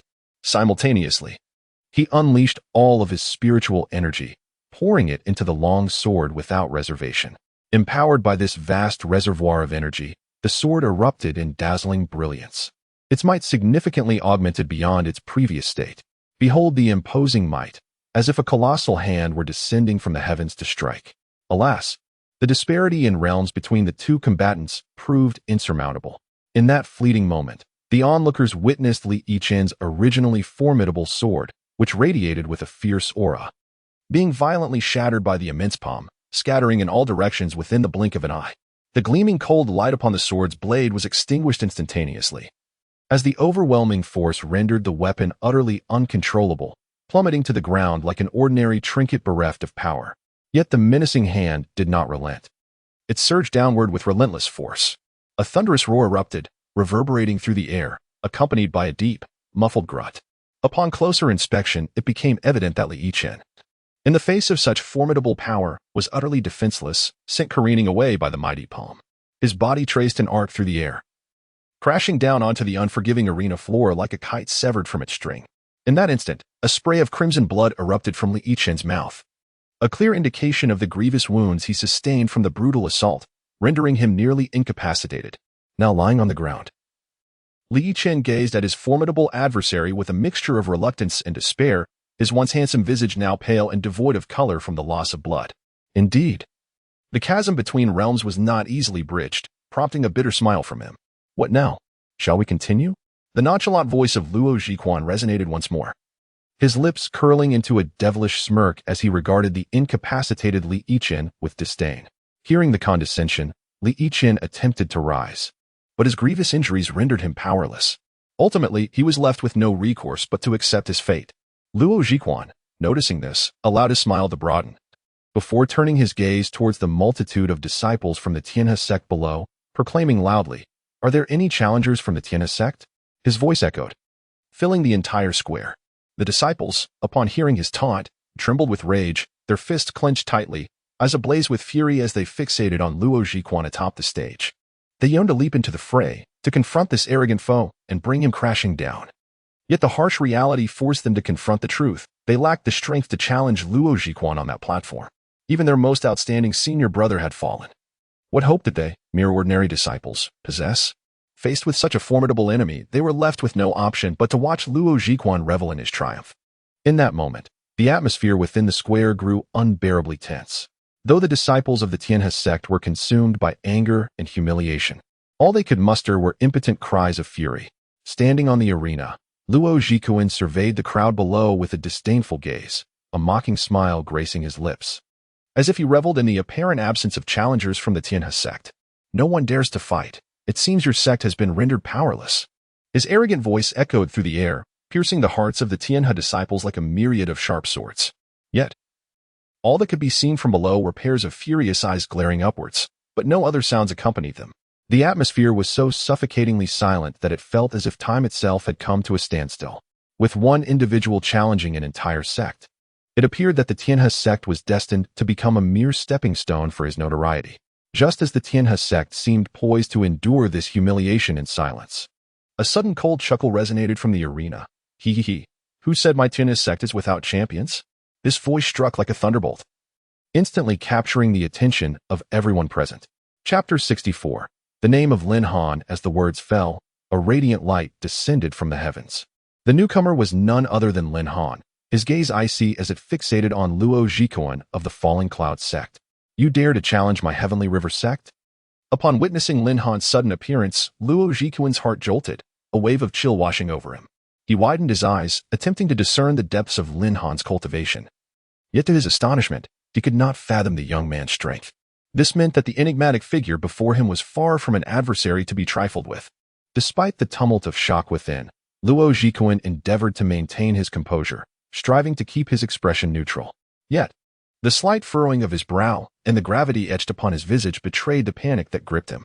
Steeling himself, he raised his head to meet Lin Han's gaze and inquired, "Who are you?" In response to Luo Zhiquan's query, Lin Han's lips curled into a disdainful smirk. "You are not worthy to know who I am." With that, Lin Han unfurled his right hand and struck decisively. In an instant, a colossal palm imprint materialized, propelled by a powerful force toward Luo Zhiquan. As the imprint traversed the air, it seemed to rend the very fabric of the void, producing an ear-splitting roar. The forceful gust swept around, bearing down upon Luo Zhikuan's face. Faced with this terrifying spectacle, Luo Zhikuan's complexion paled as he realized it was too late to evade the impending onslaught. In the blink of an eye, the monstrous palm imprint was upon him. With a thunderous crash, he did not even have time to emit a cry of despair before he was sent hurtling backwards like a marionette with severed strings. His body traced a long arc through the air before crashing heavily to the ground several dozen meters away, stirring a cloud of dust. Upon impact, Luo Zhikuan expelled a torrent of blood, staining the earth beneath him. The excruciating pain caused his body to convulse, and he let out a series of anguished wails, leaving onlookers in utter shock. In that moment, the entire plaza of the Heavenly River sect descended into an eerie silence, as all present stood dumbfounded, unable to comprehend the sudden turn of events. The outcome had changed far too swiftly. Mere moments ago, the talented individual from the Falling Cloud sect had stood atop the arena, exuding confidence. Yet in the next instant, he lay sprawled on the ground, lamenting his fate. In the plaza, it was unclear who first inhaled sharply, but the sound, though faint, rippled through the crowd like a stone cast into a tranquil lake, generating waves of astonishment. The disciples of the Heavenly River sect, one after another, roused from their stupor, their eyes widened in disbelief, all gazing intently at the arena. There, inexplicably, a figure had emerged, appearing like a specter before their eyes. The abrupt turn of events caught everyone off guard, and a chorus of exclamations erupted like a tidal wave throughout the plaza. Who is that? Could it be that our Heavenly River sect possesses such a formidable senior? A disciple murmured in disbelief. Heavens! To think that the Heavenly River sect harbors such a formidable expert. That move just now effortlessly obliterated the prodigy from the Falling Cloud sect. Such strength is simply astonishing. Another disciple, overwhelmed with excitement, gestured animatedly. This senior brother looks somewhat familiar, but I can't quite recall where I've seen him before. Yet another disciple furrowed his brow in deep contemplation. At that moment, a voice erupted from the crowd. I remember. He is Lin Han, the one who gained renown in the Heavenly River sect during the Stone Forest battle 10 years ago.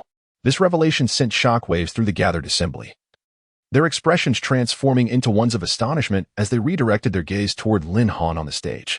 Gradually, more and more individuals recalled the events of that legendary battle, where Lin Han had single-handedly faced off against the formidable Fire Source Peak in the Law Enforcement Hall, holding his own against the then mighty Peak Master Jin Buhuan. Many present had participated in that monumental clash and still retained vivid memories of it.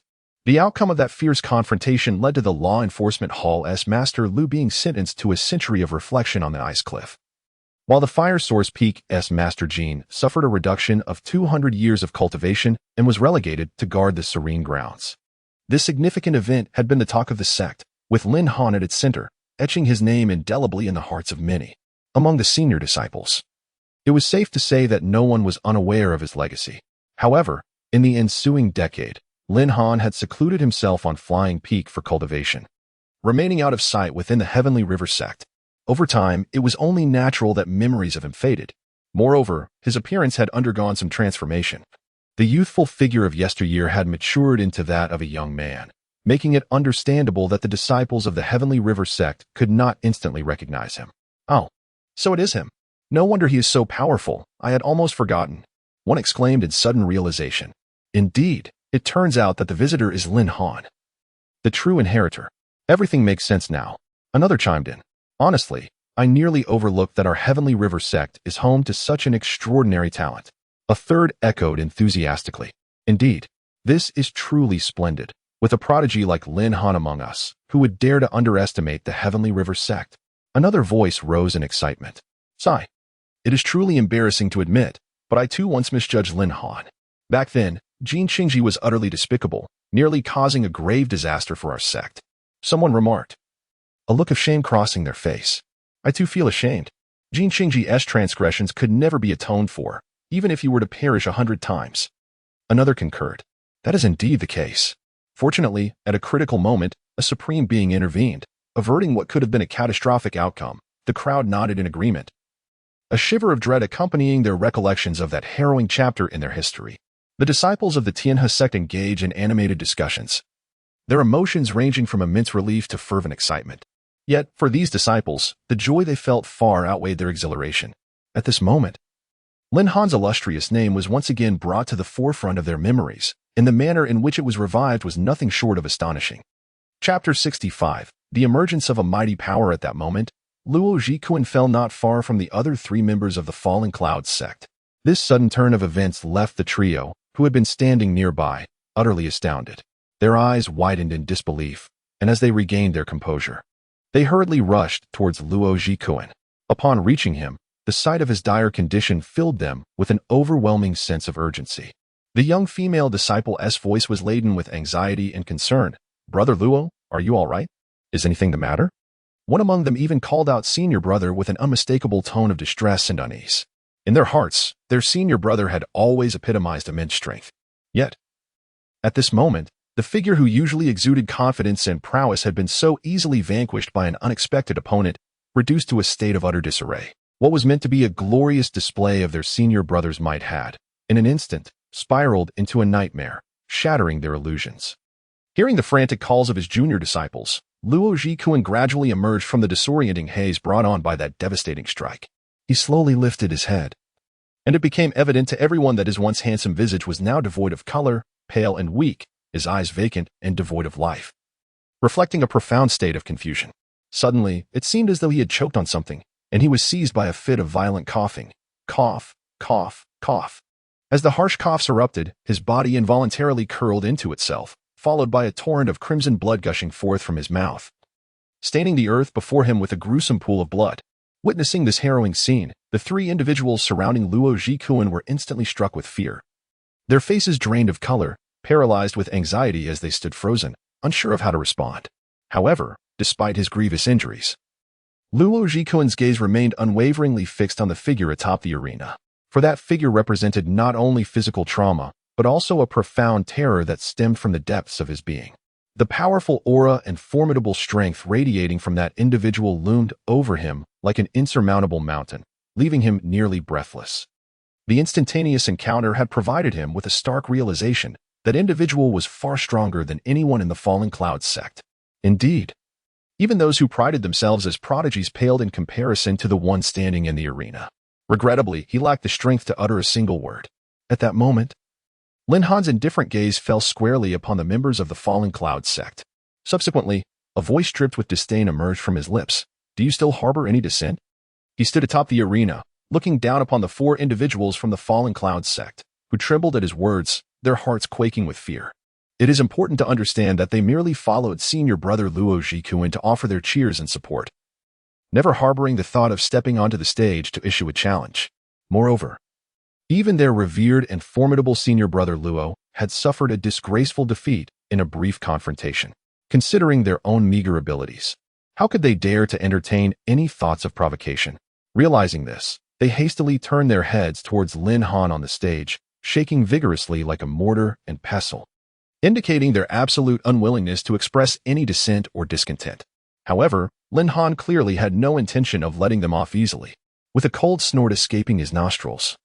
The sound, though not loud, was imbued with an overwhelming presence. Accompanying this snort, an invisible force surged forth like a tumultuous tide, crashing towards the disciples of the Luoyun sect below. In an instant, several muffled thuds resonated as the three disciples of the Luoyun sect, who had been standing their ground, were unceremoniously toppled to the ground by this formidable aura, utterly defenseless. They lay there in a state of disarray, their faces etched with terror. Eyes fixated on Lin Han above, their bodies trembling uncontrollably from sheer fear, dreading that the next moment might bring yet another lethal strike from him. As for the incapacitated Luo Jikuan, his situation was even more dire. Already gravely injured, he could no longer withstand the sudden onslaught of energy and, with a roll of his eyes, succumbed into unconsciousness. At that very moment, a thunderous roar erupted from above the Tiana sect. "Humph, Tiana sect, you have gone too far." Accompanying this furious shout, a streak of rainbow light raced in from the distant horizon, swiftly coming to a halt high above the square of the Tianhe sect. Upon closer inspection, the newcomer was revealed to be an elderly man, his hair already graying significantly. The powerful aura emanating from him was palpable. His cold eyes fixated on Lin Han below, as he sternly questioned, "My Luoyun sect acknowledges defeat. Why do you persist in humiliating them? Do you truly believe my Luoyun sect is without worthy members?" Yet, in the face of the elder's imposing inquiry, Lin Han, standing on the platform, remained unperturbed. his expression calm as he slowly raised his head to meet the elder's fiery gaze. A slight smirk appeared on his lips, revealing a hint of disdain as he replied coolly, "Why should I explain myself to you? Do you wish to descend and challenge me?" As he spoke, a formidable aura surged from Lin Han as he confronted the elder from afar.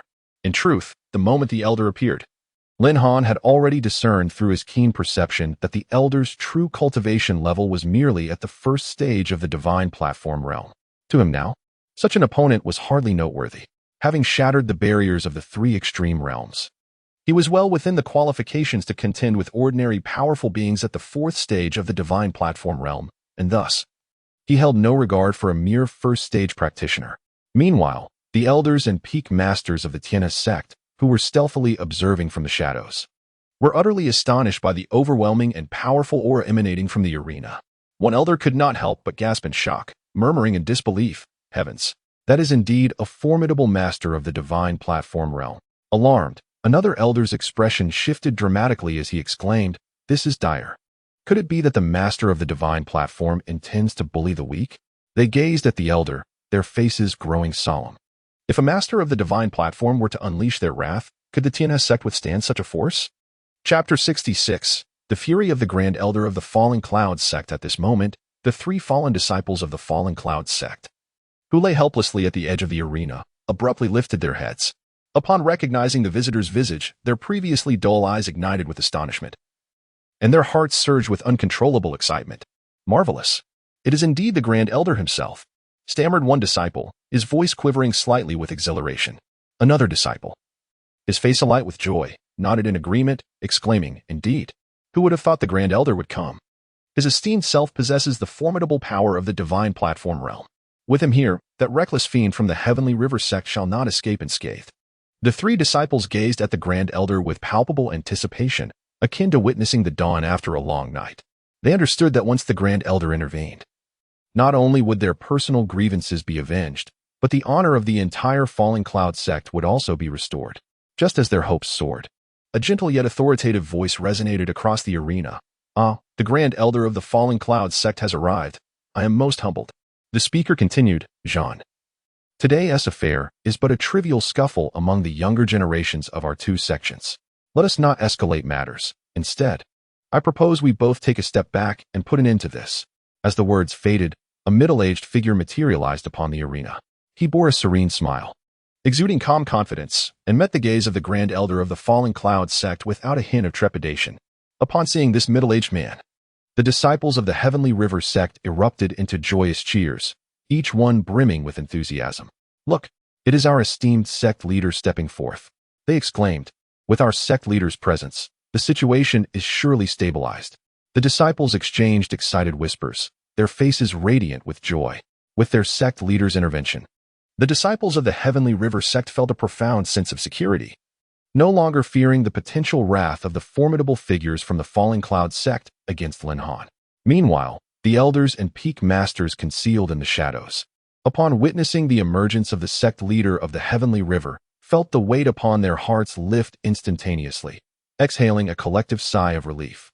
However, mere moments later, the relief that had briefly graced their faces was swiftly replaced by sheer astonishment. The sect leader, has he truly ascended to the divine platform realm? One elder gasped, his eyes wide with disbelief. Indeed, that overwhelming aura unmistakably signifies a master of the divine platform realm. Another peak master exclaimed, his face flushed with excitement as he clenched his fists tightly. "Ha! This is splendid news. Our Heavenly River sect finally has a powerhouse of the divine platform realm to safeguard us." Another elder jubilantly laughed, his mirth echoing throughout the valley. These elders and peak masters, esteemed figures within the Heavenly River sect, possessed an acute sensitivity to the nuances of cultivation. At this moment, they keenly perceived the formidable and unfathomable aura emanating from Yunhe. Undoubtedly, this aura unmistakably belongs to a formidable being of the divine platform realm. With the sect leader present, we can finally breathe a sigh of relief, a peak master remarked, feeling a weight lifted off his shoulders. After all, being of the same divine platform existence, it is likely that the imposing elder from the Falling Cloud sect would show some courtesy to the Heavenly River sect. At that moment, the elder turned his gaze towards Yunhe, his brow slightly furrowed. Pondering to himself, I did not expect that the Heavenly River sect harbored such a powerful figure. also a master of the divine platform realm. It seems today's events may not conclude so easily. He had already sensed the aura of the divine platform realm emanating from Yunha.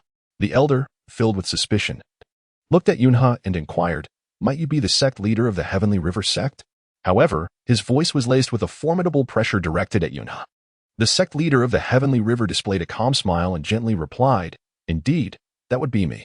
He also exuded an invisible oppressive force, subtly contending with the elder from the Falling Cloud sect. In this brief clash, the two were evenly matched, with no clear victor emerging. The sect leader of the Heavenly River had indeed broken through to the divine platform realm, facilitated by the connection to Phalite Peak, which allowed him to retreat into the small pavilion of Su Changji and focus on his cultivation. Over time, his breakthrough to the divine platform realm came naturally. Furthermore, he was already well aware of Lin Han's strength. Even if he did not confront the elder from the Falling Cloud sect today, Lin Han would remain unscathed. In fact, the elder from the Falling Cloud sect might find himself in trouble. His decision to step forward was merely to avoid escalating tensions with the Falling Cloud sect. After the elder from the Falling Cloud sect engaged in a covert contest with the sect leader of the Heavenly River, he had already assessed the situation. Subsequently, he raised his head, his gaze once again fixed on Yunha, and slowly spoke, "Since even you, sect leader Yun, have personally intervened, I shall grant you this favor and refrain from pursuing matters with this young junior." Yet, just as everyone began to relax, the elder abruptly shifted his tone, extending a finger directly at Lin Han, and spoke sternly, "However, he must publicly apologize to our Falling Cloud sect today for his offense. Otherwise, I shall not let this matter rest." Clearly, the elder sought to use this opportunity to severely intimidate Lin Han's resolve, ensuring that this youth would not progress smoothly. Before the sect leader of the Heavenly River could respond, Lin Han preemptively took action. He lifted his head, fixing his gaze upon the elder above, and suddenly, a smirk graced his lips as he coldly remarked, "Apologize? How dare you, old man, utter such words?" Upon hearing this, the elder from the Falling Cloud sect turned pale with rage, trembling all over, his eyes widening as he bellowed, "You insolent brat. You are utterly unaware of your own mortality to speak to me in such a manner." Yet, in the face of the thunderous wrath of the Grand Elder of the Falling Cloud sect, Lin Han remained utterly unmoved, his expression as tranquil as a placid lake, showing no regard for the threats posed. Meanwhile, the sect master of the Cloud River sect attentively absorbed every word uttered by the Grand Elder of the Falling Cloud sect. His brows furrowed tightly, a clear manifestation of displeasure etched upon his countenance. Internally, he mused, "Humph, since you insist on courting your own demise, do not blame me for failing to caution you." The sect master turned his gaze towards Lin Han, but remained silent, fully aware of Lin Han's impending course of action. Just as he anticipated, Lin Han addressed the sect master with a resonant voice, "Master, might you kindly step aside for a moment? Since this old fellow desires an apology from me, today, I, Lin Han, shall concede to his wishes." Chapter 67, Departure from the Sect. Upon hearing the words, the master of Yunha nodded slightly at Lin Han, indicating his agreement, and with genuine concern, advised, "Uncle Lin, it is prudent to remain cautious. Please take great care." As soon as he finished speaking, the master of Yunha swiftly leaped away from the edge of the arena, clearly indicating his intention to no longer involve himself in the matters occurring above the platform. Meanwhile, the elder from the Luoyun sect gazed suspiciously at the spot where the master of Yunha had stood, perplexed by his abrupt departure. What scheme could be at play here? Yet, consumed by rage, he dismissed such thoughts. The master of Yunha's withdrawal was of no consequence to him. Today, he was determined to impart a lesson to the arrogant young man, ensuring he understood that powerful beings are not to be disrespected. At that moment, Lin Han's cold voice resonated once more. "Is it you who demands my apology?" Upon hearing this, the elder's expression darkened instantly, fury igniting within him. He could no longer contain himself, his chest heaving with rage as he glared fiercely at Lin Han, letting out a disdainful snort. "Humph. An ignorant fool. It seems today I must show you your place." With this contemptuous sound, an overwhelming pressure erupted from the elder, bearing down upon Lin Han with ferocity. This oppressive force was imbued with the unique aura and unparalleled power of a master at the divine platform realm. In an instant, the entire space was enveloped by this earth-shattering might. Wild winds howled, and dust swirled chaotically. The tremendous force surged forth, seemingly intent on subduing Lin Han below. In the elder's perception, Lin Han was merely at the fourth extreme realm. Given his apparent lack of awareness, he felt justified in stepping forward to teach him a lesson. confident that the master of Tiana's sect would not object. However, in a surprising turn of events, Lin Han remained remarkably composed in the face of such terrifying pressure. Without a flicker of fear, he stood firmly in place, entirely unaffected. Moreover, he slowly raised his head, his gaze steady and tranquil as he met the elder's eyes. A faint smirk playing upon his lips, hinting at mockery. "Old man, you seek an apology, do you? Let us see if you possess the capability to endure," Lin Han stated coldly. As his words faded, he waved his arm, and a gleaming silver spear suddenly materialized in his grasp. Simultaneously, Lin Han's previously unremarkable aura underwent a dramatic transformation. He radiated an undeniable brilliance, his presence sharp and formidable. The powerful energy emanating from him blazed like an inferno, reaching skyward, and it appeared he could contend with the might of the elder at the divine platform realm. The elder from the Luoyun sect. Witnessing Lin Han face the pressure of his divine platform might with such ease and exuding an astonishing aura, felt a surge of astonishment. His expression grew serious as he regarded Lin Han. Suddenly, a glint of cold light flashed swiftly, causing the elder's heart to seize with terror. In a swift motion, he brandished a longsword, employing both hands to cast a spell, and the sword darted rapidly towards the chilling glimmer. Lin Han leaped into the air, his long spear piercing the heavens, exuding an overwhelming might as it lunged towards the elder of the fallen clouds sect. In an instant, the silver spear collided fiercely with the oncoming blade, producing a crisp and resounding clang. The tremendous force from the clash sent ripples through the surrounding air, creating a visible shockwave that radiated outward. Astonishingly, the seemingly indestructible sword was shattered into 3 pieces in an instant, falling helplessly from the sky like a mere trinket. However, after successfully severing the longsword, Lin Han's figure did not falter in the slightest. Grasping the silver spear, he surged forward like an arrow released from its bow, rapidly advancing towards the elder. The elder, witnessing the shattering of his prized sword, underwent a drastic change in expression, filled with dread. How could such a formidable force so easily sever my Zhangxia sword? Yet, the momentum of the silver spear was relentless, leaving no time for contemplation. In that moment, the elder unleashed the aura of his divine realm, conjuring a shield that materialized before him, quickly expanding and shimmering with light. The shield appeared to be impervious and immensely solid, yet in the blink of an eye, as the silver spear hurtled toward him with lethal intent, the shield crumbled as if it were mere clay, shattering into fragments scattered across the ground. Accompanied by this overwhelming force, akin to a surging tidal wave, it charged towards the elder. Seeing this, the elder's countenance shifted abruptly, fear gripping his heart, and he hastily employed his evasive techniques, attempting to flee backward. However, before he could escape far, a cold and mocking laughter resonated in his ears. "Heh, is it only now that you think of fleeing? How exceedingly tardy." The speaker was none other than Lin Han. Before the words had fully left his lips, a dazzling silver cold light surged forth like a bolt of lightning, piercing towards the elder's back with blinding speed. Subsequently, a chilling scream echoed through the air. The once formidable figure of the elder was now akin to a kite severed from its string, violently propelled away by an immense force. Blood erupted from his mouth, falling like rain, and with a thunderous thud, his body crashed heavily to the ground, raising a cloud of dust. Upon closer inspection, he landed merely a few paces away from where Luo Zhikuan stood. In the brief exchange of combat, the elder of the falling cloud sect, a being of divine prowess, was effortlessly defeated, having been dominated throughout the encounter without a shred of capacity for counterattack. He stared intently at the figure above, his aged face pale and feeble, blood staining the corner of his mouth. The Heavenly River sect possesses such a prodigious talent. Indeed, our falling cloud sect has suffered unjustly. Once again, silence enveloped the plaza of the Heavenly River sect. The multitude of disciples were astonished by the brevity of the confrontation, witnessing the elder of the falling cloud sect being vanquished by Lin Han. This was overwhelmingly powerful. Their Heavenly River sect truly harbored such formidable prodigies. The venerable elders of the Heavenly River sect, along with the esteemed leaders of the major peaks, had mysteriously manifested. This grand spectacle ignited a fervor within their hearts. With such formidable talents within the Heavenly River sect, how could they not flourish? The disciples of the sect gazed at Lin Han with increasingly fervent admiration. The sect leader, Yun He, wore a smile, marveling inwardly at the undeniable strength displayed. It was no wonder that the several elders had spoken so highly of him. Although he had heard about it from the 3 elders, witnessing it firsthand was still profoundly shocking. Lin Han landed steadily at the edge of the arena, casting a cold glance at the fallen elder of the falling cloud sect and inquired, "So, Do you still require an apology? This ordinary powerhouse at the divine platform realm posed no threat to him.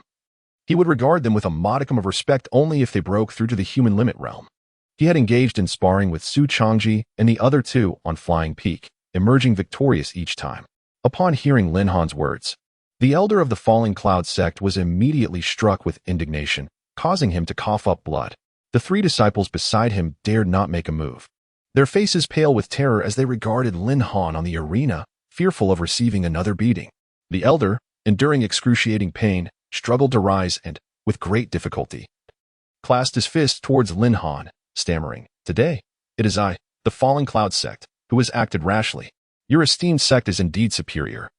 We concede that the defeat is ours. We shall take our leave." Despite his pallid complexion, he bore the agony and acknowledged his defeat, fearing that if he did not submit, neither he nor his comrades would be allowed to leave the Heavenly River sect. "Consider yourself fortunate. For today I shall not pursue this matter further," Lin Han replied, dismissing the elder without another glance. Turning his gaze back to Flying Peak, he softly murmured, "Master, it is time for your disciple to venture forth and gain experience. Upon my return, I shall honor you as you deserve." With that, Lin Han's expression grew resolute, and he leaped into the air, transforming into a beam of radiant light as he departed from the Heavenly River sect. Chapter 68. The Way of the Sword. Only the disciples and elders of the Tianhe sect remained, exchanging puzzled glances, uncertain of the situation. The sect master, Yunhe, appeared to know something, gazing in the direction Lin Han had departed, lost in thought. After a moment, he addressed the gathered disciples and elders softly, bidding them to disperse. Shortly thereafter, he too vanished from their sight. Upon hearing the sect master's words, the elders and peak masters suppressed their excitement and gradually left the plaza, retreating to their own abodes. The disciples, however, continued to watch the direction Lin Han had vanished, their pent-up exhilaration bursting forth once more as they gathered in small groups. Expressing their awe, Lin Han had now become the protagonist of their tale.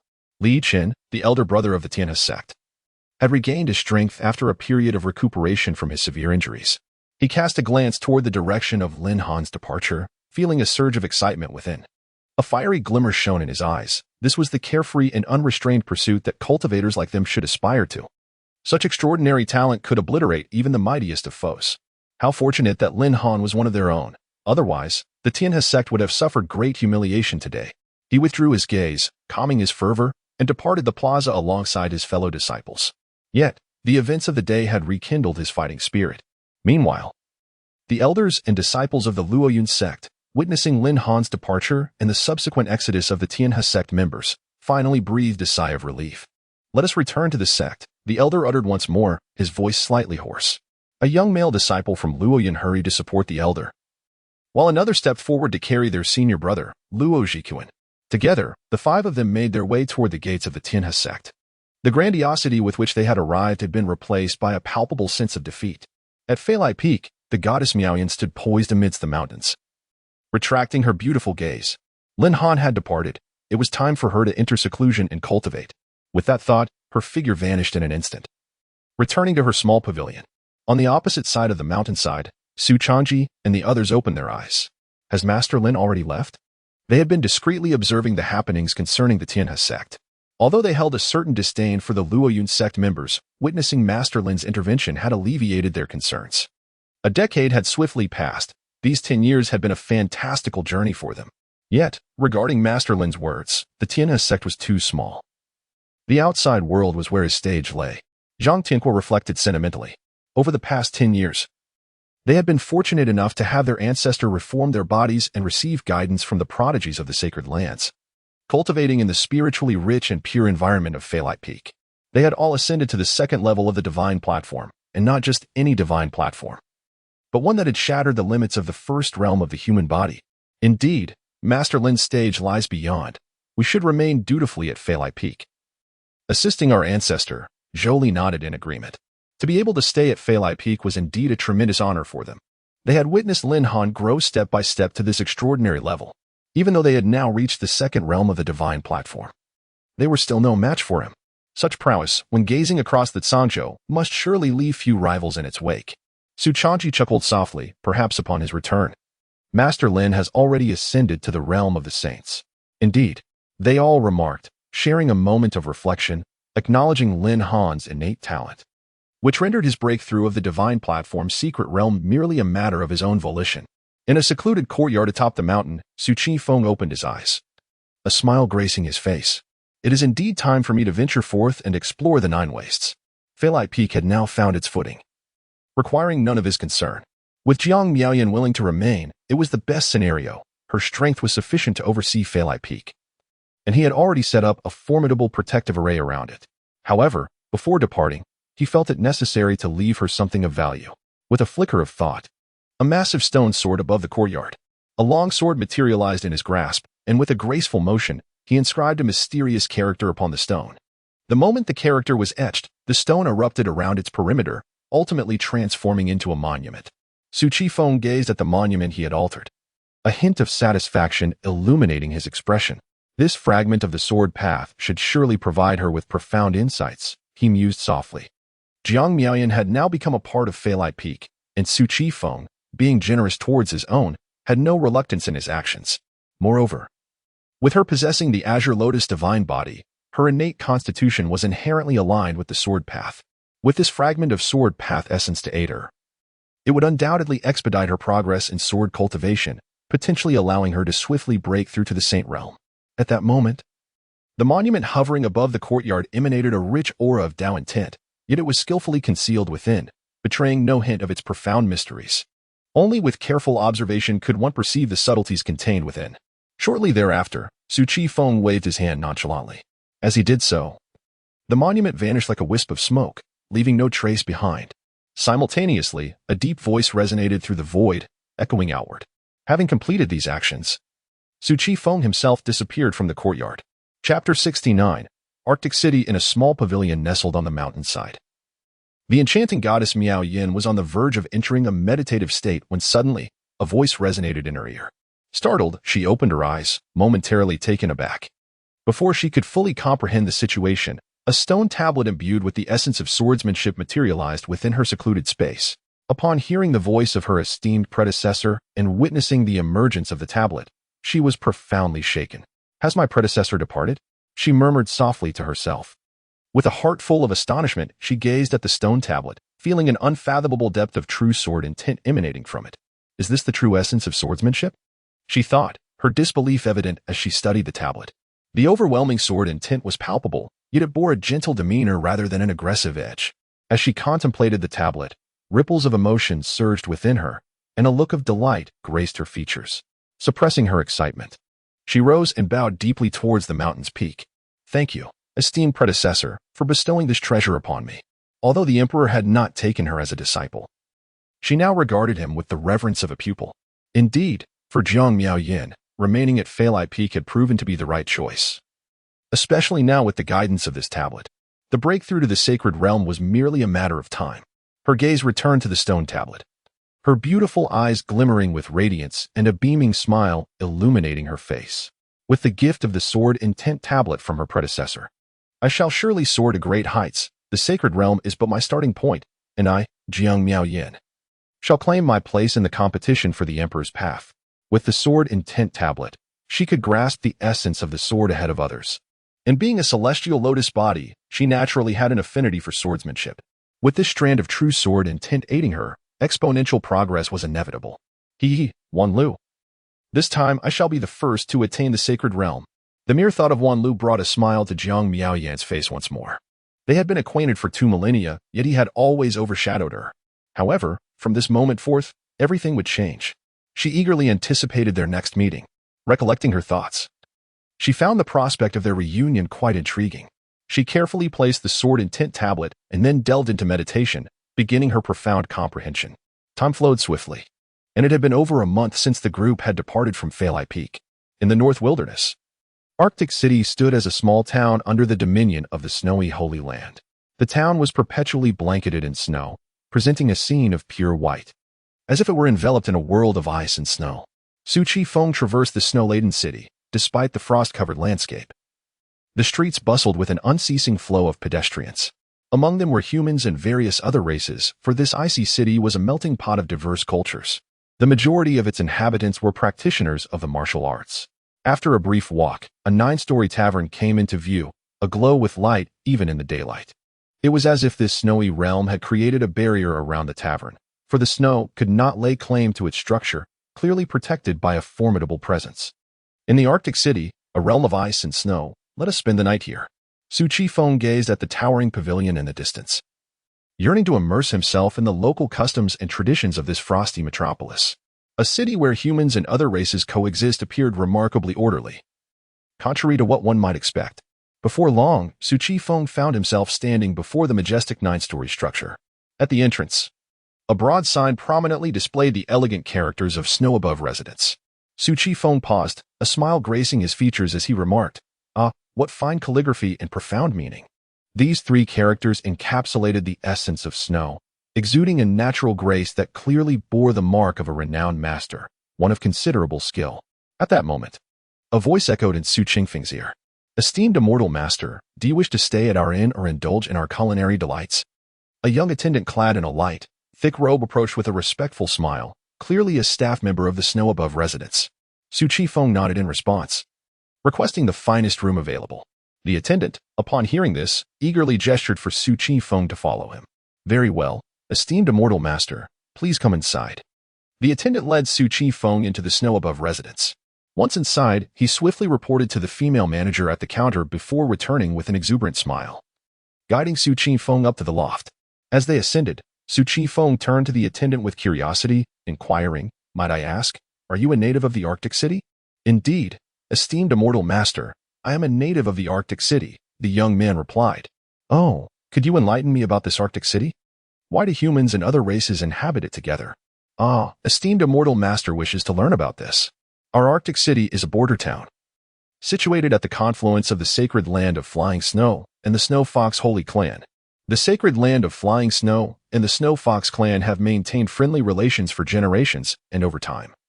Our Arctic city has evolved into a place where humans and other races coexist. It is not only our Arctic city. Other towns in the northern regions share a similar dynamic, and the presence of other races has become quite commonplace." "I see," Su Chi-feng mused, grasping the underlying reasons after the attendant's explanation. "By the way, to which faction does your Snow Above Residence belong? It seems to possess considerable significance." "Esteemed immortal master, our Snow Above Residence is affiliated with the sacred land of Flying Snow, and we have branches in various cities across the northern wilderness." Su Chi-feng silently marveled at the fact that such an establishment was backed by a sacred land, which certainly explained its impressive stature. Before long, the attendant halted before a room and continued with utmost respect, "Esteemed immortal master, this is the finest room we offer at the Snow Above Residence, classified as a heavenly A-grade room. Staying here, one can overlook the entire Arctic city, and the night view is particularly breathtaking." "Oh, such a splendid view!" Su Chi-feng exclaimed, his interest piqued. He then produced a spirit stone, tossing it to the young attendant with a smile. "This is for you." The attendant, upon realizing the nature of the object he held, felt an overwhelming sense of astonishment. "Is this a mid-grade spirit stone? Remarkable."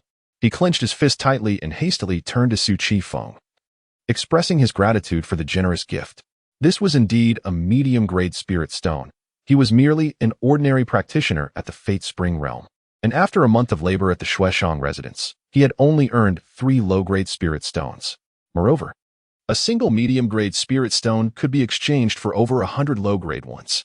However, such exchanges were rare, as even with more than 100 low-grade spirit stones, one could seldom acquire a single medium-grade spirit stone. Thus, the young attendant was so astonished and elated upon realizing that Su Qingfeng's gift was a medium-grade spirit stone. "Now, prepare some fine wine and exquisite dishes for me." Su Qingfeng's words interrupted the attendant's excitement. He quickly responded with utmost respect, "Yes, esteemed master, please wait a moment." With that, he respectfully departed in haste. Chapter 70. The Little Girl and the Gray Dog. Su Qingfeng surveyed the scene from his elevated vantage point, and indeed, the young lad had not spoken falsely. From this height, one could behold the entirety of Arctic City. However, apart from a few distinct edifices, most were blanketed beneath a thick layer of ice and snow. Beyond the vast expanse of white, only a single hue remained. It was, in fact, a remarkable spectacle. Su Qingfeng withdrew his gaze, murmuring to himself. The following day, as dawn broke, in a corner of Arctic City, a tattered little girl huddled within a thatched cottage. The girl appeared to be around 8 or 9 years of age. her small face soiled and indistinct, while beside her lay a large gray dog, nestled closely. The girl and the dog were pressed together, seemingly sharing warmth. The child appeared devoid of any cultivation, making it hard to fathom how she could endure the frigid conditions of Arctic City clad in such scant attire. As the light gradually intensified, the girl slowly awoke from her slumber. She cast a glance at the gray dog lounging next to her, rubbed her eyes, and inquired, "Dabai, is it morning yet?" Upon hearing her voice, the dog named Dabai stood up and shook its body. Although named Dabai, it was anything but white. Its fur was a deep shade of gray. Woof, woof. It gently barked at the little girl. Receiving the dog's response, she rose to her feet, revealing her bare little toes. She dashed outside, eager to see that many pedestrians were already bustling about. "Dabai, let us hurry out. If we linger, we shall miss the warm buns." With that, she strode purposefully from the thatched hut, her bare feet leaving imprints in the snow, unfazed by the chill. It seemed as though walking barefoot in the snow was a commonplace feat for her. Snowflakes continued to drift from the sky, yet the girl's innocence radiated more vibrantly than the falling snow. Seeing that the little girl had already hastened ahead, the gray dog quickly trotted to catch up with her. Woof woof. Not far from Snowy Abode, a bun shop exuded steam, indicating warmth within. At present, a considerable queue of patrons awaited their turn. Among these individuals, the majority were ordinary cultivators of low rank or entirely mundane folk. Su Chi Feng peered through the window at the bun shop, puzzled as to why it garnered such popularity. Just then, a polite voice from outside interrupted his contemplation. "Master, your breakfast has arrived."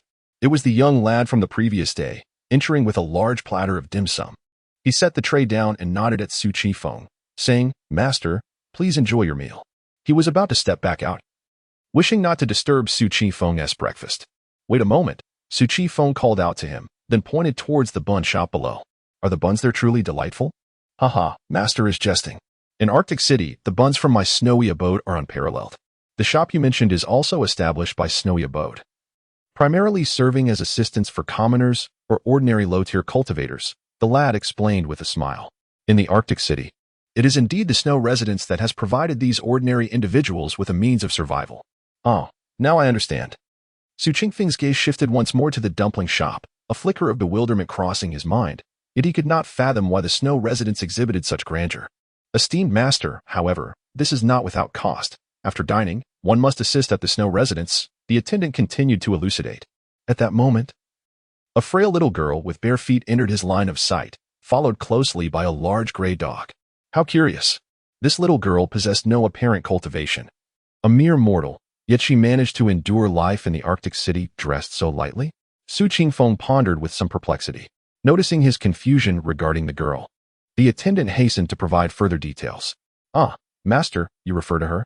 That little girl is indeed peculiar. She has resided in our Arctic City for 18 years, remaining unchanged and never growing.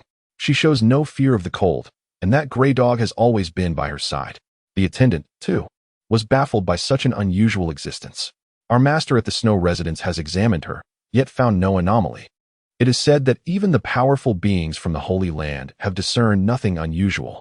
Over time, we have grown accustomed to her oddity." Upon hearing the attendant's words, Su Qingfeng scrutinized the girl once more. 18 years without change, never growing? Could such an extraordinary being exist in this world? Contemplating this, Su Qingfeng released a formidable divine sense, sweeping over the girl and her gray dog.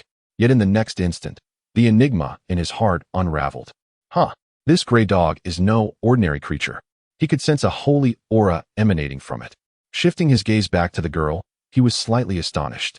This was indeed a reincarnation body. Given her condition, it was evident that she had experienced 9 cycles of reincarnation. A reincarnation body, while immensely powerful, can only undergo 9 lives. This indicated that her ambitions were considerable, for she had defied the heavens and achieved 9 reincarnations. The culmination of 9 into 1 could affirm the supreme path. However, in her current state, it was clear that something had gone awry during her 9th reincarnation, rendering her eternally youthful. "Young man, you may leave now." Su Qingfeng retracted his divine sense, addressing the attendant who still stood before him. "Yes, esteemed master." The attendant replied respectfully before withdrawing. Su Qingfeng's gaze returned to the little girl and the gray dog, a smile gracing his face. What a remarkable prospect. To think that upon his arrival, he would encounter such a promising candidate for cultivation. A reincarnation body, nearing completion, though her current predicament was not promising. Yet, this was not an insurmountable issue. With that thought, Su Chi Feng took a step forward, his figure suddenly appearing a short distance from the little girl. The moment he appeared, the greyhound suddenly turned its gaze towards him with an air of vigilance. In an instant, its eyes widened in shock, as if it had encountered some fearsome entity, and its gray fur bristled with intensity. The little girl, noticing the dog's unusual behavior, promptly inquired with concern, "Dabai, what is the matter?" Her voice was sweet and melodious. Following the direction of the greyhound's terrified gaze, she beheld a young man with white hair and a gentle demeanor standing not far from her, smiling warmly as he approached her slowly. Woof, woof. The once terrified greyhound instantly positioned itself protectively in front of the little girl, barking at Su Chi Feng. "Dabai, stop barking. That big brother is not a bad person," she reassured, gently stroking the dog's head. She felt no malice emanating from Su Chi Feng, though she harbored no fears. Su Chi Feng observed the dog's ardent protectiveness and chuckled softly. "Ah, go cool off. Do you think you can hinder me in any way regarding her?" Upon hearing Su Chi Feng's words, the greyhound ceased its barking, maintaining a wary watch on him. Su Chi Feng, however, averted his gaze from the dog and turned to the little girl, his expression softening as he smiled, and said, "Come, follow me." Chapter 71. Taking on an apprentice again in the blink of an eye, Su Chi Feng returned to the room with the little girl and the greyhound. Su Chi Feng then directed his gaze towards the greyhound, speaking softly, "Today, I shall assist you in breaking the seal." The little girl and the greyhound, caught off guard in this unfamiliar environment, felt a wave of anxiety wash over them. They stared wide-eyed, their faces etched with skepticism as they regarded Su Chi Feng, bewildered by the unfolding events. At that moment, Su Chi Feng slowly extended a hand, and a dazzling light flickered in the palm of his hand. Instantly, a tremendous surge of energy erupted from his hand like a torrential flood, swiftly coursing into the greyhound's body. The moment this overwhelming energy entered, it began to flow rapidly through the hound's meridians. The greyhound trembled, startled by the sensation. Before it could fully comprehend the situation, a sharp cracking sound echoed from within, as if something had shattered. Suddenly, a miraculous transformation occurred. The greyhound's once dull gray fur began to turn white at an astonishing rate. In the blink of an eye, it appeared entirely different, shedding its previous unkempt and inconspicuous appearance, as if it were a completely different creature. With the seal successfully broken, a glint of sharp brilliance flashed in the hound's eyes. However, it quickly closed its eyes again, concentrating intently on mobilizing its internal spiritual energy to fully restore and enhance its long-damaged cultivation. Su Chi Feng observed this with a slight shake of his head, murmuring to himself, "Such a trivial seal, there is no need for undue delay." He had quickly discerned the greyhound's predicament. This greyhound, or rather, the great white hound, had likely emerged from the divine source over a decade or two ago. Yet its cultivation level remained sealed. It seemed he had intended to wait until the little girl had matured to assist in breaking the seal. But he never anticipated that a mishap would occur during her 9th reincarnation. Before long, the transformed white hound respectfully gazed at Su Chi Feng and uttered, "Thank you, esteemed elder, for your assistance." At that moment, it dared not act out of line, even with its restored powers, as it could not fathom the depths of the person before it. Su Chi Feng withdrew his hand and replied, "It is of no consequence." Meanwhile, the little girl, astonished by the transformed hound, exclaimed, "Big brother, what did you do to Dabai? Why has Dabai turned white?" She looked at Su Chi Feng with innocent eyes, filled with clarity and curiosity. "Master, I am Dabai. It was the esteemed elder who helped me break the seal." The white hound excitedly turned to the little girl, proclaiming, "Dabai, you can speak now," she exclaimed in delight, her surprise evident as she gazed at the white hound. She did not dwell on the implications. The revelation of the hound's ability to speak filled her with pure joy. Su Chi Feng silently sighed, realizing that her mental state was reminiscent of a child of 5 or 6 years. In this situation, he found it difficult to ascertain whether he could indeed assist in her recovery. At that moment, the white dog implored Su Chi Feng in a subdued tone, "Senior, this little girl is my master, named Yuling Long. I trust that, given your wisdom, you have discerned the afflictions plaguing her body. I earnestly request your assistance to help her navigate this difficult ordeal." Su Chi Feng smiled as he regarded the dog. "Pray, tell me more." The white dog recounted the plight of the girl during her 9th reincarnation, revealing that in her previous life, She had endured a devastating blow from her nemesis, resulting in her current condition. It was during the fifth reincarnation that the white dog had met Yuling Long, who had ascended to the realm of the great sage. Yet the heavenly way eluded her, preventing her from attaining enlightenment.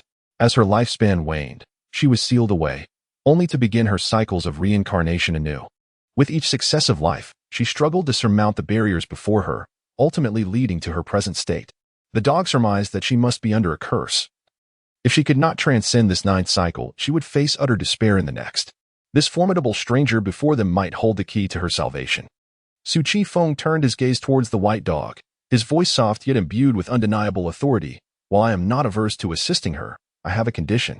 He then slightly turned aside to focus on the petite girl, a smile gracing his features as he gently inquired, "Little one, would you like to take me as your master?" Upon hearing Su Qingfeng's words, the girl blinked her large, expressive eyes, her face a picture of confusion as she gazed up at him, utterly perplexed by the unexpected question, unable to grasp the meaning behind his proposition. Timidly, she asked, "Big brother, what does it mean to take a master?" Su Chi Feng, momentarily taken aback, realized that the girl's intellect seemed to be at a tender age of 5 or 6, rendering his words somewhat incomprehensible to her. Frowning slightly, he pondered. This is quite troublesome. After a brief moment of reflection, he helplessly shook his head and turned back to the white dog, an idea suddenly illuminating his mind. He instructed the white dog, "Please, explain it to her." The dog, caught off guard by Su Qingfeng's sudden command, felt a pang of distress, thinking, "Oh dear. This means I have to betray my master. What shall I do?" However, despite its internal turmoil, the dog could not defy the authoritative gaze and tone of Su Chi Feng, and reluctantly acquiesced. "Yes, esteemed senior, I shall comply." As it accepted the task, the white dog silently encouraged itself. Never mind. Regardless, I am doing this for my master's sake. I hope she can seize this opportunity to receive guidance and assistance from this mysterious powerhouse, ensuring a future of boundless possibilities. Yes, it must be so. As a being of saintly realm, it remained impossible to discern the depths of this individual, suggesting that at the very least, they were a formidable entity of the great sage caliber. Subsequently, the white dog exerted significant effort to elucidate the intricate master-disciple relationship to Yuling Long. Observing this scene, Su Chi Feng felt a blend of amusement and exasperation. He mused, once this little girl fully regains her memories and realizes how easily she was tricked into accepting her white dog as her master, the ensuing spectacle will undoubtedly be both captivating and entertaining. However, it must be said that the white dog's tactics proved remarkably effective. Before long, the dust-covered and disheveled little girl, Yuling Long, respectfully knelt upon the ground and, with a clear and melodious voice, addressed Su Chi Feng. Yuling Long pays respects to master. As soon as she finished speaking, her gaze inadvertently darted toward the exquisite and enticing pastries laid out upon the table. It turned out that, under the white dog's fanciful persuasion, the innocent and naive Yuling Long instinctively felt that by taking Su Chi Feng as her master, she would be granted the delight of indulging in these delectable treats every day henceforth. Upon hearing Yuling Long's charming and sensible words, Su Chi Feng could not help but beam with joy, repeatedly exclaiming, "Haha, splendid. Yuling Long, from this day forth, you shall be my second disciple. Please rise." Witnessing Yuling Long formally accept him as her master filled Su Qingfeng's heart with happiness and contentment. Just then, as if struck by a sudden thought, he spoke up, "However, since you have pledged yourself as my disciple, how could one neglect the customary gift of apprenticeship?" Chapter 72. The Nine-Colored Snow Lotus. Su Chi Feng furrowed his brow slightly, pondering what gifts would be most suitable for his second disciple. At that moment, his peripheral vision caught sight of Yuling Long standing up.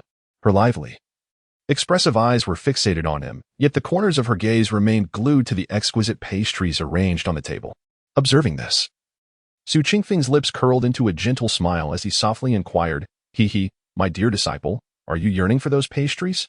Yuling Long was momentarily taken aback by his words, quickly swallowing her saliva, and then instinctively nodded, as if her thoughts had been laid bare. "Haha, since you desire them, indulge yourself." Su Qingfeng chuckled heartily, waving his sleeve lightly. In an instant, the grime and dust that had clung to Yuling Long's form melted away as if snow had met the warming rays of the sun.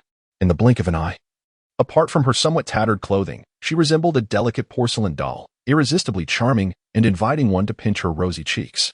However, Yuling Long appeared rather indifferent to her sudden transformation. After receiving Su Qingfeng's permission, she eagerly dashed toward the table. Without hesitation, she seized a pastry from the plate and stuffed it into her mouth, devouring it ravenously. Delicious. So tasty, she mumbled, her cheeks bulging like a little squirrel feasting on its meal. With her mouth full, she didn't forget to grab another piece and extend it toward the nearby white dog, exclaiming indistinctly, "Dabai, you must try this. It's absolutely delightful." The white dog, Dabai, glanced at the pastry in her little hand, shaking his head as he replied, "Master, you enjoy it. I no longer require such indulgences." Having regained his strength, he no longer felt the need for culinary delights. Su Qingfeng chuckled at the sight of the duo, but as he regarded his newly accepted disciple, a serious expression finally crossed his face. In Yu Linglong's case, he found himself at a loss for solutions. It seemed that her soul had sustained severe injury. While he could easily remedy physical ailments with his prowess as an emperor, the state of her mind posed a different challenge. If her mental faculties remained in such disarray, it was unlikely she would ever grow or cultivate, remaining in this state until her demise. Turning to the white dog, he asked, "Dabai, do you know of anything in this world that can heal soul injuries?" After all, this dog had accompanied Yu Linglong for countless years and might possess some knowledge on the matter. "Elder, is it possible that Master has become this way due to a wound to her soul?" Dabai's eyes widened in disbelief as he gazed at Su Qingfeng, his voice trembling with shock. "If it were truly as I suspected, it would be utterly disastrous. One must understand that injuries to the soul are among the most troublesome and hardest to heal. Once the soul is harmed, it not only affects the practitioner's intellect and comprehension, but may even result in their total descent into a state of mindless existence." At this thought, a wave of panic surged within. Su Qingfeng nodded slightly, indicating his acquiescence. Upon witnessing Su Qingfeng's acknowledgement, Bai Yu felt a jolt in his heart. He was acutely aware of the gravity and complexity of the situation, rendering him momentarily frozen in place, at a loss for words. After a considerable pause, Bai Yu finally regained his composure and hurriedly spoke, "Senior, as far as I know, the only entity capable of fully healing soul injuries in this world is the immortal divine herb, the nine-colored snow lotus, which resides within the snow ruins forbidden zone." As he spoke, a glimmer of hope flickered in his eyes, yet it was overshadowed by profound concern. Indeed, Bai Yu was aware that there existed certain divine herbs with miraculous effects on the soul. However, the most effective one, the nine-colored snow lotus, just so happened to grow within the life-threatening confines of the snow ruins. The life-forbidden zone, as its name suggests, is a place that even powerful beings dare not tread lightly. It is home to terrifying entities that inspire dread, and it is said that legendary supreme beings maintain their dominion there. In the face of such a formidable forbidden area, one cannot expect ordinary cultivators to venture forth. Even those with extraordinary abilities, like the great saints, would hesitate to recklessly intrude, for a moment's carelessness could lead to irretrievable doom. Thus, when he mentioned the nine-colored snow lotus, he did not harbor much hope. At this moment, Bai Yu gazed at Su Qingfeng with a heart full of anticipation, his eyes reflecting not only the hope for his master's recovery but also doubts about whether this enigmatic senior possessed the strength to acquire the nine-colored snow lotus. After all, entering the life-forbidden zone to procure the immortal herb was nearly an impossible task, unless, perhaps, this senior possessed an invincible power akin to that of a great emperor. But could that truly be the case? The snow ruins forbidden zone. The nine-colored snow lotus? Su Qingfeng murmured upon hearing Bai Yu's words. "Indeed, senior, the nine-colored snow lotus grows within the snow ruins life-forbidden zone." Bai Yu affirmed with a nod. Could it be that fate has conspired thus? Su Qingfeng pondered. The snow ruins forbidden zone is conveniently located within the northern wilderness domain. And since Yu Linglong has been in the North Pole City for 18 years, had it not been for him, she might have remained there for many more. He merely got there first. Moreover, was this not the very gift he intended to present to his disciple as a token of apprenticeship? With that thought, Su Qingfeng's gaze turned to Yu Linglong, who was relishing delicious pastries at the table. She was thoroughly enjoying her meal, with crumbs adorning the corners of her mouth. A tender smile graced Su Qingfeng's face as he gently inquired, "Disciple, have you eaten your fill? If so, shall we venture together to the Forbidden Zone to pluck a snow lotus for you as a token of your apprenticeship? Would that be agreeable?" Chapter 73. The Forbidden Zone of Snow Ruins. Upon hearing this, Yu Linglong promptly halted her small hands, casting a puzzled gaze towards Su Qingfeng. She swallowed the morsel in her mouth in one go, her large eyes sparkling with curiosity as she inquired, "Master, where is this Forbidden Zone? Is the snow lotus delicious?" Ah, my dear disciple, the Forbidden Zone is indeed a perilous place. One cannot venture inside without some skill, Su Chi Feng replied softly. As for the snow lotus, it is a precious treasure, and it will prove immensely beneficial for you. Upon overhearing the conversation between the venerable elder and her master, Yubai was struck with astonishment. To venture into the Forbidden Zone to pluck a snow lotus? Could it be that the elder intends to brave the Forbidden Zone? It turned to Su Chi Feng, finding his demeanor remarkably calm, as if he held no fear of the ominous zone. Could it be that the elder is a formidable emperor-level figure? This notion seemed the only plausible explanation. Oh, master, are there delectable treats within the Forbidden Zone? Yulinglong inquired earnestly, her large eyes fixed on Su Chi Feng. My dear disciple, once you have fully recovered, there shall be an abundance of delights for you to savor, Su Chi Feng replied with a gentle smile. He resolved to expedite the healing of his disciple's mind, for conversing with her had become somewhat challenging. Elder, are you suggesting that we shall venture to the Forbidden Zone of snow ruins? The white dog questioned, its expression filled with disbelief, for within its heart, tumultuous waves had already begun to churn. After all, it was a realm of life and death. Even the mightiest beings would hesitate to claim they could emerge unscathed from such a treacherous place. Su Qingfeng nodded and took his leave. With a subtle wave of his hand, the little girl and the white dog followed him as they transcended through the void, leaving not a trace behind. In the northern desolation domain, in the farthest reaches, lies an expansive snowy wilderness. The cold here is unparalleled, capable of freezing all vitality within the world. Additionally, the remnants of the ice and snow's down intent linger, casting an air of mystery and danger upon this frozen expanse. For the average person, merely approaching this territory would result in instant transformation into a lifeless ice sculpture. Even those with modest cultivation would find themselves ensnared by the same fate if they were to intrude recklessly. Those of lesser strength would not even have the chance to become ice sculptures. Their bodies would swiftly dissipate in the chilling winds, as if they had never existed at all. However, at that moment, the once desolate snowy realm suddenly experienced a disturbance in the spatial fabric. The air began to tremble subtly at first, but this tremor soon intensified. Before long, it felt as if an unseen force had violently rent the very space apart, revealing a long, profound rift suspended in midair. From this rift emerged a white-haired youth, accompanied by a small girl and a large white dog. The arrival was none other than Su Chi Feng, who surveyed his surroundings. As the life-forbidden zone of the northern desolation domain, he sought to discern what peculiarities this place harbored. What a potent essence of ice and snow. Even my consciousness feels as if it could be frozen. Su Qingfeng unleashed his consciousness like a surging tide, instantly sensing a fragmented, yet overwhelmingly powerful essence of ice and snow that sent shivers down his spine.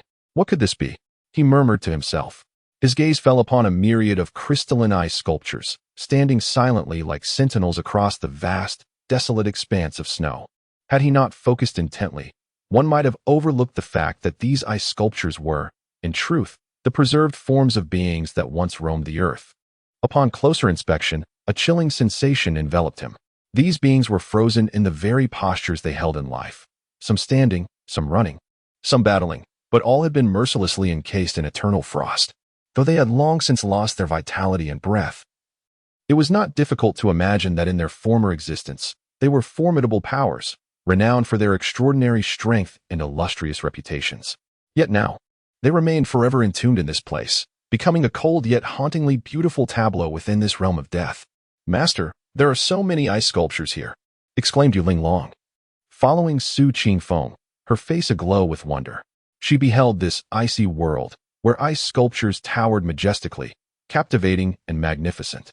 Under Su Qingfeng's formidable protection, her innocent heart felt no trace of the boundless terror lurking within this forbidden zone of life.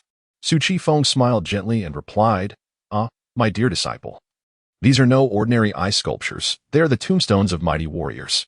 Perhaps each sculpture conceals a heart-stirring tale." The little girl, Yulinglong, nodded in a half-understanding manner. Her curiosity piqued. Beside her, the white dog, Yubai, surveyed the realm of the living dead, sensing the immense dread that permeated the air. Had it not been for Su Qingfeng's safeguarding presence, it too might have ended up as one of those ice sculptures, a remnant of ages past, indeed. As the elders once said, a living tombstone. Some of the sculptures even evoked a sense of familiarity, as if they were reminiscent of figures it had encountered before. "Let us proceed.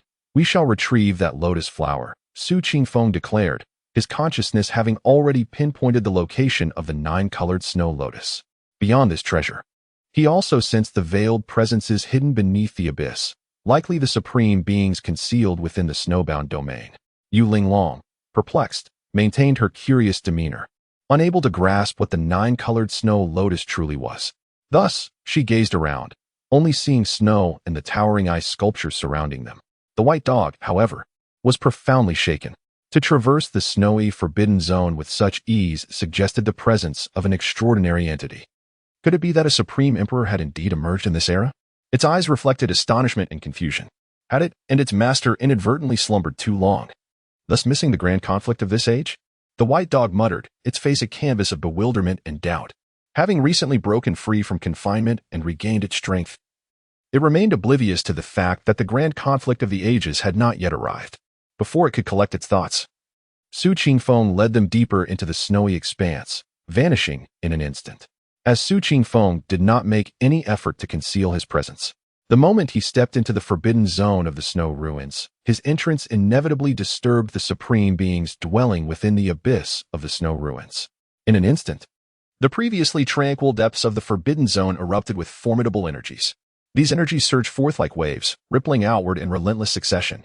Who dares to intrude upon this sacred ground? With a thunderous shout, the entire snow ruins forbidden zone trembled in response. Chapter 74. The Supreme of the Forbidden Zone. The supreme beings of these forbidden lands cast their profound gazes into the snow ruins. Yet their vision failed to capture any discernible entity. They could only sense an overwhelming aura enveloping the area, stirring turbulent waves in their long calm hearts. Though they were no longer as formidable as the emperors, they had once been invincible sovereigns, and their mental prowess could not be underestimated. If even they could not detect the intruder within the forbidden zone, it either indicated that the intruder possessed an unparalleled artifact for concealment or was an existence of unrivaled might. At the very heart of the snow ruins stood a towering snow-capped mountain, entirely enveloped in ice and snow. Its peak pierced the heavens, and the mountain, cloaked in frost, melded indistinguishably with the clouds above, rendering it difficult to discern where the snow ended and the clouds began. Atop this majestic summit lay a sacred pool, within which floated several lotus leaves swaying gently, exuding ethereal mists. At the center of these leaves blossomed a resplendent lotus, displaying an astonishing array of 9 colors. It radiated an alluring and enchanting aura, potent enough that even an ordinary cultivator would find their spiritual essence solidified upon inhaling its fragrance. This was the legendary immortal herb of the snow ruins, the 9-colored snow lotus. Above the summit, Su Qingfeng, accompanied by Yu Linglong and a white dog, arrived in an instant. Indeed, the 9-colored snow lotus was extraordinary. Su Qingfeng gazed at the lotus in the pool, murmuring to himself, feeling rejuvenated with just a breath of its essence. The rich and unique fragrance even affected him, a being of imperial realm, positively invigorating his spirit. Meanwhile, the white dog, upon catching sight of the shimmering 9-colored snow lotus, became palpably excited, its gaze fervently fixed upon the flower, exclaiming in awe, "It truly is the 9-colored snow lotus." Yu Linglong, her eyes wide with wonder, was entranced by the captivating radiance of the 9-colored snow lotus, momentarily lost in its beauty. The petals of the lotus were layered and unfolded in a spectrum of dazzling colors, exuding a dreamlike allure. Unable to restrain herself, she gasped, "What a beautiful lotus!" However, just as her words faded, an overwhelming oppressive force descended upon the mountaintop like the weight of Mount Tai. In an instant, the entire space seemed to freeze, rendering breathing arduous and hearts heavy. Following this, a low, thunderous voice, imbued with fury, reverberated from afar, akin to the sound of a thunderclap. "Who dares to trespass into my snow ruins? To covet the snow lotus is to court death." This voice carried a weight of unyielding authority and wrath, permeating the air with an aura of terror. Subsequently, several equally formidable mental energies swept across the peak like bolts of lightning. These powerful auras were so intense that they rendered the very air oppressive. In the blink of an eye, they honed in on Su Qingfeng with pinpoint accuracy. The white dog, now pale and trembling, gazed in terror toward the source of the voice, murmuring in dread, "It is the Supreme. The Supreme of the Forbidden Zone is about to strike." Alas, what shall be done now? The concept of supremacy is abundantly clear within the boundless lands of the 9 desolations. As long as the Emperor remains absent, the Supreme Being stands as the unequivocal embodiment of invincibility. At this moment, the white dog felt an unsettling uncertainty, for it was utterly powerless in the face of such a formidable Supreme. It turned its gaze towards Su Qingfeng, now placing all hope upon this mysterious figure. Yet, Su Qifeng appeared unaffected, his expression serene. However, the next moment, upon sensing the few strands of divine consciousness directed towards him, a flicker of displeasure crossed his countenance. With an indifferent gaze, he contemptuously addressed the desolate expanse of the snow ruins. "Ha! Once again, it is you wretched survivors. Come forth before me." As his deep and authoritative voice resonated, an overwhelming, suffocating pressure emanated from his towering figure, surging forth like a tumultuous tide. This imperial might, imbued with cataclysmic power, swept towards the abyss of the snow ruins with an unstoppable force. What? This is the aura of an emperor. In the depths of the abyss, a supreme gasped in astonishment. An emperor-level powerhouse. Another supreme exclaimed, his tone laden with incredulity. Could he be that legendary figure who attained the path to emperor a decade ago? A third supreme speculated, their words tinged with profound trepidation. At the very moment Su Qifeng unleashed his imperial might, the entire abyss seemed shrouded in an indescribable, terrifying aura. Yet, the astonishment of these beings was fleeting. After all, who among them had not once overshadowed the 9 desolations as an invincible emperor? Even today, though they harbored some trepidation towards Su Qifeng, who had just recently ascended to emperorhood, they were far from feeling fear. Humph. Do not presume that merely attaining the emperor realm grants you the audacity to challenge our supreme authority in this forbidden zone. You seek death. A cold snort, filled with anger and disdain, suddenly reverberated, followed by an equally formidable pressure rising to confront Su Qifeng's imperial might head-on. Truly lacking in self-awareness. Su Qifeng's lips curled into a frigid smile. If you still held the title of emperor, perhaps I would regard you with some measure of respect, but now, As Su Qifeng's disdainful snort echoed, his earth-shattering imperial might collided with the opposing supreme's force, instantly shattering it into nothingness. Yet, this was merely the beginning. The terrifying imperial aura continued to surge unabated into the unfathomable depths of the abyss. You dare! A furious roar reverberated through the heavens and the earth. However, this enraged bellow was as futile as a mandish trying to stop a chariot, utterly incapable of halting the rampaging imperial might. In an instant, the once tranquil abyss was plunged into chaos. One ancient supreme after another, long concealed within the forbidden zone, were roused by such overwhelming imperial power. Instantly, their faces flushed with fury, their piercing, cold gazes pierced through the endless darkness, locking onto Su Qifeng. Oh, the audacity of the sovereign of the current era! How dare you intrude upon my snowy abyss? A series of furious roars reverberated from the depths of the abyss, akin to thunderous claps that echoed violently in the air. Following this, dozens of terrifying and oppressive divine thoughts surged towards Su Qifeng. In the face of this overwhelming onslaught, Su Qifeng remained remarkably composed, even displaying a hint of disdain. How noisy! If I do not show you a glimpse of my prowess. Do you truly believe this emperor's cultivation is as malleable as clay? As he spoke, Su Qifeng unleashed all his divine thoughts, which collectively plunged into the abyss. However, at the moment his thoughts entered, a wave of alarm washed over him. It felt as though all his divine thoughts had been severed from one another. His peak emperor-level divine thoughts could sense less than 100 meters within the abyss. Such was the terror of the abyss. It seemed as though an immeasurable force was isolating his thoughts. Indeed, it was not something to be recklessly breached, this lair of the supreme beings. A peculiar glint flashed in Su Qifeng's eyes. Yet, if the supremes of the abyss believed this would be the end, they were gravely underestimating a peak emperor. A cold smile curled at the corners of Su Qifeng's lips. Today, he sought not only the 9-colored snow lotus but also aimed to test the reality of this forbidden zone. Even at a cost, he was determined to engage the supremes of this sacred ground in battle. Resolute, he divided a strand of his soul from within. This essence swiftly formed into a soul imprint, which raced towards the aura of the aforementioned supreme. If the divine thoughts could not locate you, then I shall employ the power of my primordial soul. In a short while, a smile emerged on Su Qifeng's face. Found you, he declared, as he gently extended his right hand, which instantly vanished into the void, transforming into an enormous hand that reached towards the depths of the snowy abyss. Chapter 75, Supreme Silence Beneath the Abyss. An atmosphere of darkness, profundity, and chilling terror permeated the air. The once smiling supreme being now sat cross-legged in midair, his gaze fixed upon the void, adorned in a purple robe, his eyes brimming with fury. An obscure gray aura enveloped him, imparting a sense of decay and desolation, as if the passage of time had corroded his very essence. Yet, In the next moment, a colossal hand suddenly tore through the fabric of the void, appearing before him. The anger that had previously consumed him transformed into shock as he sensed an overwhelming aura emanating from this hand. To his astonishment, he realized that it had locked onto his position. He had not anticipated that even in the depths of the abyss, he would be so easily located. The abyss. Known for its ability to sever divine consciousness, how could this be achieved?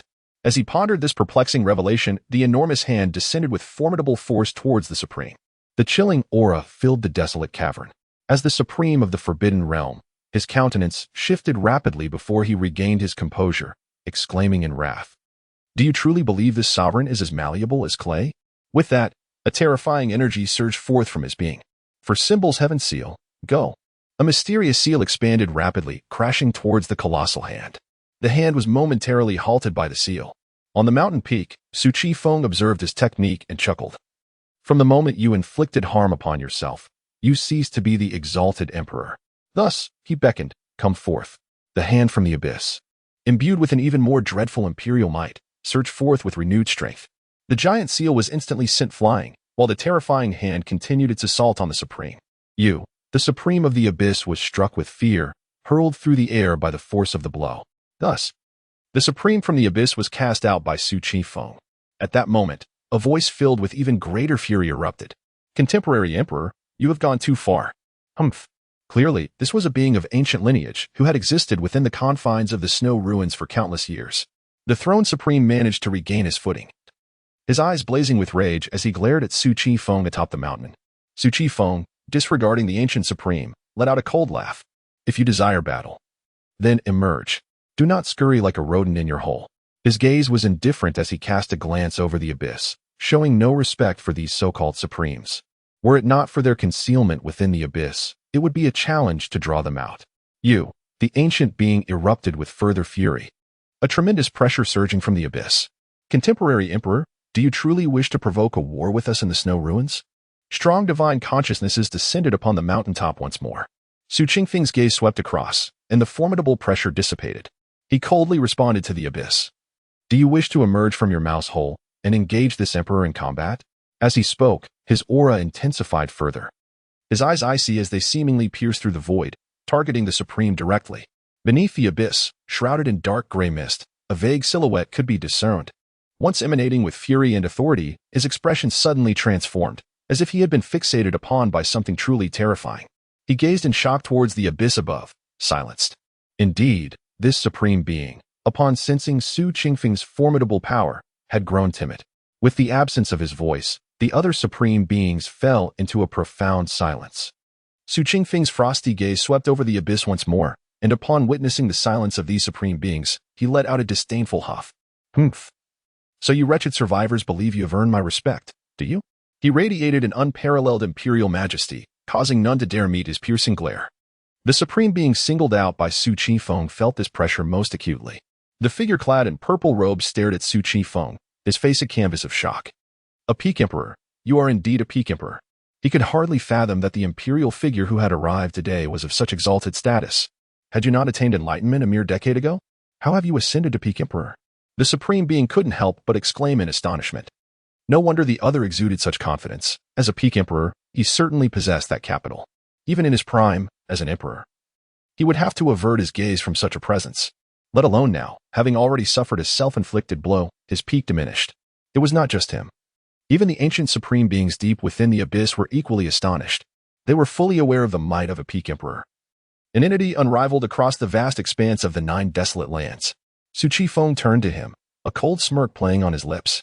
Ignorant fool. Why should this emperor not directly attain the realm of peak emperor? He then shifted his tone, becoming exceedingly fierce. So, do you still wish to act arrogantly? This emperor stands before you. Unleash whatever means you possess. Otherwise, you may find that your opportunities are fleeting. The supreme being regarded Su Chi Feng in silence. Although his heart quivered, his gaze remained fixed on Su Chi Feng, fearful that the latter might strike at any moment. He knew he was no match, not even in his prime. From his words, it seemed this emperor had no intention of letting him off lightly. Inwardly, he began to ponder his situation. Noticing the supreme being's silence, Su Chi Feng felt a tinge of disappointment, shaking his head as his gaze turned toward the abyss. And what of you? Is there anyone else who wishes to contest with this emperor? The abyss remained utterly silent, no supreme being daring to utter a sound. Go Yubai stood nearby, his expression one of profound shock as he gazed at Su Qingfeng, waves of emotion surging within him. This elder is truly an invincible emperor. An invincible emperor indeed. His canine form trembled with excitement. How fortunate I am to be in the presence of such an unparalleled, formidable emperor. His eyes burned with fervor. Meanwhile, the young girl, Yu Linglong, curiously observed Bai Go, then glanced at Su Qingfeng and the waning supreme being of the Forbidden Land. Seeing that the abyssal supreme had conceded, remaining silent, Su Qingfeng wore a look of disdain. Humph, since you choose not to reveal yourselves, then today, this emperor shall slay this supreme being right here. What can you do about it? With a voice steeped in indifference, he slowly turned to face the supreme in the purple robe. Upon hearing these words, the supreme was instantly consumed by rage. Do not be so arrogant, great emperor. Do you truly believe that we are powerless against you? If it comes to it, we shall perish together. His eyes flashed with fury as he cast a fierce glare at Su Qingfeng. Yet, to be candid, uncertainty lingered in his heart. If it were any other supreme being confronted by such a formidable emperor, he would not necessarily expect their assistance. Once they emerged from the abyss, their fates would no longer be in their own hands. A moment's carelessness could lead to an ultimate confrontation, where regardless of victory or defeat, they would meet their demise on the spot. The fish may inevitably perish, but the net need not necessarily tear. Chapter 76, Ultimate Sublimation. A cold smirk graced Su Qingfeng's lips. What does it matter if one achieves ultimate sublimation? Just observe who is willing to stand up for you at this moment. You are merely a collection of selfish and self-serving stragglers, foolishly claiming to possess dignity. How laughable. The world may perceive these so-called supreme powers as formidable and terrifying, yet to him, who dwells within the imperial realm, they appear as nothing more than that. You. The purple-robed supreme glared at him, momentarily at a loss for words. Indeed, as Su Qingfeng had asserted, no one would rise in his defense. He then turned towards the abyss and roared in fury, esteemed ones, do you truly wish to witness me, Shueshu, being vanquished one by the current emperors? Silence reigned within the abyss, with none of the supremes responding to the purple-robed supreme's outburst. The bitter wind howled, and an eerie stillness enveloped the surroundings. In that instant, he comprehended the harsh truth. He had been forsaken by the other entities of the abyss, with no one willing to speak on his behalf. How absurd, truly absurd. To pursue longevity for over 100,000 years only to find it all in vain. The purple-robed supreme laughed heartily, recalling his past as an unrivaled emperor who had once dominated the Nine Wastelands. Unrivaled. Yet, under the relentless passage of time, how ludicrous it now seemed. Gradually, he turned his gaze back, his countenance regaining composure as he faced Su Qingfeng. Confronting a peak emperor, his fate had already been sealed. Yet he refused to succumb to a disgraceful and pitiful demise. Even after barely enduring for countless years, his life could not conclude in such a wretched manner. He remained an unparalleled powerhouse, an existence of supreme authority. I, the Four Symbols, disdain to be among your ranks. Today, the sovereign has resolved to die standing. In the near future, you shall inevitably follow in my footsteps. He cast his gaze towards the abyss, unleashing his final, maniacal laughter. At this moment, he was left with no option but to achieve ultimate sublimation, engaging in a climactic battle. The aura surrounding the purple-robed supreme gradually intensified, and the once despondent figure began to radiate vitality. I am the emperor of this era, known as the Four Symbols. Might I inquire of your esteemed names? His eyes grew increasingly profound and sharp. In the blink of an eye, he had reached ultimate sublimation, restoring his strength to that of an emperor. The weariness had vanished, replaced by the majesty of a supreme ruler. Yet he was acutely aware that this state could be maintained for but a single battle. The white dog, witnessing this transformation, stared in shock at the now sublimated purple-robed supreme. What? He is the Four Symbols Emperor from 150,000 years ago. I never imagined he still lived, concealed within the forbidden zone of Shueshu. Clearly, the name of the Four Symbols Emperor was not unfamiliar to it. Hailing from the celestial phenomenon Sacred Clan, he had once been a figure of extraordinary talent, reigning over the Nine Wastelands for 2 millennia. It was astonishing to discover that such an invincible being had also survived in this forbidden land. Su Qingfeng's gaze fell upon the purple-robed supreme, or rather, the Four Symbols Emperor. In that moment, he truly resembled an emperor of unparalleled might. Ah, for Symbols Emperor, now you have earned my respect.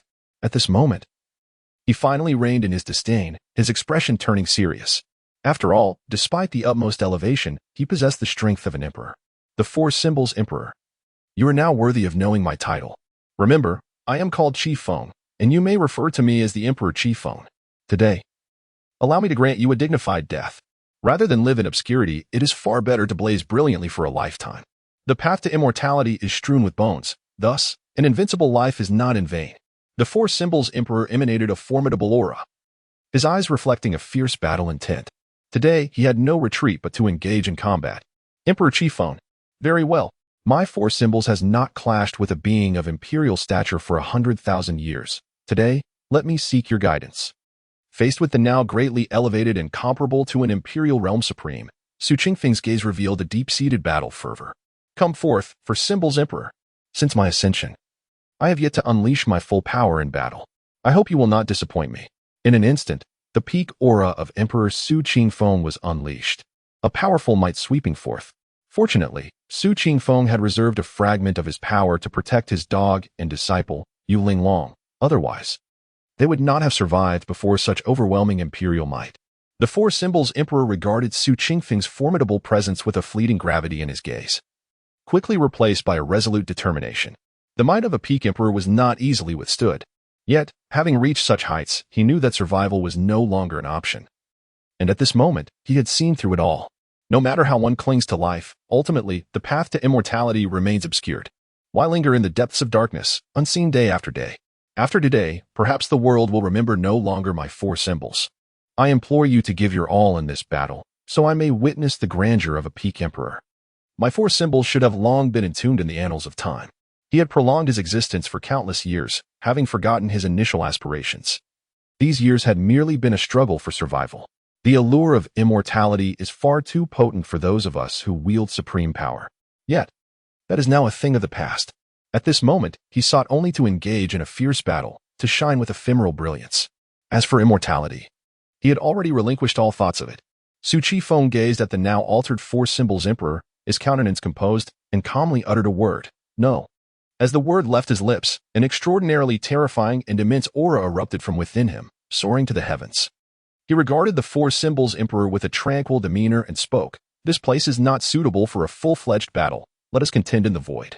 Should two imperial beings clash in the northern wasteland, not only would it risk shattering the realm, but countless lives would also be imperiled. This was not what Su Qingfeng wished to witness. "That suits my intentions perfectly," responded the four symbols Emperor with a nod. With the acknowledgement from the four symbols Emperor, Su Qingfeng stepped forth, instantly reaching the sky. He struck the void with a punch, shattering it in an instant, creating a vast rift. He glanced back at Yu Linglong, enveloping her and the white dog in a protective white light. "Wait for my return here." Having spoken, he stepped into the void passage, vanishing from sight. The sovereign of the four symbols glanced back at the abyss, devoid of any lingering attachment, before stepping into the void himself. After their departure, a sigh echoed from within the depths of the abyss. Alas, it is not that we do not wish to rescue, but rather that we are powerless to do so. Faced with such invincible beings as the Peak Emperors, they possessed no chance of victory. It was far better to observe the unfolding events than to venture forth to meet certain death. Within the depths of the forbidden abyss, the gaze of terrifying entities focused upon the void, all eager to discern the true nature of that Peak Emperor. Chapter 77, The Earth-Shattering Battle in the Infinite Void. Su Qingfeng stood suspended in midair, exuding an aura of terrifying power. Opposite him stood the four symbols Emperor. Despite possessing formidable strength and authority, his presence paled in comparison to Su Qingfeng, whose might was evidently superior, perhaps by several measures. In the next moment, a square seal materialized before the four symbols Emperor. A manifestation of his path to enlightenment, the four symbols heavenly seal, an unparalleled divine weapon.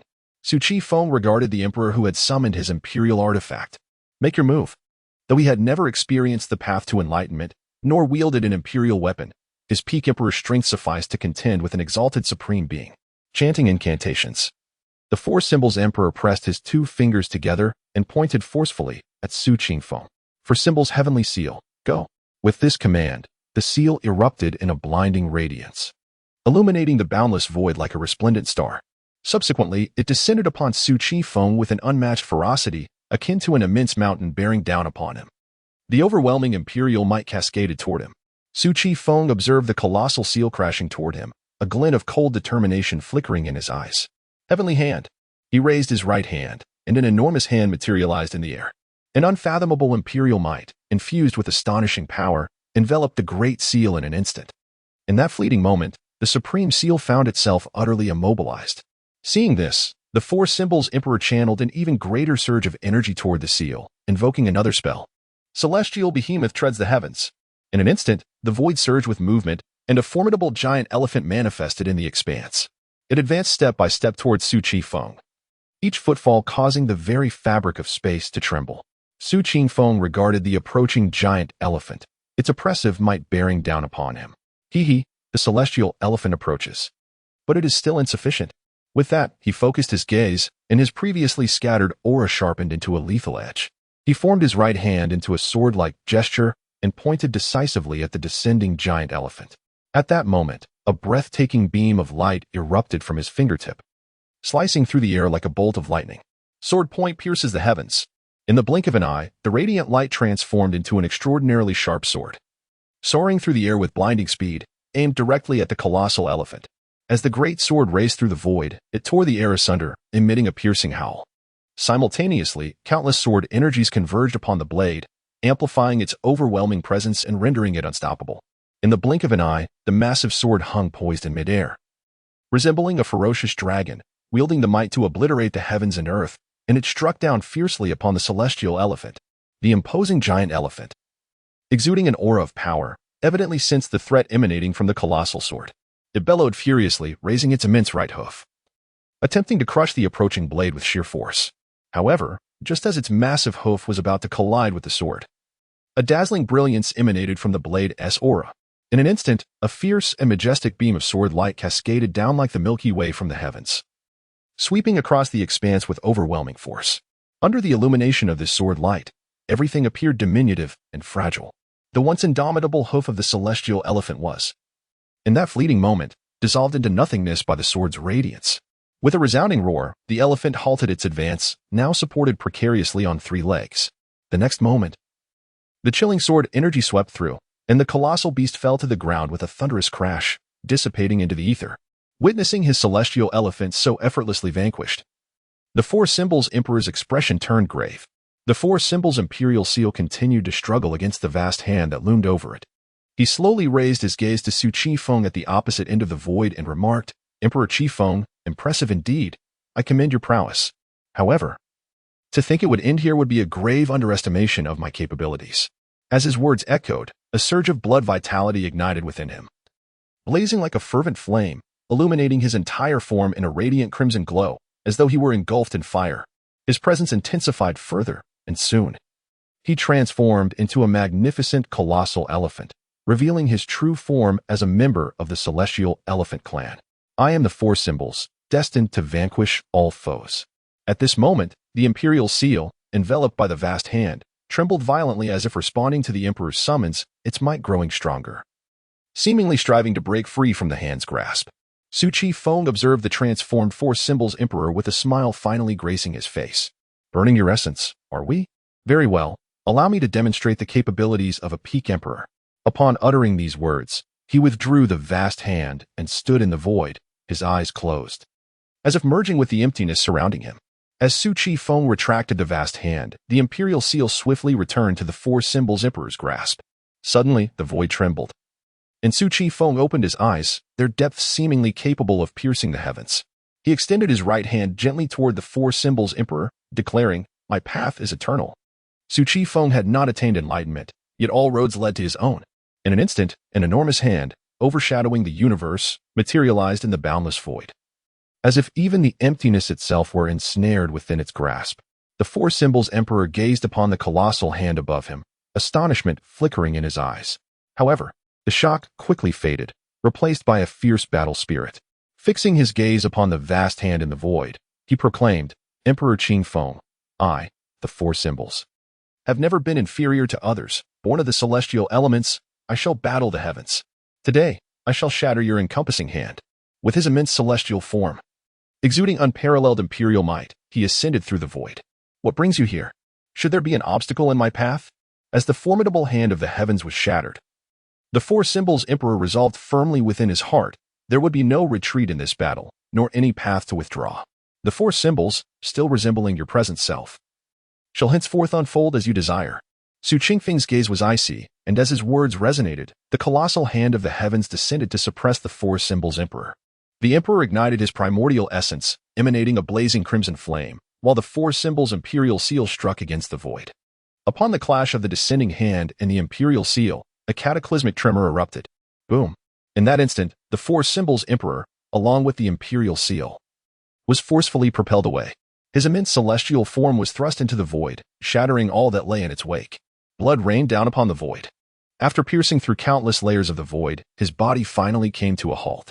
With one strike from the heavenly hand, he was grievously wounded and, having exhausted his primordial essence, had reached the pinnacle of his transformation. At this moment, he could no longer muster the strength to continue the fight. The four symbols emperor, enduring the agony of his injuries, rose to his feet and laughed towards the heavens, exclaiming, "Ha ha ha, Emperor Qifeng, having engaged in this battle in my lifetime, I have no regrets."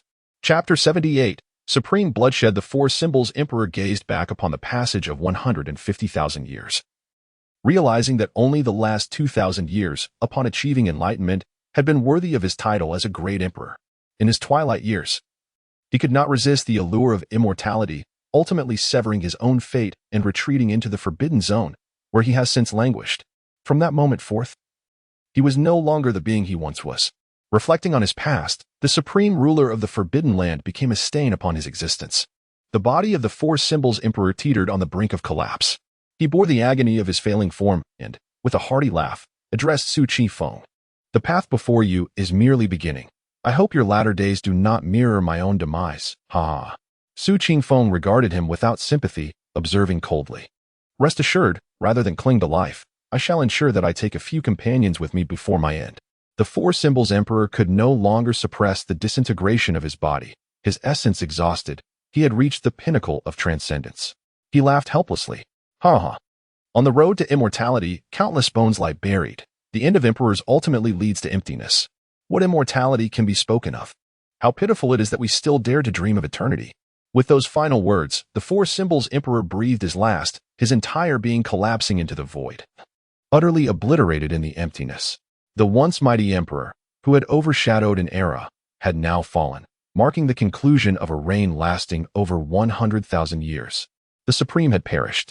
Su Qifeng remained silent, watching the dissipating form of the four symbols emperor vanish into the wind. No trace of the emperor remained in the void, save for the dim four symbols imperial seal, which seemed to mourn the loss of its master. Slowly, Su Qifeng withdrew his gaze and collected the imperial seal. "In the future, I shall seek another fated individual for you." With that, he stepped forth and vanished into the vast emptiness. In the external world, as Su Qifeng clashed with the formidable four symbols emperor, countless astonishing omens erupted. The various sovereigns within the depths of the snow abyss fell into a profound silence upon witnessing these phenomena. They were well aware that the four symbols emperor's famed killing move was the celestial treading upon heaven, wielded through his imperial weapon, the four symbols seal. Clearly, the pressure exerted by this peak emperor had become overwhelmingly fierce, leading to a life-or-death confrontation. The anomalies in the void surged forth as the celestial phenomena unfolded, causing countless beings to gaze skyward. In the northern wilderness, numerous powerful individuals looked to the heavens. The sight of the celestial phenomenon shook them profoundly. In the flying snow sacred land, thousands of sage-level experts were roused from their slumber by the breathtaking spectacle. The sage king ancestor gazed at the horizon, his weathered visage now etched with astonishment. The celestial spectacle heralded the arrival of the four symbols emperor. He was still alive. His gaze fell upon the north, where the snow abyss was situated. Upon this realization, everything became clear. Who would have thought that the unrivaled emperor, who once overshadowed the 9 wastelands, would ultimately choose to sever his own cultivation and conceal himself within the forbidden zone? Yet, in the next moment, doubt crept in. He understood that the supreme being of the forbidden land would not act lightly. Moreover, it seemed that this was more than a mere skirmish. Who could compel the sovereign of the forbidden zone to exert such immense effort? The flying snow sacred land was not the only one affected. In the northern wasteland, a cataclysmic disturbance has awakened the powerful members of the Snow Fox sacred clan, who gaze perplexedly at the celestial anomalies unfolding in the void. Other factions within the northern wasteland share in their bewilderment, yet none dare venture into the snow ruins forbidden zone to uncover the truth. The sheer presence of such formidable beings could incinerate them instantly. The tremors emanating from the northern wasteland are not only felt by its inhabitants, but also resonate across the other 8 wastelands, instilling a palpable fear of the spatial fluctuations. Could this be the onset of an imperial battle? Countless powerful figures are struck with trepidation, their hearts stirred by the thought of the enigmatic emperor who had transcended a decade prior. If a confrontation is indeed taking place, it could only signify one possibility: the supreme being of the battle-forbidden zone.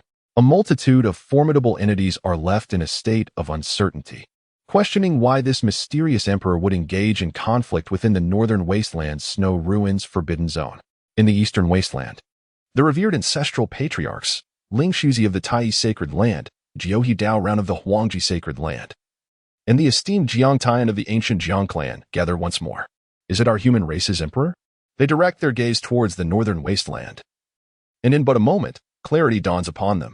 It must be the emperor waging war against the ancient forbidden zone. Ling Shuzi's eyes brim with astonishment at the spectacle of countless anomalies piercing the void, celestial phenomena trampling the heavens, akin to a colossal entity towering amidst the skies. Throughout the eons, the emperors of our human race have engaged in campaigns against the forbidden zones, yet even those of unparalleled brilliance have been unable to pacify such regions. A flicker of concern crosses Jiang Tian's countenance. Can our current emperor succeed where others have failed? For millennia, the exploits of human emperors have been chronicled only in ancient texts or recounted by those who have lived for ages. Jiuhe Daoren burst into laughter, exclaiming, "If the emperor dares to venture into the forbidden zone alone, it signifies his confidence. Even if he cannot overpower his foes, he possesses the means to retreat unscathed. Why should we fret? The capabilities of the emperor surpass their imagination, and thus there is no need for unnecessary worry." On this day, innumerable powerful beings sensed a monumental clash within the void of the northern wasteland. Each anomaly of the battle astonished the world, celestial phenomena treading upon the heavens, and colossal hands obscuring the sun.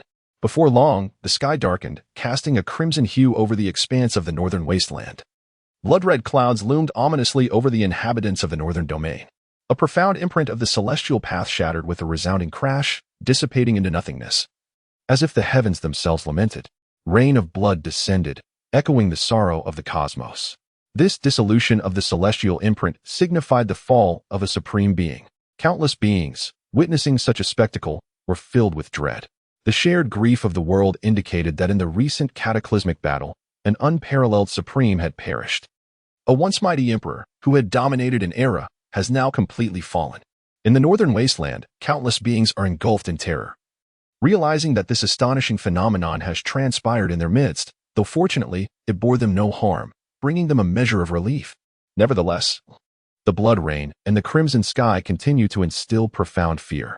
At the flying snow sacred land, the ancestral patriarch gazes gravely towards the snow ruins forbidden zone. A supreme has indeed fallen. This implies that the mysterious emperor has triumphed. The great struggle of the world may have encountered unforeseen changes. For humanity, is this a blessing or a curse? In the various forbidden zones, the supreme beings awaken one after another, witnessing the heavens and earth mourn in unison, the sky weeping with blood. It is inevitable that a sense of melancholy arises within them. The bloodshed of the supreme signifies that they too are not immortal, destined to eventually return to the cosmos. Chapter 79, The Efficacy of the Snow Lotus in the Southern Desolation Region, within the ancestral land of the celestial phenomenon Holy Clan. An elderly celestial phenomenon great sage suddenly trembled, for he sensed the last lingering connection between their sacred clan and the 4 symbols emperor had finally severed. He raised his gaze towards the northern desolation, a hint of sorrow reflected in his eyes. Alas, our clan's emperor has finally perished, over 100,000 years ago.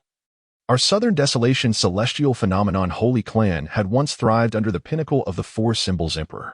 However, in his twilight years, the 4 symbols emperor, in pursuit of immortality, forsook their sacred clan, severed his own cultivation, and concealed himself in a forbidden realm.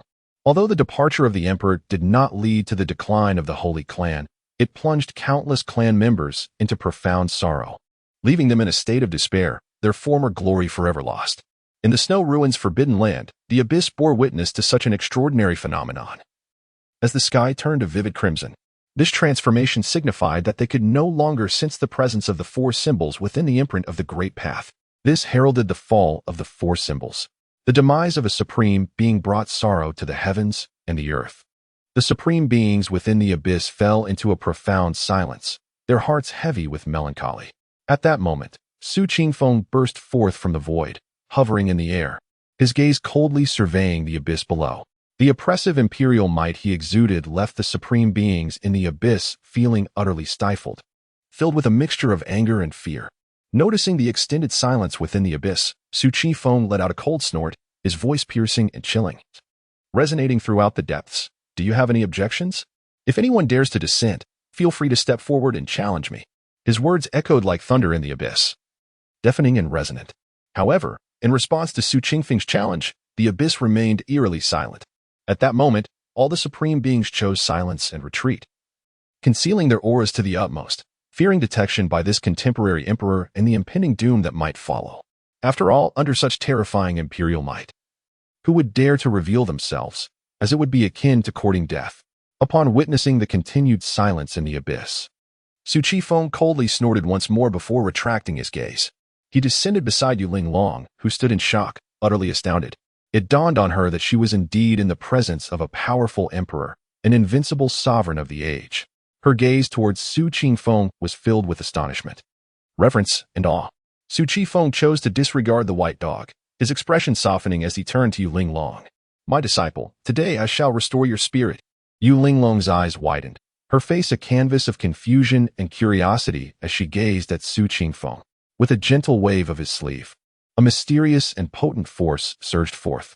Su Qingfeng fixed his gaze upon the distant nine-colored snow lotus, his voice deep yet authoritative. Nine-colored snow lotus. You must be aware of my intent. Should you fail to heal my disciple, do not blame me for uprooting you entirely. The nine-colored snow lotus seemed to comprehend Su Qingfeng's words, its verdant leaves gently swaying as if nodding in acknowledgement. In an instant, the once tightly closed nine-colored lotus suddenly blossomed, revealing a kaleidoscope of vibrant petals that unfolded like a dream, radiating an enchanting glow. The petite figure of Yuling Long gently descended to the center of the lotus. In stark contrast to the grand and resplendent nine-colored lotus, her form appeared diminutive. Just as Yuling Long curiously surveyed her surroundings, an unexpected occurrence unfolded. The nine colorful petals began to slowly converge. Before long, the entire lotus enveloped Yuling Long completely within its embrace. Seeing the lotus's intuitive response, Su Qingfeng felt a sense of reassurance. He could distinctly sense the friendly aura emanating from the nine-colored snow lotus, while also perceiving subtle changes occurring within Yuling Long, cocooned inside the flower. Su Qingfeng settled into a meditative posture, casting his gaze once more into the depths of the abyss.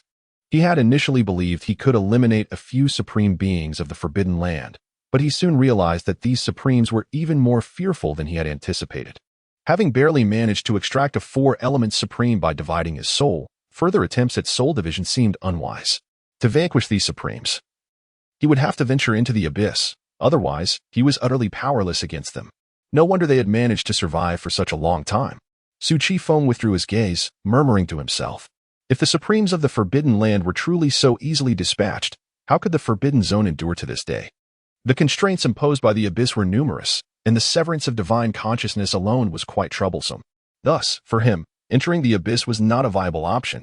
Only if the emperor faced insurmountable obstacles in his later years would he consider descending into the abyss to sacrifice a few supremes for his own safety. The abyss remained silent and indifferent. Su Qingfeng chose to disregard the supremes lurking within. However, it wasn't long before there was movement within the closing lotus. Su Qingfeng directed his consciousness into the lotus, witnessing the nine petals releasing a mysterious energy that gradually mended Yuling Long's soul. Yuling Long sat cross-legged, eyes closed, absorbing this enigmatic energy. Her delicate face shifted through expressions of sternness and tranquility. It appeared that the injury to my disciple's soul was far more severe than I had imagined. The nine-colored snow lotus had now invoked a fragment of the source medicinal properties of an immortal elixir. It would likely take more than just a day or two for her to fully recover. Very well. She could remain in the confines of the snow ruins for a few more days. Su Qingfeng was unperturbed. He feared that the supremes within the abyss would find the next few days quite unsettling. The white dog, having quelled its shock, observed the emperor's still form, hesitating to make a sound for fear of disturbing his rest. It gazed at the nine-colored snow lotus, feeling a sense of anticipation. It mused, the opportunities bestowed upon my master in this lifetime are truly extraordinary. To be accepted under the tutelage of the emperor, who would dare to breach the Forbidden Land and slay supremes for my master's sake. It felt fortunate that its master, Yuling Long, had encountered such a remarkable existence. In her previous 8 lifetimes, her greatest strength had barely reached the realm of a great sage, never once attaining the status of a quasi-emperor. As time inexorably passes, the expression of the jade bell within the lotus grows increasingly cold. Meanwhile, the enveloping 9-colored lotus dims in hue. In the abyss, several ancient sovereigns engage in hushed deliberation. Gentlemen, shall we simply let this matter rest? The mature 9-colored lotus is beyond preservation. If you possess the strength to contend with that peak emperor, why did you remain silent earlier? A disdainful laugh echoes through the darkness. Just then, a more ancient presence interjects, silencing the tumultuous whispers, restoring tranquility. Upon hearing these words, the sovereigns fall into an immediate silence. The ancient being continues, the 4 symbols have already fallen. We ought to maintain a low profile. What is a mere 9-colored snow lotus? In a millennium, it shall be reborn, and I can afford to wait. This ancient sovereign, whose identity remains a mystery, is the most venerable entity within the snow ruins' forbidden domain. In times past, other sovereigns would afford him a measure of respect, for there exists disparity among the sovereigns. A peak emperor in this era, I can also afford to wait, much like the unparalleled ancient cloud emperor among the human race, invincible in his time. Yet ultimately, he too met with bitter regret in his twilight years. Let us not forget, we are the least in one of time. Now, disperse, let us be discreet. While there may be no eternal emperors, there are indeed timeless sovereigns. With that, the ancient presence withdrew into silence. Indeed, there may be no eternal emperors in this world. Yet they can endure eternally, and that is sufficient. Chapter 80. The reincarnated body. 10 days later, the petals of the 9-colored snow lotus dissipated, their energy fading away and scattering into the void, leaving behind only a lotus platform. Upon this platform sat a diminutive girl, appearing to be merely 6 or 7 years of age. Her petite figure remained poised in tranquil meditation, radiating an intensely chilling aura that sent shivers down one's spine. Yet within this coldness lingered an indescribable essence of reincarnation, as if she were the sovereign of life and death. In the next moment, the seemingly unremarkable girl suddenly erupted with a formidable force from within. Her body, as if lifted by an unseen hand, began to ascend slowly. In the blink of an eye, she shattered all barriers and directly reached the 9th heaven of the divine platform. Such a remarkable elevation in realm was utterly astonishing. Simultaneously, bizarre phenomena began to unfold in the void. Layers upon layers of space, as if drawn by an unknown power, started to transform and evolve. A dazzling beam of light streaked across the sky, revealing the path of reincarnation to the onlookers. This path meandered into the infinite distance, imparting a sense of profundity and mystery. At the deepest recesses of the void, a magnificent and enigmatic palace flickered into view. This palace, seemingly traversing from ancient times, emanated an aura of age-old solemnity. Its emergence resembled the long-anticipated return of the fabled temple of reincarnation. As such a breathtaking spectacle manifested, the supreme beings dwelling in the abyss turned their gazes skyward once more. Upon beholding the girl upon the lotus platform, astonishment swept through them all. Could it be the reincarnated body? One of the supreme beings gasped, and it appears she has undergone 9 cycles of reincarnation, on the verge of achieving her ultimate form. The reincarnated body, having experienced 9 cycles, represented an extraordinary feat, verging on defiance of the heavenly laws. Each cycle was fraught with insurmountable trials, never to be traversed lightly. Thus, a reincarnated body that could withstand 9 reincarnations was exceedingly rare and immensely powerful. It became clear that the contemporary emperor had descended into the forbidden zone of the snowy abyss for the sake of this reincarnated body. This is dire. She is about to complete her 9 cycles. One among them exclaimed. This individual was destined to attain the path of the Supreme Emperor, embarking on the most enigmatic journey of reincarnation. Finally, an ancient supreme being, awakening from a dreamlike state, cried out in realization. Should this reincarnated body truly cultivate to the pinnacle and successfully ascend to imperial status, the forthcoming epochs, perhaps spanning 100,000 years or even longer, would undoubtedly belong to her glorious reign. The convergence of all cycles, a defiance of fate. This is dire. The reincarnated body is on the brink of awakening completely. Even an ancient supreme being within the abyss could not hide their shock. Yet, amidst the profound terror of the supreme beings, a sudden purple light shot up into the sky. Upon closer inspection, it became evident that a colossal, dark purple cauldron emerged from the depths of the abyss, shooting forth with alarming velocity. The moment this purple cauldron appeared, it radiated an overwhelming and heart-stopping might. Akin to a towering mountain bridging the heavens and the earth, seemingly intent on suppressing the cataclysmic phenomenon triggered by the reincarnation body with its astonishing power. Humph.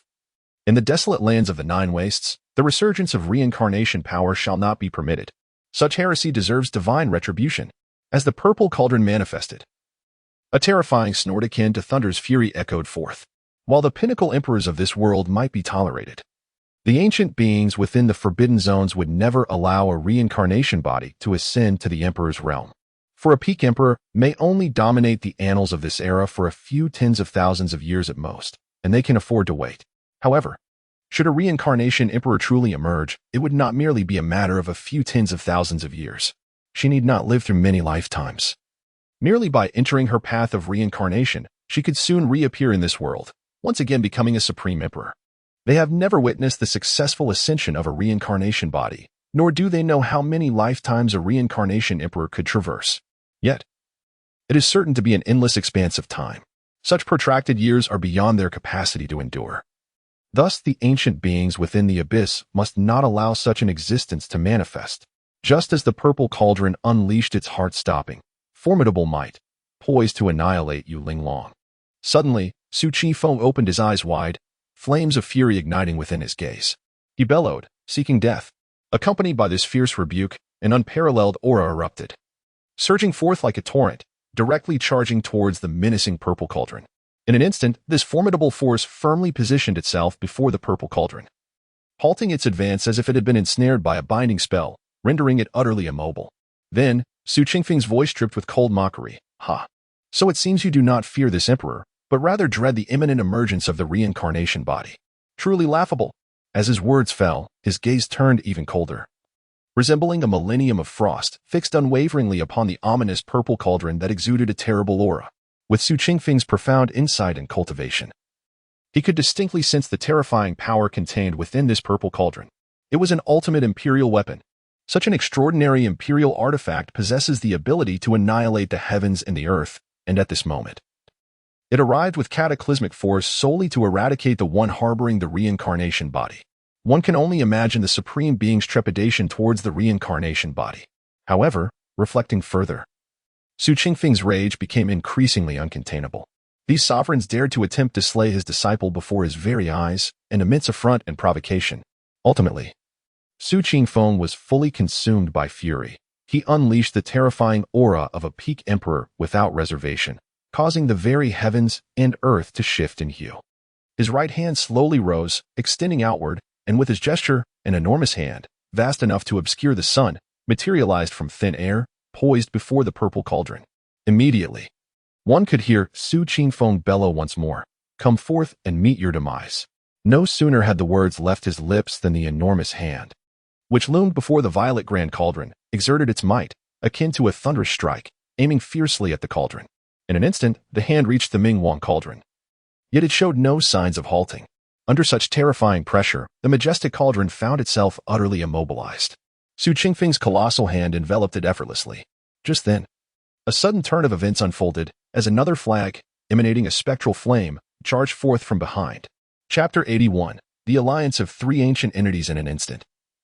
A formidable and terrifying attack surged towards the location of Yuling Long. At this critical moment, Su Qingfeng's figure flickered, and he appeared above Yuling Long in the blink of an eye. "Cowardly wretches!" he thundered, his eyes gleaming with a chilling radiance. Without hesitation, he raised his left hand and struck out towards the void with force. A resounding boom echoed as an astonishing surge of energy erupted from his palm, akin to a roaring dragon lunging forward. In the next moment, he radiated an unparalleled divine might, subduing the Ming Huang Ding and the mysterious banner on the spot. However, at that very moment, an ancient and distant voice suddenly emanated from the unfathomable abyss. The voice seemed to traverse endless time and space, imbued with a sense of antiquity and authority. "Qingfeng, today she shall surely perish. You cannot protect her, as I declare." Upon hearing this voice, Su Qingfeng's expression remained as cold as ice, unwavering and devoid of emotion. "You are free to try?" he retorted coolly, his voice reverberating like thunder, deafening in its intensity. What folly it was to underestimate his invincibility. It was an absolute truth.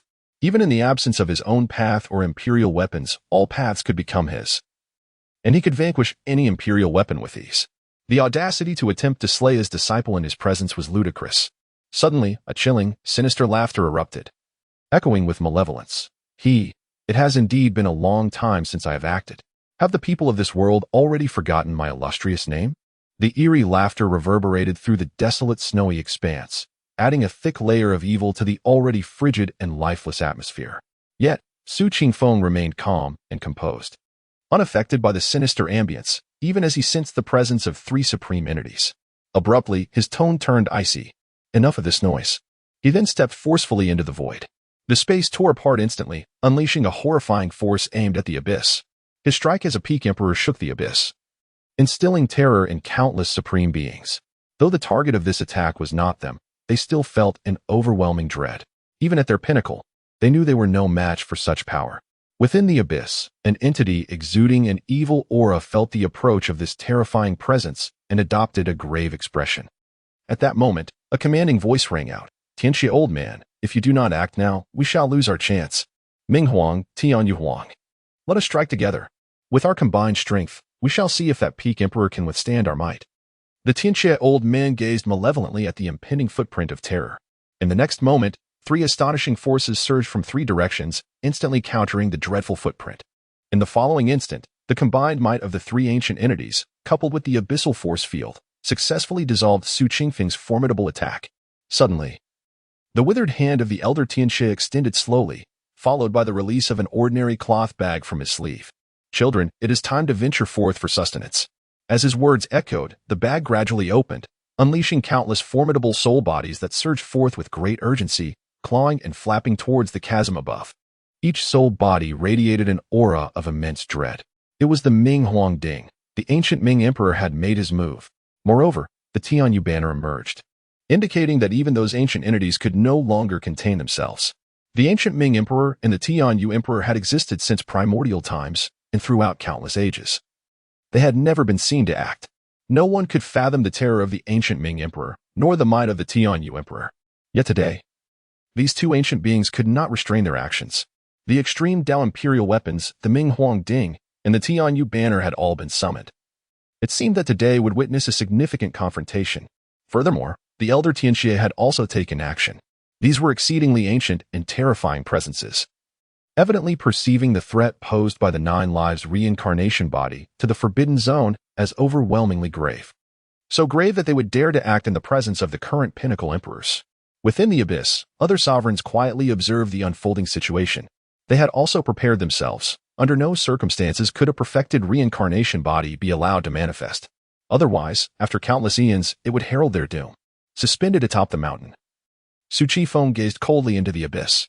Before long, terrifying soul bodies erupted from the depths, hurtling towards his mountain peak. This was not the end.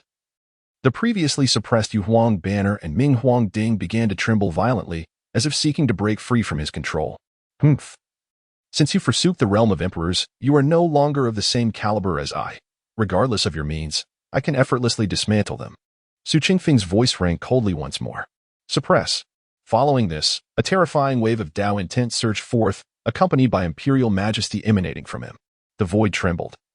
Even the snowy ruins appeared to be sealed, rendering the two violently shaking imperial weapons immobile once more. Subsequently, another wave of terrifying power surged towards those soul bodies, causing them to sense an overwhelming threat.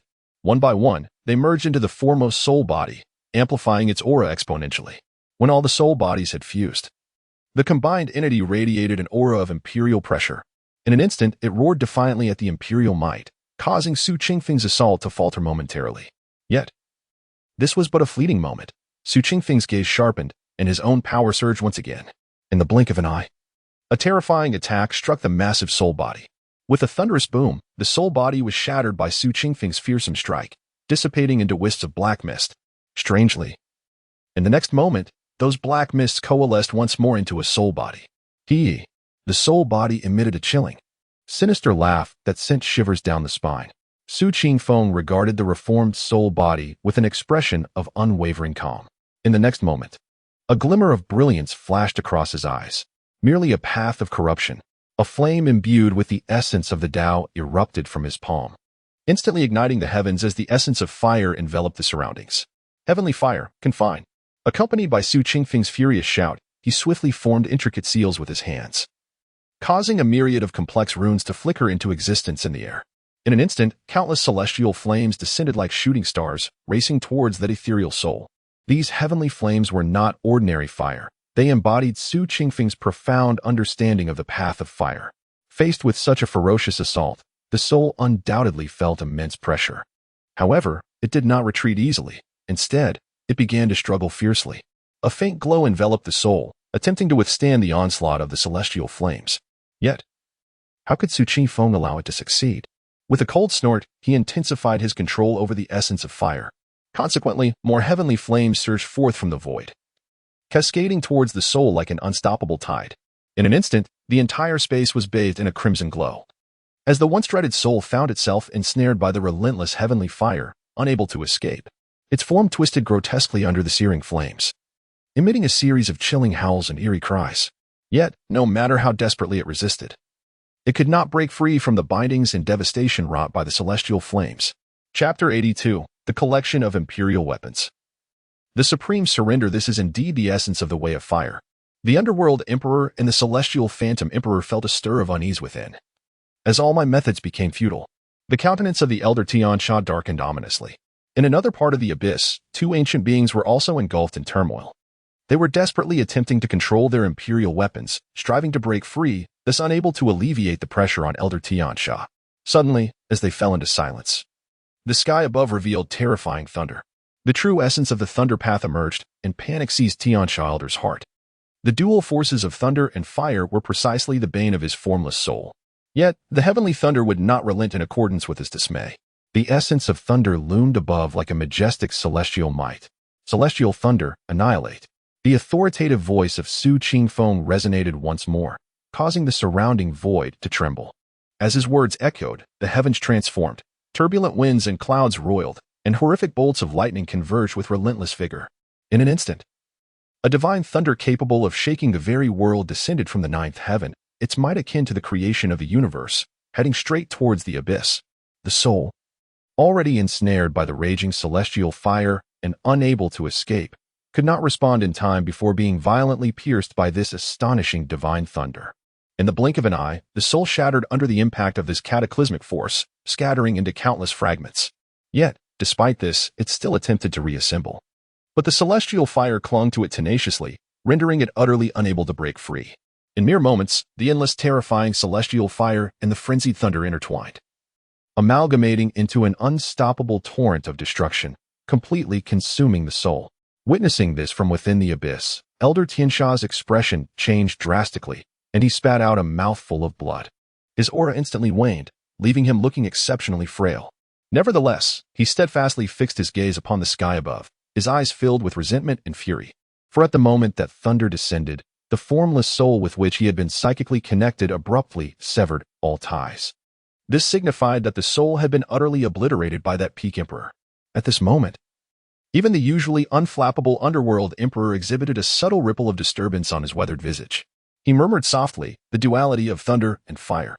This Emperor Qingfeng is indeed remarkably formidable. Faced with such a powerful entity, it will be a challenge to slay that reincarnated body today. Any ordinary emperor, with merely those techniques, would have been overwhelmed. Yet, it was evident that the being outside was no ordinary emperor, but a peak emperor wielding the duality of thunder and fire. Underworld emperor, do we have any recourse? The Celestial Phantom Emperor's imperial weapon remained suppressed by that emperor, rendering their other measures utterly inconsequential in the eyes of the unparalleled sovereign. Unless all three of their true forms engaged.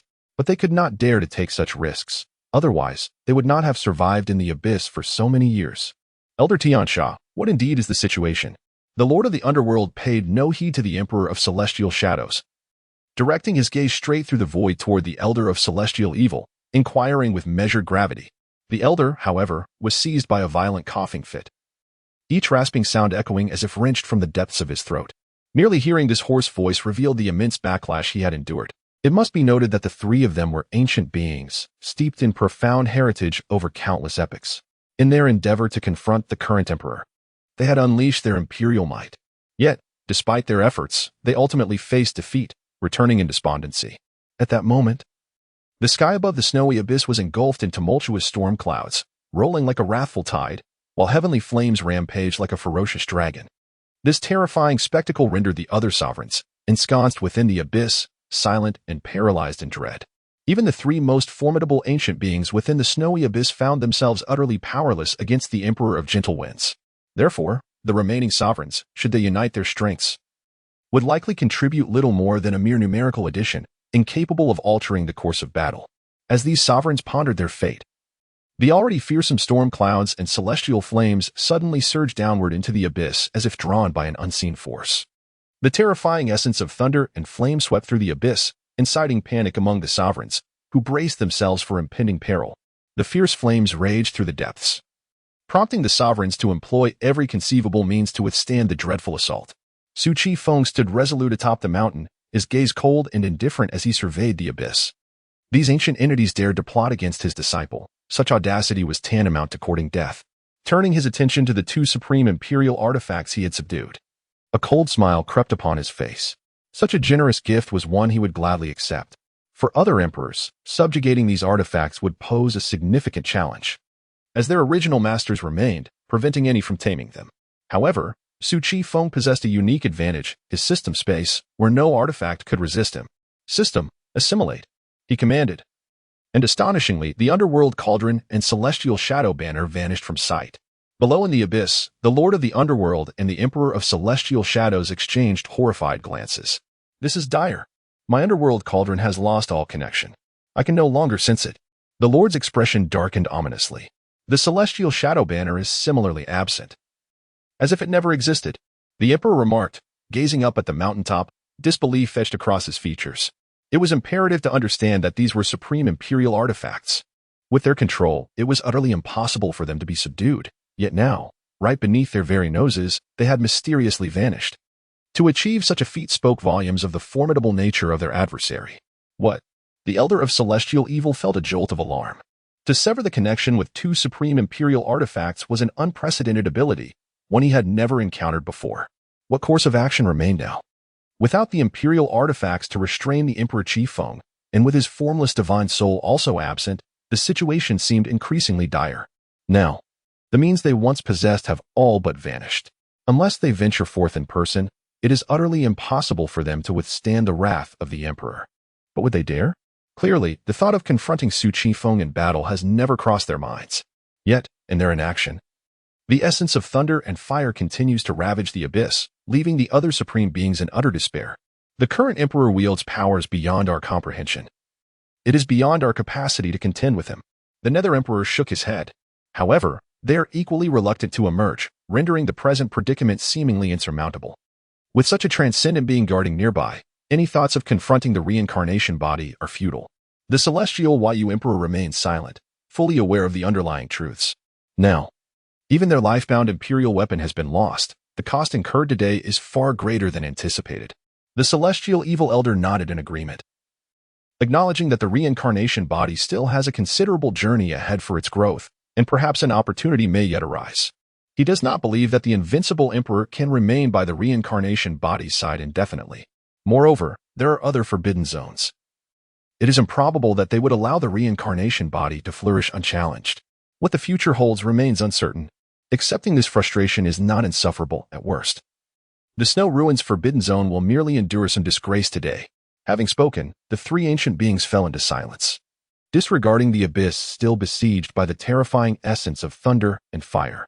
Although the Supremes are indeed in agony, they should have no trouble withstanding these forces. They merely find themselves in a rather precarious situation. Chapter 83, Bloodstained Forbidden Zone. Atop the mountain, Su Chi Feng gazed coldly into the abyss, observing the three immortal beings that had fallen silent. Yet, his wrath had not entirely dissipated. Humph, the old immortals.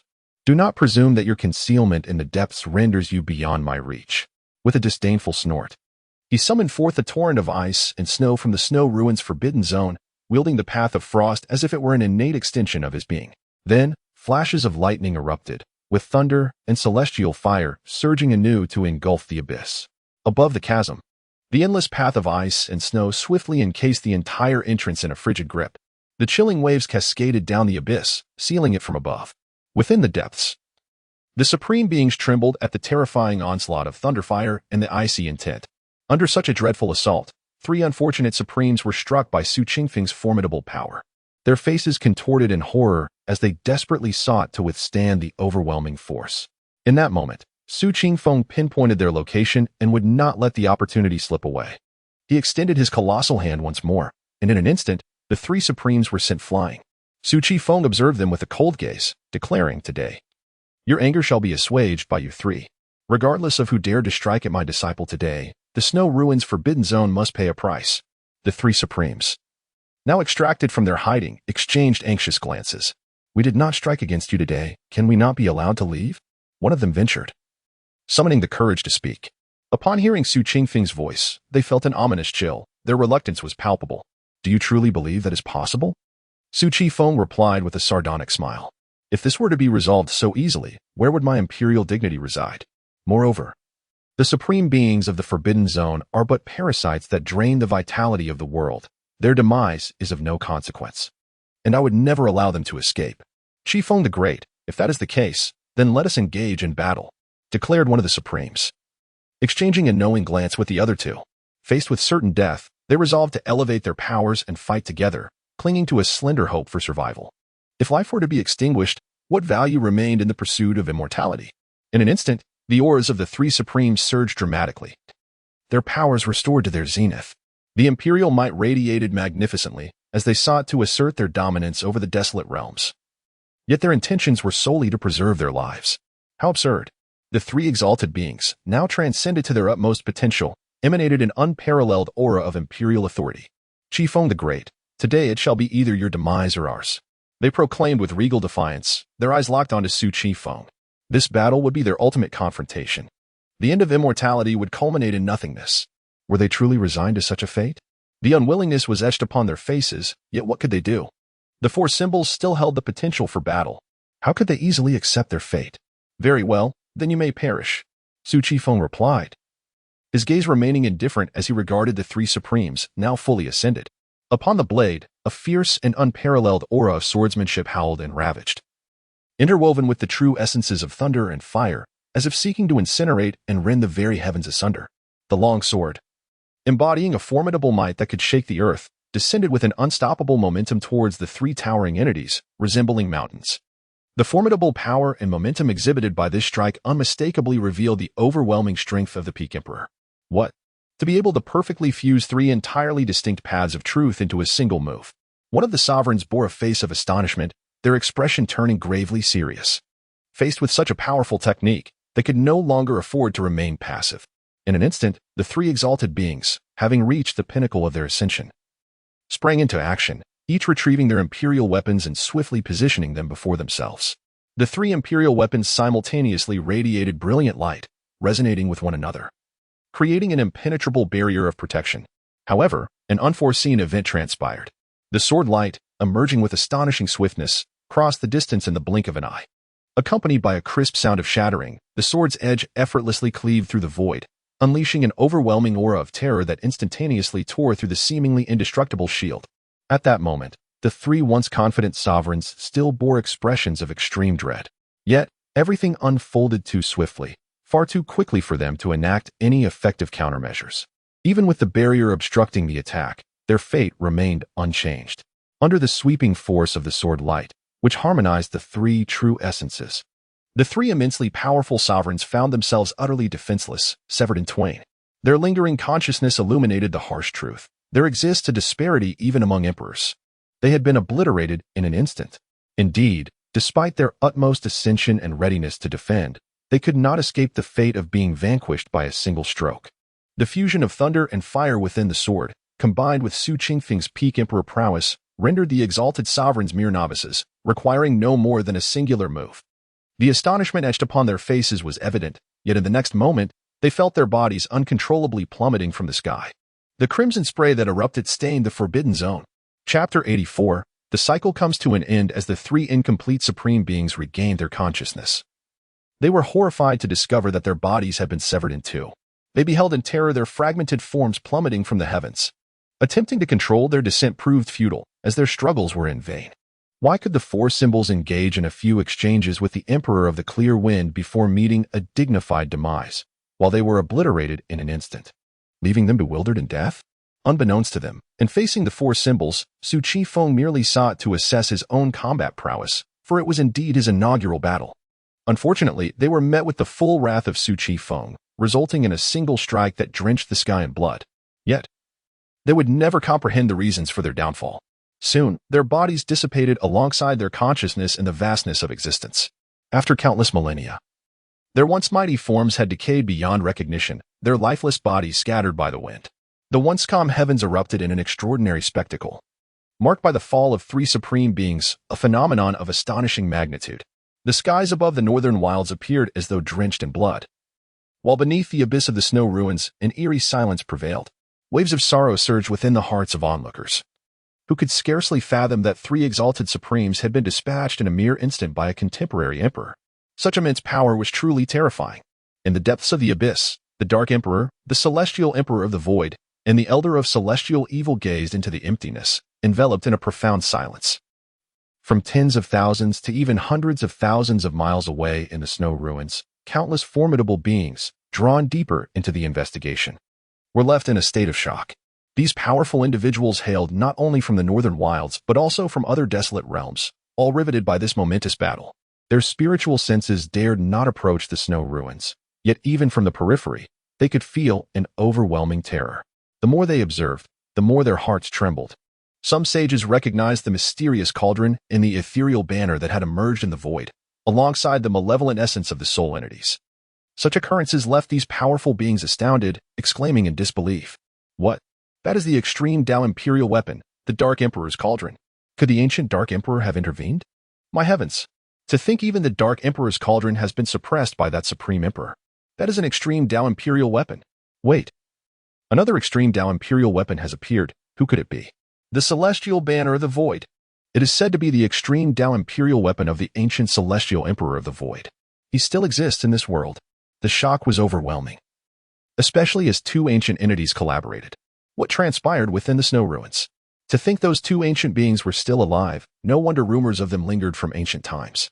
But wait, there was also a potent and terrifying malevolent presence. What could that be?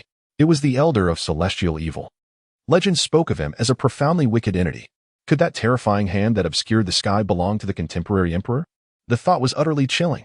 These are the renowned ancient beings from tens of thousands to even millions of years ago.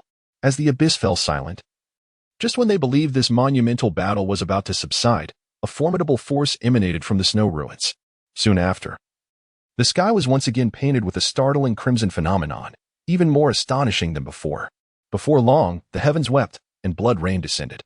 They were once again taken aback. Another supreme being had fallen. The supreme bled, and not just one. Who could it be that had succumbed? Could it be that the three ancient existences had completely perished? Countless powerful beings found themselves murmuring this question. Yet, the consecutive fall of several supreme beings today, along with the unprecedented battle, left them utterly perplexed. They could not comprehend why such a cataclysmic conflict had erupted within the snow ruins. Above the snow ruins, Su Chi Feng cast a cold gaze upon the three supreme beings he had vanquished. Humph, if this emperor does not show you some color. Do you truly believe me to be easy prey? The strength of a peak emperor is not merely for show. His frigid gaze swept across the abyss, discovering that it had long since fallen silent, with no other supreme daring to make a sound. He let out a cold snort, the fury in his heart gradually subsiding. And then he withdrew his gaze.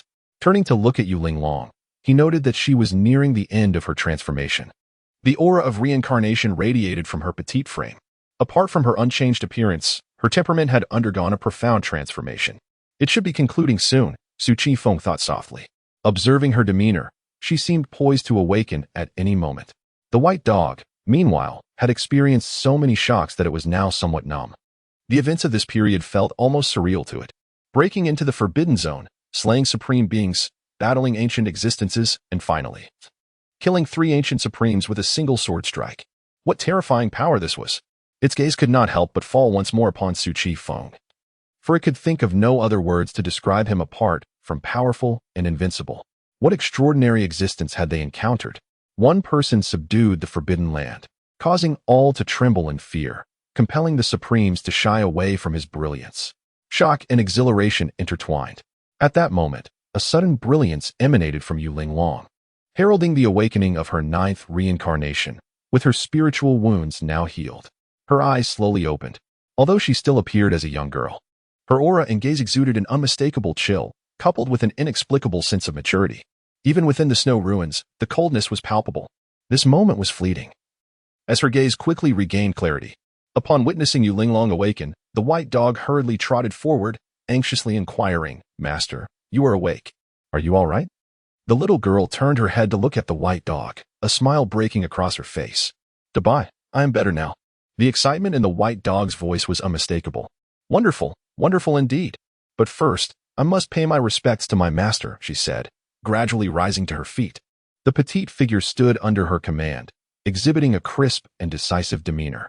She gradually bowed before Su Qingfeng, proclaiming, "Disciple Yulinglong, paying respects to my esteemed master." Although she had previously healed her soul's wounds amidst the nine-colored snow lotus, she was not oblivious to the events that transpired in Shueshu. Everything her master had done for her was etched deeply in her heart. She had never anticipated that in this cycle of reincarnation, she would have the fortune to become a disciple under such an invincible emperor. Upon witnessing Yulinglong's return to normalcy, Su Qifeng chuckled, "Ah, my dear disciple. It's wonderful to see you well again. Please rise." Observing Yulinglong, his countenance grew increasingly satisfied.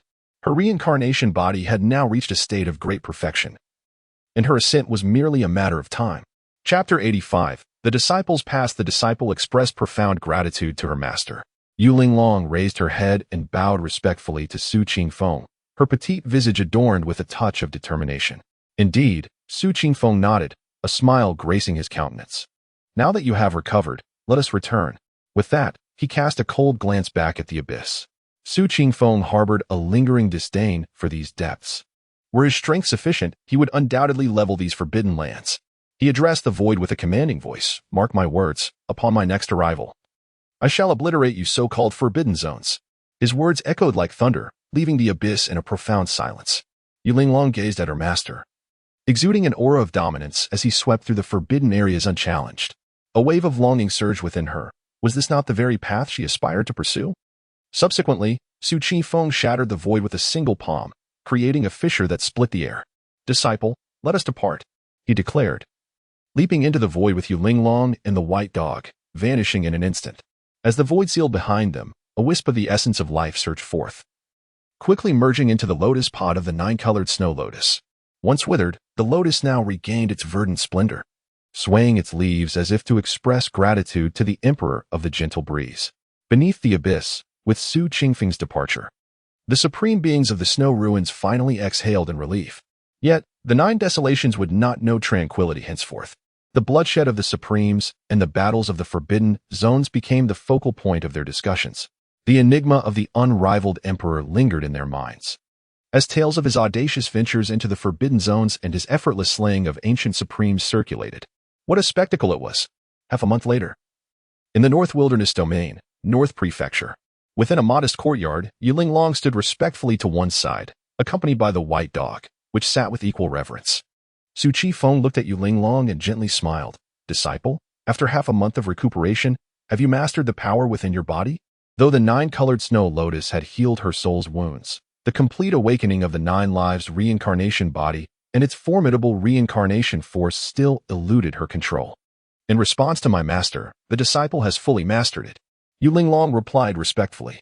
Her petite frame no longer exhibited any trace of the reincarnation aura. All of it was contained within her being. Furthermore, the memories of her 8 past lives had awakened entirely, making the mastery of the reincarnation force far simpler based on her previous experiences. "Well done," Su Qingfeng nodded with a gentle smile. "Having traversed 8 cycles of reincarnation, I trust you have forged your own path. Thus, I shall not impose any further teachings upon you." "Yes, I understand," Yulinglong responded with a nod. The path of reincarnation in her heart had become clear. Following her own journey would undoubtedly lead her to the realm of the emperors. Seeing her acknowledgement, Su Qifeng continued, "That is good to hear. For the next 10 years, remain by my side." Although he could not directly assist her on her path of reincarnation, he was indeed able to provide aid in matters concerning cultivation resources. Furthermore, there existed a certain degree of interconnectedness among various paths, and perhaps he could offer some insights. Upon hearing this, Yulinglong's small face brightened with joy, and she promptly replied, "Yes, master. Remaining by the side of her esteemed master in the realm of the great emperor would be immensely beneficial for her. Whether in the pursuit of spiritual cultivation or martial skills, she would receive guidance, undoubtedly leading to a significant enhancement of her strength. At present, she had already attained the 9th level of the divine platform, and reaching the saint realm was merely a matter of time. Su Chi Feng continued with a gentle smile, "Disciple, now that you have become my apprentice, there are certain matters I should share with you. I hail from the Tianhe sect in the East Wilderness, Sangzhou.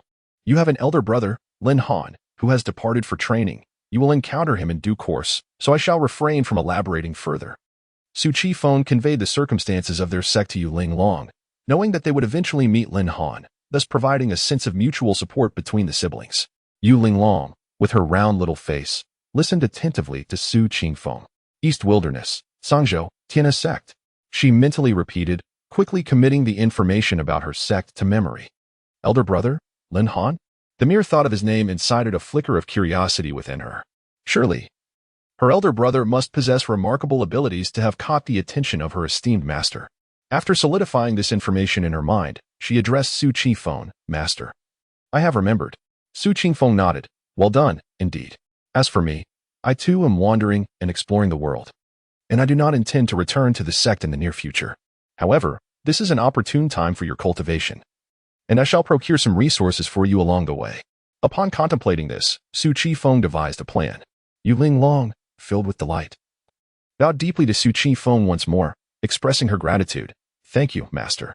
For her, armed with the memories of her previous 8 lives, even without Su Qingfeng's resources, she could progress rapidly, albeit at a slower pace. With the additional support and cultivation resources now at hand, her situation could not be more favorable. Su Chi Feng, curious, regarded Yu Linglong and inquired, "Now, dear disciple, it is your turn to share your circumstances. What has caused such severe damage to your soul? I suspect it must be the result of a formidable adversary." At his words, Yu Linglong reflected on the past, her small face tightening, a glint of cold light flashing in her eyes. However, this state of being lasted only a fleeting moment before her expression returned to normal. She slightly raised her head, her gaze directed at the standing Su Chi Feng, and softly spoke, "Master, it was the doing of a supreme being from the primordial forbidden zone." As she reached this point, Yu Linglong paused momentarily, seemingly gathering the fragmented memories within her mind. Then she began to recount the long-buried history with a gentle cadence. 10,000 years ago, the 9 Wastes forbidden zone was once again engulfed in a dark upheaval, a tumultuous tide that swept across the entire realm in an instant. Subsequently, Yu Linglong gradually shared with Su Chi Feng the events of that fateful time. A millennium ago, the 9 Wastes was devoid of an emperor, as the supreme beings of the forbidden zone hunted the souls of the world to prolong their own existence. Unfortunately, Yu Linglong became the target of one such formidable supreme being. Fortunately, as her fate drew near, the power of reincarnation intervened at a critical moment, transporting her into the cycle of rebirth. However, this act left her with formidable aftereffects. Her spirit was gravely wounded, rendering her incapable of awakening normally in her 9th life. Had she not encountered Su Chi Feng, she would likely still be trapped in a state of oblivion. The Forbidden Zone, you say? A fleeting glimmer passed through Su Qingfeng's gaze. Do you still recall the appearance of that supreme being? Su Qingfeng tempered his icy demeanor, gazing softly at Yu Linglong. The supreme of the Forbidden Zone.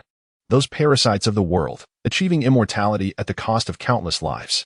Chapter 86, a decade later returning to my master. The disciple recalls only the revered name, the supreme of the primordial Forbidden Zone. Yu Linglong gazes at Su Qingfeng, responding, "There is no need for master to worry about this matter. The enmity of those who obstruct my path shall be avenged by my own hand." Her countenance is serious and resolute, fixating on Su Qingfeng with unwavering confidence. Those who dare to hinder her destiny must be vanquished. She is filled with optimism for the future, anticipating the moment she ascends to the imperial realm to exact her revenge. Fortuitously, she has encountered her master in this life. Otherwise, her memories would remain lost in the void. Ah, splendid.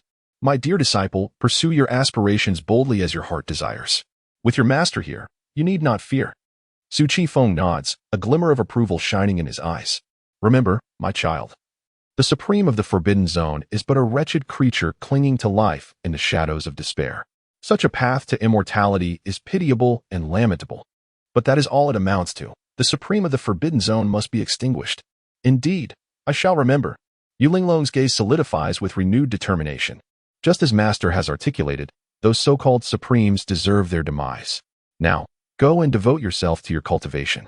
In due time, we shall embark on our journey. Su Qingfeng gestures for Yu Linglong to withdraw. Yes, Master. After paying her respects, Yu Linglong exits the small courtyard, followed closely by the astute white dog. Once Yu Linglong has departed, Su Qingfeng's demeanor turns once more to one of cold indifference. Supreme of the Forbidden Zone, you truly deserve your fate. He raises his gaze, his profound eyes fixed upon the distant Yuan Wang domain, where the primordial Forbidden Zone lies. On this day, countless powerful beings across various domains suddenly felt a shuddering chill, as if an unparalleled entity loomed over them. Within the Yuan Wang domain, the sensation was especially intense, awakening formidable presences among the supreme factions. Their expressions turned ghastly, chills running down their spines, cold sweat cascading. They gazed fearfully at the heavens, dreading that they might be obliterated by that supreme entity at any moment. Yet soon, the hair-raising feeling dissipated, allowing them to exhale in relief. They could not help but exclaim how terrifying that sensation had been. Time flows like a swift river, and 10 years have passed in the blink of an eye. In the Taiwang domain, atop the Wutong Sacred Mountain, Su Qifeng sits cross-legged at its peak, beside an ancient Wudong tree. Upon the branches of the tree, 2 phoenixes perch nervously, afraid to make a sound. Upon closer inspection, they are authentic beings of the Great Saint Realm. The Wudong Sacred Mountain is a perilous place within the Taiwang domain, rarely traversed by anyone, as it is the territory of the Phoenix clan. At that moment, a radiant beam of light descends from the mountain, and as it comes to a halt, the figure of a graceful young woman is revealed. Her beauty is astonishing. Had she appeared in the world, she would undoubtedly be hailed as a paragon of exquisite charm. She strides confidently towards Su Qingfeng, swiftly closing the distance. Upon reaching him, she bows deeply, declaring, "Linglong pays her respects to Master." Upon hearing those words, Su Qifeng slowly opened his eyes. Upon seeing the visitor, a long-lost smile graced his face. "Disciple, you have arrived," he exclaimed. No matter how monumental the matter, Linglong would surely come when summoned by the Master. She gazed at Su Qifeng, and a gentle smile appeared on her exquisite face. "Oh, you have become quite the flatterer." Su Qifeng teased with a laugh. "Master, you misjudge Linglong. I am entirely devoted to you." She feigned a pitiful expression, evoking sympathy. Had it been anyone else, they would have easily been deceived by her demeanor. Over the past decade, Su Qifeng had come to understand the capricious nature of Yu Linglong. After a moment, his expression returned to its usual calm. Very well. Upon hearing this, Yu Linglong hastily composed herself and focused intently on her master.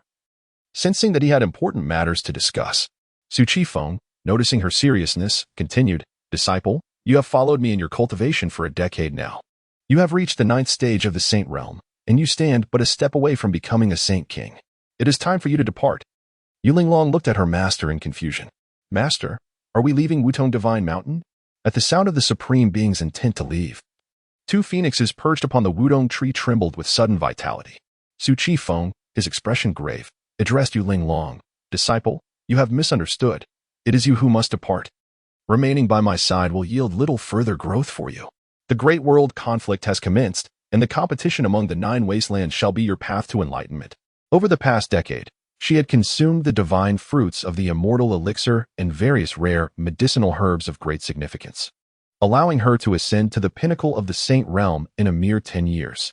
Yu Linglong was momentarily stunned. "Master, you wish for me to leave on my own?" She finally grasped her master's intent. He was indeed urging her to go. "If you aspire to reach the realm of the Emperor in this lifetime, you must contend with the prodigies of myriad races. Remaining at my side will only cause you to miss your opportunity." "Master, has the great world conflict truly begun?" Yu Linglong was taken aback, realizing that the grand conflict had commenced unbeknownst to her. A decade prior, she had learned that her master's path to enlightenment had hastened the onset of this great struggle. However, that was not the true beginning. Only now had the great world truly arrived. This signified that the 9 wastelands would be teeming with exceptional talents.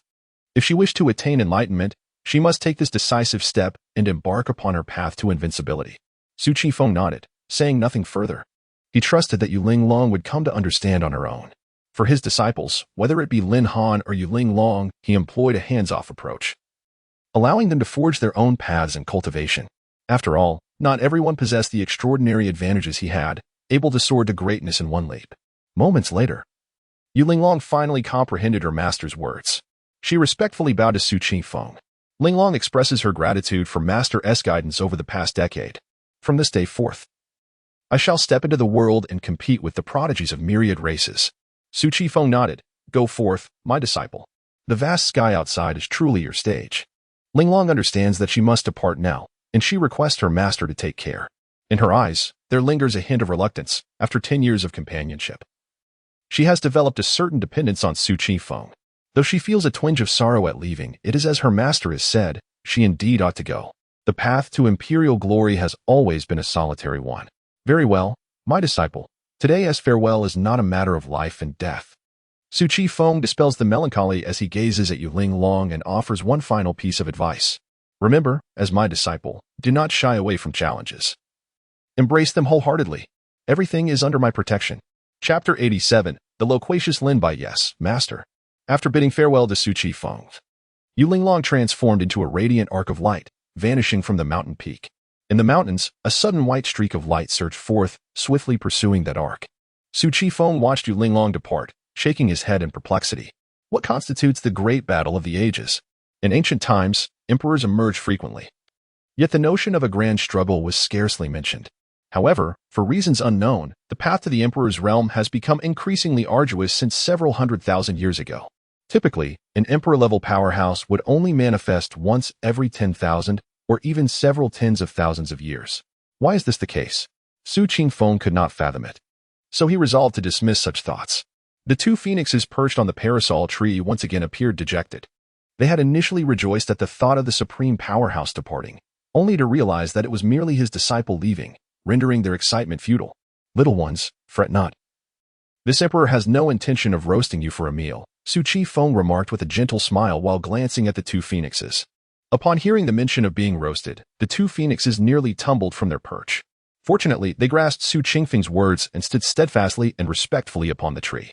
Outside the holy city of Tai in the eastern wilderness, a tall and handsome young man stood quietly at the city gates. His gaze directed upward toward the imposing and magnificent entrance. Above the gates, the powerful inscription Holy City of Tai gleamed with golden brilliance under the sunlight. A smile gradually spread across the young man's face. Beside him trotted a small white horse, slightly undersized yet possessing an undeniable grace. From a distance, it bore a resemblance to a common donkey. However, upon closer inspection, one could discern that it was indeed a steed with a coat as pure as snow. Its extraordinary nature was evident from its outward appearance. At that moment, the small white horse unexpectedly opened its mouth and spoke in a human-like manner. Lin Han. Do you not wish to venture to the holy land of Tai? Why are you lingering here? The Lin Han it referred to was none other than Su Qifeng's eldest disciple. After 10 years of external training, he had become markedly more composed and reserved. His aura vastly different from that of a decade prior. His energy was so contained that others could hardly perceive his cultivation. In response to the small horse's urging, Lin Han replied leisurely, Loquacious one, there is no rush. Let us rest in the holy city of Tai for a while before seeking out Saint Ziwanjun. After leaving the Tianhe sect years ago, he had journeyed eastward, mysteriously falling into a secret realm before a precipice. Only recently had he emerged from that realm, with the small white horse accompanying him in his escape. He was fortunate to have had the horse's assistance in securing his freedom. Lin Han, I also possess a name. Lin Bai. I am not some loquacious one that is beneath such a title. The white horse rolled its round, glistening eyes and disdainfully cast a sidelong glance at Lin Han. Since their encounter, it had taken to referring to itself as Lin Bai, a name that had stuck ever since. Moreover, every word I utter. Does it not constitute genuine discourse? Why must you label me a chatterbox? Humph. It huffed, shaking its head, its mane fluttering in the breeze, further accentuating its haughty demeanor. However, before it could continue its grumbling, it noticed Lin Han striding purposefully towards the direction of the holy city of Tai, without so much as a backward glance. Oh dear. Lin Han, wait for me. It anxiously lifted its head, watching as Lin Han's figure grew increasingly distant, realizing it could no longer afford to dawdle. The white horse galloped forth, hastening to catch up. Before long, the duo arrived at a grand and bustling tavern. This establishment, known as Zui Xianju, was renowned throughout the holy city of Tai. Upon entering, they made their way directly to the 5th floor. In an elegant private room by the window, Lin Han settled comfortably while the little white horse mimicked human posture with surprising decorum. At that moment, Lin Bai lifted its chin, striking a proud pose, and loudly commanded the attendant of Zue, Xianju, "Hey, bring forth the finest wine and the most exquisite dishes you have, so I may savor what makes this Zue, Xianju so exceptional." The attendant, initially taken aback, quickly turned his gaze to the remarkable white horse that had just spoken. Witnessing not only its ability to articulate human speech, but also its remarkably human-like demeanor, he could not help but express his astonishment. It is worth noting that while the bustling holy city of Taiyi is home to myriad extraordinary beasts, encountering a creature as astutely intelligent and capable of seamless communication as this little white horse was a first for him. He mused internally, this pure white steed, albeit somewhat diminutive, must be extraordinary indeed. With this thought, he promptly replied, "Certainly, esteemed guests, please hold on for a moment." With that, he swiftly exited the private room. "So, this is what your human taverns are like? Truly remarkable," exclaimed the horse, its chest puffed out in pride, casting a sidelong glance at Lin Han. Still maintaining its lofty demeanor, after a short while, its gaze drifted lazily towards the window, occasionally murmuring to itself, "Oh dear, look at that young lady down below. She is truly radiant, as fresh and pure as a lotus blooming from the water. If only I could have her ride upon my back."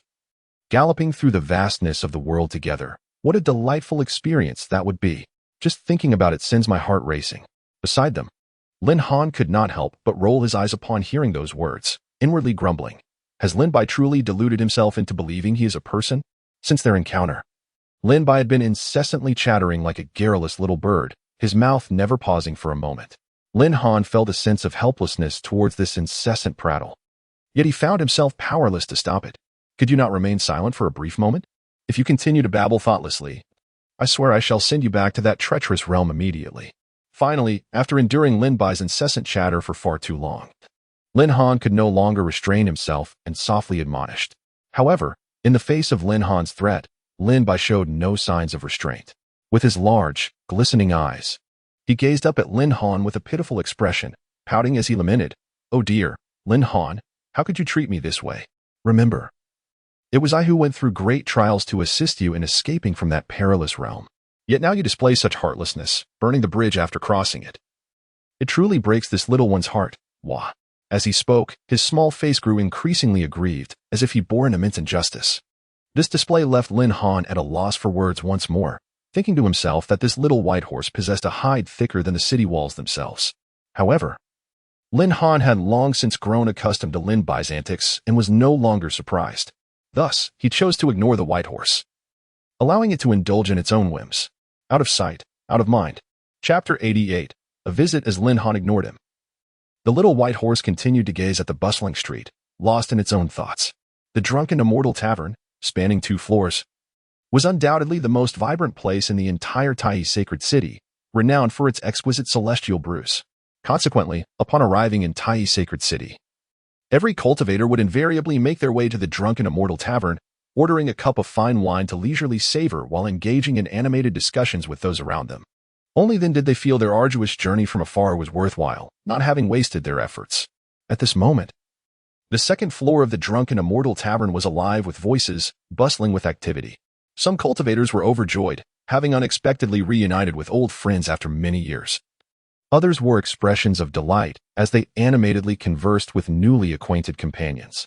Groups of 2 or 3 or 4 or 5 cultivators gathered around exquisite wooden tables, raising their glasses in joyful toasts, laughter erupting frequently, creating a scene of lively revelry. Suddenly, a loud voice rang out from one of the tables. "Greetings, my friends. How fortunate you are. I have just received news that in half a month, the revered Tianfeng Saint's son will personally visit our Taiyi sacred land." This declaration immediately captured the attention of those nearby, prompting another to curiously inquire, "Is this Tianfeng Saint's son the renowned figure from the Nanwang Fenghong sacred clan?" The first speaker eagerly nodded, affirming, "Indeed. Moreover, he will not be alone. Accompanying him is the illustrious Cangzong Saintess from the Nanwang Kanjiang sacred clan." Upon hearing this, others could not help but speculate. Surely, the grand arrival of these esteemed saints must harbor purposes beyond a mere visit? At this juncture, the initial speaker chuckled heartily and added, that is precisely why I say, dear friends, your timing is impeccable, to my knowledge. The true reason for their visit to Taiyi sacred land is to challenge our sacred son." The crowd gasped in unison, their faces lighting up with excitement as they eagerly discussed what a spectacle this will be. The atmosphere grew electric. A battle of sacred suns was a rare opportunity indeed. Furthermore, it was a clash between the elite figures of the southeastern wilds, promising an extraordinary showdown. Just then, a dashing gentleman chimed in. Indeed, my friend speaks wisely. I have heard they will challenge the sacred sun at Phajin Cliff, 100 miles from Tai's sacred land. We must seize the chance to witness this grand event. The robust man who had spoken earlier clasped his hands in appreciation, exclaiming, "Thank you for the information. Such a momentous occasion is not to be missed." As the discussions continued, Lin Han withdrew his focus. He hadn't anticipated such excitement upon his arrival in the domain of Tai's sacred land. How formidable were the powers of the Saint Sun and Saintess from the sacred clans. Uncertain whether Brother Wanlu would take action this time, Lin Han pondered. For Wanlu happened to be in close proximity to the Taichi sacred land, making it an opportune moment to visit an old friend. Upon reuniting with his companion, they would surely indulge in a drink together. A decade prior, the Holy Sun Wanlu had mentioned retreating to the sacred land to strive for the realm of sainthood. Lin Han wondered if Brother Wanlu had successfully achieved his breakthrough. After a 10-year separation, Lin Han's own journey had been nothing short of extraordinary. Fraught with peril within the secret realms, yet replete with remarkable opportunities. He had managed to ascend through 2 levels of the extreme realms, culminating in a total of 5 breakthroughs. Following a series of fortunate encounters, he had finally attained the 5th level of the divine platform, and now stood at the threshold of sainthood, currently existing at the 2nd level of that realm. He mused about the strength of the holy sons and daughters of the sacred clans, speculating that it might not necessitate Brother Wanlu's intervention. Lin Han thought to himself that it was already commendable for an ordinary holy son to reach the 9th level of the divine platform, and possessing even half-saint cultivation was truly remarkable. At that moment, a commotion outside the elegant pavilion caught his attention. As the attendants of the drunken immortal residence began to serve their exquisite dishes and celestial brews. Shortly after, the small white horse, seated comfortably, began to devour the dishes that miraculously floated into its mouth, wearing an expression of utter delight. Occasionally, it would emit a sound of appreciation, exclaiming, "Delicious. These dishes are indeed splendid." For a creature residing in the secret realms, this was its first encounter with the delectable cuisine of the human race, and it was utterly captivated by the flavors. Observing the small white horse in such rapture, Lin Han could only shake his head in amusement. He raised a cup of the ethereal brew, imbibing it in one go, savoring the rich aroma that lingered upon his palate. Indeed, no wonder it is hailed as celestial brew, Lin Han remarked, relishing the exquisite wine. Upon hearing this, the small white horse's eyes sparkled with excitement, and it hastily poured the liquor directly into its mouth from the jug. Suddenly, it was overwhelmed by the potency of the spirit, erupting into a fit of coughs, exclaiming, "Cough, cough, cough.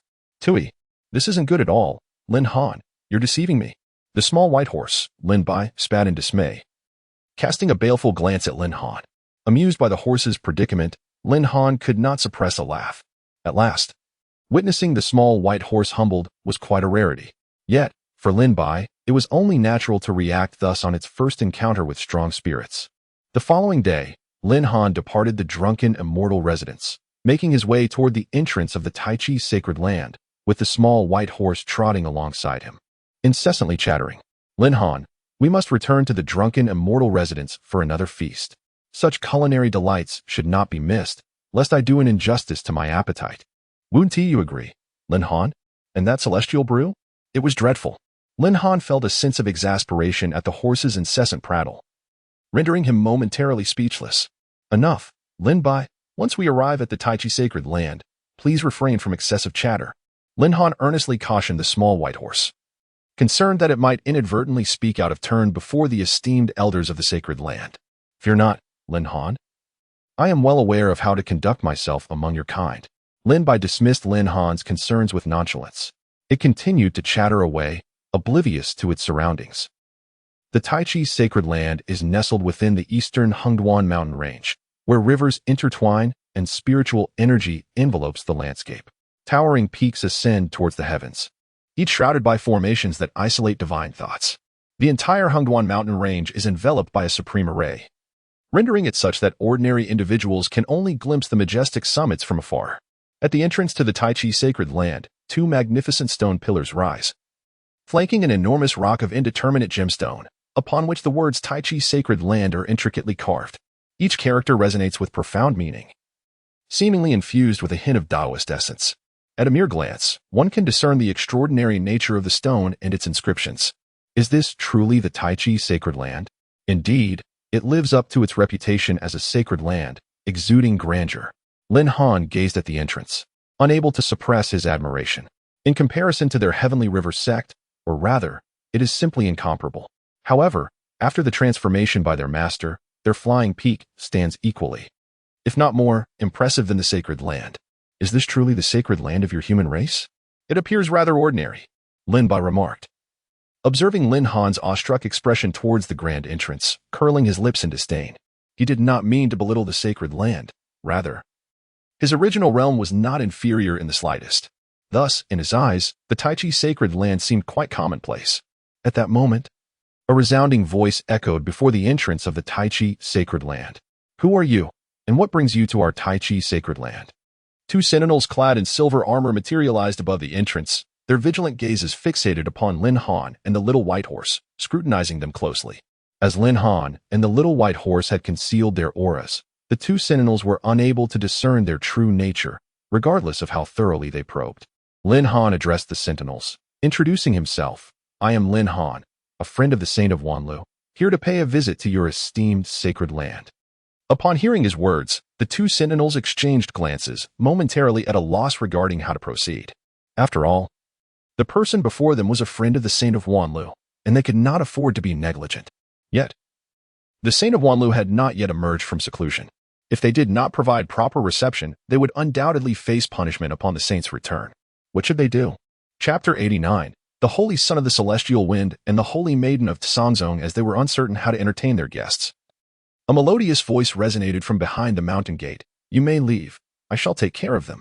The two gatekeeping disciples, upon hearing this enchanting voice, felt an immediate sense of relief, sparing them from further deliberation. Yes, Holy Maiden. They respectfully bowed in the direction of the voice before disappearing from the mountain gate. Moments later, an exquisite figure suddenly appeared before the gate of Tai Mountain, her beautiful eyes surveying Lin Han. After a brief moment, her brows furrowed slightly, for she could not discern the depth of this individual. She inwardly mused, indeed, this person must possess formidable strength to befriend the Holy Son of Wanyu. The expression of Holy Maiden Qin Xian quickly returned to normal as she smiled gently at Lin Han. Qin Xian has the pleasure of meeting a fellow cultivator. You just mentioned you are a friend of the Holy Son of Wanyu? A trace of curiosity flickered in her gaze. Lin Han smiled subtly and replied courteously, indeed. I am Lin Han. It is an honor to meet you, Holy Maiden Qin Xian. It has been 10 years since I last saw Brother Wanyu. I happened to be near your Tai sacred land recently and thought to pay a visit. Might I inquire if Brother Wanyu has emerged from his seclusion? Upon hearing Lin Han's words, Holy Maiden Qin Xian understood the reason for his visit. However, the next moment, an apologetic expression crossed her face as she responded, Fellow Taoist Lin, I'm afraid your visit may be in vain. Brother Wanyu has yet to emerge from his retreat. Furthermore, the exact time of his emergence is unknown. She then offered Lin Han a charming smile, saying, Nevertheless, since you are a friend of Brother Wanyu, if you do not mind, I would be honored to host you in his stead. To be hosted by Holy Maiden Qin Xian is a privilege I do not take lightly. How could I possibly object? I shall impose upon you for a few days, Lin Han replied, clasping his hands in gratitude. Seeing Lin Han agree, Holy Maiden Qin Xian extended her jade hand, gesturing for him to enter. In that case, fellow Taoist Lin, please, come inside. This rare occasion found the little white horse silent, which piqued Lin Han's curiosity. When his peripheral vision fell upon it, he could not help but chuckle. The horse's eyes sparkled with excitement, almost drooling in anticipation. Lin Han reached out to pat its head, saying, Let us go, Lin Bai. The little white horse, startled by his touch, exclaimed, Let us go, let us go. It did not forget to glance at Holy Maiden Qin Xian. Sister Fairy, where are we headed? Lin Bai completely disregarded Lin Han, comfortably engaging Holy Maiden Qin Xian in conversation. Holy Maiden Qin Xian had already noticed its foolish demeanor, and now that it initiated dialogue, she found herself momentarily at a loss for words. Holy Maiden Qin Xian. Do not mind it. It is just its nature. Let us proceed, Lin Han quickly interjected. Holy Maiden Qin Xian nodded at Lin Han's explanation. Yet her gaze remained fixed on the little white horse, slightly astonished, for she, too, could not fathom its depth. This indicated that its cultivation might surpass her own. Although she was a holy maiden of a distinguished sacred land, Her regard for Lin Han deepened at that moment. With that, the two individuals and one horse, soared into the Tai sacred land. The Tai sacred land truly lived up to its reputation as a sanctuary for cultivation. For the density of spiritual energy here was incomparably superior to that of the outside world. The towering peaks rise majestically, each imbued with an aura of enchantment. Shrouded in intricate formations, hidden within are formidable and subtle presences. In the blink of an eye, half a month has elapsed. On this day, at the gates of the Tai Chi sacred land, several figures once again appeared, leading with a man and a woman. A closer inspection would reveal that these individuals are not of the human race. They belong to the Tianfeng Holy Son of the Fenghong sacred clan and the Cangzong Holy Maiden of the Kanjiang sacred clan from the southern wilderness, accompanied by their followers. At that moment, two resounding voices reverberated above the gates of the Tai Chi sacred land. The Tianfeng Holy Son of the southern wilderness has come to pay a visit. The Cangzong Holy Maiden of the southern wilderness has come to pay a visit. The calls were made by the followers trailing behind the Tianfeng Holy Son and Cangzong Holy Maiden. As the announcements echoed, a stir arose within the Tai Chi sacred land. The visit of the Holy Son and Holy Maiden from the southern wilderness is indeed a matter of great significance. Shortly thereafter, a white-haired elder appeared above the gates. Gazing at the two young figures leading the way, he spoke, "I am Liao Yuan, an elder of the Tai Chi sacred land. It is a pleasure to meet you both. May I inquire as to the purpose of your long journey?" Liao Yuan scrutinized the two Holy Son and Holy Maiden, fully aware of their intent. Upon sensing their presence, he could not help but feel astonished. No wonder they dared to challenge the Tai Chi sacred land alone. They were indeed formidable. He himself was a semi-holy powerhouse. Yet both of these visitors possessed comparable strength, also at the semi-holy level. Such prowess is certainly noteworthy in the eastern wilderness. The leading man, upon seeing the elder of the Tai Chi sacred land, addressed Liao Yuan. Elder Liao, I believe the sacred land is already aware of our intentions. We have heard of the remarkable strength of your Holy Son and Holy Maiden, and we have come specifically to seek guidance. Might you fulfill our humble wish?" As he spoke, he retrieved a challenge notice from his storage ring, which swiftly flew toward Liao Yuan. Receiving the challenge notice from the Tianfeng Holy Son, Liao Yuan's eyes flickered with intrigue, but he quickly masked it with a smile, saying, "Haha, in that case, Tianfeng Holy Son, I shall ensure your challenge reaches its intended recipients. Rest assured, our Holy Son and Holy Maiden will respond in due course." He then inquired, "Will you be staying at the Tai Chi sacred land for a few days? We appreciate Elder Liao as consideration, but we shall not disturb your sacred land. We will await the esteemed talents of the Tai Chi sacred land at Feijian Cliff," replied the Tianfeng Holy Son. Bowing politely to Liao Yuan before turning away with the Cangzong Holy Maiden and their followers.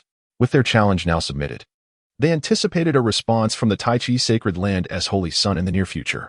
As for entering the Tai Chi sacred land, the Tianfeng Holy Son felt hesitant. He harbored some reservations. However, at Feijian Cliff, he had no such concerns, for he had already devised a means to address any unforeseen circumstances.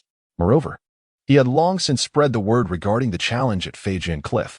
Cultivation Realms, Lifespring Realm, Danxi Realm, Spirit Bridge Realm, Divine Abode Fivefold Realm. For Polarity's Realm, Divine Platform Ninefold Realm, Sage Ninefold Realm, Sage King Fivefold Heaven, Great Sage Threefold Realm, Quasi-Emperor 9 Stages, Emperor Realm. Chapter 90. The Celestial Platform atop Flying Sword Cliff. Liao Yuan observed their departure, a glint of coldness flickering in his eyes. At that moment, a voice echoed in his ear, indicating that the sacred clan of Nan Wang intended to probe the depths of our Tai Chi sacred land. Indeed, Liao Yuan nodded gravely. Moreover, they have dispatched semi-saint level sons and daughters.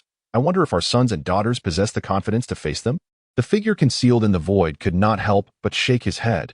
It's difficult, unless one Lu emerges from seclusion. This hidden figure evidently had an understanding of the circumstances regarding the sons and daughters within their sacred land. Most of them were still at the divine platform realm. And even among those who had reached the 8th or 9th level of the divine platform, there were merely 2 or 3. How could they possibly contend with the 2 sons and daughters from Nanhuan? Within the entire Tai Chi sacred land, it seemed that only Saint Sun Wan Lu possessed such strength. This matter should be reported to the Holy Master, allowing him to decide whether it is necessary to awaken the sequestered Saint Sun Wan Lu. Agreed. Having spoken, the 2 auras swiftly vanished above the gates of Tai Chi Mountain. Do you think Tai Chi sacred land will send out that Saint Sun to battle us? Saint Daughter Tsang Zong covertly communicated with Saint Sun Tianfeng. Regardless of who it is, do you believe they would be a match for this Saint Sun? Saint Sun Tianfeng cast a charming smile at Tsang Zong. Indeed, with you here, as long as a saint does not intervene, we shall surely sweep through Tai Chi. However, I have heard that Saint Sun Wanlu within Tai Chi's sacred land is not an easy adversary. Tsang Zong, you are overly concerned. Surely, you do not believe that Saint Sun Wanlu has already ascended to the saint realm? Haha. Saint Sun Tianfeng scoffed internally. He did not think Saint Sun Wanlu could have reached the saint realm. If it were so easy to break through, there would not be so many prodigies still hindered at this threshold. Even he had yet to touch the threshold of the saint realm, illustrating just how formidable it truly is. In the eastern desolation region, 100 miles away from Tai Chi's sacred land, stood the Flying Sword Cliff. This towering peak appeared slightly askew, resembling a colossal flying sword soaring through the skies. The smaller forked peak protruding from its center resembled an immortal riding a flying sword. However, at this moment, a multitude of cultivators had gathered, surrounding Flying Sword Cliff from a distance. They had come to observe the battle, having received the news. Those who arrived early had already secured prime vantage points. As the appointed time drew nearer, the number of cultivators congregating around Flying Sword Cliff continued to swell. Time flew by, and half a month had passed. On this day, several resplendent rays of rainbow light streaked through the distant sky like meteors racing towards the moon. Upon closer inspection, people discovered that these radiant lights emanated from several lavishly adorned and grandiose treasure carriages.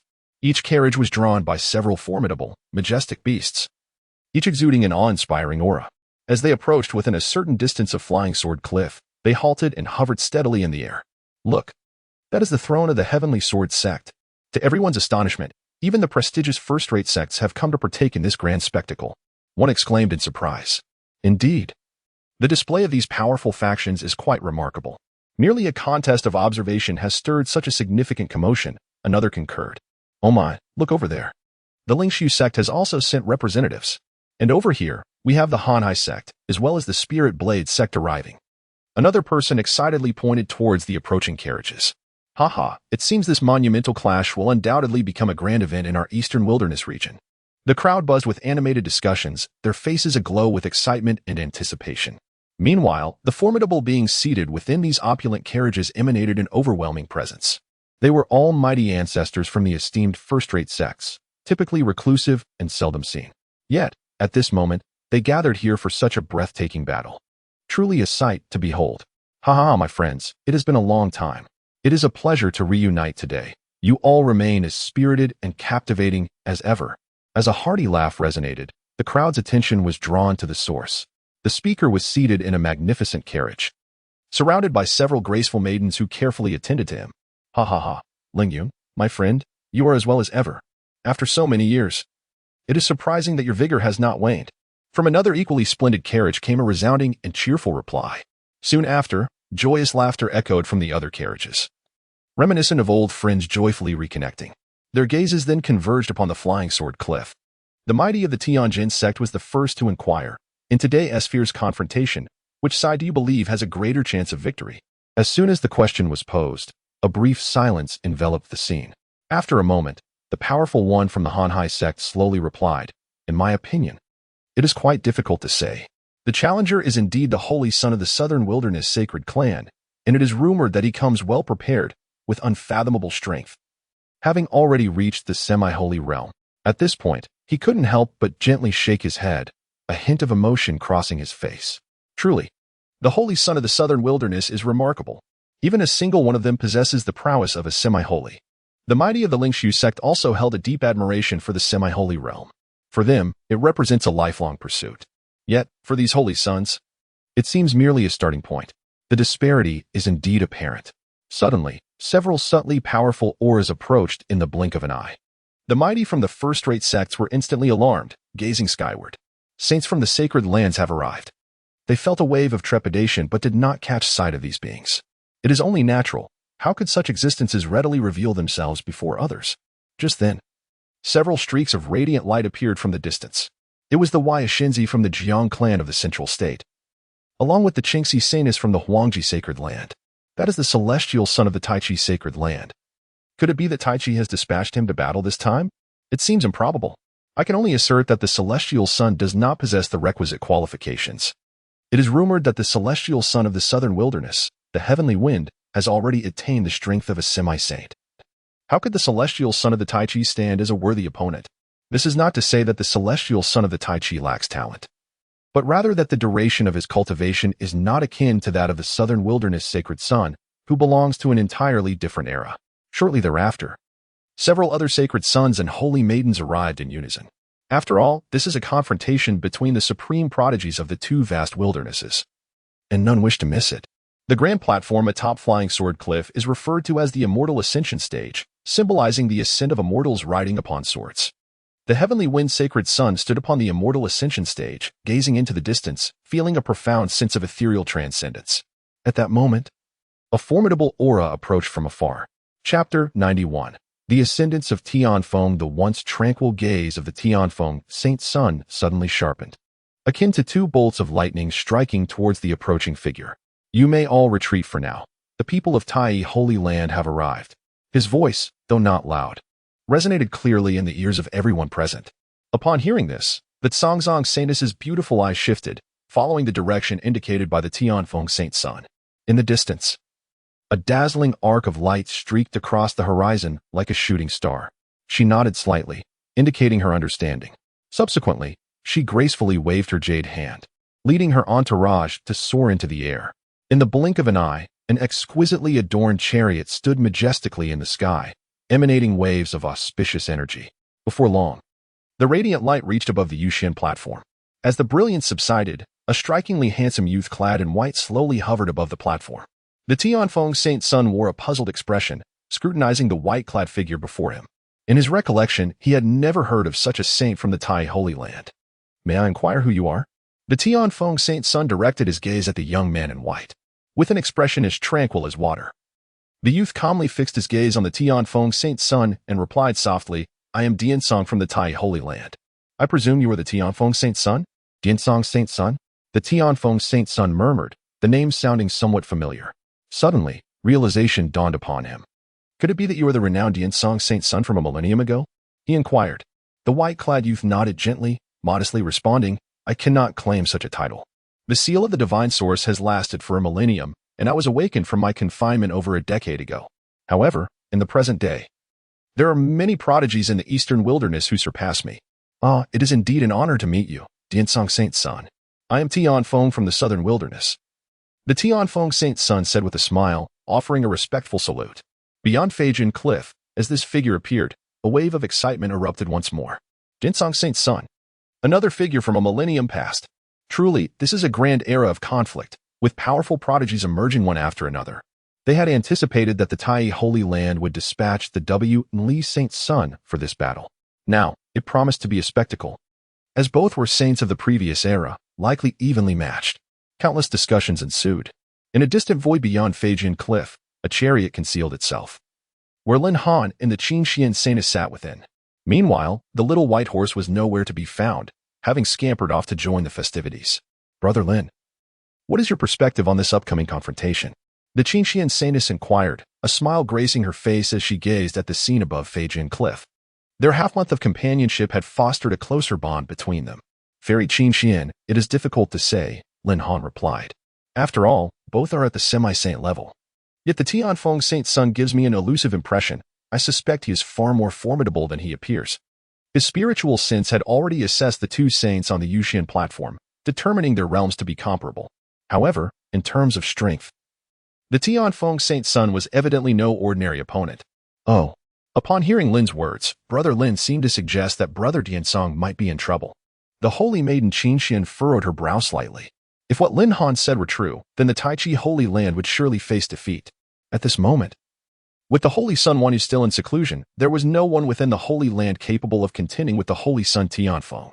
The holy maiden Qin Xian cast a worried gaze towards Feijin Cliff. Although the Tai Chi Holy Land boasted over 100 holy sons and holy maidens, the majority possessed only the strength of the 7th or 8th layer of the divine platform.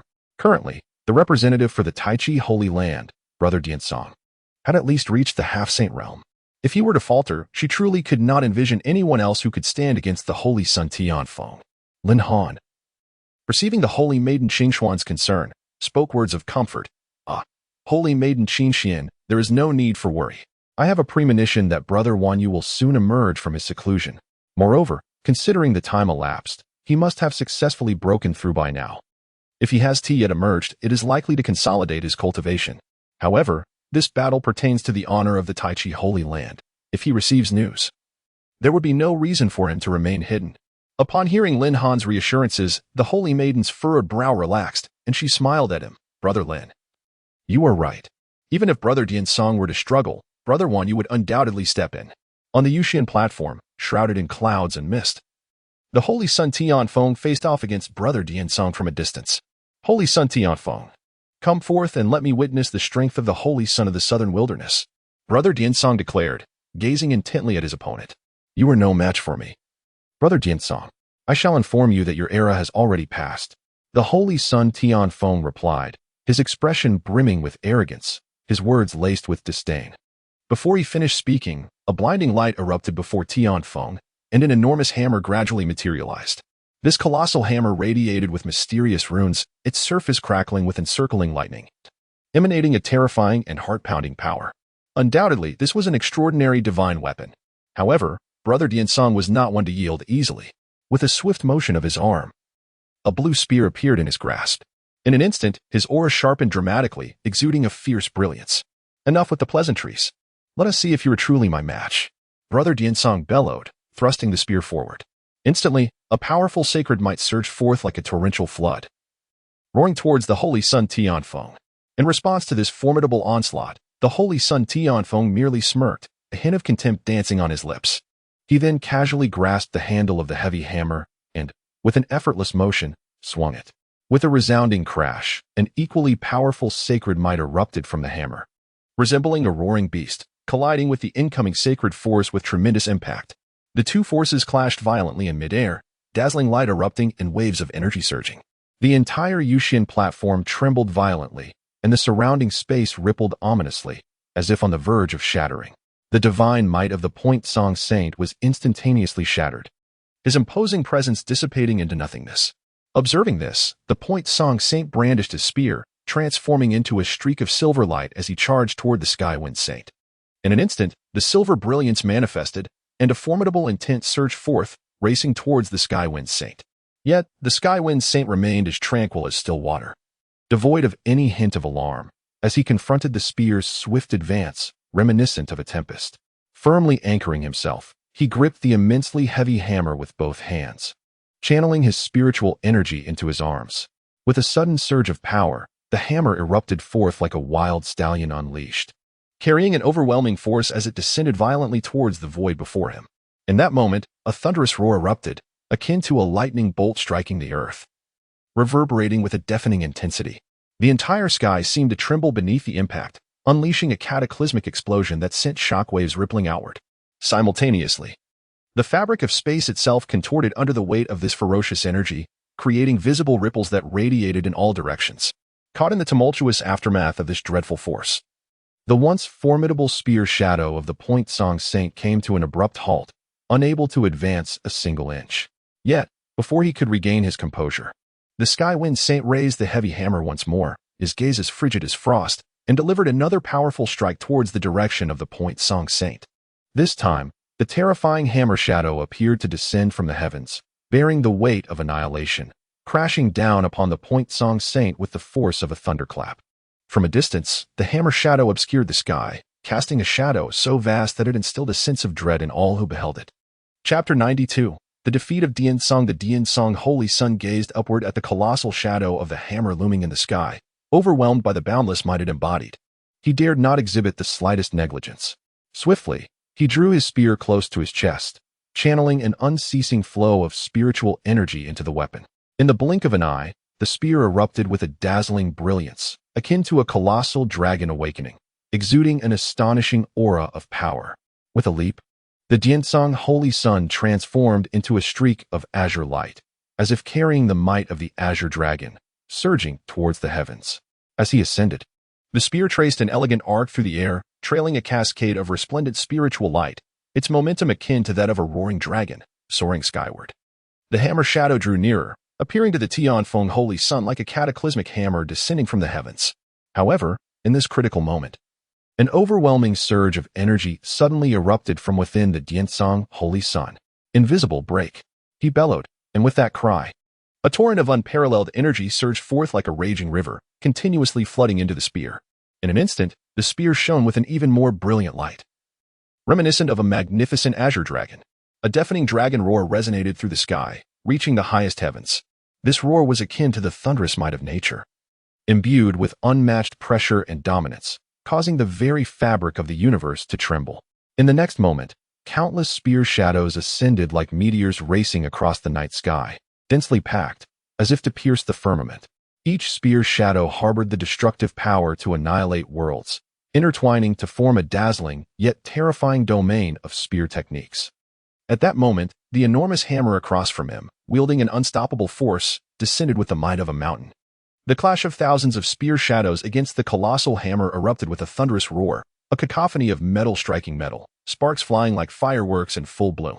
The impact generated by their collision was astonishing, tearing the very space asunder, creating waves of tumultuous energy. Volatile surges of power radiated from the point of impact, sweeping wildly in all directions. Onlookers from a distance were momentarily blinded, followed by a tremor that shook the earth. They widened their eyes in terror, gazing at the center of the battlefield, their hearts filled with awe. The mere aftershocks of this energy were terrifying, truly formidable. The prominent figure from the Spirit Blade sect turned pale, beads of cold sweat trickling down his forehead. He sensed the overwhelming force of the impact rushing towards him and hastily summoned all his strength in defense. Yet, despite his efforts, he felt his blood surging violently. Indeed, such strength belonged to someone of the Holy Sun caliber from a sacred ground, truly awe-inspiring.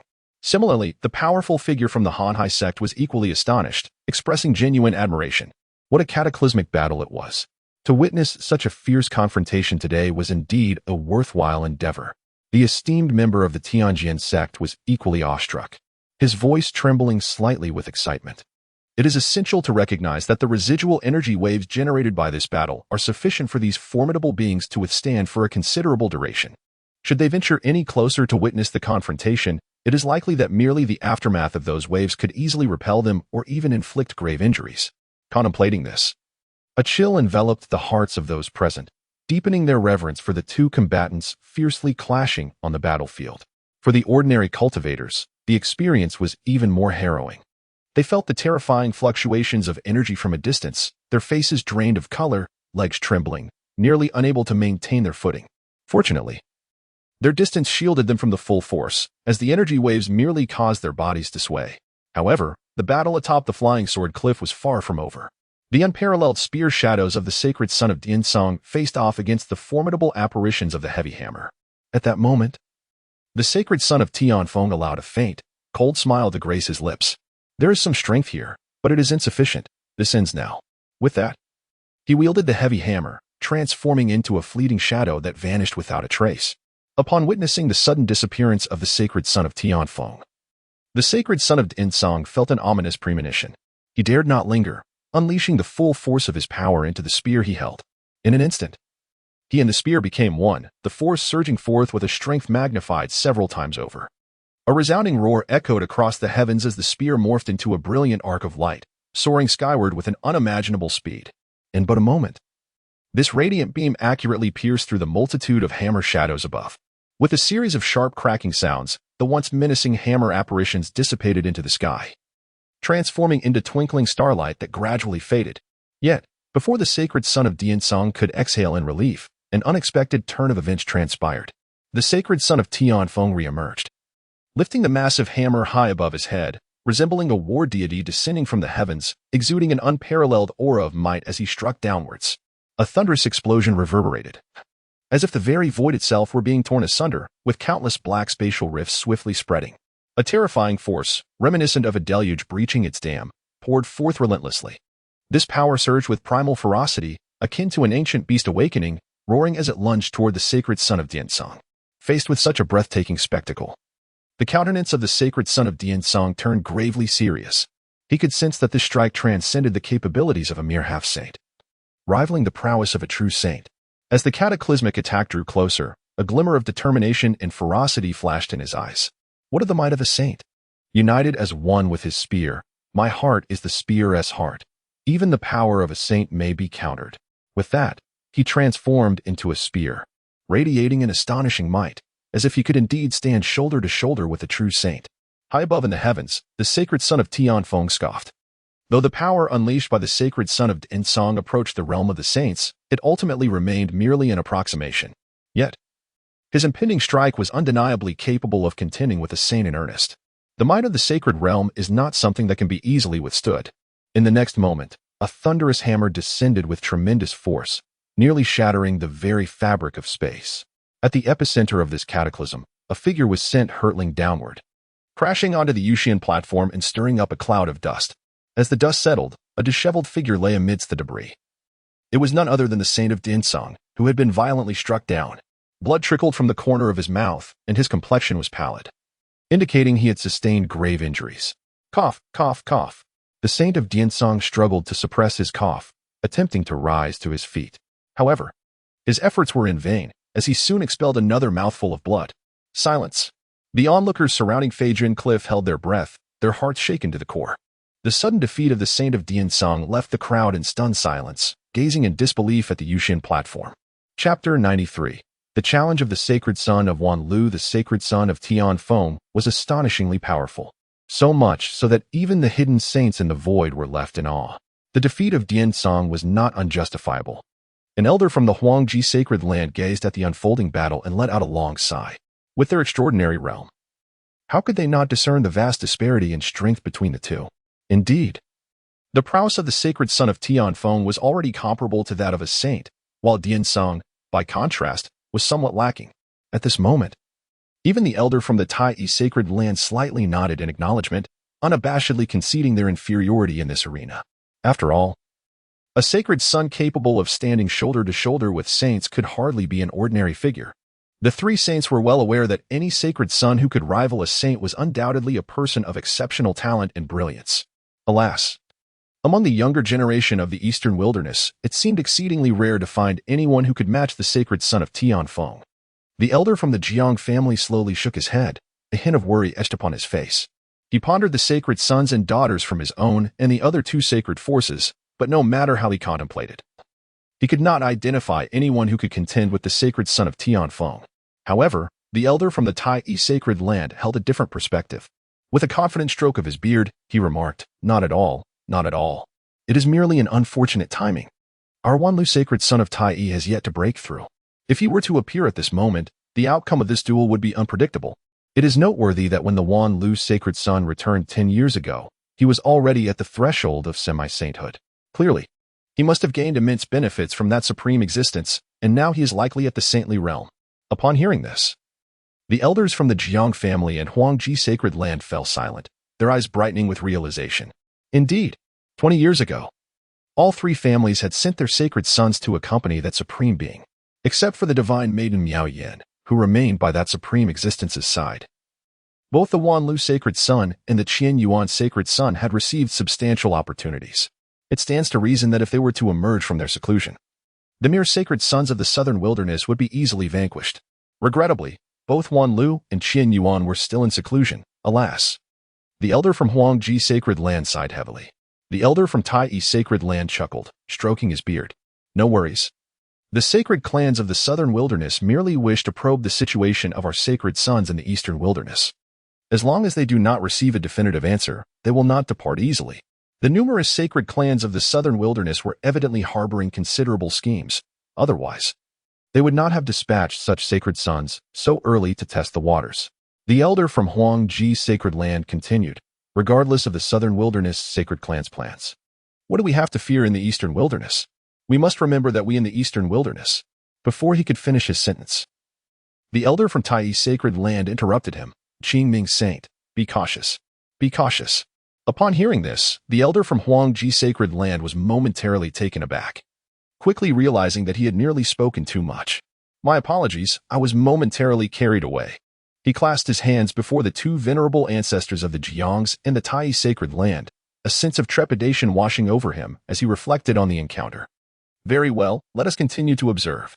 The venerable ancestor of the Tai sacred land gestured with his hand, his gaze once again fixed upon the flying sword cliff.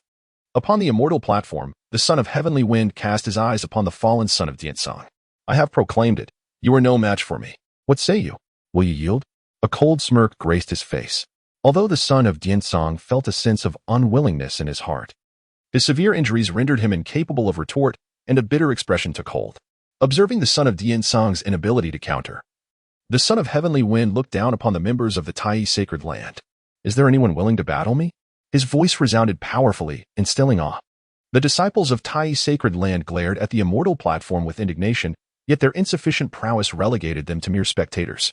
At this moment, Lin Bai, the little white horse, leisurely found himself between two exceptionally beautiful female disciples from the Tai sacred land. These two fairies possessed graceful figures and enchanting visages. However, their jade-like faces betrayed a look of discontent. Observing their expressions of dismay, Lin Bai, already displeased with the son of heavenly wind, spoke up, "Dear sisters, that fellow is insufferable.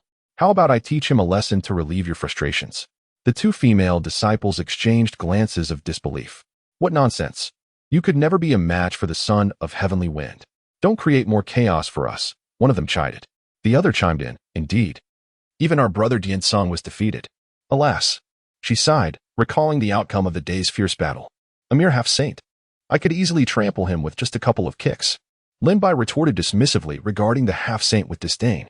Had it not been for the presence of the two ladies, he would have refrained from participating in such a spectacle.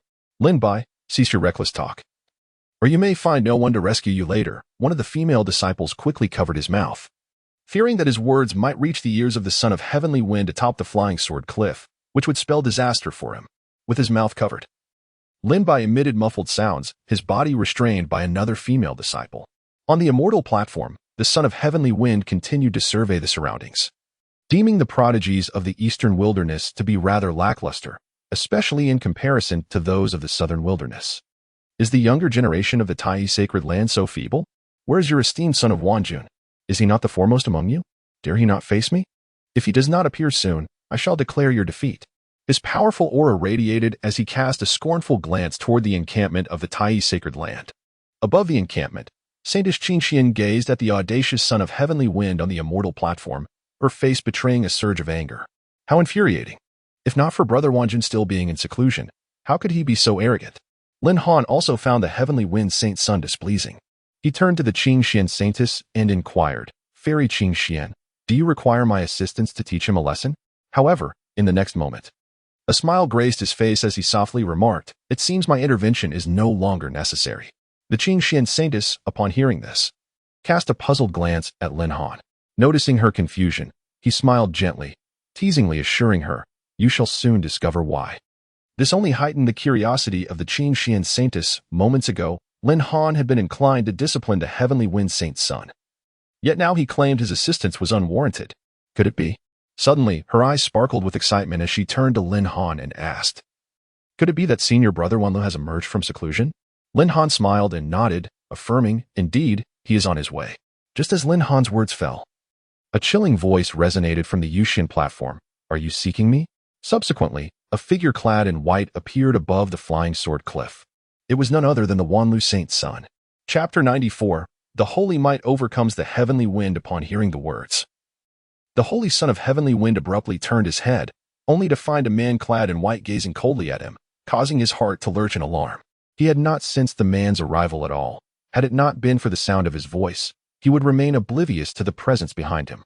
The piercing stare of the white-clad man sent a chill down the spine of the holy son of heavenly wind. Despite the turmoil raging within, he was no stranger to the tempests of life. Taking a deep breath, he forced himself to quell the rising terror and endeavored to regain his former composure. Slowly, he lifted his gaze to meet that of the white-robed man and, feigning calmness, inquired, "Who are you?" The white-clad man's lips curled into a slight, disdainful smile as he softly replied, "From the sacred land of Tai, I am Wanlu." Before his words faded, a potent and suffocating holy might erupted from his being, surging forth like a torrential flood, rushing towards the holy son of heavenly wind. This terrifying holy might swept across the entire Yuxian terrace like a tempest, causing the void to tremble, the skies to darken, and even the surrounding air seemed to congeal. In that fleeting moment, The holy son of heavenly wind acutely sensed the overwhelming holy might. His complexion turned ashen, eyes wide with incredulity as he gasped. What? You have successfully ascended to the holy realm.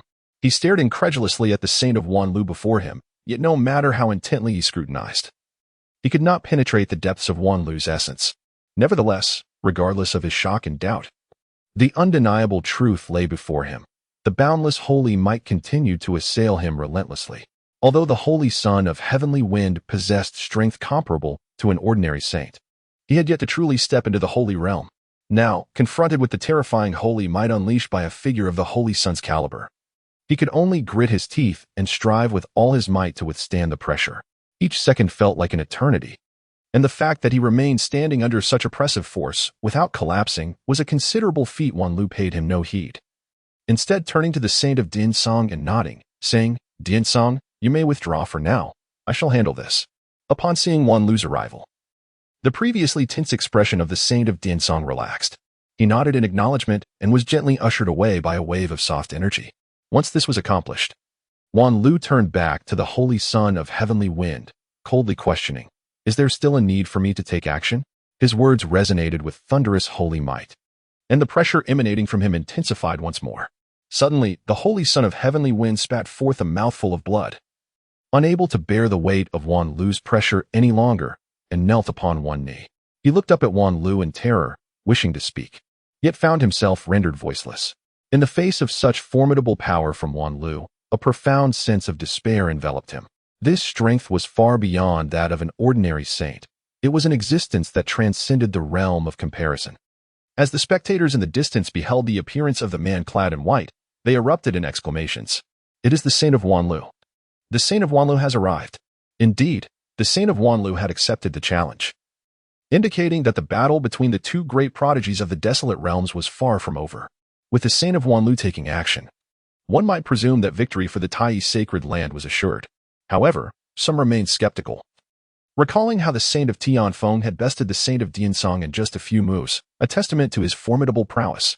What a remarkable journey this has been. The battle just witnessed was already breathtaking, and the ensuing clash promises to be even more thrilling. The onlookers buzzed with excitement. Yet, in the next moment, a sudden turn of events on the Yuxian platform left them utterly astonished. The saint of Tianfeng was brought to his knees by a mere pressure exerted by the saint of Wanlu, prompting a chorus of gasps. What is happening? The saint of Wanlu has merely unleashed a single wave of pressure, and the saint of Tianfeng has already succumbed. They marveled at the overwhelming strength of the saint of Wanlu. He has reached the realm of saints. The saint of Wanlu has ascended to the sacred domain. Someone exclaimed in awe. The elite powers from the first-rate sects regarded the saint of Wanlu with expressions of sheer astonishment, their hearts stirred by the spectacle. What they witnessed today was nothing short of breathtaking. The ascension of the saint of Wanlu to the sacred domain had left a profound impact on them, far surpassing the earlier confrontation. The sacred domain. The saint of Wanlu has indeed entered the sacred domain. This is simply unfathomable. They marveled. What an extraordinary journey. The saint of Wanlu truly is a prodigy, ascending to the sacred domain under the name of a saint. Surely, the title of the foremost prodigy of the eastern desolate realm belongs to him alone. In the void, the ancestral sage of the Tai sacred land finally revealed a smile upon witnessing the arrival. With the saint of Wanlu emerging from seclusion, the outcome of the ensuing battle was no longer in doubt. Ha ha ha. It is wonderful that the saint of Wanlu has emerged from his retreat. The ancestral sage of the Huangji sacred land laughed heartily. He has indeed ascended to the sacred domain. He could sense the profound level of the saint of Wanlu's cultivation, and it was clear that the saint of Tianfeng would soon find himself in a precarious position. We are in for an entertaining spectacle, ha ha ha. The ancestral sage of the Jiang family chuckled, stroking his beard in delight. At the Tai sacred land's base, the appearance of Brother Wanlu ignited a surge of excitement within them. They had awaited this moment for a long time, had Brother Wanlu not come forth. Tai's sacred land would surely have fallen to the hands of the southern desolate saint. The provocations of the saint of Tianfeng only fueled their indignation further. Yet now, with Brother Wanlu stepping forward to confront the challenge, their spirits soared. When they witnessed Brother Wanlu shatter the arrogance of the saint of Tianfeng with a mere wave of pressure, they were once again left in awe. The saint realm. The saint of Wanlu has achieved the status of a saint. One disciple finally exclaimed in realization. Ah, Brother Wanlu has become a saint. Another disciple stammered in excitement. Gradually, the entire base of the Tai sacred land erupted into cheers. Their gazes toward the saint of Wanlu grew increasingly filled with reverence. Upon the celestial platform, the son of the heavenly wind bore the stains of blood at the corners of his lips, yet he found himself paralyzed by the overwhelming might of the saintly authority.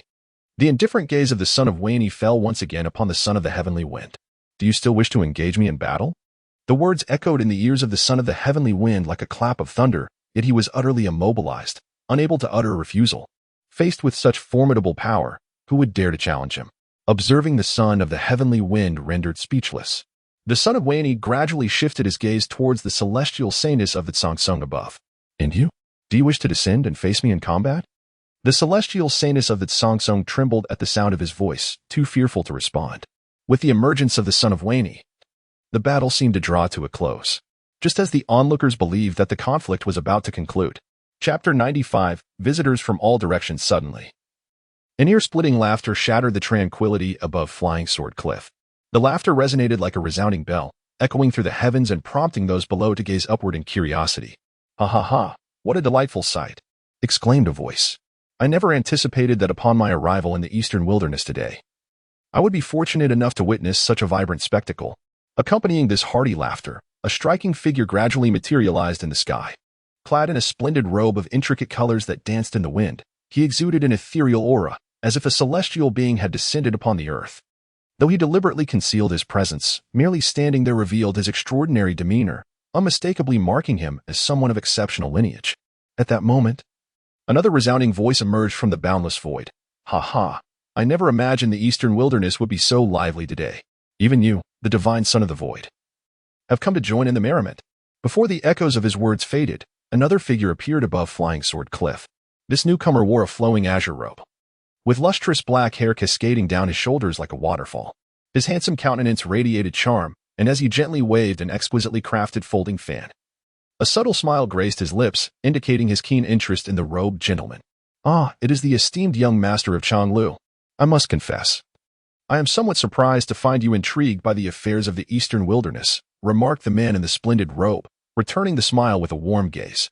Just then, a melodious and enchanting laughter, reminiscent of silver bells, floated through the air, as if perfectly timed for the occasion. "Hee hee hee. How could such a grand event in the eastern wilderness possibly be complete without my participation?" With this delightful laughter, a graceful figure suddenly appeared before the gathering. Upon closer inspection, she was a young woman adorned in a gown of pale blue and white. Her figure was elegant, her beauty exquisite. With skin as fair as snow and features as picturesque as a painting, resembling a fairy descended from the heavens, the flowing hem of her gown swayed in the breeze, enhancing her ethereal presence, making her look as beautiful as a celestial being. "Ah, it turns out that Princess Ziyun has also graced us with her presence," exclaimed the young master of Changlu with a smile, turning his gaze toward the enchanting young woman.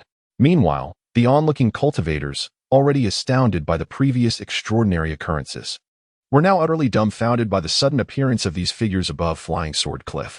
With expressions of disbelief, they scrutinized the three silhouettes in the sky, their minds racing to speculate about their identities and origins.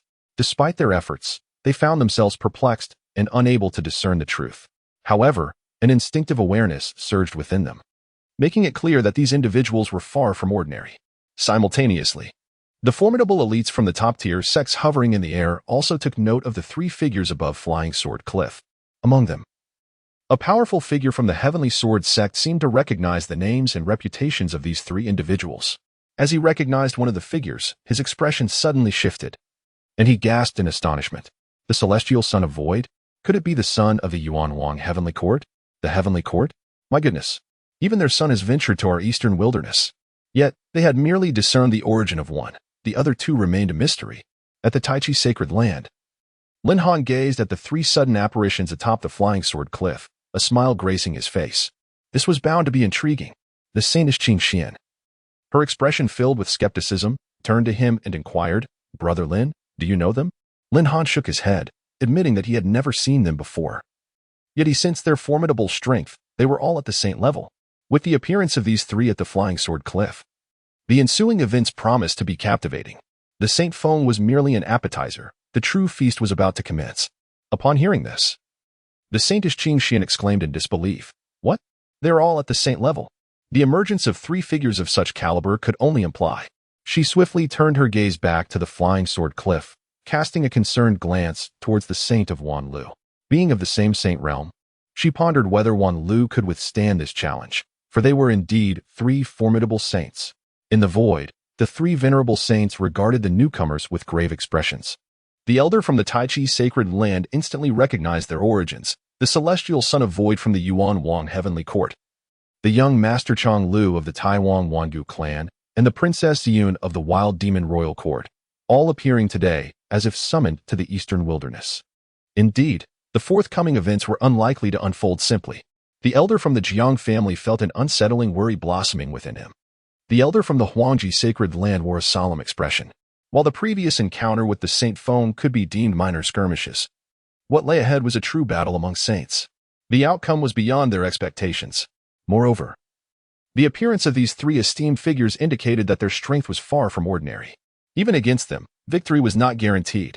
Would Wanlu stand firm? Alas! On the flying sword cliff, Wanlu gazed at the three sudden figures.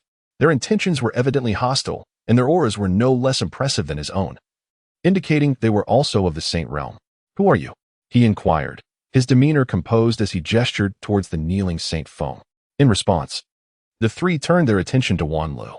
The celestial son of void shook his head and replied, "Not at all. I am Void Tian, hailing from the Yuan Wang heavenly court. Today marks my first arrival in the eastern wilderness, and upon witnessing your formidable prowess, I felt compelled to engage in a friendly spar with you, Wanlu. What say you?" With a hearty laugh, the young Master Chong Lu of the Taiwan Wangu clan added, "Indeed, Wanlu, I too wish to seek your guidance today. May I?" The young master of Chanlu gazed at the holy son of Wan Yuli with a smile.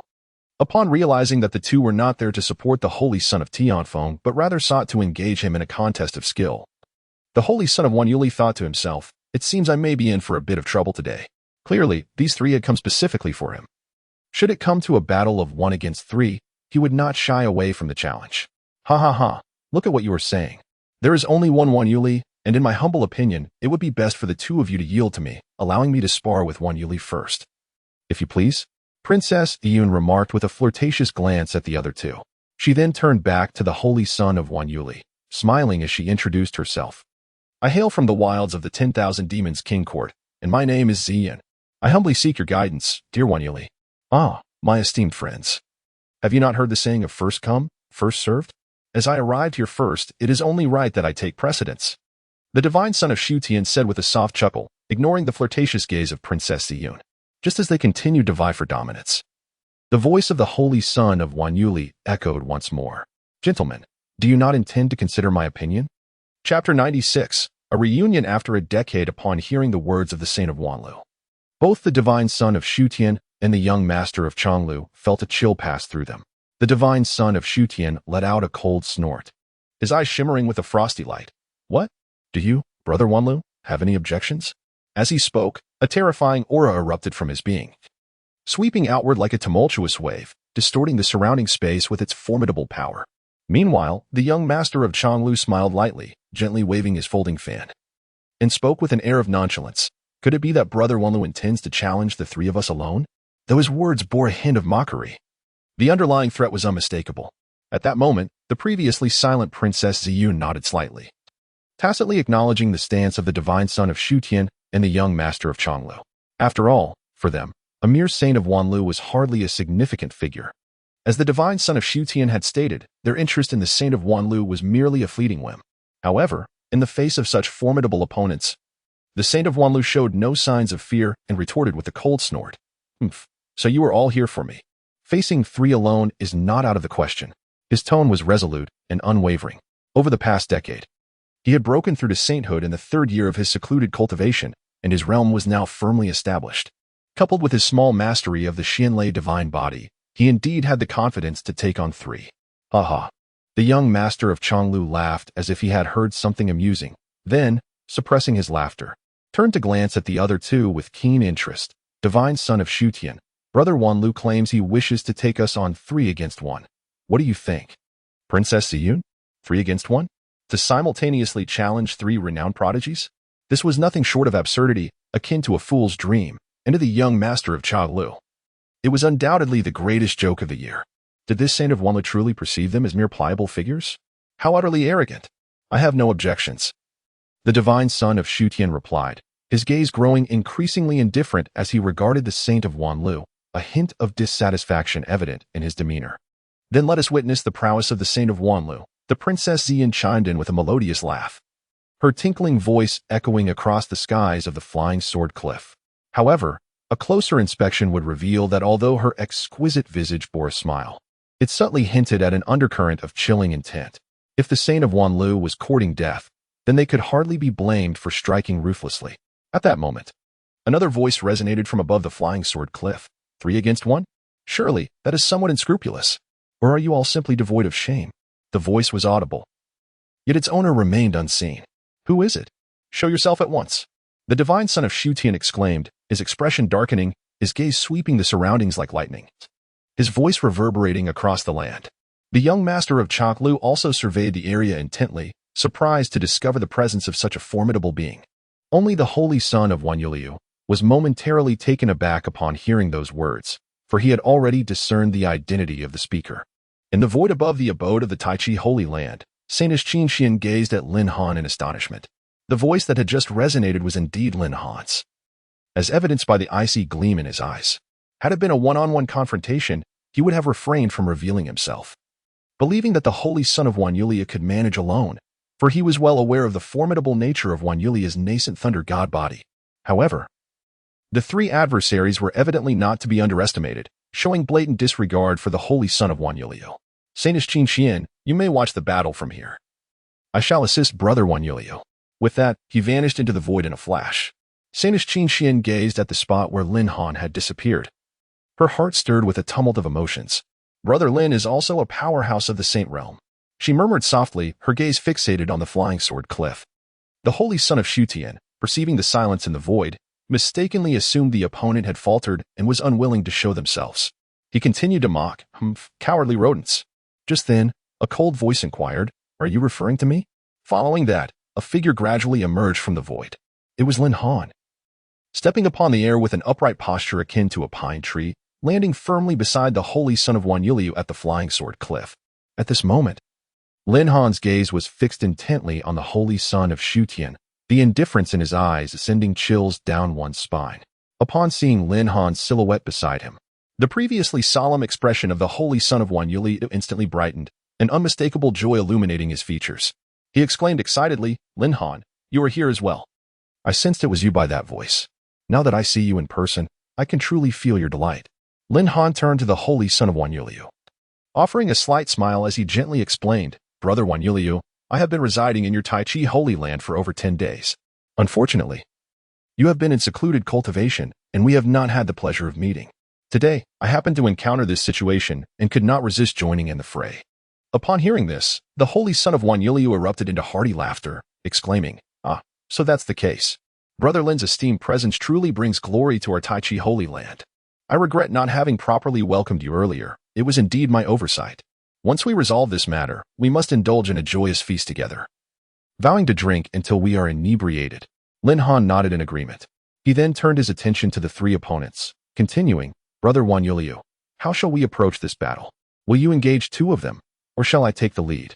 Just as the holy son of Wanyuliu was about to respond, a hearty laugh resonated from above the flying sword cliff. Ha ha ha, Brother Lin, Brother Wanyuliu, do leave one for me as well. It has been so long since I last fought. I am uncertain of my own strength. With that, a handsome young man clad in azure and white garments soared to the side of Lin Han and the holy son of Wanyuliu. The newcomer was none other than the holy son of Qianyuan from the Huangji Holy Land. Upon seeing him, Lin Han chuckled once more. Ha ha ha, Brother Qianyuan. You have come as well. I never anticipated that a reunion after a decade would unfold in such a manner. Brother Qianyuan, your arrival is perfectly timed. Once we have dealt with them, shall we indulge in some revelry? The saint of Wanyuli seemed utterly indifferent to the presence of the 3 from Shutian, openly discussing their plans before them. How splendid! The saint of Qianyuan nodded in agreement. Meanwhile, the expressions of Shutian Shenzi, Chonglu Gongzi, and Princess Xian grew increasingly grim. They realized that they were being disregarded by the likes of the saint of Wanyuliu and his companions. Have you forgotten that we are still here? Is it too soon for old friends to reunite? Shutian Shenzi scoffed, exuding an aura of displeasure. What a dampener! Lin Han, Qianyuan, shall we settle this swiftly? The Saint of Wanyuliat turned to Lin Han and the Saint of Qianyuan for their input. Certainly, Lin Han had long been displeased with the arrogance of Shu Tianxinzi and his cohorts. "Leave that fellow to me," he declared, directing his gaze at Shu Tianxinzi. "Brother Wanyuliu, I shall confront that enchanting lady," the Saint of Qianyuan announced, fixing his eyes on Princess Ziyun. The Saint of Wanyulia nodded, then his gaze shifted to Changlu Gongzi. Shu Tianxinzi, Changlu Gongzi, and Princess Ziyun glared at Lin Han and the others, their expressions darkening. Who do they think they are? To be so disregarded in the Eastern Wilderness is an affront they cannot tolerate. Chapter 97, The Battle of the Sacred Realm in the Void. The three venerable ancestors of the saints were increasingly astonished. The 1,000-yuan saint had already ascended to the sacred realm. The ancestor of the Jiang family could not help but exclaim. Among the three saints and saintesses taken away by the Supreme Being in the past, 2 had already broken through to sainthood. It was likely that their enchanting goddess Miaoyan had also attained the sacred realm. This thought brought him joy. The ancestor of the Huangji sacred land wore a pleased expression, feeling a surge of contentment within. Indeed, I believe the 3 who departed with the elder have likely also transcended to the sacred realm. The ancestor of the Tai sacred land also beamed with delight. With both the Wanlu saint and the 1,000-yuan saint having achieved sainthood, it was reasonable to assume that the goddess Miaoyan, who had remained by the elder's side, had long surpassed that threshold, perhaps even beyond. However, I wonder who that young man is. I cannot discern his cultivation. The ancestor of the Huangji sacred land looked at Lin Han with curiosity. I am equally in the dark. The ancestor of the Jiang family also scrutinized Lin Han but found nothing. Ah, I know this individual. His name is Lin Han, a close friend of Wanlu. It seems he is quite familiar with the 1,000-yuan saint as well. The ancestor of the Tai sacred land remarked with a smile. It appears these 3 are filled with confidence. We shall see how this unfolds. The onlookers in the distance were once again profoundly shocked by such a spectacle. The previous skirmish of saints was mere childish play compared to the current confrontation at the sacred realm level. This was the true feast. Lin Bai, with an air of arrogance, declared, "I told you all that the so-called Tianfeng could be dealt with in a couple of kicks. That Lin Han up there is my brother, and I am even more formidable than he is. Just moments ago, 2 beautiful disciples had restrained him, and he was reluctant to break free. Otherwise, he would have certainly gone up to give Tianfeng Saint a couple of proper blows. Is that so? You're quite impressive. Aren't you, Xiaobai?" giggled one of the female disciples, teasingly. "Look, we're friends now. Could you possibly introduce us to your brother?" The 2 female disciples could not help but just at Lin Bai. His braggadocio was amusing, and they found him quite entertaining. "You don't believe me? Humph. Just wait and see." Upon the Yuxian platform, Lin Han delivered a powerful kick that sent the incapacitated Tianfeng Saint flying. He then turned, his gaze cold as ice, and fixed it on Su Tianzi, asking in a chilling tone, "Do you still wish to continue?" Su Tianzi's expression darkened. He had not anticipated such arrogance from someone in the Eastern Wilderness. "You are courting death." As his words fell, an overwhelming aura of sanctity erupted from within him, sweeping outward. Simultaneously, a long whip radiating brilliant silver light materialized in his hand, imbued with the sacred might, rendering it even more mysterious and formidable. The divine son of the void tightly gripped one end of the silver whip, unleashing an overwhelming surge of power. The terrifying aura of a fully realized sage radiating without restraint. The surrounding space trembled slightly under the weight of this formidable pressure. "Humph, though I know not your name. It matters not. Remember this day, for the one who shall vanquish you is the divine son of the void." With that declaration, he swung his arm violently, the silver whip slicing through the air like a bolt of lightning, accompanied by a piercing whistle as it struck fiercely towards Lin Han. As the silver light approached, Lin Han's lips curled into a subtle smile. In the very instant the whip descended, he calmly extended his right hand, which instantly shimmered with a faint red glow, radiant as if it were a flame. As he gently lifted his arm, his palm met the rapidly descending whip with unerring precision. What appeared to be a casual grasp transformed the once menacing and unstoppable whip, its tip seemingly held fast by an invisible giant hand, unable to advance even a fraction further. The previously terrifying momentum of the whip abruptly ceased, as if a torrential flood had been suddenly halted. How could this be? The divine son of the void stared in astonishment at the scene before him, disbelief etched across his face. It was essential to understand that this silver whip in his hand was no ordinary object. Even an incomplete strike from him was not something an ordinary sage could easily withstand, let alone be caught barehanded with such ease. In a shock, the divine son of the void quickly regained his composure, straining every ounce of his strength to swing the silver whip, attempting to break free from Lin Han's grasp.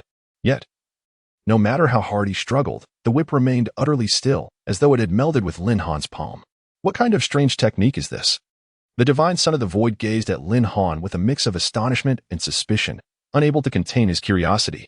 In response to the divine son's inquiry, Lin Han smiled faintly, his lips still curved in an elusive arc. He met the other's gaze with calmness and said softly, "Oh, you wish to know?" After a brief pause, he continued, "Then do pay close attention, for I shall demonstrate only once."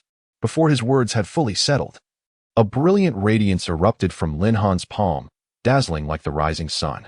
Simultaneously, the surrounding spiritual energy seemed to be drawn by some mysterious force, converging towards his hand. In the blink of an eye, countless streams of energy surged into his palm, forming a vast vortex of power. Then, with a firm grip on the whip, Lin Han's arms tensed, and he forcefully swung it. The tail of the whip shot forth like an agile dragon, accompanied by a fierce wind and tremendous power. In an instant, the divine son of the void, positioned at the other end of the whip, had no time to react, hurtling through the air like a cannonball. After tracing an arc through the air, he fell heavily to the ground in an exceedingly awkward manner, raising a cloud of dust. Yet, despite enduring such a brutal blow, the celestial son of void clung steadfastly to his sacred artifact, the silver whip, refusing to relinquish his grip. Naturally, Lin Han would not let this opportunity slip away. He relentlessly swung the whip in his hand, mercilessly hurling the celestial son of void to the ground as if he were a mere sandbag. Once, twice, thrice. Indeed, it was repeated a dozen times. Each impact resounded with a dull thud, instilling a sense of dread in those who bore witness. Chapter 98. Comprehensive suppression at long last. After enduring such relentless torment akin to a tempest, the son of the void could no longer bear it. "Ah, I want you dead." With a furious roar echoing from his lips, he suddenly erupted in a blaze of dark, burning light. This radiance bore the essence of infernal flames from the depths of the abyss, exuding an aura that sent shivers down the spine. In the next moment, an intense dark beam shot forth from his being, hurtling directly towards Lin Han. This beam encapsulated all the power and fury of the son of the void, moving with an unimaginable speed, reaching Lin Han in the blink of an eye. Yet, in the face of such a terrifying assault, Lin Han remained utterly unperturbed, displaying an extraordinary calmness and composure. Grasping the silver whip he had just seized, he flicked his wrist, unleashing a series of whip shadows into the void. The shadows intertwined in the air, coalescing into a seemingly tangible silver cage. From this cage extended countless slender silver chains, glinting with a chilling light. When the son of the void's all-out strike collided with the silver cage, a deafening crash reverberated through the air. However, the seemingly indestructible dark light, upon meeting the silver cage, felt as though it had struck an unyielding barrier. It not only failed to breach the cage, but was forcefully repelled back by its formidable might. Witnessing this scene, the son of the void's complexion turned as pale as a sheet, his eyes widened in disbelief, mouth agape as he stammered, You have actually entered the second realm of the sage realm." Moreover, he pondered inwardly that this individual was undoubtedly no ordinary sage realm practitioner. The aura radiating from him was so potent that it was unnerving, instilling an overwhelming sense of pressure simply by standing there. It was precisely for this reason that he could so effortlessly dismantle the technique he had unleashed. Upon this realization, the son of the void felt an intense regret, cursing himself for not having detected his opponent's true strength earlier. Too bad you only comprehend this now. It seems rather tardy." Lin Han's lips curled into a frigid smile, his eyes glinting with disdain and mockery. Then, he swung his right hand vigorously, unleashing an immensely powerful wave of palm energy that gently struck the silver cage. In an instant, the silver cage radiated with brilliant light, while the dark beam that obstructed its path was effortlessly torn apart as if it were mere parchment. Subsequently, this silver cage surged forward unimpeded, hurtling towards the son of the void with astonishing swiftness. Under the gaze filled with fear and despair from the son of the void, it swiftly enveloped him entirely, contracting into a new silver cage that ensnared him firmly within. At this moment, the son of the void's face was a portrait of panic, beads of cold sweat trickling down his forehead. Yet, no matter how he struggled or resorted to various tactics, he could not break free from the confines of the silver cage. Since the beginning of his cultivation, he has consistently sailed smoothly, making astonishing progress without a trace of failure. Yet this time, he found himself gripped by a sense of panic and profound despair. Witnessing Lin Han effortlessly dispatch the void heavenly son, Wan Luxingzi regarded Chang Lu Gongzi with an icy demeanor. Well, Chang Lu Gongzi, it is now our turn. Upon hearing these words, Chang Lu Gongzi's heart trembled violently, his countenance transforming into one of grave seriousness. He had initially believed that the seemingly unremarkable Lin Han, despite possessing some abilities, would require considerable time and effort to subdue the formidable Void Heavenly Son. However, he could hardly fathom that Lin Han could so swiftly and effortlessly bring such a powerful opponent under his control. At this moment, faced with the surging aura of Wan Luxingzi, Chang Lu Gongzi could not afford to ponder the reasons behind this unexpected turn of events. The terrifying energy radiating from Wan Luxingzi had already locked onto him, instilling a sense of urgency that left no room for complacency. Humph. I refuse to believe that the prodigies of the Eastern Wilderness are so extraordinary. Chang Lu Gongzi bellowed, unleashing an overwhelming aura that erupted from him like a volcano, matching the might of Wan Luxingzi before him. Before his words had faded, the folding fan in his hand suddenly burst forth with dazzling luminescence, akin to the most resplendent star in the night sky. With a swift motion of his arm, the fan summoned a tempestuous wind, charged with tremendous force, rushing toward Wan Luxingzi. As an inexorable gust imbued with sacred might approached, Wan Luxingzi remained unperturbed, exuding calmness and composure. With a mere flick of his right hand, a shimmering sacred blade materialized before him, firmly grasped in his grip. With the sacred blade in hand, its edge glinting ominously, Wan Luxingzi's arm muscles tensed as he forcefully lifted the weapon, sweeping it fiercely through the boundless void ahead. In that fleeting moment, time seemed to freeze, and the entire space trembled in response. A thunderous roar erupted, reminiscent of the heavens collapsing and the earth shattering, as two monumental forces collided with cataclysmic intensity. This was followed by a deafening explosion that resonated through the skies, shaking the very foundations of the world.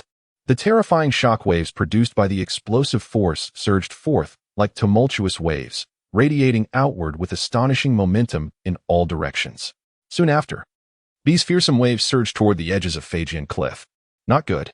The keen-eyed ancestor of the Tai Holy Land immediately sensed the impending danger, his expression shifting dramatically as he inwardly lamented the situation. Form the formation, he decisively commanded, calling out to the two other holy ancestors beside him. The ancestors from Huangji Holy Land and the Jiang family responded promptly, nodding in agreement. Exchanging glances that spoke volumes, the three acted in unison. Three magnificent beams of energy erupted from their respective positions, soaring skyward like towering pillars. These beams radiated an unparalleled aura of power. Once ascended, the energy columns rapidly converged toward the center, seamlessly connecting in the blink of an eye to form a colossal and transparent energy barrier. This barrier stood like an impenetrable wall, interposing itself between the spectators and the terrifying aftershocks. Suddenly, three venerable sages materialized, causing a renewed wave of astonishment among the onlooking cultivators. Yet, in the next moment, a tremendous surge of energy struck. Just as they braced themselves for the impending onslaught, they beheld ripples manifesting before them. At that juncture, the relentless torrents of terrifying aftershocks violently collided with this energy barrier, emitting a series of muffled thuds. However, despite the ferocity of the oncoming waves, they found themselves unable to advance a single inch against this formidable shield. Nonetheless, the intensity of the impact still left them trembling with fear. Such power, such dread. Were it not for the intervention of the venerable sages, they would undoubtedly have been incapable of withstanding the assault of these horrific energy waves. The thought of potentially perishing within the tumultuous aftermath sent a chill of dread through their hearts. They gazed in terror towards the precipice of the Flying Sword Cliff, realizing with dismay that even witnessing the battle bore the risk of demise. Chapter 99. A formidable defeat. Those venerable ancestors from the prestigious sects within the palanquins were still filled with trepidation from the sudden surge of residual energy. It was truly terrifying. The powers of the Tai Holy Land, the Huangji Holy Land, and the esteemed ancestors of the Jiang family had made their presence known. They gazed towards the heavens. Although the three holy beings had only manifested briefly, they were unmistakably recognized. What a close call. Had the saints not intervened, we would have surely faced dire consequences, remarked a powerful figure from the Heavenly Sword sect, still shaken. The leaders of the major sects hastily urged their palanquins to retreat several miles, finally coming to a halt to observe from a safe distance. Should any unforeseen events arise again, they would be spared from imminent danger. On Feijian Cliff, the 1,000-yuan Saint Sun addressed Princess Yin, "It is our turn now."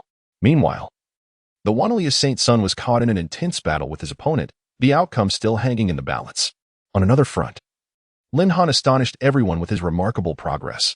Who could have imagined that within a mere decade, he had ascended to the second level of the Saint Realm, significantly enhancing his strength? Confronted by the formidable Shutian Sun, he effortlessly held the upper hand. Witnessing this, the 1,000 Yuan Saint Sun couldn't help but ponder, what extraordinary experiences has this individual encountered? Yet, he too was unwilling to lag behind. After all, they had previously agreed to celebrate with joyous revelry once this battle concluded. Thus, it was imperative to bring this conflict to a swift resolution. With a decisive flick of his right hand, a sword radiating a chilling light materialized in the 1,000 Yuan Saint Sun's grasp. The moment the sword appeared, the surrounding air seemed to freeze, sending shivers down spines. In his hands, the sword appeared to meld with him, embodying a seamless unity of man and blade. His figure was reflected within the sword, rendering him an integral part of it. Upon hearing the 1,000 Yuan Saint Sun's address, Princess Ziyun's expression darkened, her beautiful eyes flashing with anger. She loathed being referred to as a demoness, and as a noble princess of the wild demon court, she could not tolerate such disrespect. "You seek death," she exclaimed, her silver teeth clenched, as she brandished a pair of incredibly sharp twin blades that materialized in her hands. With the twin blades in hand, her aura erupted powerfully, a formidable pressure surging towards the 1,000 Yuan Saint Sun. The blades emanated a terrifying fiery essence. Filled with fury, she transformed into a fleeting shadow, charging towards him. In an instant, the air was filled with the dazzling glimmers of sword and blade on the immortal ascension platform. However, just as the spectators were captivated by the fierce battle, a thunderous roar erupted from the position of the Wanli Saint Sun. Almost simultaneously, massive purple divine lightning, as thick as dragons, descended from the heavens, enveloping the entirety of Wanli Saint Sun's form. From a distance, he appeared to be a war deity immersed in a tempest of thunder, exuding an awe-inspiring presence. Witnessing this, his opponent, the Changlu young master, turned pale, his lips trembling as he muttered, The Xianlei divine body has actually reached minor perfection. It is essential to understand that once the Xianlei divine body reaches the minor completion stage, it can effortlessly engage in battles that transcend its level. In other words, the current Wanlu Saint Sun is capable of rivaling the existence of a second-tier sage. He suddenly realizes that he has inadvertently provoked an extraordinary being today. Turning back, he reflects that his earlier claim of being able to take on 3 opponents was not mere bravado. With the minor completion level of the Xianlei divine body, combined with his sage-level cultivation, he is undoubtedly positioned to remain undefeated. It is amusing to consider how foolish their expedition to the eastern wilderness has been. They have underestimated the abilities of others.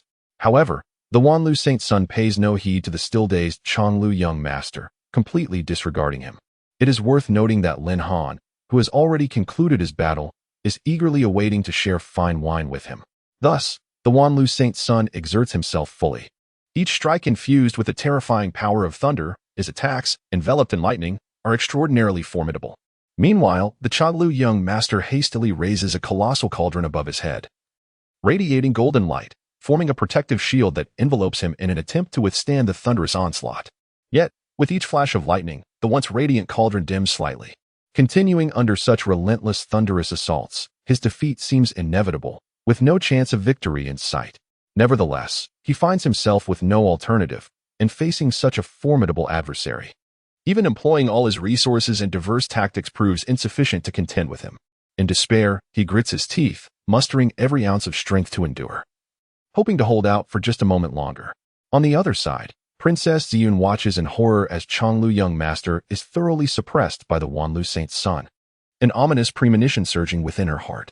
At that moment, an unexpected event occurs. Qianyuan Saint Sun, who had been observing from the heavens, suddenly directs his gaze towards Princess Ziyun, a slight smirk curling at the corner of his mouth as he reveals a chilling smile.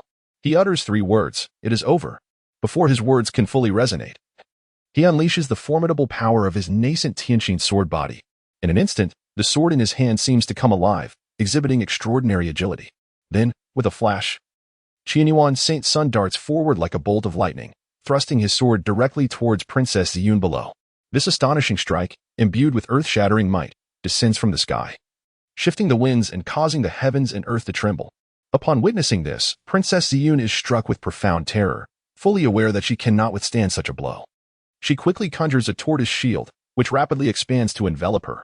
The overwhelming sword intent descends in an instant, hovering ominously above the tortoise shield. The shield erupts with incredible energy, radiating light, yet with each moment, it seems to dim further. Princess Ziyun is deeply alarmed. She recognizes that their plans have utterly failed today. They have lost. Completely lost. Moments later, Chonglu young master can no longer endure the relentless thunderous assaults. Spitting out a mouthful of blood, his vitality instantly waning. He endured excruciating pain and clasped his hands toward the Holy Son of Wanlu, declaring, "Holy Son of Wanlu, I concede." After uttering these words, he violently spat out a mouthful of blood, appearing quite disheveled. Upon witnessing his admission of defeat, the Holy Son of Wanlu retracted his aura and remarked, "You have acknowledged your loss." Meanwhile, Princess Ziyun was also in dire straits, as she could barely bear the weight of her burdens. The Xin Gui shield was on the verge of shattering at any moment. At that moment, young Master Chonglu coughed several times, his voice hoarse as he addressed Princess Ziyun. Cough, cough, cough. Princess Ziyun, surrender. Hearing this, Princess Ziyun's expression dimmed. She realized that persisting any longer would be futile.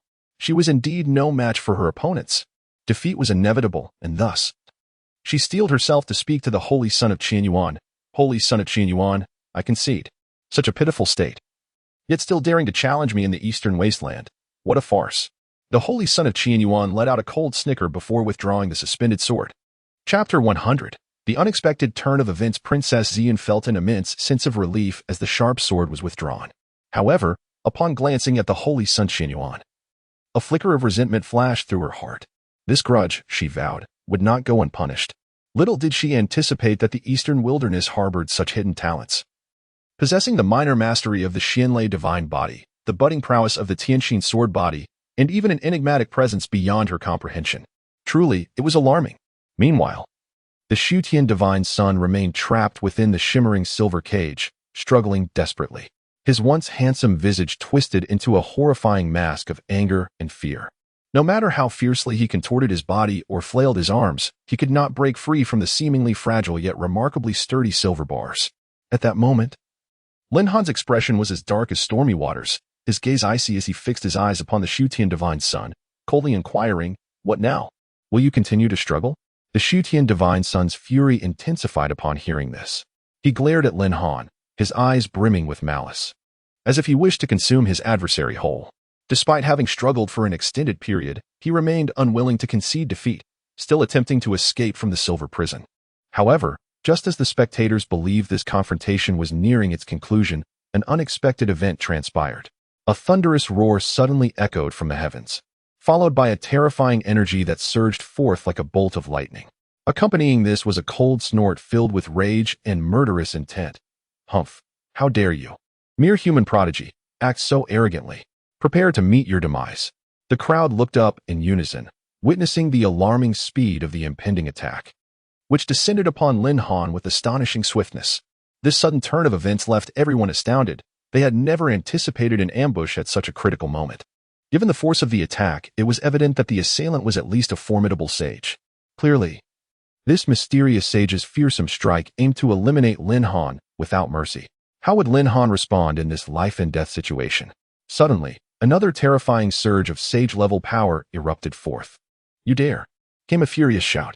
"Tianyuan Divine Court, you have crossed the line," bellowed the venerable ancestor of the Huangji Holy Land. Simultaneously, another formidable presence emerged. The ancestor of the Jiang family Holy Land, his face contorted with rage, was incredulous that a hidden sage from Tianyuan Divine Court would brazenly violate the rules before their eyes. This had thoroughly provoked the three great powers. The three of them rushed forth at great speed, but they were soon repelled by the overwhelming aura of the terrifying attack. A sage at the 9th level. They gazed in disbelief at the fearsome killing blow. Faced with such a formidable existence, even if they combined their strength, they could not withstand it. Fortunately, the assault was not directed at them. Otherwise, their opponent could have easily annihilated them. The three sage ancestors now anxiously looked towards Lin Han. If they could not intervene, this lethal strike would undoubtedly seal his fate. The terrifying attack effortlessly breached their defenses, advancing directly towards Lin Han. "Brother Lin, be cautious," exclaimed the Saint of 10,000 Willows in alarm, urgently calling out to Lin Han. The Saint of 1,000 Yuan, equally anxious, could only watch helplessly in the face of such a formidable assault. "Human brat, perish!" a furious voice echoed from the void. Meanwhile, within the confines of the cage, the Saint of Void Sky beamed with delight at this scene. He cast a sinister grin at Lin Han, taunting, "Die, perish." Haraha. Despite the impending horror approaching him, Lin Han remained remarkably composed, casting a cold glance towards the void. "Old fool, you are truly courting death. Since you have broken the rules, prepare to pay the price." His tone was frigid as he advanced towards the void. At that moment, a fleeting shadow appeared in an instant. "Lin Han, I have arrived." Once the shadow materialized, it revealed itself to be the spirited steed, Lin Bai, radiating an overwhelming presence akin to that of a saint at the ninth heaven. It shouted into the void, "You old wretch, daring to act before me, you seek death." With that, it soared into the sky, effortlessly shattering the terrifying shadow with a single strike of its hoof. Yet, it showed no intention of halting, vanishing into the void like a fleeting specter. Soon, a cacophony erupted within the void. "Old fool, I compel you to reveal your underhanded tricks." At the Tai Holy Land, two striking figures stood frozen, gazing in astonishment at the small white horse that had just graced the horizon, clearly taken aback by the preceding spectacle. That little horse. It is a venerable saint. One of the female disciples stammered, her words faltering. They had just conversed so amicably with the supreme saint. A saint. It appears it was not lying after all. The thought of their prior conduct flushed their cheeks with embarrassment, leaving them utterly mortified. So, the little white horse is truly that formidable. The saint of heavenly wind pales in comparison. The two remained transfixed, searching for that fleeting figure in the void. But it had already vanished. On the cliff of flying swords, Lin Han's expression was chillingly indifferent as the saints of 10,000 willows and 1,000 yuan rushed towards him. "Lin Han, are you unharmed?" "I am fine, brothers Wan Lu and Qian Yuan. Please descend. Once I conclude my business, I shall join you for a drink." Lin Han replied, turning his attention to the saint of void sky. The saint suddenly felt an icy dread wash over him as he glanced at Lin Han. Sensing an ominous turn of events, "Speak. How do you wish to meet your end?" Lin Han's frigid voice rang out. The saint of void sky was marked for death. As for the saint in the void, he too would be made to pay dearly. At that moment, the saint of void sky finally felt the grip of fear as he sensed the presence of death looming. I concede, he shouted hastily to Lin Han. But Lin Han paid him no mind. He advanced step by step, a silver spear slowly materializing in his hand. "Die." He thrust the spear towards the void, unleashing a terrifying spear shadow that hurtled towards the saint of void sky confined within the silver cage. Just as Lin Han's spear shadow was about to pierce the body of the void celestial sun, a menacing voice echoed from the void once more. "Human brat, dare you? My divine court will not spare you. Old fool, you should better take care of yourself first. Taste my hoof." Lin Han coldly gazed into the void, finding it laughable that someone would dare to threaten him. Have you ever heard the saying, "Those who seek death shall not escape it"? Therefore, void celestial sun, you can only blame yourself for courting death. With that, the terrifying spear shadow, amidst the horrified gaze of the void celestial sun, directly penetrated his form. He looked down at his body in disbelief, thinking this is. In the next moment, blood gushed forth from his body, and he felt his vitality slipping away. Am I about to die?